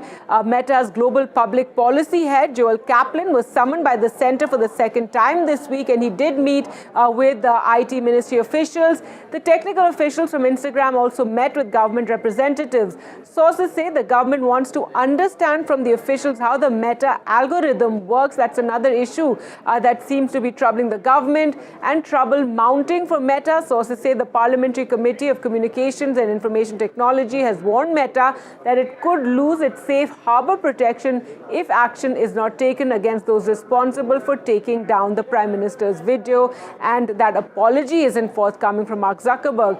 Meta has also been under regulatory scrutiny over the issue of child sexual abuse material in paid advertisements on Instagram, and the government last month slapped a notice on Meta over the issue. The parliamentary panel has warned all social media platforms to comply with the CSAM rules or face action. हमारी committee ने जो परसों बैठक ली थी, उस बैठक में हमारी कमेटी ने पत्र लिखा है मिनिस्ट्री ऑफ आईटी को और मिनिस्ट्री ऑफ होम अफेयर्स को कि प्रधानमंत्री जी का जो वीडियो उन्होंने डिलीट किया वो इंटरमीडियरी का काम नहीं है, वो पब्लिशर का काम है। और इस नाते जकरबर्ग को जो है 3 दिन के अंदर माफी मांगनी होगी। यदि माफी नहीं मांगेंगे तो उनके ऊपर जो जितने भी सोशल मीडिया प्लेटफॉर्म है उनको जो सेफ हार्बर दिया हुआ है हमने, जिसका कि वो गलत फायदा उठाते हैं, सेफ हार्बर खत्म कर देंगे। अब जितने गाली गलौज, मार पीट, उल्टे सीधे चीजें सोशल मीडिया प्लेटफॉर्म पर आती हैं, जिस किसी के खिलाफ आती है वो सभी मेटा चीफ के खिलाफ जो एफआईआर करेंगे, पूरे देश भर में एफआईआर की बाढ़ आ जाएगी और उसके बाद सभी सलाखों के पीछे होंगे। All right, so Meta officials have been meeting with the ministry, the MeitY secretary for 45 minutes is how long that meeting lasted. And Meta also shared reasons for that temporary takedown of the Prime Minister's video. And a team will also meet with IT Minister Ashwini Vaishnav. Let's go across to Diksha for more on all these developments. Diksha, take us through what we know about the meeting that's already taken place and another meeting taking place now with the minister. Gargi, from 12:30 this afternoon to around 1:15, Meta's top global officials, including its global affairs head Joel Kaplan, was in a huddle with MeitY Secretary S. Krishnan, among other officials from the Ministry of Electronics and Information Technology. Now, a series of issues have been brought to light over the course of the last couple of weeks when it comes to content moderation, when it comes to Meta's role in content moderation, and how and what kind of procedures it follows. Now, the Prime Minister's video, as officials had earlier mentioned to NDTV, what happened was Meta called it a technical glitch. It assured the ministry that when it comes to VVIPs, Meta has a two-factor authentication system when it comes to takedown of videos. The first, of course, is the automated or the artificial intelligence removal of a video that it considers violative of its policies. Now, if there is a prominent personality mentioned in these videos, then there is also a human check, officials had said.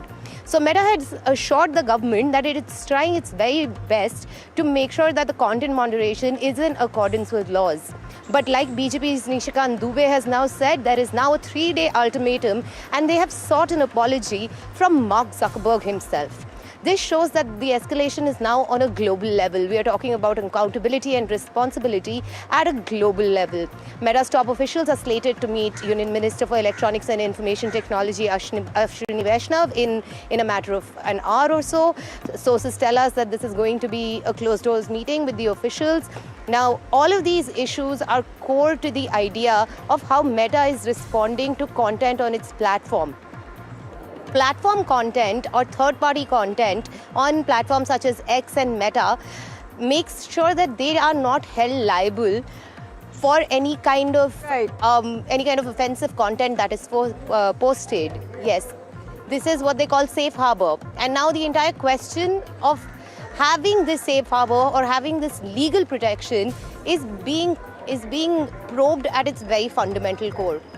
That's right, Diksha. Though it does seem, something of a threat as well, saying that if he does not apologize, Mark Zuckerberg, within 3 days, then, you can face this and this action. Let's go across to Himanshu also for more. And Himanshu, we have seen that ever since, the student protest at Jantar Mantar and, the kind of videos that went viral on platforms like Instagram, the government has really been trying to understand this, and the parliamentary committee really going hard at these social media platforms. And then, of course, you have the issue of the Prime Minister's video being removed from Facebook, and now, these threats that Mark Zuckerberg must apologize within 3 days or else these platforms could face action. You have some of their top officials right now in Delhi meeting with the ministry and minister.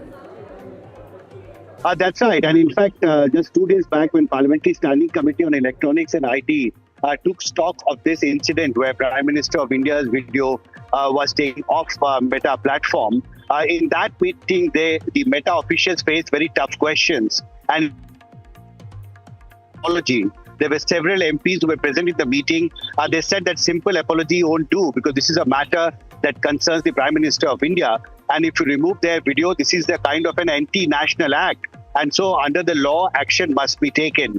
And it was in that context, the Standing Committee Chairman Nishikant Dubey actually had demanded that either Mark Zuckerberg apologizes for this incident or the safeguard protection that is given to social media intermediaries under IT Act Section 79 must be immediately withdrawn. And that forms the context in which this high-level meeting has just now started in Rail Bhavan.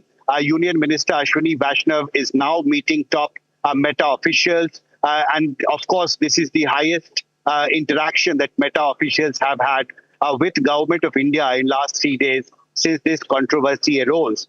And now we'll have to wait and see how government actually responds to the kind of clarification that has been given by Meta, whose officials have again and again insisted that there was a technical error because of which Prime Minister's video was withdrawn for 5 hours and then immediately they were restored. But the question is that how do Meta actually ensure that such incidents do not happen in future? And the second concern Indian government has is also with regard to the algorithm of how Meta platforms work. In fact, the Nishikant Dubey, who is the chairman of the Parliamentary Standing Committee, had categorically told us that the overall viewership of national parties like Congress, BJP, Samajwadi Party and AAP is just 23 million. And an organization which is not even registered, which is not even recognized by Election Commission, is getting 27 million views. So there are a lot of concern about how the algorithm system works of Meta platform, and the circumstances in which Prime Minister of India's video was withdrawn from Meta platform is something on which government now wants to fix accountability, and simple apology from Meta now won't work. So we'll have to wait for this meeting to get over to know more as to what communication government of India has now communicated at the highest level to the Meta team, which is now meeting Union Minister for Electronics and IT, Ashwini Vaishnav, in his office in Rail Bhavan. That's right, Himanshu, and I think the government is also trying to understand Gen Z, which is, the people, the youngsters who use these platforms more. So that's a part of their trying to understand how Instagram and the social media platforms work, and how come that other, entities are getting so much more viewership. But let's take you through this threat. Remember, an ultimatum has been given now to Mark Zuckerberg, and Himanshu and Diksha, do stay on with us, but let's take our viewers through this. We also showed you visuals, in fact, of the Meta team going in to meet with Ashwini Vaishnav. So what is this safe harbor protection? Because that is what the government has said, that if this apology is not forthcoming, Meta could lose that safe harbor protection. And this is something that protects them from facing action over items that are published on their various platforms. It's a legal shield for online intermediaries, because Facebook and Instagram are not responsible for every single content that is posted there, and they are protected. They're not treated as publishers. But should the safe harbor protection be removed, then they can face action for whatever is published on their platform. So that is what Nishikant Dubey, who heads this, the parliamentary committee, has said, that Mark Zuckerberg must apologize in 3 days' time, or else Meta could lose that safe harbor protection, which has been provided under Section 79 of the IT Act. And as I said, it protects platforms from user-generated content on those platforms and applies if due diligence rules are followed. And protection can be lost for non-compliance, and that is the threat that now faces Meta, with Mark Zuckerberg being asked to apologize within 3 days' time. Well, let's now take a look at what could happen to Meta, and that is the reason all these top officials have rushed to Delhi. What happens if Meta loses safe harbor? Well, that they could face direct legal liability. Remember, till now they are protected by various rules and laws that do not make them, they're not treated as publishers. But if that safe harbor is removed, the FIRs could be filed against the platform for anything that is found objectionable. The company officials could face legal action. Any of their officials staying in India right now could face legal action over, something that is published, higher risk of civil and criminal proceedings, and this will be brought directly against the platform, and their representatives in India could face some action, pressure to remove or moderate content faster, as well as any loss of protection would require legal process, is what would happen if this safe harbor, net was removed for Meta.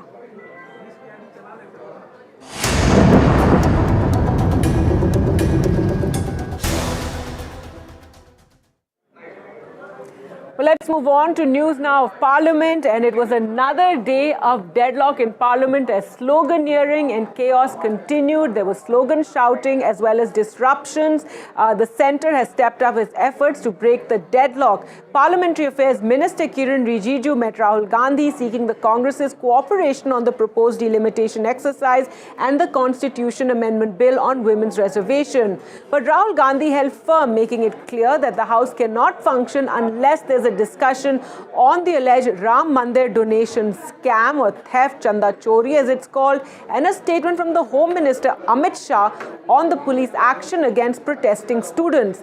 After his meeting with Rahul Gandhi, Rijiju also met Lok Sabha Speaker Om Birla and later briefed Home Minister Amit Shah. Kiran Rijiju met Rahul Gandhi with the government agenda. We wanted discussion on Chanda Chori. So the entire nation is worried about that issue. Therefore, there should be a proper discussion on that issue. Then, the beginning onwards, we are asking for a statement from Home Minister of this country, who is completely responsible for the Delhi firing and atrocities against the students. So we are asking for a discussion, debate. Parliament is for debate and discussion. They don't want any debate, any discussion. They want to bulldoze everything. They want to bulldoze every legislation, which we cannot agree at all. अभी हमारे सामने कुछ प्रस्ताव नहीं आया, इससे सुनाई देता कि बीजेपी ऐसा कर सकता है। हमारा समर्थन नहीं है, अचानक क्यों करेंगे? बोलो नहीं, हम तो विरोध भी करेंगे। All right, and staying with news of Parliament, the FCRA Bill 2026 has triggered political international reactions. The centre set to table the FCRA Amendment Bill in Parliament, and this will curb how NGOs can function or receive foreign funding as well as religious charities. With the government saying the proposed law will now tighten regulations governing the foreign-funded NGOs. Trump's ally, US Congressman Riley Moore, has put out a very strong statement on X in which he criticized the proposed amendments, and he has called them a clear attack on Christians. Remember, this has been a big complaint of the BJP and BJP supporters about Christian missionaries and Christian organizations and the way that they function in the country. Further, he has warned that this congressman has warned that it could hurt the India-US ties if FCR is brought in this manner. Now, opposition parties have also criticized the centre's proposed FCRA amendment bill, alleging it would restrict NGOs and civil society organizations that could then face action. LOP told very strongly that FC and party stand is very clear, and their opposition stand is very clear on that. They cannot bring FCRA in that old format at all. Because it is against the RSS can do anything, but no other NGO. This mindset cannot be approved. Therefore, we will oppose it very strongly. We are not going to allow them to pass that type of draconian bills. FCRA को लेके काफ़ी विवाद है, बहुत लोग उसको विरोध भी कर रहे हैं। उसका परीक्षण होगा, पार्लियामेंट में भी परीक्षण होगा, अगर आता है तो, और नहीं आता है तो फिर पोस्टपोन हो जाएगा, और पार्लियामेंट में पास हो गया तो कोर्ट में परीक्षण होगा। We don't want the US lawmakers to suggest something, and we don't appreciate any intervention from the US. This government wants intervention from US because Modi is the friend of Trump, and he always look at US and their perspective on everything this nation should otherwise decide on its own. Many a time we have opposed the move of this government, and last session they tried to bring this legislation. When they couldn't do it, they amended the rules, and they are making it draconian and impossible for these organizations to function. These comments are quite unwanted, and it has nothing to do with the so-called FCRA amendment bill. FCRA amendment, it affects all sections of society, not only Christians, and there are many other institutions of religious minorities and others who are getting foreign funds. So this is going to affect all sections. So it's not a Christian issue, and Americans have no right to talk about these laws and amendments, because it's exclusively something Indian, and we are responsible for. We have a responsible parliament and parliamentarians, and we will take care of our own issues. America should not, parliamentarians should not intervene in these types of internal matters of our country. We strongly oppose the FCRA bill, no doubt about it, because it is totally against the secular fabric of this country, and the donations and the charity works in India will become a standstill. This is with ulterior motive the government is bringing that bill. But one point, it is not the US Congress member or Senate member to decide whether the bill is to be passed. It is absolutely the domain of Indian Parliament to pass it or not to pass. So his comments are unwarranted, but we strongly oppose the FCRA bill. It is not to be decided by the American people's representative, but it is a Parliament of India will decide on this issue. All right, some breaking news now coming in from Uttar Pradesh, where a report on the Sambhal violence has been tabled in the Legislative Assembly. Remember, this pertains to the violence that broke out in November 2024 in Sambhal. The issue centers around a masjid there, and with the allegations or claims that it's over a temple that it was built, and then violence broke out when a team arrived in Sambhal, and the report has now found that it was a pre-planned conspiracy. This is what has been revealed in the Judicial Commission report. Remember, 4 people died, several cops were also injured during this violence. Well, let's go across to Ranveer for more on this story. And Ranveer, give us more details of what this report has found. And the commission has mentioned the role of the Member of Parliament from Sambhal as well.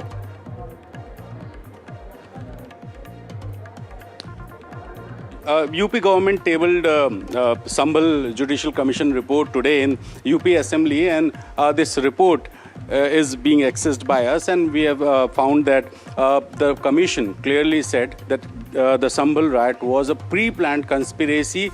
Muslim population was misinformed, and they were provoked by some who wanted to disturb the law and order situation in Sambhal. And the report also claims that Samajwadi Party's Sambhal MP, Ziaur Rahman Burke, along with a former MLA and his son, they are clearly involved in this case. And the report also said that the firing took place was not the bullets fired by people who were present inside the mob, not by the police. While earlier we have seen that the allegations were on Sambhal police, that Sambhal police fired on the mob, and that's why 4 people lost their life. But now the commission clearly said that the firing was done by some who want to disturb the law and order situation, and police is not responsible for that firing. So 4 people lost their lives in Sambhal on 24th of November 2024,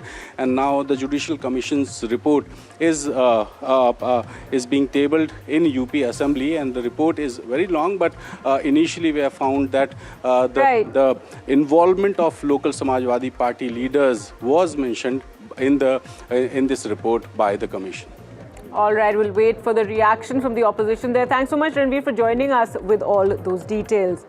Well, moving on to other news now, and ever since the Cockroach Janata Party protest at Jantar Mantar and, the reaction that we've seen among the Gen Z, all political parties now want to reach out to the Gen Z, and not just political parties. In fact, the RSS also making an outreach to Gen Z and Gen Alpha. It's a pitch to India's youngest generation. RSS Chief Mohan Bhagwat will be addressing 2,000 Gen Z and Gen Alpha students from more than 100 cities in the IIM UN Annual Championship Conference in Mumbai. This is on the 6th of August with discussions centered on national and global issues.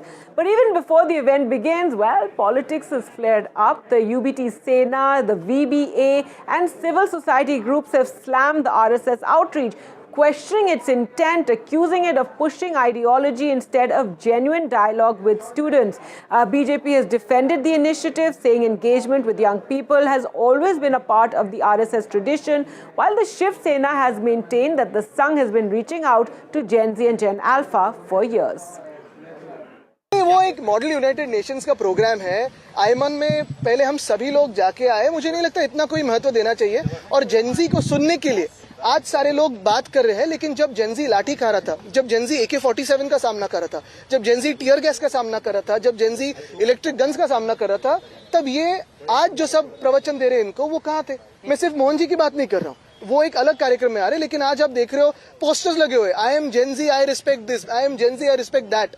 जब Gen Z सवाल पूछ रहा था तो जवाब देने के लिए आप कहाँ थे? आप तो पार्लियामेंट में भी नहीं आ रहे। पार्लियामेंट में आओ, बात करो। आरएसएस का वैसा भी कुछ संबंध नहीं है, लेकिन अभी भाजपा नीचे गिर रहा है। डायरेक्ट राजा और वजीर को बुद्धिबल के पट के ऊपर डायरेक्ट राजा और वजीर को जब चेक होते हैं तो आउटसाइड बचाने के लिए आते हैं। हमने बुद्धिबल का पट देखा है ना, राजा को और वजीर को जब भी तो कोई भी प्यादी भी बचा सकता है, और होता भी है बुद्धिबल में। राजा का चेक दिया हुआ कैंसिल होता है, वजीर को चेकमेट कैंसिल होता है। बुद्धि बल के पट में होता है तो इधर तो होगा ही। मोहन भागवत जी शुरू से ही संघ में छोटे आयु के बच्चों से लेकर के युवाओं तक सबके बीच में विचार मंथन वे करते आए हैं। ये कोई नई पहल नहीं है। यदि आप संघ की शाखा में जाओ तो शिशु की भी शाखा होती है, युवाओं की भी शाखा होती है और बड़े बुजुर्गों की भी शाखा होती है। इसलिए सब तबके के साथ आदरणीय संचालक जी संवाद करते रहते हैं और उसी संवाद की एक पहल है, ये कोई नई पहल नहीं है। हर जो है लीडर का काम है या कोई ज्येष्ठ लोग होते हैं, वो चाहते हैं कि भाई ठीक है, जैन जी के जो लोग हैं उनसे बातचीत करें, संवाद रखें, कोई गलत बात तो नहीं है उसमें। The Rashtriya Swayamsevak Sangh has been reaching out to the Gen Z and the Gen Alpha for the past 2-3 years. There are core issues of nation first, culture, discipline, making your contribution to civic duty as an ongoing process.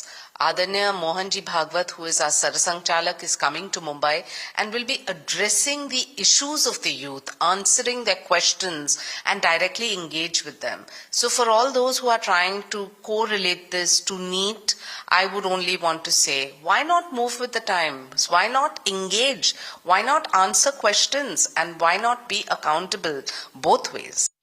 Mohan Bhagwat इनसे बात करने के बजाय आप उनके माता पिताओं से बात किया तो अच्छी होगी, क्योंकि माता पिता भी उसको सुनाएंगे कि आपने कभी बच्चा संभाला नहीं है तो आप कैसे हमको उपदेश देते हो। ये है। दूसरा जो है वो आप क्या रेजिमेंटलाइज करना चाह रहे हो समाज को, और रेजिमेंटलाइज करना चाह रहे हो तो आपकी विचारधारा पहले बताइए। ये तो बिल्कुल इस देश के युवाओं ने फोर्स करा है, जहां पर नरेंद्र मोदी को भी रात के 11-11 बजे जाकर इंस्टाग्राम पर रील डालनी पड़ रही है। अब मोहन भागवत का भी जेनजी से बात करने का मन कर रहा है, तो देर से ही क्यों ना हो, लेकिन इन लोगों को आप समझ में आते हो कि जेनजी को इग्नोर नहीं कर सकते, डिसमिस नहीं कर सकते, बात करनी पड़ेगी और बात करेंगे तो ही अच्छा है, क्योंकि ये लोग देश का भविष्य है। The students of the country have reacted against this government. The students, the youth, they have stood like a rock against the injustice they had to meet from this government. And this government was forced to take a decision on Dharmendra Pradhan. This government attacked the students. This government fired pellets on them. This government also used AK-47. So now the RSS chief meeting the Gen Z to understand, the RSS should understand the people's mindset of the country. The RSS should also understand that people are frustrated with this government. Right, so everybody wants to be friends with the Gen Z. With that, we'll slip into a short break on the other side of fresh political face-off in Tamil Nadu. Stay with us.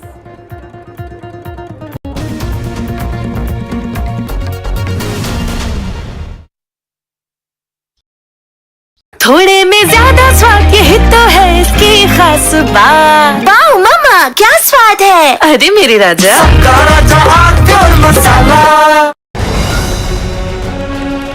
Straight from the heart of the newsroom to the core of the stories shaping your world. Join me, Gargi Raut, as I track all the developments as they break. Live from the NDTV newsroom, weekdays at 4 p.m.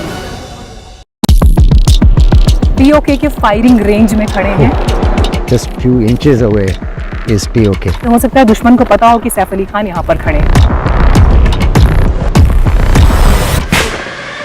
Is it fire?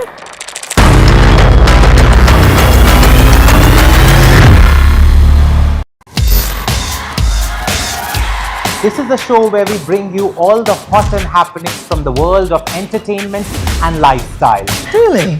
Fashion that made you gag. Films that made you fangirl. Art that made it to the gram, and trends that kept us with the program. Let's get it. Hello and welcome to a brand new show. I am your host Mayank Chaudhary and this is Limelight. front lines of Kargil. The fury of Operation Sindhu. So many attacks. The chaos and cries of disaster zones. To fighter jet cockpits. And the world's most defining interviews. It's incredible. He has seen history break. Live. Unfiltered. 20,000 hours of live broadcasting. Welcome to Left, Right and Centre. Hard facts. War-struck country. Hard questions. In the Ukraine. 30 years of trust. In the Kargil area. North Ukraine. In France, in Italy. At Srinagar. Vishnu Shom for NDTV. Vishnu Shom. Only on NDTV. From the newsroom to the studio to the thick of political action. Now watching NDTV 24/7. The hope is that beyond this election, this will be one of the major issues. With multiple challengers in the fray, the TMC also has done a bit of rejigging. Remember, this is also a district that has been plagued by communal violence. Come to some of the sabhas that the BJP is also organizing, especially in the villages of West Bengal. When stories have impact, Padmata Joshi, managing editor and primetime anchor. then news has influence. The buck stops here with Padmaja Joshi. Your work is being watched by people. You think that you're making an impact in this time.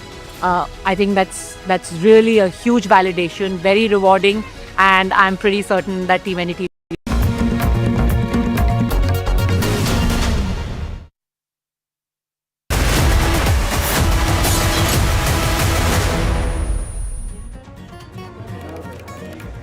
Welcome back. You're watching NDTV Newsroom, and let's focus now on Tamil Nadu, where there's been a fresh political face-off that has taken place in the Tamil Nadu Assembly with the budget session taking place today.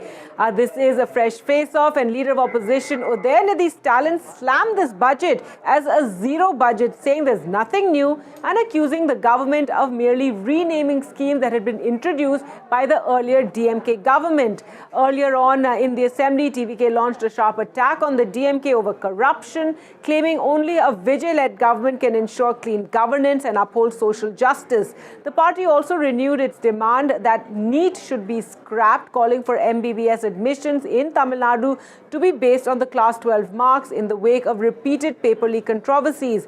Meanwhile, the government also doubled down on its youth and education push, unveiling big-ticket allocations for bicycles, school modernization, campus cleanliness, laptops, as well as AI training for 5 lakh students by 2031. Well, NDTV spoke with Udhayanidhi Stalin. Listen in.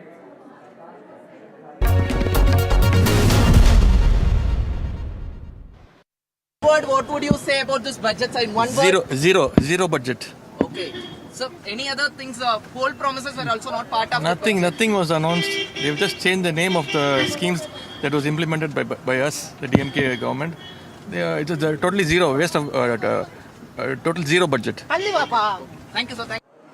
All right, Leader of Opposition Udhayanidhi Stalin there, who remember was arrested yesterday. It was a whole day of high drama in Tamil Nadu after Udhayanidhi was arrested over his alleged remarks against Trisha. Well, he may have walked out on bail and attended assembly today, but the political battle over his arrest for the alleged double meaning remark is only getting fiercer. The DMK has dubbed the arrest political vendetta. Party chief MK Stalin has accused the Vijay government of trying to intimidate Udhayanidhi, saying arrogance paves the way for destruction.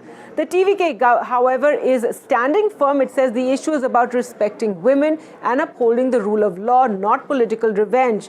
Minister Adhav Arjuna has thrown down the gauntlet, daring Udhayanidhi to resign as an MLA and contest without the DMK banner, and claiming even a common woman candidate could defeat him.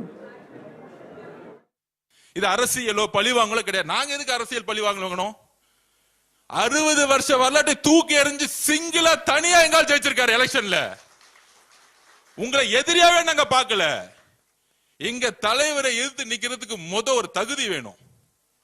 இன்னைக்கு challenge பண்றேன் திரு உதயநிதி அவர்களே, உங்க தாத்தாவோட identity, திமுகவோட identity எல்லாத்தையும் தூக்கி போட்டு உங்க எம்எல்ஏ போஸ்ட் ரிசைன் பண்ணிட்டு வாங்க. எங்க தலைவர் சாமானிய ஒருத்தரை நிப்பாட்டுவார். அதே சேப்பாக்கத்துல சாமானிய ஒரு பெண்ணை நிப்பாட்டுவார். சாமானிய ஒரு பெண்ணை சேப்பாக்கல இன்னைக்கு நாங்க நிப்பாட்டுக்கு ரெடி. சேலஞ்ச் பண்றோம். ஒரே ஒரு முறை எங்க தலைவர் வருவார் பிரச்சாரத்துக்கு, ஒரே ஒரு முறை தான் வருவார். டெபாசிட் வாங்க மாட்டீங்க, எழுதி வச்சுக்கிறீங்களா? இன்னைக்கு சேப்பாக்கல எலெக்ஷன் நடந்துச்சுன்னா ஏன் தெரியுமா? திமுக இன்னைக்கு எதிர்க்கட்சி தலைவரானதுக்கான காரணமே கூட்டணி கட்சியினாலதான். I condemn the speech of Udhayanidhi. Strongly condemn. Uncivilized speech. Uncivilized speech. I condemn his speech. But these speeches will not hamper anything to the government headed by Mr. Joseph Vijay. He will carry on. Joseph Vijay will successfully run the government for these 5 years. He will come back again after 5 years. Everybody agrees that it was an obscene remark, and we never heard of that too from a very senior leader. So definitely this government has a responsibility to ensure that no one can escape the rule of law by after committing such a despicable crime. So that's why this government has taken a very firm action on that. Dramatic scenes unfolded after arresting Udhayanidhi Stalin. Even court comes down, said the arrest is not necessary. They have given him a bail also. So how TVK reacts to this? Do you think arrest is necessary? Yes, it just reinstills confidence among the people of Tamil Nadu that irrespective of who the person is, if they do any wrong, they'll be facing legal consequences. So this is just confidence given to all the people of Tamil Nadu. What could be the next course of action? So now you have inquired Udhayanidhi Stalin. Now he has been released also. Why such drama? That's not drama as such. The police has taken the due course of action. They have gone and summoned him. He has not come. So the DMK had created some chaos when the arrest has happened. And if he had cooperated for the inquiry properly, I don't think any drama would unfold at the scene. Well, let's get you more details of the budget. And Vijay's first budget in the Tamil Nadu Assembly has actually doubled down on welfareism. Several schemes have been announced by the Vijay government. Well, let's take a look at some of those schemes. One of the announcements grabbed the biggest headlines, a 560 crore allocation under which every child born in a government hospital will receive a 1-gram gold ring. The scheme is set to be rolled out in September and is part of a wider welfare-focused budget that also includes major spending on education, free laptops, bicycles, school modernization, as well as enhanced marriage assistance. The government says the measures are aimed at strengthening public health care, supporting families, and investing in the state's future while reinforcing its people-centric governance model.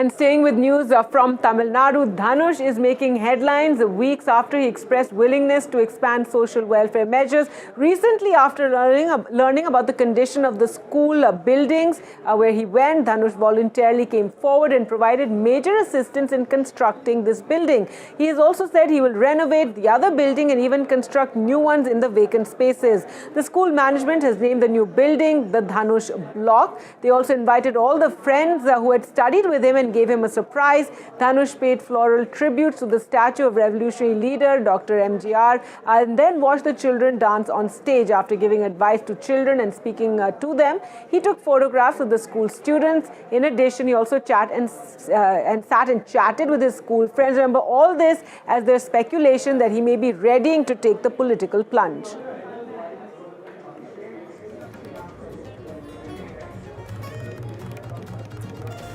So with that, we'll slip into a short break. More news and updates on the other side. Stay with us.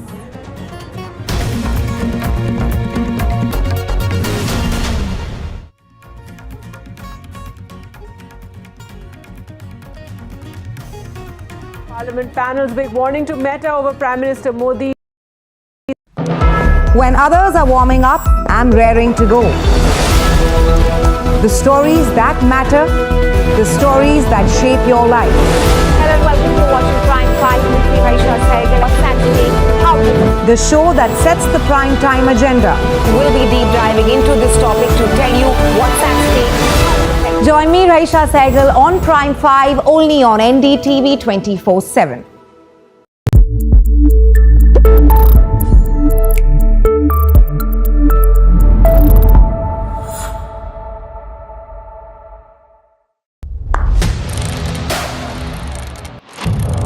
What seems settled for me is unfinished business.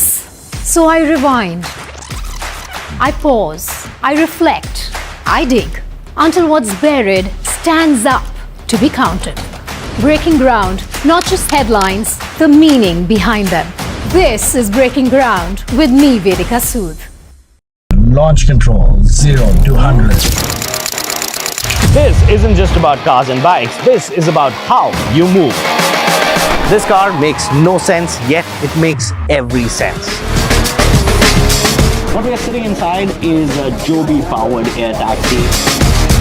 Your friend said, "Ye le le." We said, maybe not. Hi, my name is Siddharth Sharma. I'm your NDTV Automate, your ultimate guide into the world of automobiles and mobility.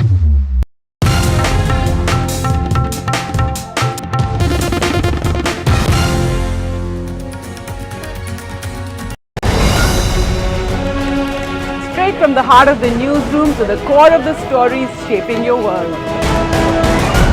Join me, Gargi Raut, as I track all the developments as they break. Live from the NDTV newsroom, weekdays at 4 p.m. PoK के firing range में खड़े हैं. Just few inches away is POK. हो सकता है दुश्मन को पता हो कि सैफ अली खान यहाँ पर खड़े हैं.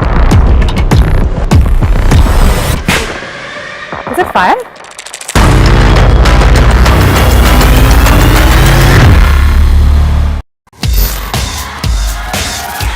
This is the show where we bring you all the hot and happenings from the world of entertainment and lifestyle. Really?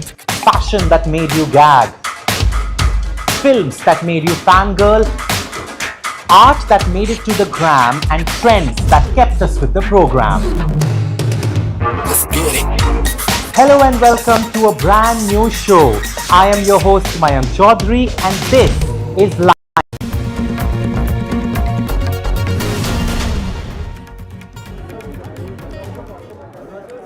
Welcome back. Now a special report. And 7 years after the abrogation of Article 370, Jammu and Kashmir is witnessing a generational shift. There is a solid shift that is being seen on the ground. In fact, a new generation has grown up amid changing realities with greater focus on education, careers, tourism and business opportunities. While the region has seen development and administrative changes, debates over political rights, statehood and identity, however, continue to remain part of Kashmir's evolving story. Take a look.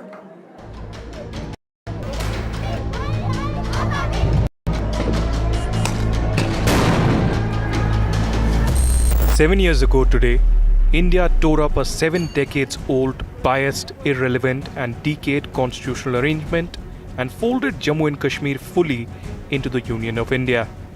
Tonight, on the other side of the line of control, in the territory Pakistan calls Azad or Free Kashmir, the streets are anything but free. Over the next few minutes, we take you across the divide. One side building railways through mountains, the other side burying its own people. This is the story of two Kashmirs, 7 years apart.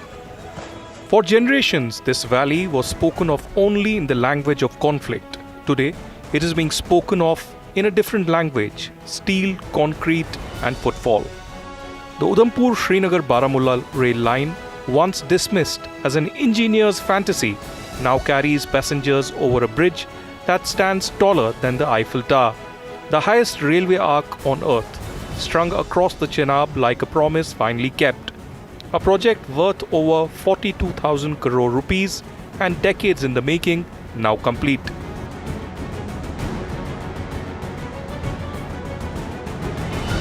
Look beyond the tracks and the story repeats. Highways are cutting through terrain that swallowed construction crews for years. 47 projects, over 800 kilometers, tens of thousands of crores poured into asphalt and tunnels that were once considered impossible. And where there is a road, there is now a tourist.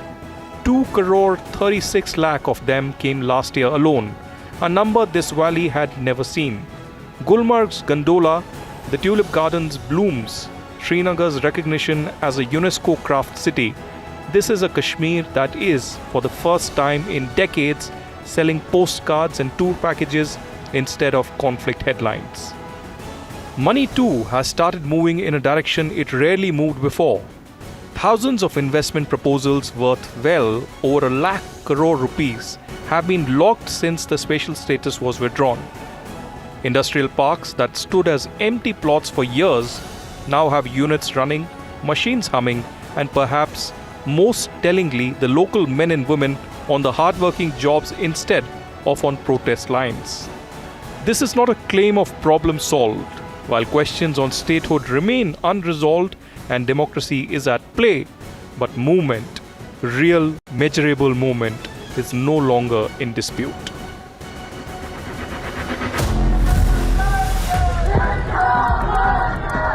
Now cross an imaginary line that both nations claim and neither fully controls. On the other side of Kashmir, the side Pakistan occupies forcibly, there are no gondolas this summer. No tourists either. There's only a state-enforced curfew, internet blackout as well, and tear gas smoke is in the air. In Muzaffarabad, Rawalakot, Mirpur and Kotli, this has been a summer of grief. It began in June when the region's top court upheld 12 assembly seats reserved for non-resident refugees. Seats in Civil Rights Coalition, the Jammu and Kashmir Awami Action Committee, said were rigging local democracy before a single vote was cast. And now, within weeks, that Democratic Civilian Coalition was banned as a terrorist outfit. Within weeks after that, its marches were being met.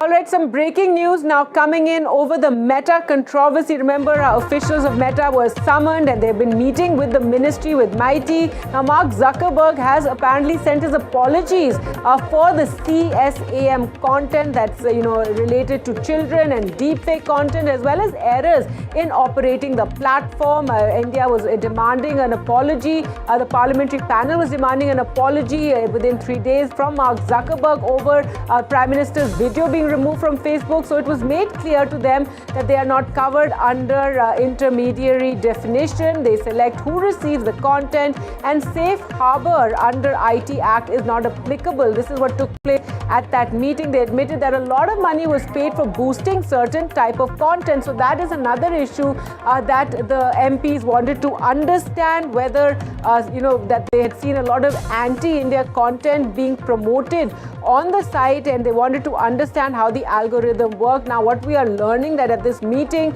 that the Meta officials admitted that a lot of money was paid for boosting certain type of content. They apologized and regretted the mistake. So, is this enough? That's the big question. Remember, the parliamentary panel had asked that Mark Zuckerberg apologize within 3 days, or that the Meta platform could lose that safe harbor coverage that it has, where it is not treated as a publisher. It receives certain protection regarding the kind of content that is published on its website, on its platform. So it was made clear to the officials that they are not covered under under intermediary definition, and select who receives the content. Remember, this entire controversy exploded after the Jantar Mantar protest, and the government wanted to understand how certain reels were going absolutely viral, and how a lot of and also allegations that anti-India content was seen as getting a lot more traction on the Instagram platform. Also, the removal of the Prime Minister's video has been a huge controversy. Well, let's go across to Diksha now for more on this entire story. And Diksha, what is the latest you can share with us about this meeting that has taken place with the top officials of Meta, with Mighty, and also an apology from Mark Zuckerberg? Gargi, what we have noticed is that the government has come down very heavily on Meta for promoting what it has called abusive content and a threat to public order. They have made it very clear, and they have been extremely vehement in their assertion that if Meta, out of which WhatsApp itself has nearly 850 million users in India, if Meta wants to function in the Indian market, it has to adhere to India's legal framework. Now, post this, we are just having breaking news coming that Mark Zuckerberg has apologized. This was a key demand of the BJP chief, Nishikant Dubey, who heads the Parliamentary Standing Committee on IT. They had said that that Meta cannot use Safe Harbor as a shield to protect them against third-party content that clearly violates the law of the land. The government has been very clear that it is imperative that Meta not censor content just based on community guidelines that it is not being transparent about. One of the flashpoints in this debate was, of course, the Prime Minister's video, which was restricted temporarily on Facebook, after which the entire controversy escalated with now Meta's chief, Mark Zuckerberg, apologizing. The meeting with Union Minister Ashwini Vaishnav, we are told, lasted for 25 minutes. Meta's top global affairs head, Joel Kaplan, was present at the meeting. The meeting details from the ministry are yet to emerge, but we are tracking them. We are trying to establish what is it that the government wanted. But we see that one of the key things that have come out of these meetings today is that Zuckerberg has apologized. All right, we're also joined by Akhilesh. And Akhilesh, so, what does this now mean? Mark Zuckerberg has apologized for a number of things, including, the child content that was hosted on Instagram and deepfake content, and also errors in operating the platform, which I assume means the removal of the Prime Minister's video, which is an issue that has become, a huge controversy, and that apology was by the Parliamentary Committee. That's correct, Gargi. With the Parliamentary Standing Committee on Electronics and IT, which is headed by BJP MP Nishikant Dubey, took very strong objection, Meta removing Prime Minister Modi's video. And apart from that, there were also complaints in the past about child sexually exploited video and content was also shown on the Meta platforms. So that was very objectionable. And in fact, on 3rd of August in the meeting, the Meta officials were summoned and they were told very clearly that Mark Zuckerberg has to apologize for this mistake of removing Prime Minister Modi's video, because as per Indian IT Act 79(3) section is very clear that intermediaries, they have a protection, legal protection, and they cannot be prosecuted for any content which is posted on their platform. But in this case, the Standing Committee has found out that by removing the content of President Modi's video, it was very clear that Meta was not working as intermediary, or was working like a publisher, and publisher has to be prosecuted in case of any kind of editorial judgment. So this was the plea which was taken by the Parliamentary Standing Committee, that also returned to Home Secretary and also to the Media Secretary about this matter. Just now, Meta officials had a meeting with the Media Minister, Mr. Ashwini Vaishnav, and now we have got this information from the sources that Mark Zuckerberg has apologized. In fact, the Parliamentary Committee had given him 3 days' time to apologize, and now this has been confirmed that he has apologized for the error. And also, what they admitted, that a lot of content was shared on Meta platforms by taking a lot of money. Huge money was taken to distribute this kind of content. So this is also very alarming, and the government has taken a serious view of it.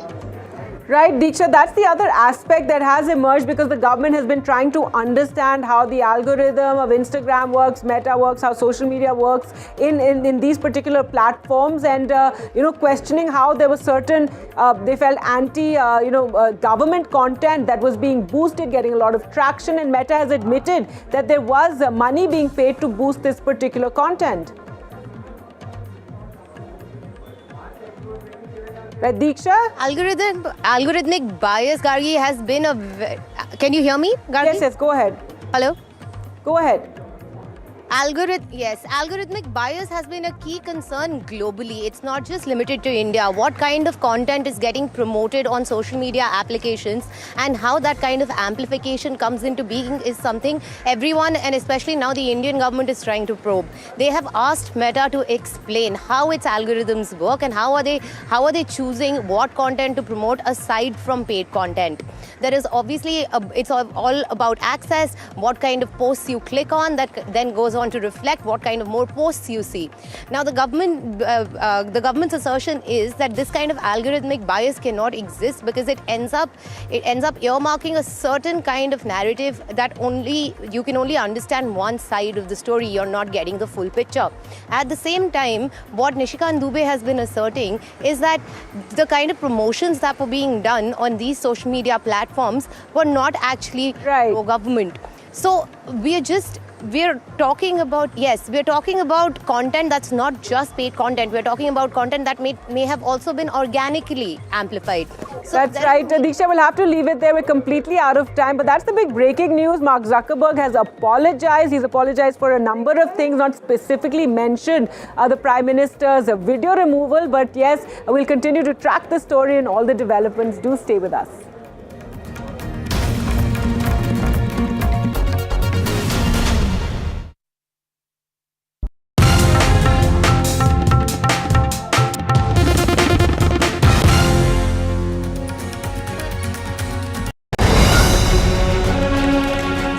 the heart of the newsroom to the core of the stories shaping your world. Join me, Gargi Raut, as I track all the developments as they break. Live from the NDTV newsroom, weekdays at 4 p.m. PoK के firing range में खड़े हैं. Just few inches away is POK. हो सकता है दुश्मन को पता हो कि सैफ अली खान यहाँ पर खड़े हैं. Is it fire?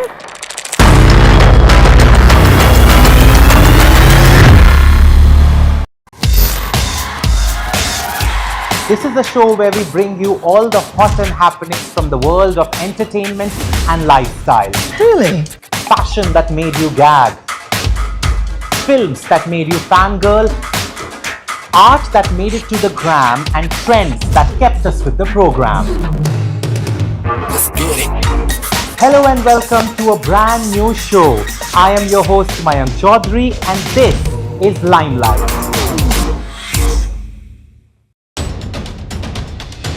From the newsroom to the studio to the thick of political action. You're watching NDTV 24/7. The hope is that beyond this election, this will be one of the major issues. With multiple challengers in the fray, the TMC also has done a bit of rejigging. Remember, this is also a district that has been plagued by communal violence. Come to some of the sabhas that the BJP is also organizing, especially in the villages of West Bengal. When stories have impact. Padmaja Joshi, managing editor and primetime anchor. Then news has influence. The buck stops here with Padmaja Joshi. Your work is being watched by people. You think that you're making an impact in this time. I think that's really a huge validation, very rewarding, and I'm pretty certain that Team NDTV will go from strength to strength. When others are warming up, I'm raring to go. The stories that matter, the stories that shape your life. Hello and welcome to watching Prime 5 with me, Raisha Sehgal. What's happening? How to The show that sets the prime time agenda. We'll be deep diving into this topic to tell you what's at stake. Join me, Raisha Sehgal, on Prime 5, only on NDTV 24/7.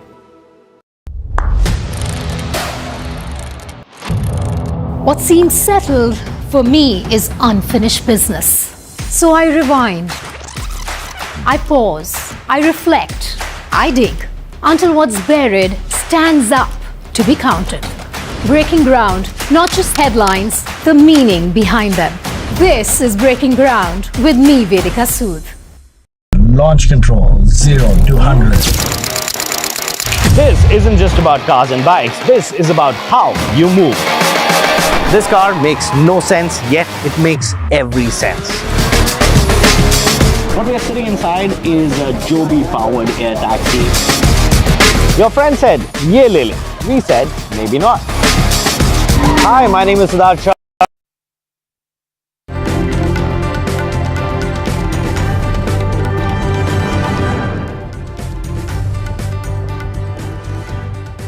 Hello and a very warm welcome. You're watching Prime 5 with me, Raisha Sehgal. Short while ago, Mark Zuckerberg has issued an apology. We're taking you through all those details and lots more lined up. But first, the headlines.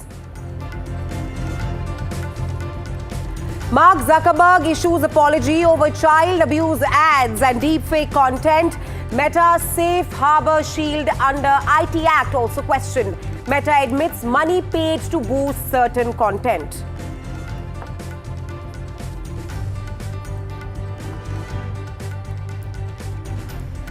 Meta's top officials meet government over takedown of Prime Minister's video, gives reasons for why video was briefly blocked. Now, meeting with Ashwini Vaishnav underway. Udhayanidhi Stalin hits out at Vijay government, calls his arrest a diversion from real issues, accuses TVK of rebranding and relaunching DMK schemes. So what do you have to say regarding the CM silence? Yesterday we saw the drama that unfolded with your arrest and everything. And you have to ask him. No, he is only silent. You have to ask him. Please go question.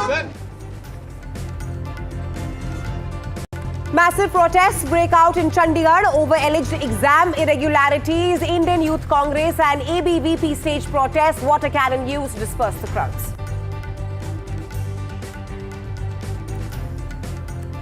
Bombay High Court allows Nitin Gadkari to sue social media giants over E20 AI deepfakes. Gadkari sought removal of deepfakes, demanded 11 crore for reputational harm.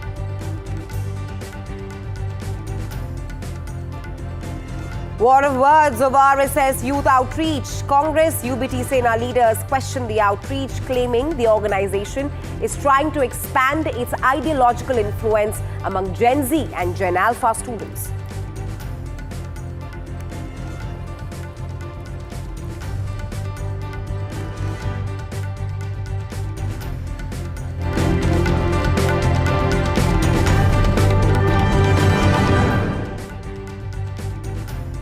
Our top focus on the show today, Mark Zuckerberg has now sent his apologies for the CSAM content, deepfake content and errors in operating the platform. It was made clear to them that they are not covered under intermediary definition. They select who receives the content. Safe Harbour under IT Act not applicable, and they also admitted that a lot of money was paid for boosting certain type of content on various social media platforms of Meta. They've now apologized and regretted the mistake. All right, we have our reporters who've been tracking the story very closely here with us, Diksha Bhardwaj and Himanshu Shekhar as well. Diksha, if I can come to you first. Mark Zuckerberg has issued an apology on various issues on CSAM and also on Prime Minister Modi's video being taken down. This, of course, comes after round one of meeting of the government officials with Meta top heads. What perhaps can you expect at this point of time?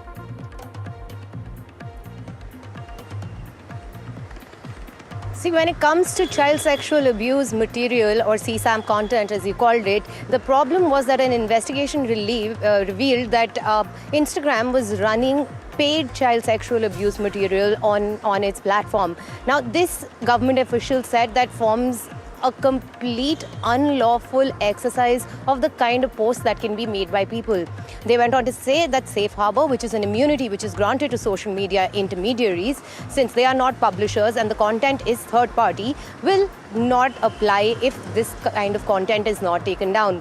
The government came down heavily on Meta, and we have seen that over the last few weeks, a number of conversations have happened between the India policy team and the Ministry of Electronics and Information Technology. Today, Meta's global policy chief, Joel Kaplan, came in for a meeting and met MeitY Secretary S. Krishnan and then went on to meet Union Minister Ashwini Vaishnav. Now, from what we have gleaned from these meetings is an immediate response from Meta. The response is simple. CEO Mark Zuckerberg has apologized. They have apologized for CSAM content, for deepfakes, and for posts that were taken down erroneously. Now, when we talk about CSAM content, we've already discussed that NCPCR is also summoned Meta tomorrow to explain why this kind of material is being circulated. NHRC has also issued summons to the company. Right. Aside from this, when you talk about deepfakes, we've seen that a case has been filed in Hyderabad regarding morph pictures of Prime Minister Narendra Modi. So, Meta is facing fire on all ends at this point. Right, Diksha. And of course, on the morph pictures of Prime Minister Modi being circulated, the Hyderabad police had also summoned Meta India head. But if I can come to Himanshu, all this comes as round one meeting has completed today and round two meeting will take place tomorrow. There's also a meeting with Ashwini Vaishnav which is underway as we speak. Give us some details about that as well. And also the fact that the Indian government has clearly told Meta that if you want to function in India, you have to follow the Indian rules. That is exactly the point that has been communicated to the Meta team, which has met first the Ministry of Electronics and IT Secretary and now Ashwini Vaishnav. And this meeting with Union Minister was held in his Rail Bhavan office. We were there outside. It lasted around 25 minutes. And after this apology, information has now come out. So clearly, I think government has made this very clear to the Meta team that there are certain laws in India and they must abide by these laws. And the apology that has been tendered by Mark Zuckerberg essentially is on 3 counts. And there were 3 points of concern that were put before Meta when the Meta team had met the Parliamentary Standing Committee on Electronics and IT. One, why the Prime Minister of India's video was taken off the platform for almost 5 hours. Second, there is a lot of concern about child sexual abuse material that is now being published on Meta platforms and also content against women. That was the second point that was made, and also the deep fake content. So on all these 3 counts,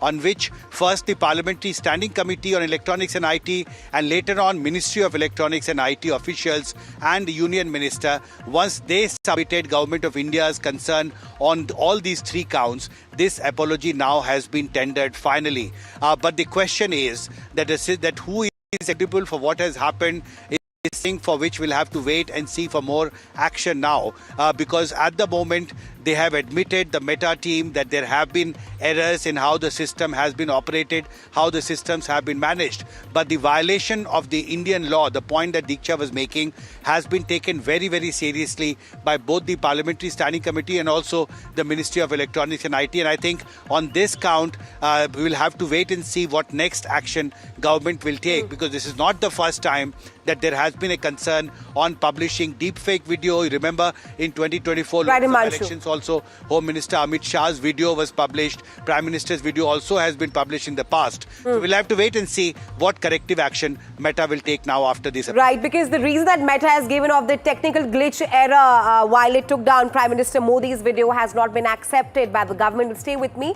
I'll come back to you shortly, Diksha and Himanshu. We have some more breaking news coming in. This is regarding the inside details of the meeting of Meta officials with the IT Ministry Secretary. Meta sources, government has now told social media platforms to comply with the Indian laws. Officials say that the move is not aimed at curbing free speech. Government has also flagged concerns over arbitrary takedowns, selective enforcement, Prime Minister's post removal among key issues which were raised with platforms. Government has also raised concerns over abusive content on platforms of Meta. Others say they have stringent moderation, fact-checking systems. Platforms tell government misuse is neither deliberate nor knowingly allowed. So these are some of the key issues which were discussed today when the meeting happened between the government officials, the Meta officials, and that with the Meta officials. First round of meetings has concluded, and we are waiting for the second round of meeting, which will take place tomorrow. I want to go back to Diksha and Himanshu more on this. Diksha, if I can come to you first, before we talk about the second round of meeting, which will take place tomorrow, give us a lowdown of what all has happened today. The government has told Meta about some key issues, pardon me, which were discussed, from Prime Minister Modi's video being taken down to certain posts getting more boost, to the fact that there have also been child sexual abuse content on Meta platforms. Diksha.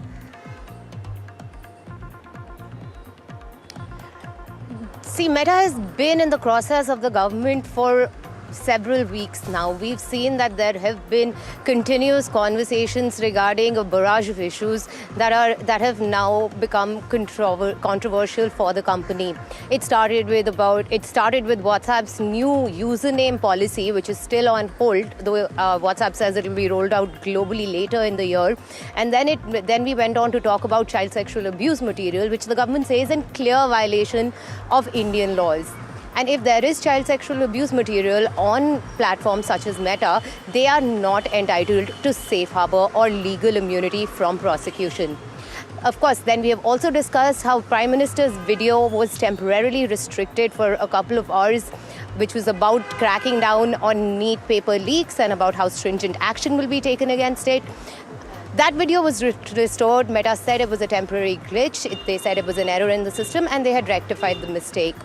Then we have also had larger conversations now with the IT cell asking for explanation from the social media giant about algorithmic bias. How is it promoting certain kinds of content? What kind of content is being promoted? How much of it is being paid for? What is organic content? So while we're talking about Meta, we are also talking about larger regulatory questions when it comes to content moderation, and the government has sought action. Mark Zuckerberg's apology clearly shows that Meta is taking this very seriously. Right, absolutely, Diksha. And of course, the cornerstone is that the Indian government has clearly said that if Meta wants to function in India, it needs to abide by the Indian rules, laws and regulation. I'm going to go back to you, Himanshu. Himanshu, we are waiting for the second round of meeting with Meta and IT Ministry tomorrow. What perhaps can we expect? Will it be on the same lines as what has happened today, which is account safeguards, compliance and law, and also deepfake content on various Meta platforms? Because the round 2 meeting comes after Mark Zuckerberg's apology. Well, Rahesha, there are two primary laws which has clearly been violated in these cases, the complaints that have been registered before the Meta team. One, of course, is the IT Act, and there are very specific IT rules which bars publishing of all kinds of child sexual abuse related content or content against women. So this has clearly been violated. There is a Digital Personal Data Protection Act, which clearly outlines the roles and responsibilities and the accountability of companies which create these social media intermediaries and the platforms which are now have clearly violated the Indian law. So the second important thing is we'll have to wait and see what next action Meta takes, because the apology is an admission of the fact that wrong has been committed. So under the law, under both IT law and also the Digital Personal Data Protection Act, there are very clear rules under which Government of India can initiate a strong, stringent action against Meta. So we'll have to wait for what Meta does next, and also whether government is now planning to take action on the basis of the fact that a certain kind of violation of the Indian rules has taken place. A third important thing is the Standing Committee of Parliament on Electronics and IT also has given 10 days for Meta to submit in writing the questions and the issues that were raised by members of parliament in the meeting that was held day before yesterday. So Meta response in writing before Parliamentary Standing Committee is also very important, because Parliamentary Standing Committee is now working on a report which will be tabled before Parliament of India on how the social media rules and regulations are being followed in India. So I think from the legal legislative point of view, and also from the point of view of violation of the IT rules, which are very, very clear in this case, I think Meta is in a dock now. So we'll have to wait and see what first Meta will do next after this apology by Mark Zuckerberg. And second, whether Government of India plans now to take action against the Meta platforms. Of course, we're tracking the round 2 meeting of Meta and IT officials very closely with the both of you, but thanks very much. Let's now give you a lowdown of all that has happened today when it comes to government versus Meta. The government has turned up the heat on Meta after a high-level meeting with its top global executives over the Prime Minister's video takedown row. In a 45-minute meeting chaired by the IT Ministry Secretary, Meta explained the reasons behind the removal of Prime Minister's paper leak video from Facebook for a span of 4 to 5 hours. That video was taken down. Parliamentary panel has now issued 3 key directives. First, it has sought an unconditional apology from Meta CEO Mark Zuckerberg within 3 days, which has happened. Zuckerberg has apologized just a short while ago. Second, the panel has directed strict action against platforms carrying CSAM, that's child sexual content, and also objectionable content targeting women.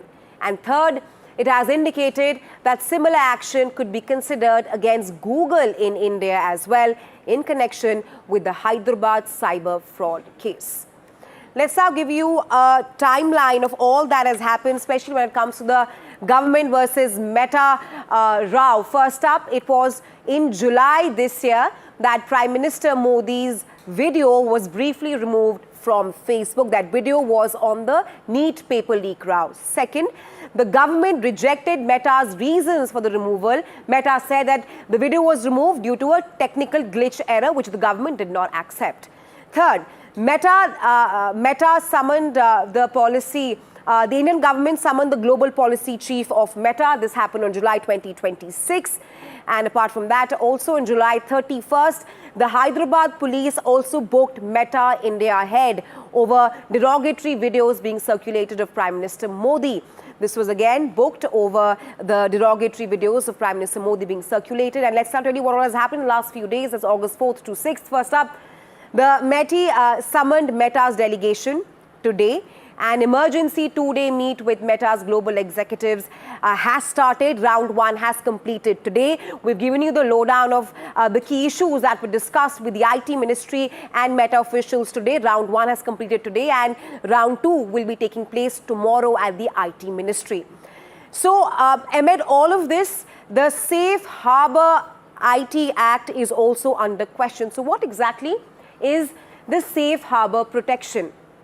First up, this is a legal shield for online intermediaries, such as Google, X and YouTube. So it is provided under Section 79 of the IT Act, and this covers various social media sites like Meta, Google, X and YouTube, protects platforms from user-generated content liability. Apart from this, it also applies if due diligence rules are followed, and it also acts on lawful directions from the authorities. Now, if they fail to meet those obligations, it can also be used as protection can be lost for non-compliance. So these are some of the major aspects as to what is the Safe Harbour protection, which is under question of Meta. Now, what happens if Meta loses Safe Harbour? Because at this point of time, Meta's Safe Harbour Protection Act is under question. Now, if Meta were to lose Safe Harbour protection, it could face direct legal liability for content hosted on its platforms. Also, FIRs could be filed against the platform as well. That means law enforcement agencies could file cases not just against individual users, but also against the company. Company officials may also face legal action, and its officials might also come under fire. Higher risk of civil and criminal proceedings in this case as well. It also increases Meta's legal exposure, and it puts greater pressure on the company to monitor and remove content more aggressively. So any loss of protection would require legal process at this point of time if the Safe Harbour protection law is removed. And lastly, any loss of protection would require legal process. So this is where things stand when it comes to the government versus Meta showdown. At this point of time, shifting our focus to other stories.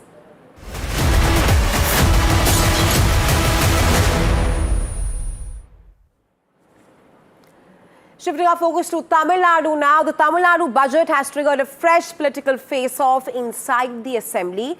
LOP Udhayanidhi Stalin has slammed the budget as a zero budget, saying that there's nothing new and accusing the government of merely renaming schemes introduced by the DMK.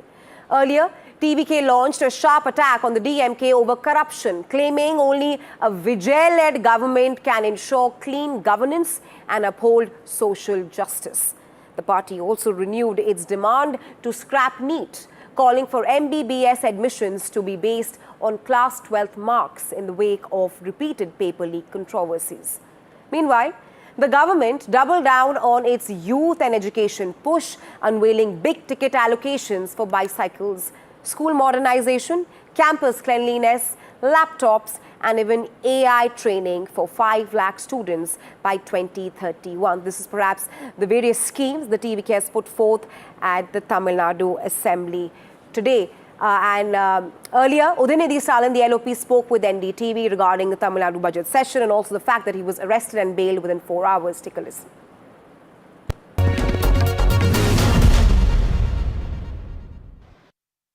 What would you say about this budget in one word? Zero budget. Okay. So, any other things, poll promises were also not part of Nothing was announced. They've just changed the name of the schemes that was implemented by us, the DMK government. It is totally zero, waste of total zero budget. Thank you, sir. One word, what would you say about this budget in one word? Zero budget. Okay.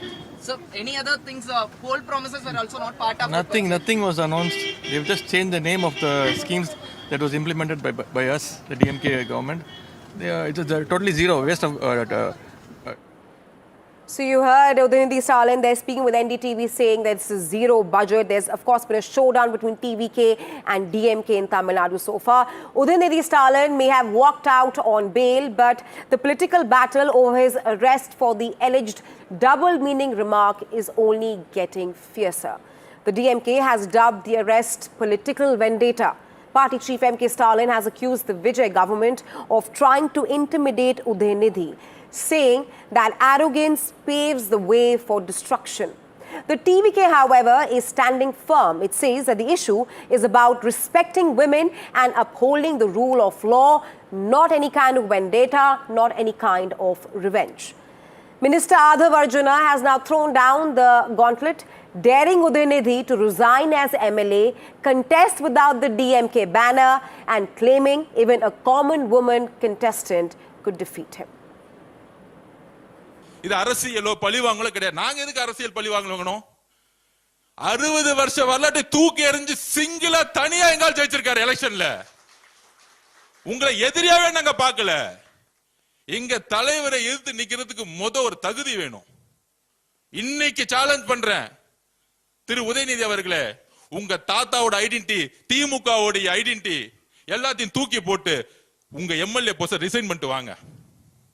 எங்க தலைவர் சாமானிய ஒருத்தரை நிப்பாட்டுவார். அதே சேப்பாக்கத்துல சாமானிய ஒரு பெண்ணை நிப்பாட்டுவார்.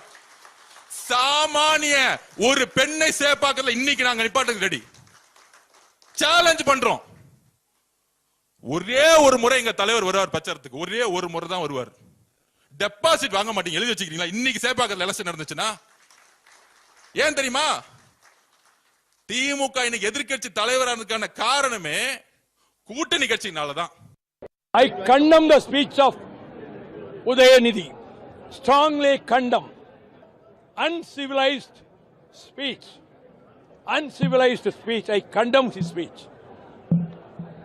But these speeches will not hamper anything to the government headed by Mr. Joseph Vijay. He will carry on. Joseph Vijay will successfully run the government for these 5 years. He will come back again after 5 years. Everybody agrees that it was an obscene remark, and we never heard of that too from a very senior leader. So definitely the government has a responsibility to ensure that no one can escape the rule of law by after committing such a despicable crime. So that's why the government has taken a very firm action on that. No women, not even a single woman is going to accept that against women. That is, I am very strong about. I am a women leader. Anyone talk about women rubbish, I won't accept that. But this is not the type they did. Because today is the important day, budget day. Yesterday they are arresting opposition leader, means they want to divert it. What is the... Everyone is asking that question only. I am also asking the same question. Why so much hurry to arrest? There are so many things. You can put more than 90 cases you book on him. Let the court take the decision. If you read the speech of Mr. Udhayanidhi Stalin, nowhere he has spoken anything about a private life of a chief minister or any other person, including the actress. So this is a false news. Somehow they wanted to sidetrack the main issue of the agitation, demonstration and the big gathering there in Tanjavur. And the ruling party gave this false complaint. Well, the Tamil Nadu government's first full budget under Chief Minister Vijay has doubled down on welfare politics, with one announcement grabbing the biggest headline. It is a rupees 560 crore allocation under which every child born in a government hospital will receive a 1 gram gold ring. The scheme is set to be rolled out in September and is a part of a wider welfare-focused budget that also includes major spending on education, free laptops, bicycles, school modernization and enhanced marriage assistance. The government says that the measures are aimed at strengthening public health care, supporting families and investing in the state's future, while also reinforcing its people-centric governance model in the state. And this is, of course, the major announcements that were made in the Tamil Nadu budget session today.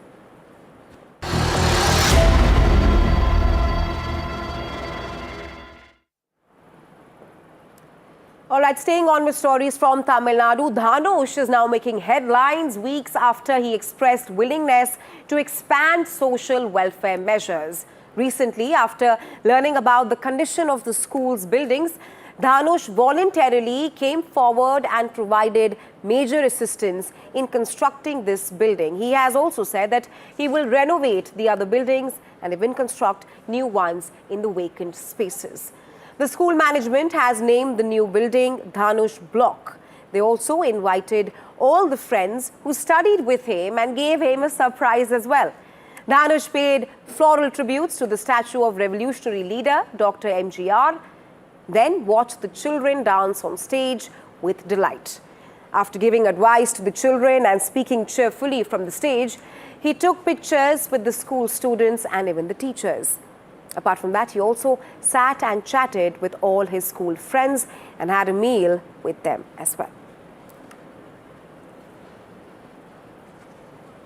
We have some breaking news coming in. The Kerala High Court has now approved the constitution of a special investigation team, SIT, to probe the alleged irregularities in the procurement and supply of Milma ghee for the Sabrimala temple, directing the team to submit an initial report within 1 month. The case centers on allegations that large quantities of Milma ghee procured for use at the Sabrimala temple did not fully reach the shrine and that there were serious irregularities in the procurement process. Execution of the contract and also handling of the consignments. The transactions under scrutiny relate to the tenure of the Travancore Devaswam board headed by former President P.S. Prasant.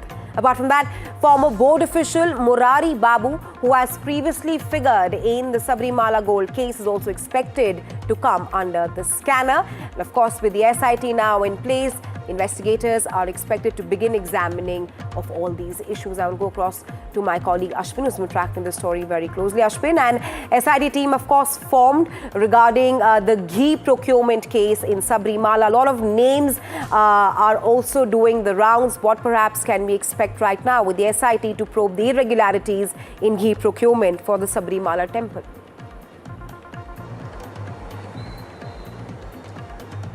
Absolutely, Rahisha. Sabrimala deity is called as Dharma Shastra, somebody who is supposed to keep up righteousness, but it doesn't look like the chain of events that are happening around Sabrimala, close to the heels of gold scam, is yet another allegation that has come forward. This time is about the ghee that is supplied for making some of these prasads in Sabrimala. Now, the ghee is supplied from Milma. Milma is a state unit. It is run by the state cooperative, and it is now found out after an allegation that came from the minister, K. Muralidharan, who stated that his report team has found out that the complete selection of the ghee in Sabrimala was substandard, and that without any tender, this was given to Milma, and therefore there has been many irregularities that he has pointed out. Further to which now the High Court has taken cognizance of it. A team has been set up. An SIT has been set up, which has been led by Inspector MP MJ Sojan, who will be heading it, and the vigilance has also already probed this matter. A team will be now looking into this matter. Serious allegation has come forward, although the state cooperative has come forward, the chairman has come forward to state that Milma has not done anything in that manner, and if there is any kind of adulteration that has happened, it is not from their level. Once the procurement had reached Sabrimala, somebody may have adulterated. Now, in the lens is, of course, Murari Bapu, who's now deceased, but the allegation is that Murari Bapu did not allow any tender to be called while he was in power, and the question will directly be in front of P.S. Prashant, who's the former Devaswam board president, certainly the issue is going to become bigger in the coming hours. Right, the Temple Board members also under the scanner, and the High Court has also asked the SIT form team to submit a report within a month. We'll be tracking the story very closely with you, Aswin, but for now, we are slipping into a very short break. Come right back, lots more lineup for you here on NDTV 24/7.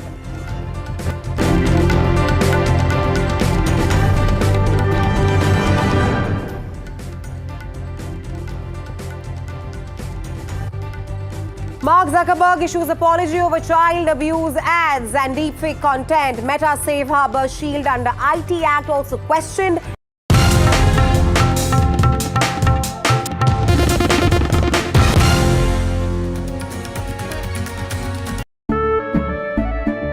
केसरिया से मन जोगी हुआ रे दिल झूमे देखो मतवारा हुआ रे केसरिया से मन जोगी हुआ हर पल मनाओ केसरी त्योहार विमल बोलो जुबान केसरी। जानते हैं मैं एलीट मैट्रिमोनी क्यों रेकमेंड करता हूं? 17 years of experience, largest database of elite profiles, or 100% confidentiality. Elite Matrimony, India's most successful matchmaking service for the elite. Straight from the heart of the newsroom to the core of the stories shaping your world. Join me, Gargi Raut, as I track all the developments as they break. Live from the NDTV newsroom, weekdays at 4 p.m. PoK के firing range में खड़े हैं। Just few inches away is POK. तो हो सकता है दुश्मन को पता हो कि सैफ अली खान यहाँ पर खड़े हैं। Is it fire?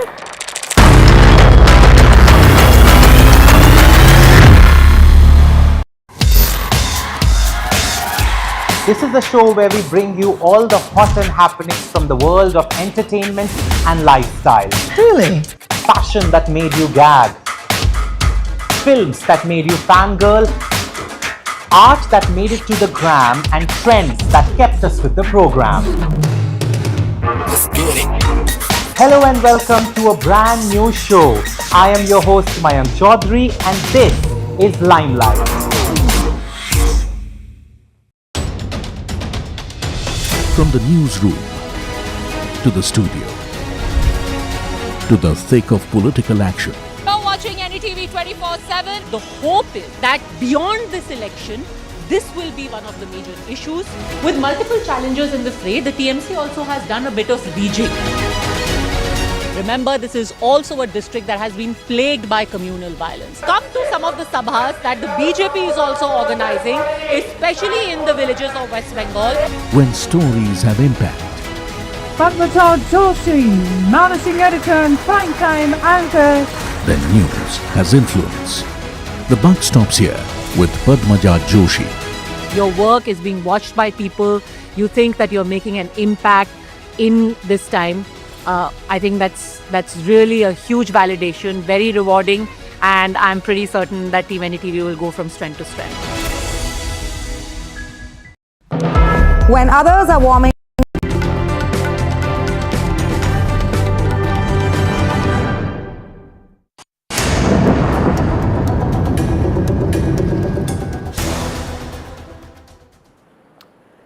Welcome back. Let's tell you what all has happened in the Parliament today. Amid continued sloganeering and disruptions in Parliament, the centre has now stepped up efforts to break the deadlock. Parliamentary Affairs Minister Kiran Rijiju met Rahul Gandhi seeking the Congress's cooperation on the proposed delimitation exercise and also the Constitution Amendment Bill on women's reservation. But Rahul Gandhi held firm, making it clear that the House cannot function unless there's a discussion on the alleged Ram Mandir donation scam and a statement from the Home Minister on the police action against protesting students. After his meeting with Rahul Gandhi, Rijiju also met Lok Sabha Speaker Om Birla and later briefed Home Minister Amit Shah as well. Kiran Rijiju met Rahul Gandhi with the government agenda. We wanted discussion on Chanda Chori. So the entire nation is worried about that issue. Therefore, there should be a proper discussion on that issue.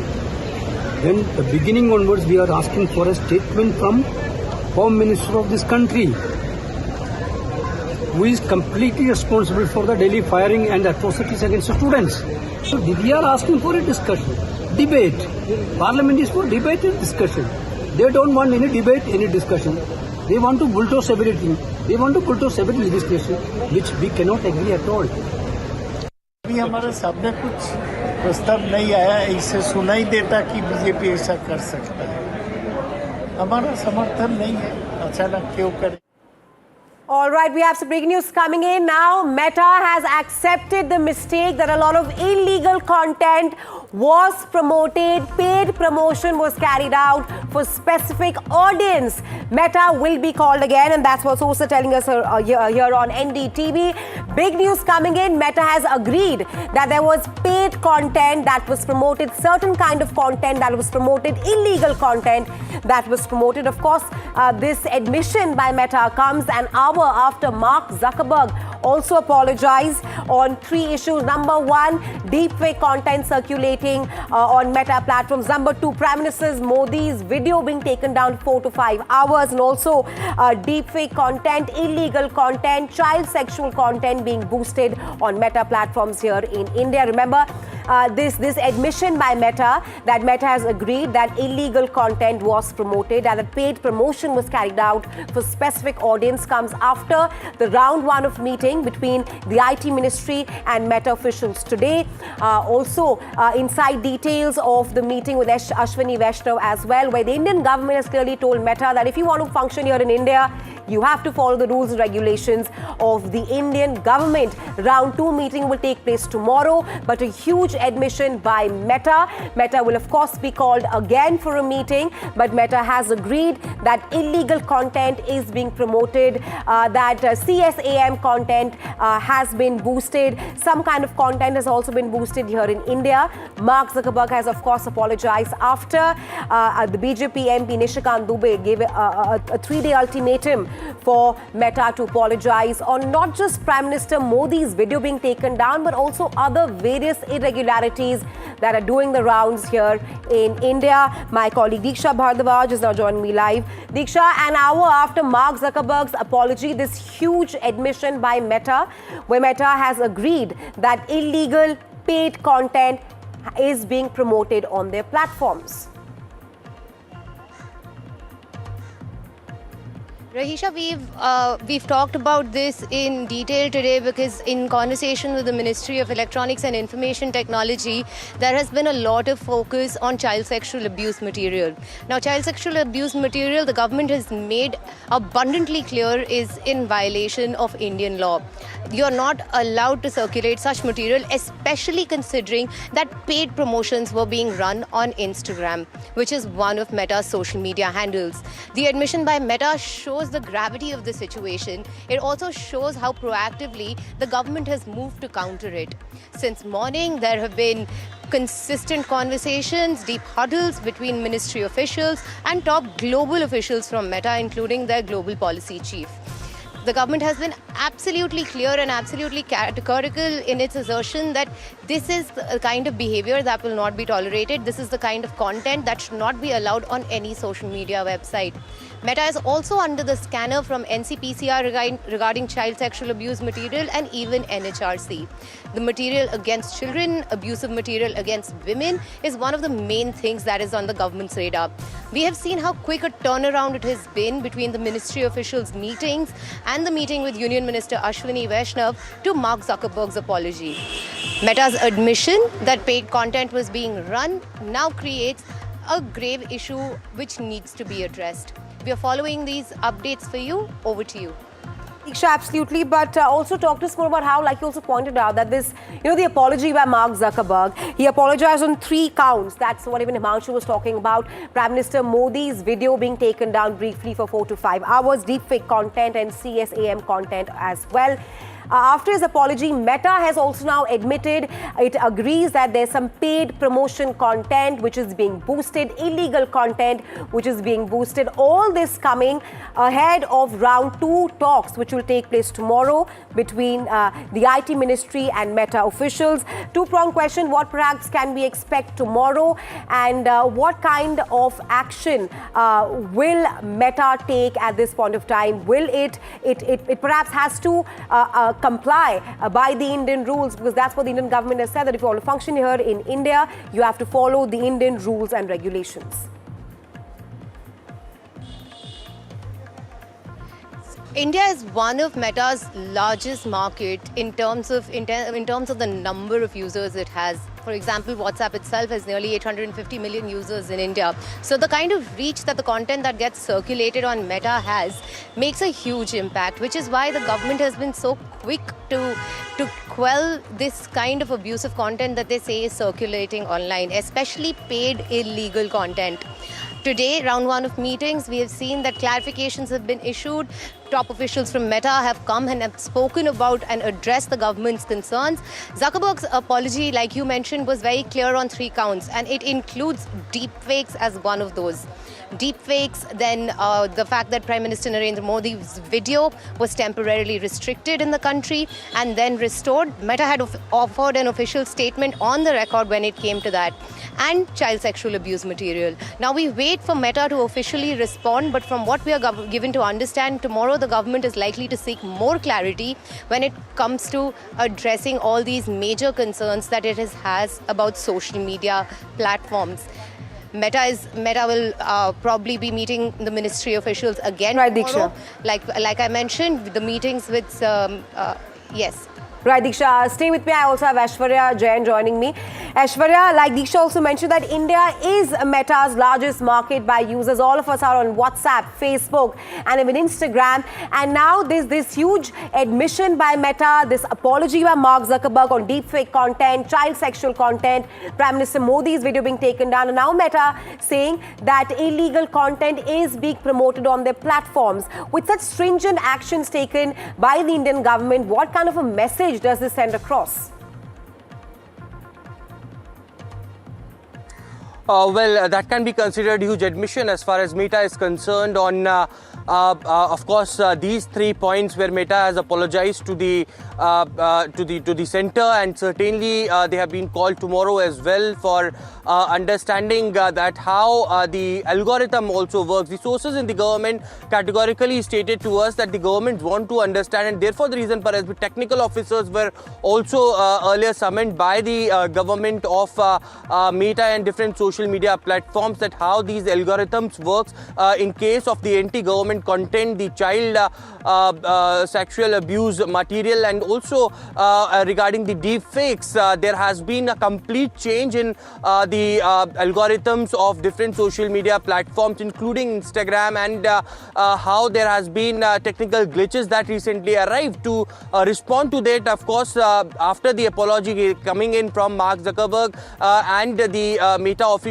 it has been stated that there would be more questions that would be asked from the team of Meta when they will be arriving tomorrow. But certainly a big admission as far as the paid promotions are concerned, the deepfakes are concerned by the Meta officials. And also it is, to tell our viewers, it is not the first time when Meta has apologized. This is the second time. In fact, Mark Zuckerberg have apologized earlier as well. It was the parliamentary panel that was led by Nishikant Dubey had summoned the Meta officials at that point in time as well during 2025 in January in front of the committee. They had apologized on several contents that were published on the social media platform. So yes, a big admission. All eyes would be on tomorrow as well as to what the Meta technical officials tells the center. Right, absolutely, Diksha and Aishwarya, thanks for sharing those crucial updates. Aishwarya, stay with me. I'll come back to you shortly in next news as well. And from Meta, shifting our focus to the FCRA Bill 2026, which has now triggered political and international reactions. The centre is all set to table the FCRA Amendment Bill in Parliament, with the government saying that the proposed law will tighten regulations governing foreign-funded NGOs. However, Trump's ally US Congressman Riley Moore has criticized the proposed amendments, calling them a clear attack on Christians, further warning that FCRA bill, which will be tabled in the parliament, could hurt India-US ties. Opposition parties too have criticized the centre's proposed FCRA amendment bill, alleging that it would restrict NGOs and civil society organizations. We told very concerned, very strongly that FC and party stand is very clear and their opposition stand is very clear on that. They cannot bring FCRA in that old format at all. Because it is against the RSS can do anything, but no other NGO. This mindset cannot be approved. Therefore, we will oppose it very strongly. We are not going to allow them to pass that type of draconian bills. FCRA को लेके काफ़ी विवाद है, बहुत लोग उसको विरोध भी कर रहे हैं। उसका परीक्षण होगा, पार्लियामेंट में भी परीक्षण होगा, अगर आता है तो, और नहीं आता है तो फिर पोस्टपोन हो जाएगा, और पार्लियामेंट में पास हो गया तो कोर्ट में परीक्षण होगा। We don't want the US lawmakers to suggest something, and we don't appreciate any intervention from the US. This government wants intervention from US because Modi is the friend of Trump, and he always look at US and their perspective on everything this nation should otherwise decide on its own. Many a time we have opposed the move of this government, and last session they tried to bring this legislation. When they couldn't do it, they amended the rules, and they are making it draconian and impossible for these organizations to function. These comments are quite unwanted, and it has nothing to do with the so-called FCRA amendment bill. FCRA amendment, it affects all sections of society, not only Christians. And there are many other institutions of religious minorities and others who are getting foreign funds. So this is going to affect all sections. So it's not a Christian issue, and Americans have no right to talk about these laws and amendments, because it's exclusively something Indian, and we are responsible for. We have a responsible parliament and parliamentarians, and we will take care of our own issues. America should not, parliamentarians should not intervene in these types of internal matters of our country. We strongly oppose the FCRA bill, no doubt about it, because it is totally against the secular fabric of this country, and the donations and the charity works in India will become a standstill. This is with ulterior motive the government is bringing that bill. But one point, it is not the US Congress member or Senate member to decide whether the bill is to be passed. It is absolutely the domain of Indian Parliament to pass it or not to pass. So his comments are unwarranted, but we strongly oppose the FCRA bill. It is not to be decided by the American people's representative, but it is a Parliament of India will decide on this issue. All right, my colleague Aishwarya has been tracking the stories, now joining you live. Aishwarya, of course, we've seen the war of words ensued between the centre and, of course, the opposition. But the government has clearly said that the FCRA bill, will bring in transparency. Then why is a US congressman saying that this bill will hamper India-US ties and, of course, a threat to Christians? Well, the government sources on FCRA amendment bill clearly had stated two characters, transparency and accountability as far as the charitable trust of the country are concerned, and also the religious institutions. Now, it is the Congress party who has taken a jibe at the centre, stating that on one side, the centre is adamant of bringing the FCRA bill in the monsoon session itself, and they have listed it in the all-party meeting as well as far as their agenda is concerned. But now when it is Prime Minister Narendra Modi's friend Donald Trump, Senate member who had stated that this bill will certainly hamper and this can create a problem as far as the bilateral relations between US and India is concerned. Right. Mr. Modi might listen to what the US congressman is saying, but not the opposition here back in India. That's the jibe that the Congress party clearly has taken. But it is, of course, many parliamentarians who had stated that such a commentary from the United States is unwarranted. They condemn such kind of, statement, and it is an exclusive right of the Indian Parliament to deal with the laws pertaining to India. They are nothing to do with it. Of course, the opposition clearly had been stating that they will oppose because this will impact the Christian religious institutions as well. But it is the government which is saying that accountability and transparency is something that will prevail when this bill will come, as far as every organizations regarding the foreign funding is concerned. Right. Thanks, Aishwarya, for sharing those crucial insights here with us on the FCRA Bill 2026. Moving on to other news now. The Trump administration is pursuing a new route to raise the cost of hiring and retaining foreign workers in the United States of America.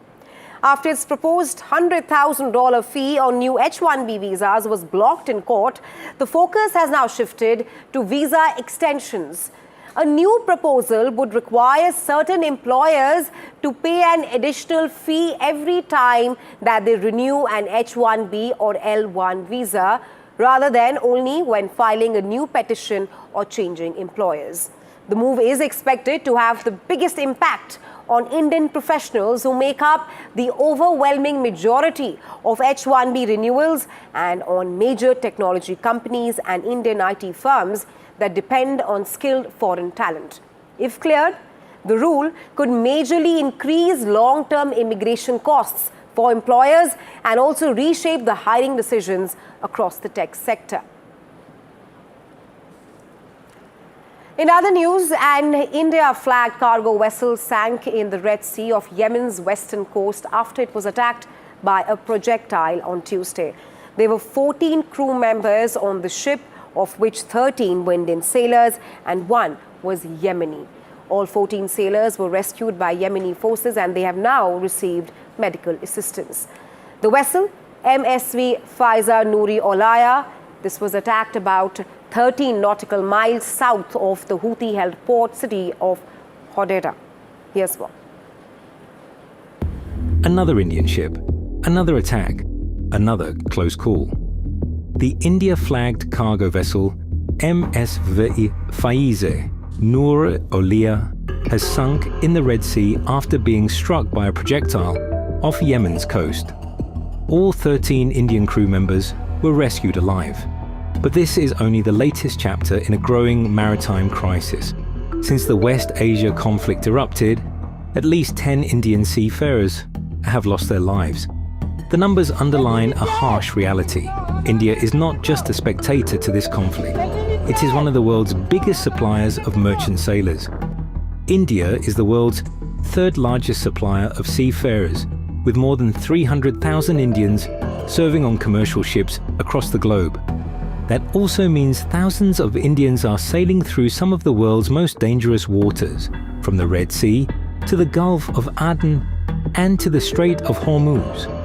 More than 15,000 Indian seafarers remain stranded west of the strait, waiting for safe passage as the conflict continues to disrupt maritime traffic.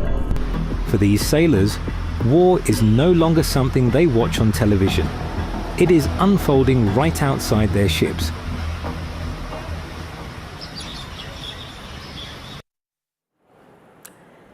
Now, coming up from the world of technology, Sony has increased the pricing of the gaming console PS5, a 7-year-old product, but there is a catch. Here's my colleague, NDTV's AI and tech editor, Ayush Alavadi, to tell you more about it. If you're into gaming, your PlayStation 5 got 15,000 rupees more expensive here in India, and it's not even Sony's fault. In fact, you can blame it all on AI. Let me explain. But before we do, there's also a catch. The digital edition of the PlayStation 5 is still officially 49,990 rupees. But that's about to change too. That's 20,000 rupees on the old inventory. The new stock is expected to jump to 65,000 rupees very soon. So if you're eyeing the digital edition, this is basically a buy it before the price hike hits window if you can get that old stock. The reason has nothing to do with gaming. With time, these consoles are to age and get cheaper. The reverse is happening over here. It's all about AI. Tech giants are pouring billions into AI infrastructure, and that's driving up demand and prices for memory and storage chips worldwide. By the way, Sony's already raised prices for the PlayStation in several other countries over the past year. Unfortunately, the Indian market has just caught up. And Sony is not alone.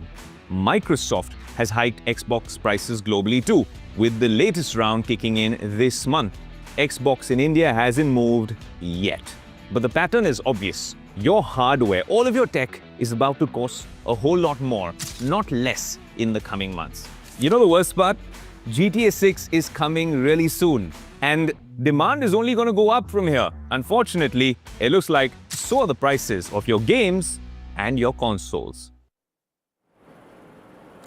On that note, we slip into a very short break. Come right back. Lots for lined up.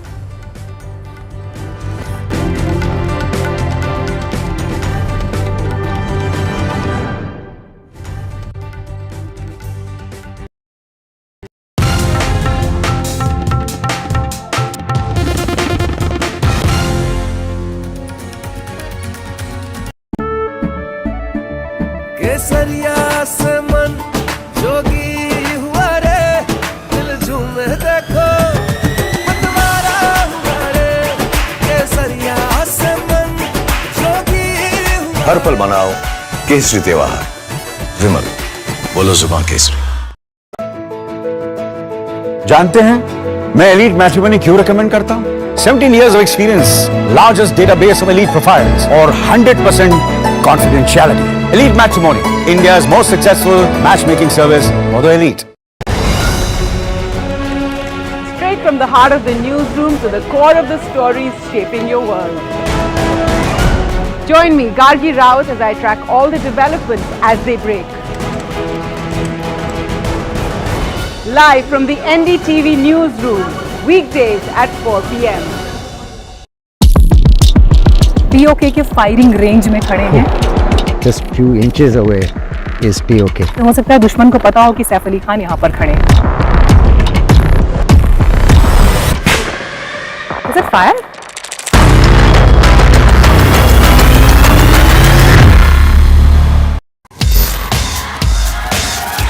This is the show where we bring you all the hot and happenings from the world of entertainment and lifestyle. Really? Fashion that made you gag. Films that made you fangirl. Art that made it to the gram, and trends that kept us with the program.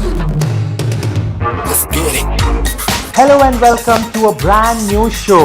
I am your host Mayank Chaudhary and this is Limelight.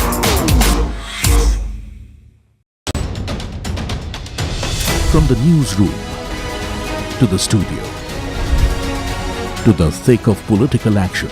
You're watching NDTV 24/7. The hope is that beyond this election, this will be one of the major issues. With multiple challengers in the fray, the TMC also has done a bit of rejigging. Remember, this is also a district that has been plagued by communal violence. Come to some of the sabhas that the BJP is also organizing, especially in the villages of West Bengal. When stories have impact. Padmaja Joshi, managing editor and primetime anchor. Then news has influence. The buck stops here with Padmaja Joshi. Your work is being watched by people. You think that you're making an impact in this time. I think that's really a huge validation, very rewarding, and I'm pretty certain that Team NDTV will go from strength to strength. When others are warming up, I'm raring to go. The stories that matter, the stories that shape your life. Hello and welcome to watching Prime 5 with me, Raisha Sehgal. What's that today? How to The show that sets the prime time agenda. We'll be deep diving into this topic to tell you what's at stake. Join me, Raisha Sehgal, on Prime 5, only on NDTV 24/7. Launch control 0 to 100. This isn't just about cars and bikes, this is about how you move. This car makes no sense, yet it makes every sense. What we are sitting inside is a Joby-powered air taxi. Your friend said, "Ye le le." We said, maybe not. Hi, my name is Siddharth Sharma. I'm your NDTV Automate, your ultimate guide into the world of automobiles and mobility. The front lines of Kargil. The fury of Operation Sindoor. So many attacks. The chaos and cries of disaster zones. to fighter jet cockpits and the world's most defining interviews. It's incredible. He has seen history break. Live, unfiltered. 20,000 hours of live broadcasting. Welcome to Left, Right and Centre. Hard facts. War-struck country. Hard questions. In the Ukraine. 30 years of trust. In the Kargil area. North Ukraine. In France, in Italy. At Srinagar. INS Vikrant. Vishnu Shom for NDTV. Vishnu Shom. Only on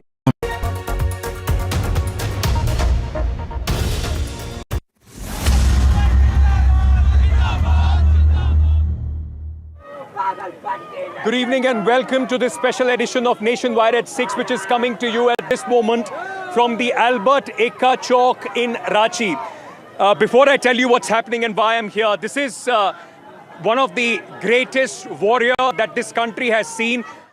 PVC Paramveer Chakra winner Lance Naik Albert Ekka, who gave up his life defending the country in the 1971 India-Pakistan war in the Battle of Ganga Sagar.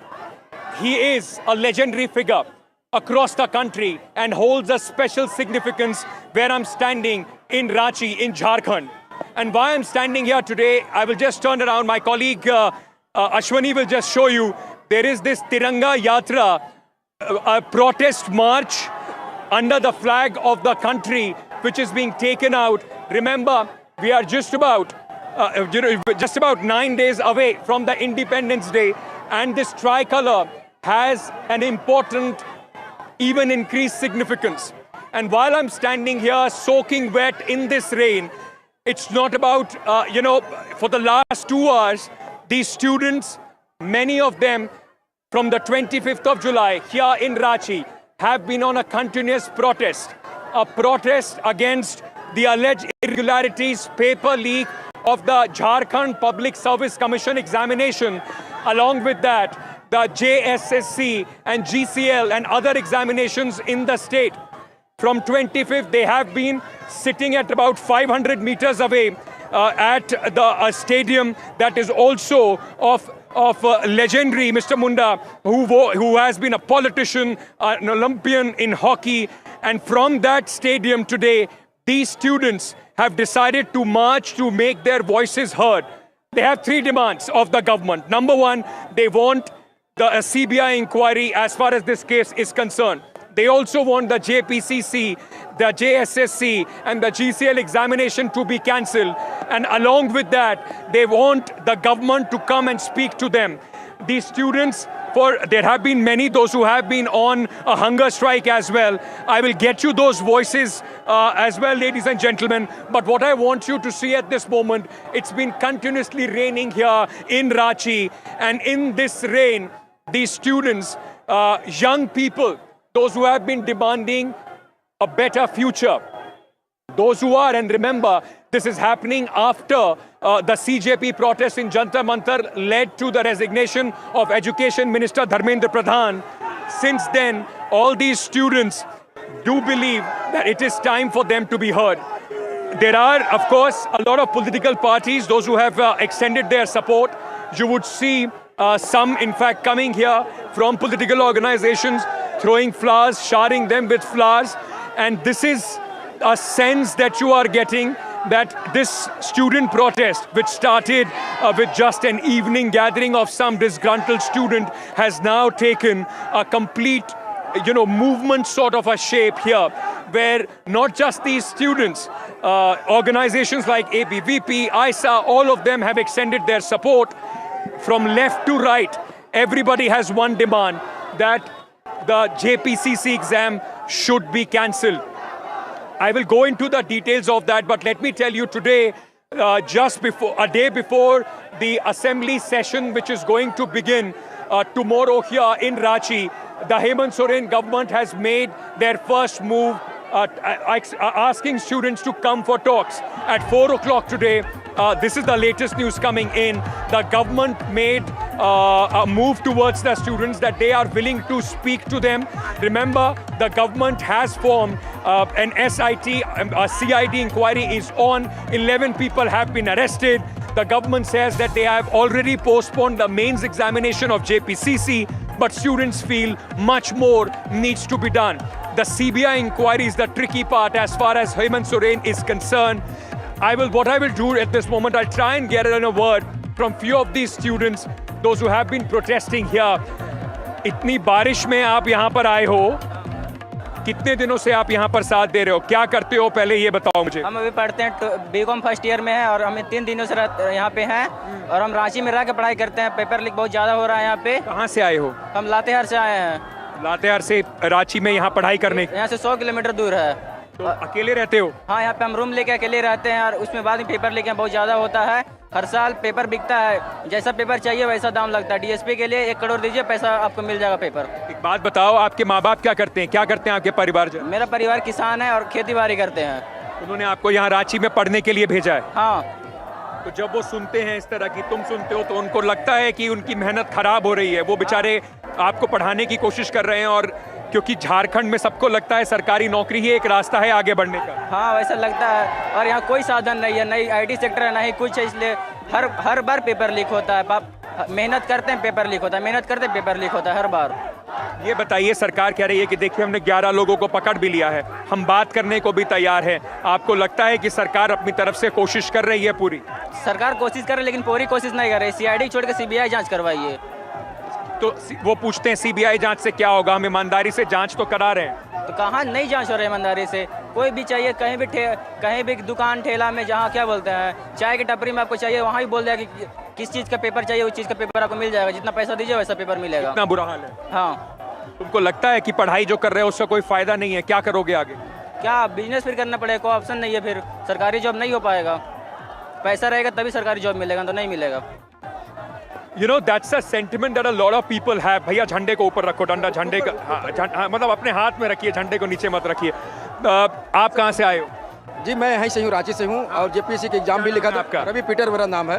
Ravi, आप lawyer हैं? जी, lawyer भी हैं। हाँ। Sir, ऐसा है कि 26 साल तक छात्र नौजवानों ने सरकार की ही बातें सुनी है। हाँ। अब समय आ गया है कि छात्रों की बात सरकार सुने। हाँ। जल जंगल सरकार आज कह रही है हम बात करेंगे छात्रों से। जी सर, तो बात करेंगे लेकिन ठोस उन्होंने अपनी बातों को, जो कमेटी होनी चाहिए उसने नहीं भेजा है। छात्रों की मांग थी कि जो शिक्षा मंत्री हैं, एथोराइज पर्सन है, मंत्री हैं, उनको भेजा जाए, नहीं कि सरकार के प्रशासनिक सेवा से हम लोग को विश्वास नहीं है, क्योंकि उन्होंने सेटिंग गोटिंग से बना हुआ है। तो ऐसे लोगों को भेज कर लगता है कहीं भी सेटिंग गोटिंग हो सकती है। So, like I said, it is just not the students, they are getting support otherwise as well. I want to take you back, ladies and gentlemen, to this Tiranga Yatra which is taking place. It is going back to the stadium where this protest, which has been the home to this protest, and trust me, you more than I, my colleague is finding it very difficult to hold the camera in this rain and also show you these visuals. भैया कहाँ से आए हो? हम धनबाद से आए sir. Dhanbad से? धनबाद से। क्या नाम है? मेरा नाम प्रेम सागर है। प्रेम सागर है। जूता उतर गया हमारा प्रेम। अभी ठीक है। अब बताओ प्रेम, क्या करते हो? मैं पढ़ाई करता हूँ, जेपीएससी की तैयारी करता हूँ। लास्ट टाइम मैंने इंटरव्यू भी दिया था, इस बार भी मैं पीटी क्वालिफाई हूँ। बट फिर भी प्रोटेस्ट में आया इसलिए क्योंकि इतना सारा इरेगुलरिटी यहाँ पे हो रहा है कि मुझे झंडा ये जो एक बारी मैं दिखा दूं जरा आपको, this is a big flag. It's कितना लंबा फ्लैग है, कितना बड़ा फ्लैग है? एक मिनट भैया, 500 मीटर फ्लैग। तो ये सब लोग 500 मीटर फ्लैग लेके जा रहे हैं। दोस्त एक मिनट, पहले इनसे बात कर लूँ फिर आराम से आपसे बात करूँगा। तो अब मुझे ये बताओ, अपने घर से इतना दूर रहते हो, क्या करते हैं परिवार वाले आपके? परिवार वाले बस अपना जो भी प्राइवेट जॉब है, अपने घर में दुकान है, राशन की दुकान है, बस उसी किसी तरह से गुजारा चल रहा है। कितने लोग हैं घर में? घर में तो भैया भाभी है, पापा मम्मी। अब वैसे भैया तो अलग रहते हैं लेकिन पापा मम्मी के साथ मैं रह रहा हूँ। फिलहाल मेरी शादी नहीं हुई है और वो भी उसका भी कारण जेपीएससी है कि अभी तक शादी नहीं हो पा अभी तक शादी नहीं हो पा रहा है क्योंकि नौकरी नहीं है। नौकरी नहीं है क्योंकि बेरोजगार को बेटी नहीं देना चाहता। उसके बाद ये भी रहता है कि जेपीएससी निकलेगा तो शायद कुछ हो सकता है। लास्ट टाइम मैंने इंटरव्यू दिया था तो लगा रहता है कि शायद हो सकता है इस बार कुछ हो जाएगा, बन जाओगे, बड़े आदमी हो जाएंगे। कम से कम सपना जो है माँ बाप का है, अपना सपना है और झारखंड के लिए कुछ करने का जो सपना है उसको पूरा कर सके। बट यहाँ पे इतना सारा सेटिंग कह रही है कि आपसे बात कर लेंगे हम। सरकार बात करना चाहती है, ठीक है, मैं मान रहा हूँ, लेकिन सरकार का टैगलाइन है सरकार आपके द्वार। उस टैगलाइन अभी कहाँ गया सरकार के पास? और मात्र पांच आदमी को जाने देना वहाँ चाहती है। और हम लोग का एक ही मांग था कि ठीक है 5 लोग जाएंगे लेकिन मीडिया को भी रखा जाए और मीडिया लाइव चलाएगी। तो वो बोलते हैं कि नहीं ऐसा नहीं होगा। तो ये तो गलत बात है। तो फिर आप मतलब 5 लोगों के आड़ में कुछ करना चाहते हैं? नहीं तो अब ये बताइए, जैसे अभी सीजेपी का प्रोटेस्ट हुआ था जंतर मंतर पे, तो वहां पर भी जब सरकार ने बात करने के लिए बुलाया था तो 2 लोग सरकार से बात करने गए थे और उसके बाद जब बातचीत हो गई तो उन्होंने आके मीडिया को बताया कि क्या बातचीत हुई है। वहाँ का एक मतलब लीडर थे, लेकिन यहाँ कोई लीडर नहीं है। यहाँ सभी छात्रों ने मिलकर गठबंधन लीडर है, वो लीड कर रहे हैं। आराम से बोलेंगे। मैं इसलिए बोल रहा हूँ, सीजीपी में जो आयोजन था वो एक ग्रुप के द्वारा स्पॉन्सर था। एक मिनट हाँ सर, प्रॉपर लीडर है, 5 लीडर है हमारे, 5 लीडर है, वो लीड कर रहे हैं, वो लीडर हमारे हैं। कमेटी बनी हुई है सर। और स्टूडेंट को भरोसा कैसे होगा? बंद कमरों की बातचीत में अगर आप ले लेते हैं तो हमारे स्टूडेंट को भरोसा नहीं होगा। और जो कमेटी में जब बैठक हुआ था तो हमेशा यही कहा गया था कि मुख्यमंत्री या उनका मंत्रिमंडल का कोई सदस्य आएगा, हम ओपनली यहाँ स्टेज में बात करेंगे, बंद कमरे में बातचीत नहीं करेंगे, क्योंकि हमको ट्रांसपेरेंसी अकाउंटेबिलिटी उस पर भरोसा नहीं है। क्योंकि हम क्या बोल के आए, वो मीडिया में वो क्या प्रेस कर। सीआईडी की जो जांच चल रही है, मुख्यमंत्री जी कह रहे हैं 11 लोगों को हमने अरेस्ट भी किया, हम और जांच कर रहे हैं, अगर उसमें जो भी और दोषी सामने आएगा उसको भी अरेस्ट करेंगे, तो उस पर आपको भरोसा नहीं है क्या? बिल्कुल नहीं। इसका रीजन क्या है सर? शराब घोटाला हुआ, विनय चौबे जी पर सीआईडी की जांच हुई, पुनः वो आकर के ऑफिस ज्वाइन कर लिए। पूजा सिंघल जी का इतना बड़ा जमीन का घोटाला हुआ, सीआईडी की जांच हुई, 6 महीने बाद पुनः ऑफिस ज्वाइन कर लिए। और सबसे बड़ी बात मैं बता रहा हूँ सर, क्रमिक विभाग के अंदर आता है जेपीएससी, सीआईडी आता है गृह विभाग के अंतर्गत। दोनों मंत्रालय हेमंत सोरेन के पास है, तो क्या हेमंत सोरेन की जांच हेमंत सोरेन करेंगे या हेमंत सोरेन की जांच थर्ड पार्टी को करनी चाहिए? आप बताइए। दोनों विभाग के मंत्री तो आप हेमंत सोरेन खुद हैं, और कैसे आपकी रिपोर्ट सही मान? तो एजुकेशन मिनिस्टर भी वही है और उनकी जांच उन्हीं का डिपार्टमेंट कैसे करेगा? ये आपका एक बहुत बहुत शुक्रिया। You will see a lot of different voices. You will see voices. As I said, even in the CJP protest, they were. Sir आपने अपनी बात कह दी, अब मैं थोड़ा सा आगे निकल जाता हूँ. A lot of times at the CJP protest in Jantar Mantar, and I will tell you the difference as well. The crowd may not be as much, but all of these people are students, many of them, those who are themselves giving the examination, those who have themselves for many years been trying to, in fact, give the examination of the JPCC. Many have gone through mains and failed. They believe that they should get a fair chance. And for that fair chance to take place, this is the time, as per them, where accountability needs to be fixed and the system needs to be overhauled. And that is why, for them, it doesn't matter how many people are coming in. The BJP leaders came to the stage today. They told them that this is only for Naitik support, for moral support. Like you saw at the Jantar Mantar protest as well. There was ISA, there was SFI. Similarly, there are here ABVP, ISA, SFI, or other organizations as well, the Students' Union. But they are galvanizing behind a genuine demand of these students. And that is why, at least the difference that you see is the government is not trying to in fact portray this or saying that, you know, all of these are political activists. They are not. They are students, those who have been participating in this for a long time.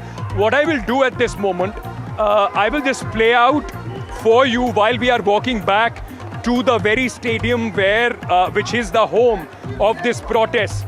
It's a very interesting stadium as well. And from 1978, when that this stadium was made, it has seen a lot of protests. It has been the venue of a lot of protests here in Ranchi. In fact, at one point of time, they wanted to convert this entire stadium into a parking lot and others. That also was in fact because of the students, they could not do it. A lot of people came out and protested on that. While we are seeing this, I want to play out for you a reaction which has come in from a minister in the government of Jharkhand, which gives you a sense of how the government now is trying to in fact extend a hand. An olive branch wants to talk, but remember that it is very, very important that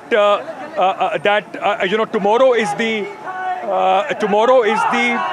assembly session. And assembly session before that, there was a all-party meeting today, and Hemant Soren would not want this to completely wash out the assembly session which is going on. So possibly there is a hope that there is going to be some sort of a resolution as far as this entire protest is concerned. Let's listen in to one of the ministers who spoke to NDTV.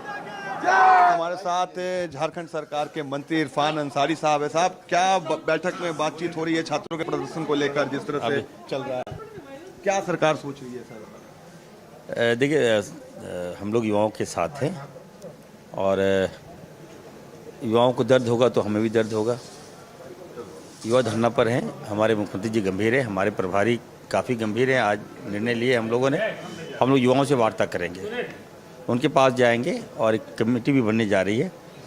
तो there are two different thing, just like Lok Sabha और विधानसभा। और भाजपा क्या कर रही है, उसको दिल्ली का जो आंदोलन है उसको झारखंड से ट्रैक कर रही है, बाहर से मीडिया बुला रही है और गलत नैरेटिव पेश किया जा रहा है झारखंड को। हमारे बच्चे हैं, हमारे यूथ हैं, यहाँ कोई पेपर लीक नहीं हुआ है ब्रदर, यहाँ त्रुटियाँ पाई गई, खामियाँ था, मुख्यमंत्री जी ने एक्शन लिया, कार्रवाई हुआ, जेल गए लोग। तो फिर भी मुख्यमंत्री जी ने कहा कि हम बड़ा दिल है हमारे पास, हम सीना चीर के दिखा दें युवाओं को कितना प्यार करते हैं। तो रास्ता निकल रहा है और एक दो दिन में होपफुली मामला सर क्या ये एग्जाम कैंसिल कर दिया जाएगा इस पे? ये मैं नहीं जानता, ये डिसीजन है, राज्य सरकार निर्णय लेगी, मुख्यमंत्री जी निर्णय लेंगे। I'm walking back from the Albert Eka Chowk that I just started this program with these students on this Tiranga Yatra, going back to the stadium where they have been protesting since 25th of July. There are some political organizations like the JKLM, Jharkhand, Mukti Krantikari Morcha, and their chief Sudip Mehto is also on a fast. I will show you exactly inside the stadium how they have segregated themselves to try and send across a message that this is not a political protest. But just to give you a better understanding of why from Delhi I have come here and why these protesters, these students have compelled, people to listen to them, just take a look at this story which explains what is the problem as far as the examination system here in Jharkhand is concerned, and what are the key demands that these students have been raising. For 6 days, hundreds of students have remained on an indefinite sit-in at Jaipal Singh Munda Stadium in Ranchi. Their target, what they allege, is a recruitment examination system plagued by irregularities and paper leaks. The protesters are demanding an independent investigation and major reforms in the functioning of the Jharkhand Public Service Commission and the Jharkhand Staff Selection Commission. On Sunday, student leader Devendranath Mahato escalated the protest, launching a hunger strike. At the center of the latest protest is the 14th JPSC preliminary examination held on April 19th. Students allege irregularities involving the OMR sheets of candidates. They are demanding that the examination be